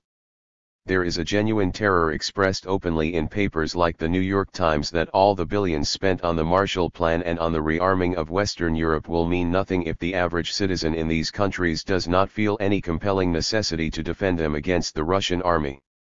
Such a conception was unthinkable a generation ago. The totalitarian states offer a new identification for the individual with the community, blood, race, soil, the folk community of Nazi Germany, and in Russia, a regime of different historical origin, an adaptation of the social perspectives of Marxism for a unified world and a society free of popular arts and modern society. 163. Conflict and exploitation. But in reality the population does not accept these fraudulent gestures and both regimes fall back upon a frantic refurbishing of the old nationalism which has meaning in colonial countries but little in Western Europe, as the fears of the times show. Here again the totalitarian state betrays its real function, to substitute a new ideological system for the ruthless enforcement of traditional values whose inadequacy is recognized in various degrees by the masses in all parts of the world. Behind the inflated language and hypocritical ideology the whole regime sinks to a primitive level commensurate to the destruction of free individuality and its concentration by violence and terror upon a few individuals. The party becomes the sphere of personal safety, material privilege, and power to oppress. It is the overseer, the rest are the slaves. The nation moves between such concepts as the leader, the mass, and the perpetual enemy, in Hitlerite Germany, the Jews, in Russia, the Trotskyists. The antagonisms and frustrations which find manifestation in the popular arts of the United States are given an official enemy in totalitarian states. The urge to expression of the modern intelligence, stimulated and fed on all sides by the vast scientific organization of modern society and its innumerable means of communication and dissemination of information, this the totalitarian state must crush and keep on stamping on. Hence, a ceaseless barrage of propaganda, visual and auditory, refusing to allow it to have one single opinion of its own, to think, to exercise itself in any way. Precisely because only a free and powerful activity can satisfy it, passivity unknown in history must be imposed upon it. Thus every fundamental aspect of the totalitarian state is an adaptation by tyranny to the deepest social needs of the modern age, to needs which can be clearly discerned in the democratic countries and nowhere more than in the United States.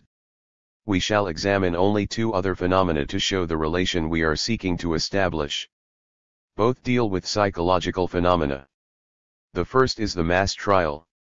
Neither the organizers of these trials nor the people for whom they are intended are in any way outside of the mainstreams of modern civilization, understanding, intelligence, faculty of judgment. Examination of the evidence, exposure of the absurdities, the grossness of the frame ups is a political necessity but can easily give the impression that the people concerned have lost elemental faculties of intelligence and judgment.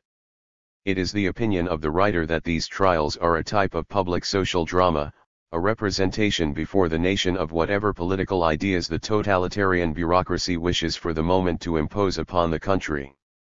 Do the people believe in them? The people are not supposed to exercise any judgment. This is the fact, this is the crime, this is the enemy, exposed before the whole nation. The mass is supposed to absorb the primitive elemental representation. True or not true, this is what is to be believed today. 164 Popular arts and modern society. Tomorrow the accusers become the accused and vice versa. Then that is what is to be believed. But that is not all. The trials indicate not merely the tyranny, the shamelessness of the organizers of these trials. It indicates something very different, that the modern community is ripe once more for great tragedies and comedies in the Greek manner, in which the whole population will assist and see the great social and political issues of the day placed before them for their judgment, response, and participation. If they were merely the concoction of stupid and cheating bureaucrats, they would long ago have lost whatever political value they had and would have been discarded. Barbarous and degrading spectacles as they are, they represent something of new political and aesthetic needs which are stirring throughout the civilized world. Of a similar character are the great spectacles which the Nazis above all carried to such a pitch at Nuremberg and which are celebrated every May 1st in Moscow. The mass spectacle in which free citizens participate is a product of the French Revolution. There for the first time in modern history vast assemblages of citizens express their new status and their joint participation in these festivals. The greatest painters, musicians, engineers, etc. in the country took part. They were a demonstration of force, and historians like Michelet and Georges date the founding of the modern French nation from the great fetes of the federations. But they were far more than a demonstration of strength.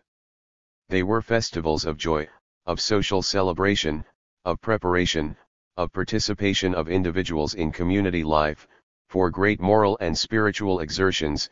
They were very close to what the Greeks expressed in the drama festivals. They have almost disappeared from modern life. Modern festivals are routine, flags are hung out, notables drive past and make conventional speeches, at military parades, the people watch. The totalitarians know these needs. The Nazis understood thoroughly that modern man is aching for a sense of participation in great community festivals. The Russian totalitarians strive to achieve a similar result. But mass participation, that is beyond them. Now it is necessary to stop. The general line of the ideas is clear. The totalitarian states represent a perversion, a cruel, barbarous but necessary perversion of the instincts and desires for high civilization characteristic of modern man. In the next chapter we shall deal more precisely with politics in the United States, the political manifestations of the needs and desires we have traced. But two things must be said at once. The totalitarian barbarism, unless overthrown, signalizes the destruction of the nation which it conquers. 12 years of Hitlerism finished Germany and brought Europe down with it. And secondly, the force which will be needed to impose a totalitarian regime upon the American people does not exist and cannot be constructed. The great masses of Americans are backward in culture in the European Popular Arts and Modern Society 165 sense, but in the essential needs of modern civilized men as we have described him, they are the most advanced people upon the face of the globe. We must now examine the nation from the way this has been concretely shown in the last 20 years. 6. The question must now be faced, and faced at once. What is it that the people want? We shall make the attempt to answer this now, For without an answer to this, most of the analysis of politics in the United States is not worth the paper it is written on. That full employment, better working conditions, more leisure, security is what the people want. This is a doctrine which reduces mankind to the level of horses and cows with an instinct for exercise. It would astonish the proponents of these doctrines if they really were able to give everyone full employment, security, etc. It is then that social crisis in the United States would assume the outline and proportions of a gigantic nightmare. For the purposes of this rough sketch, I propose to say in my own words very simply and directly what the great body of the people want. After I have done this, I shall give the evidence, some of the evidence. Only then will it be possible to take up some of the actual social and political struggles, for only then will it be possible to begin to understand the apparent irrationality and illogical behavior of millions. First, the industrial workers. Because, simplifying it, putting it simply and crudely, and forgetting for the moment such terms as free enterprise, socialism, communism, etc., the industrial workers and their future are the basis of the whole edifice. The industrial workers, automobile workers, miners, railwaymen, marine workers, rubber workers, and in addition the millions who are not organized, want to manage and arrange the work they are doing without any interference or supervision by anybody. I am a little nervous here because even the few readers of this may rush to the conclusion that I believe the majority of workers in the United States are at heart anarchists, communists, or socialists. Let me say at once that millions of these workers accept the 167 traditional principles of American democracy, not only vote for Truman, but get out the vote for him, and would sincerely and rightly repudiate any idea that they are communists or socialists. In fact, a not insignificant number of them have been and still are Republicans. But careful investigation by trained observers and experience in the plant by competent workers show that the political ideas of workers are one thing, the deep responses to their work, the thing by which they live, is something else. That is the worker's life, that determines his existence, and that he knows. Therefore, over and over again, the same workers who express, as far as general politics are concerned, conservative and even reactionary sentiments, will immediately turn around and express with regard to their daily work sentiments with the most revolutionary implications conceivable. To those who do not grasp this duality, the real relations and forces at work in the great mass of people in the United States will remain a mystery. To continue with this in the plainest and simplest language, the immense majority of the American workers want to work and love handling the intricate scientific masses of machinery more than anything else in the world. A worker who has been on strike, fought the speed of the assembly line, denounced scientific improvements which give him more work, and has behaved for a whole year like a convinced anarchist, this same worker takes a delight in seeing the finished Buick, Dodge, or whatever it is, and as he walks or drives about the street observes the cars from this plant with immense satisfaction and an almost personal pride. Another type of worker works at a machine which he handles himself. Listen to him: "I know this machine." The engineers don't know it, and as for the boss, he knows nothing. "I can give instructions to the makers to make certain changes which will increase production 50%, for I have worked on this damn thing 10 years and I know all about it." So far so good. He not only knows what is to be done, but he would love to see it done and handle the new machine himself. Anyone who knows the American people at all knows the absolute fascination which all mechanical appliances have for them. But this worker then adds, "Why the hell should I? All it means is more work for me and more money for the boss. I will get nothing out of it, nothing but a speed up for me and all who are working with me. Let the thing stay as it is." This is the fundamental conflict. There is on the one hand the need, the desire, created in him by the whole mighty mechanism of American industry, to work, to learn, to master the machine, to cooperate with others, in building glittering miracles that would achieve wonders, to work out ways and means to do in 2 hours what ordinarily takes 4, to organize the plant as only workers know how. And on the other hand, the endless frustration of being merely a cog in a great machine, a piece of production as is a bolt of steel, a pot of paint or a mule which drags a load of corn. 168. This conflict is staggering in its scope and implications. It goes on all day and every hour of the day. No one can measure the hatred the workers have for this. Every age has two facets, the one on the surface, the framework within which everybody or nearly everybody works, thinks, writes, and lives in general. Below it is another intimately related to it but sometimes for generations unrecognized. Sometimes it is not seen at all except by a few until it bursts out. No one in the world dreamt that underneath the France of 1789 had developed the passion for equality which was to burst forth in the French Revolution, to take one example, and help tear down the age-old structure of monarchy, aristocracy and clergy.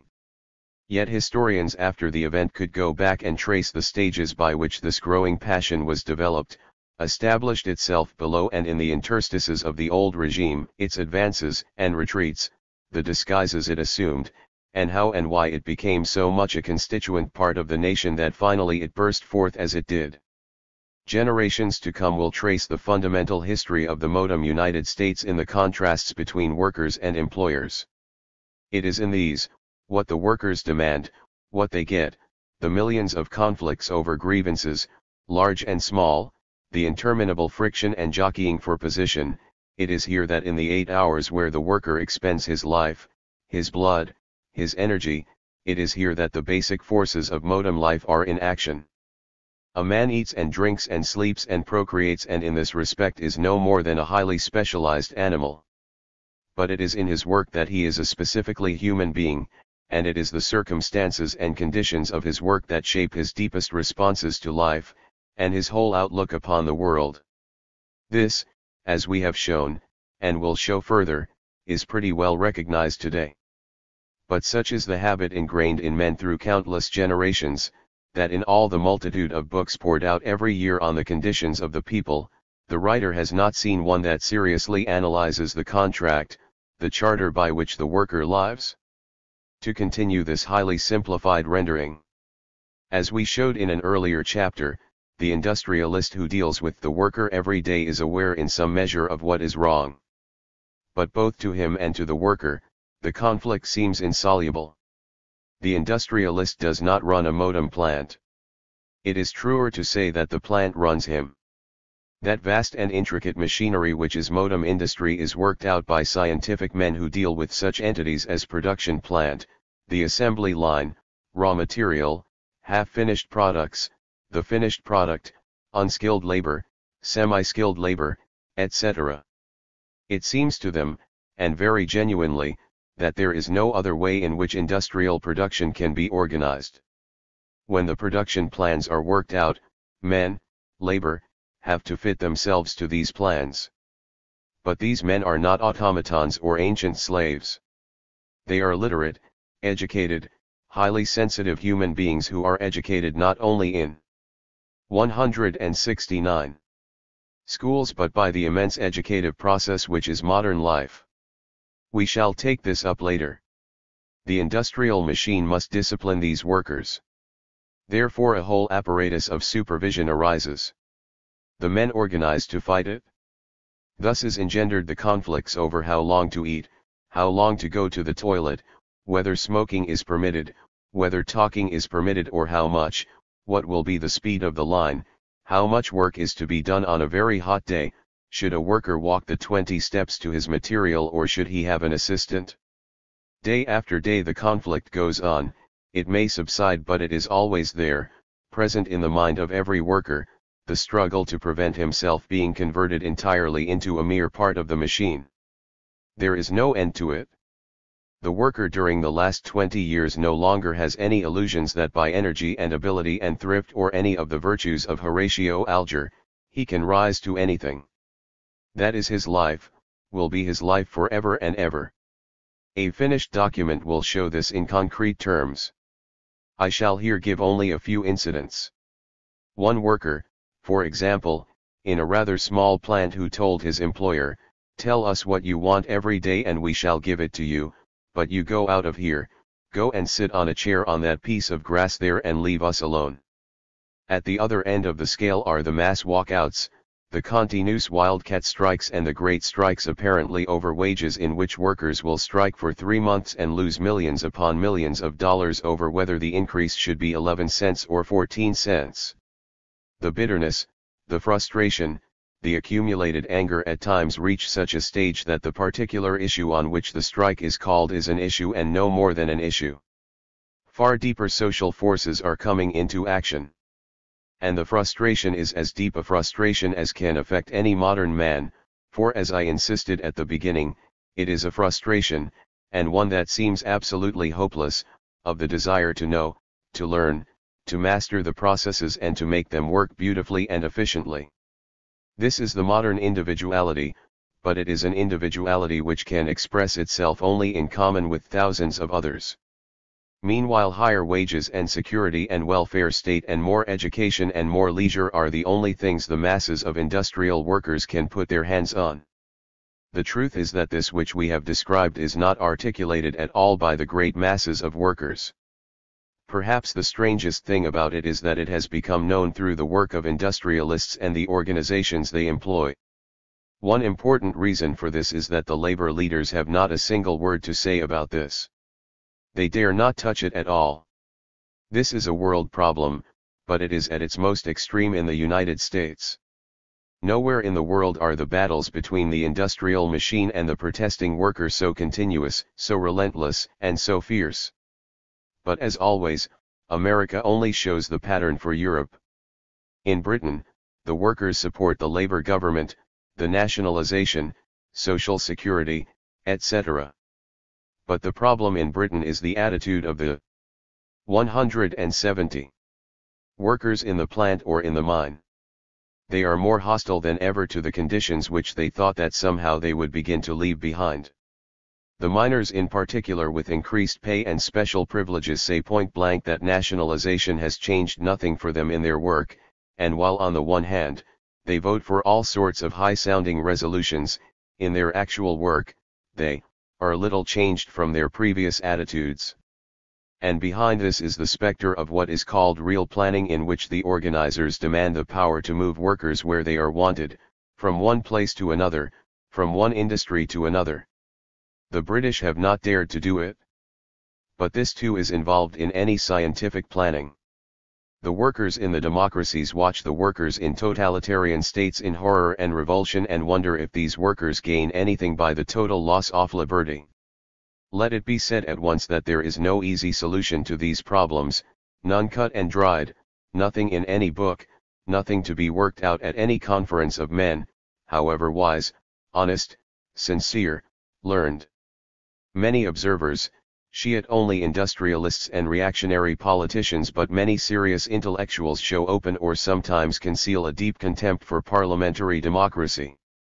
They know that the basic problems of modern life are not to be solved by voting or free speech. To many industrialists in the United States, the idea of socialism is no more than the substitution for themselves of a corps of labor leaders as managers of industry.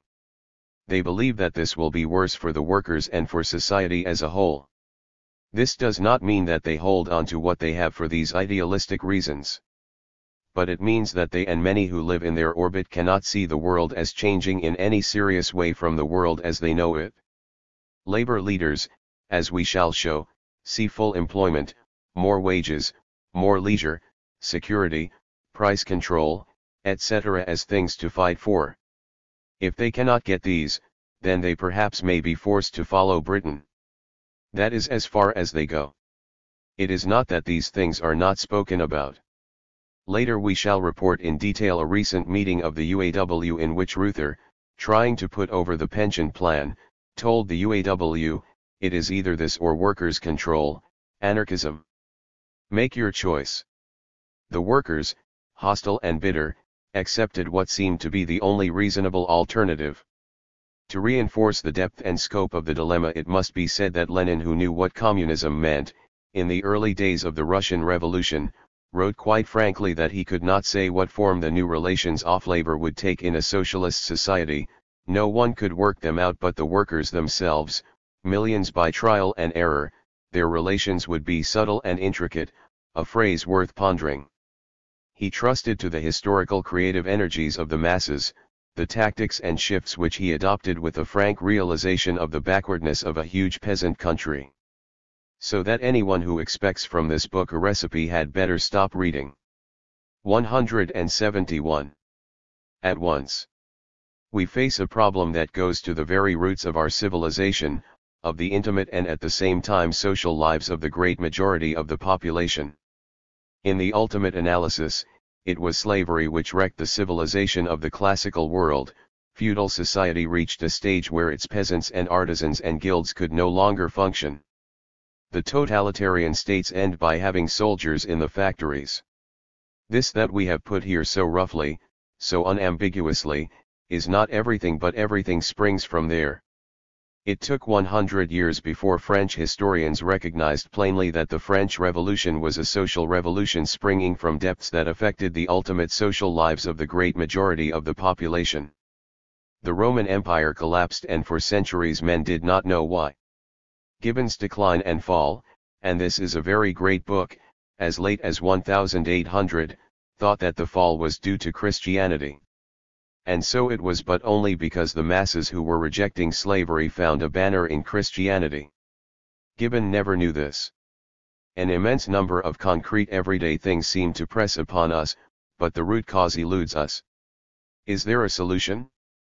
In the most abstract terms, the solution is that somehow the creative energies of modern man, the sense of personality of hundreds of millions of modern men, must be made to function in their daily work. Utopian maybe.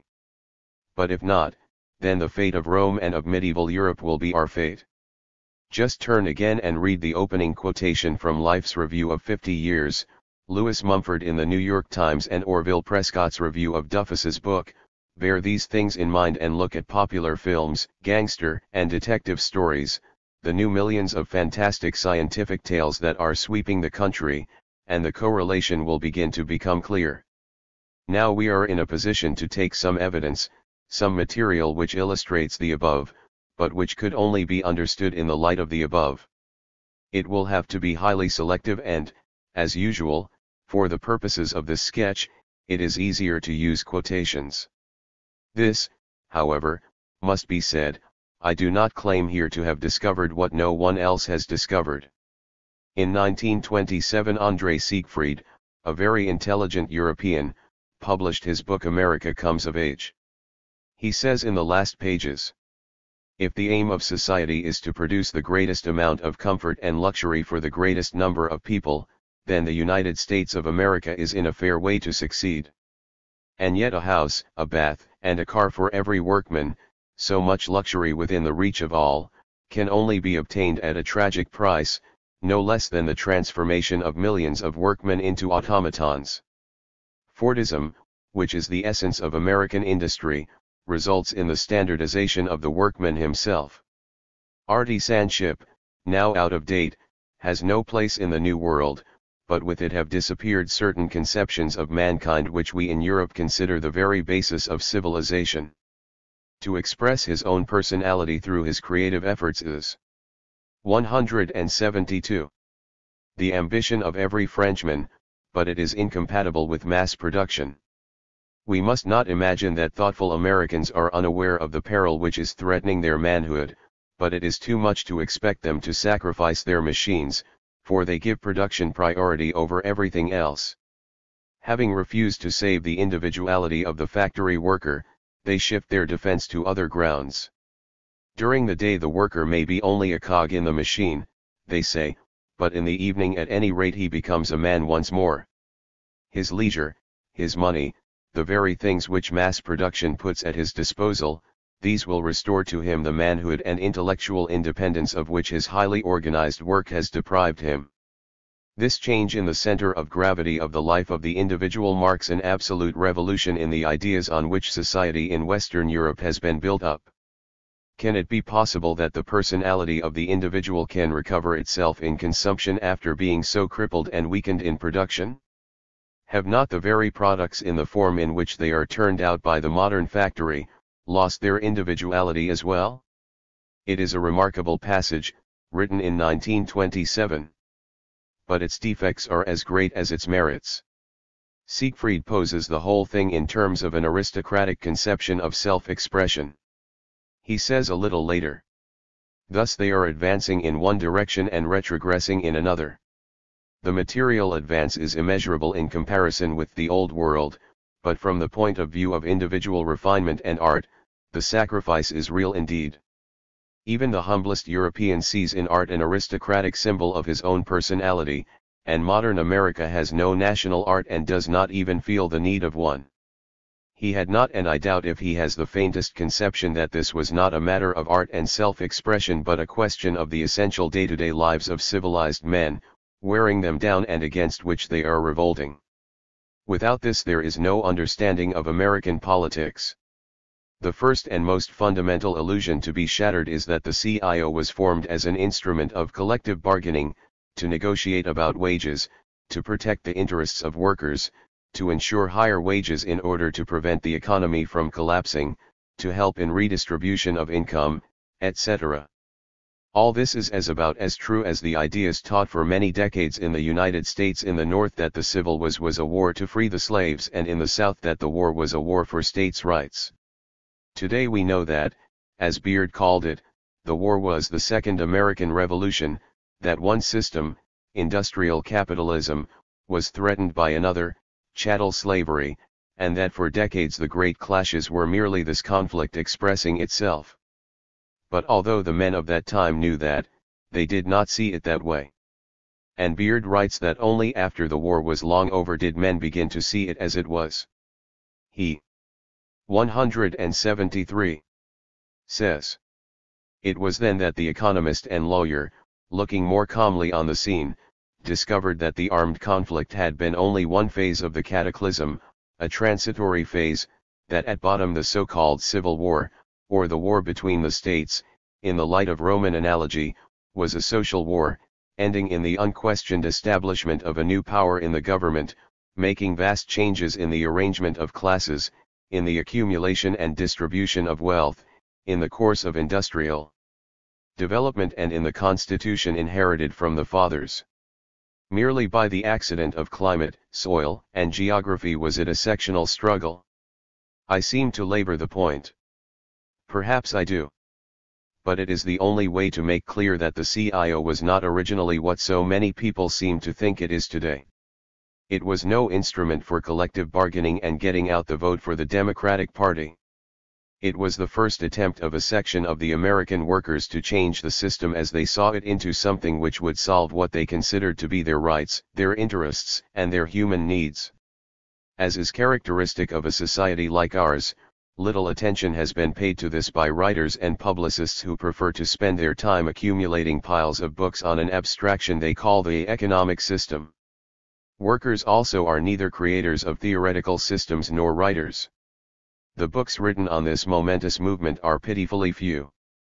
Some of the material is hidden away in little-known newspapers, pamphlets, etc., most of it is in the recollections of the men who led these struggles and today are not even union officials. But some little work has been done, and for the time being we shall use it. The best book is the result of some 10 years of research by Keith Sword on the Ford plant and Henry Ford. Few books are as revealing of America as this, particularly because the writer has no clear social or political views, he seems to be some kind of vague pro-labor liberal.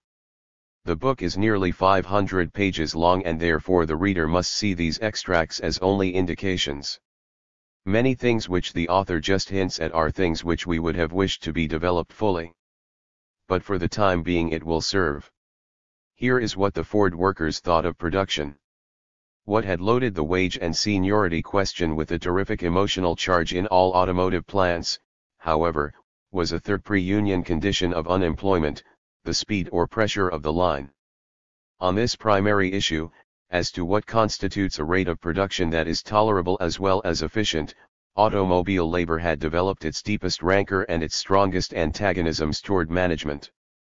This is not to say that the typical factory hand of Detroit was dead set against speed up in any form, or that he was bothered by the feeling that he was above his work. It was clear to him, as to anyone, that if the machine is to be given a chance.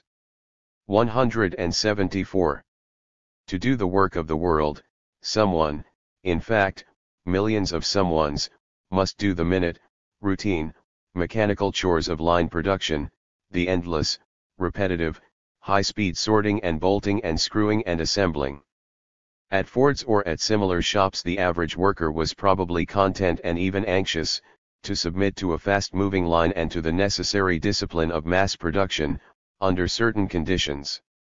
All he asked, and nothing else could give meaning and dignity to his ant-like tasks, was that he should share, with others, the fruits of the machine economy, that his efforts be related to a common purpose.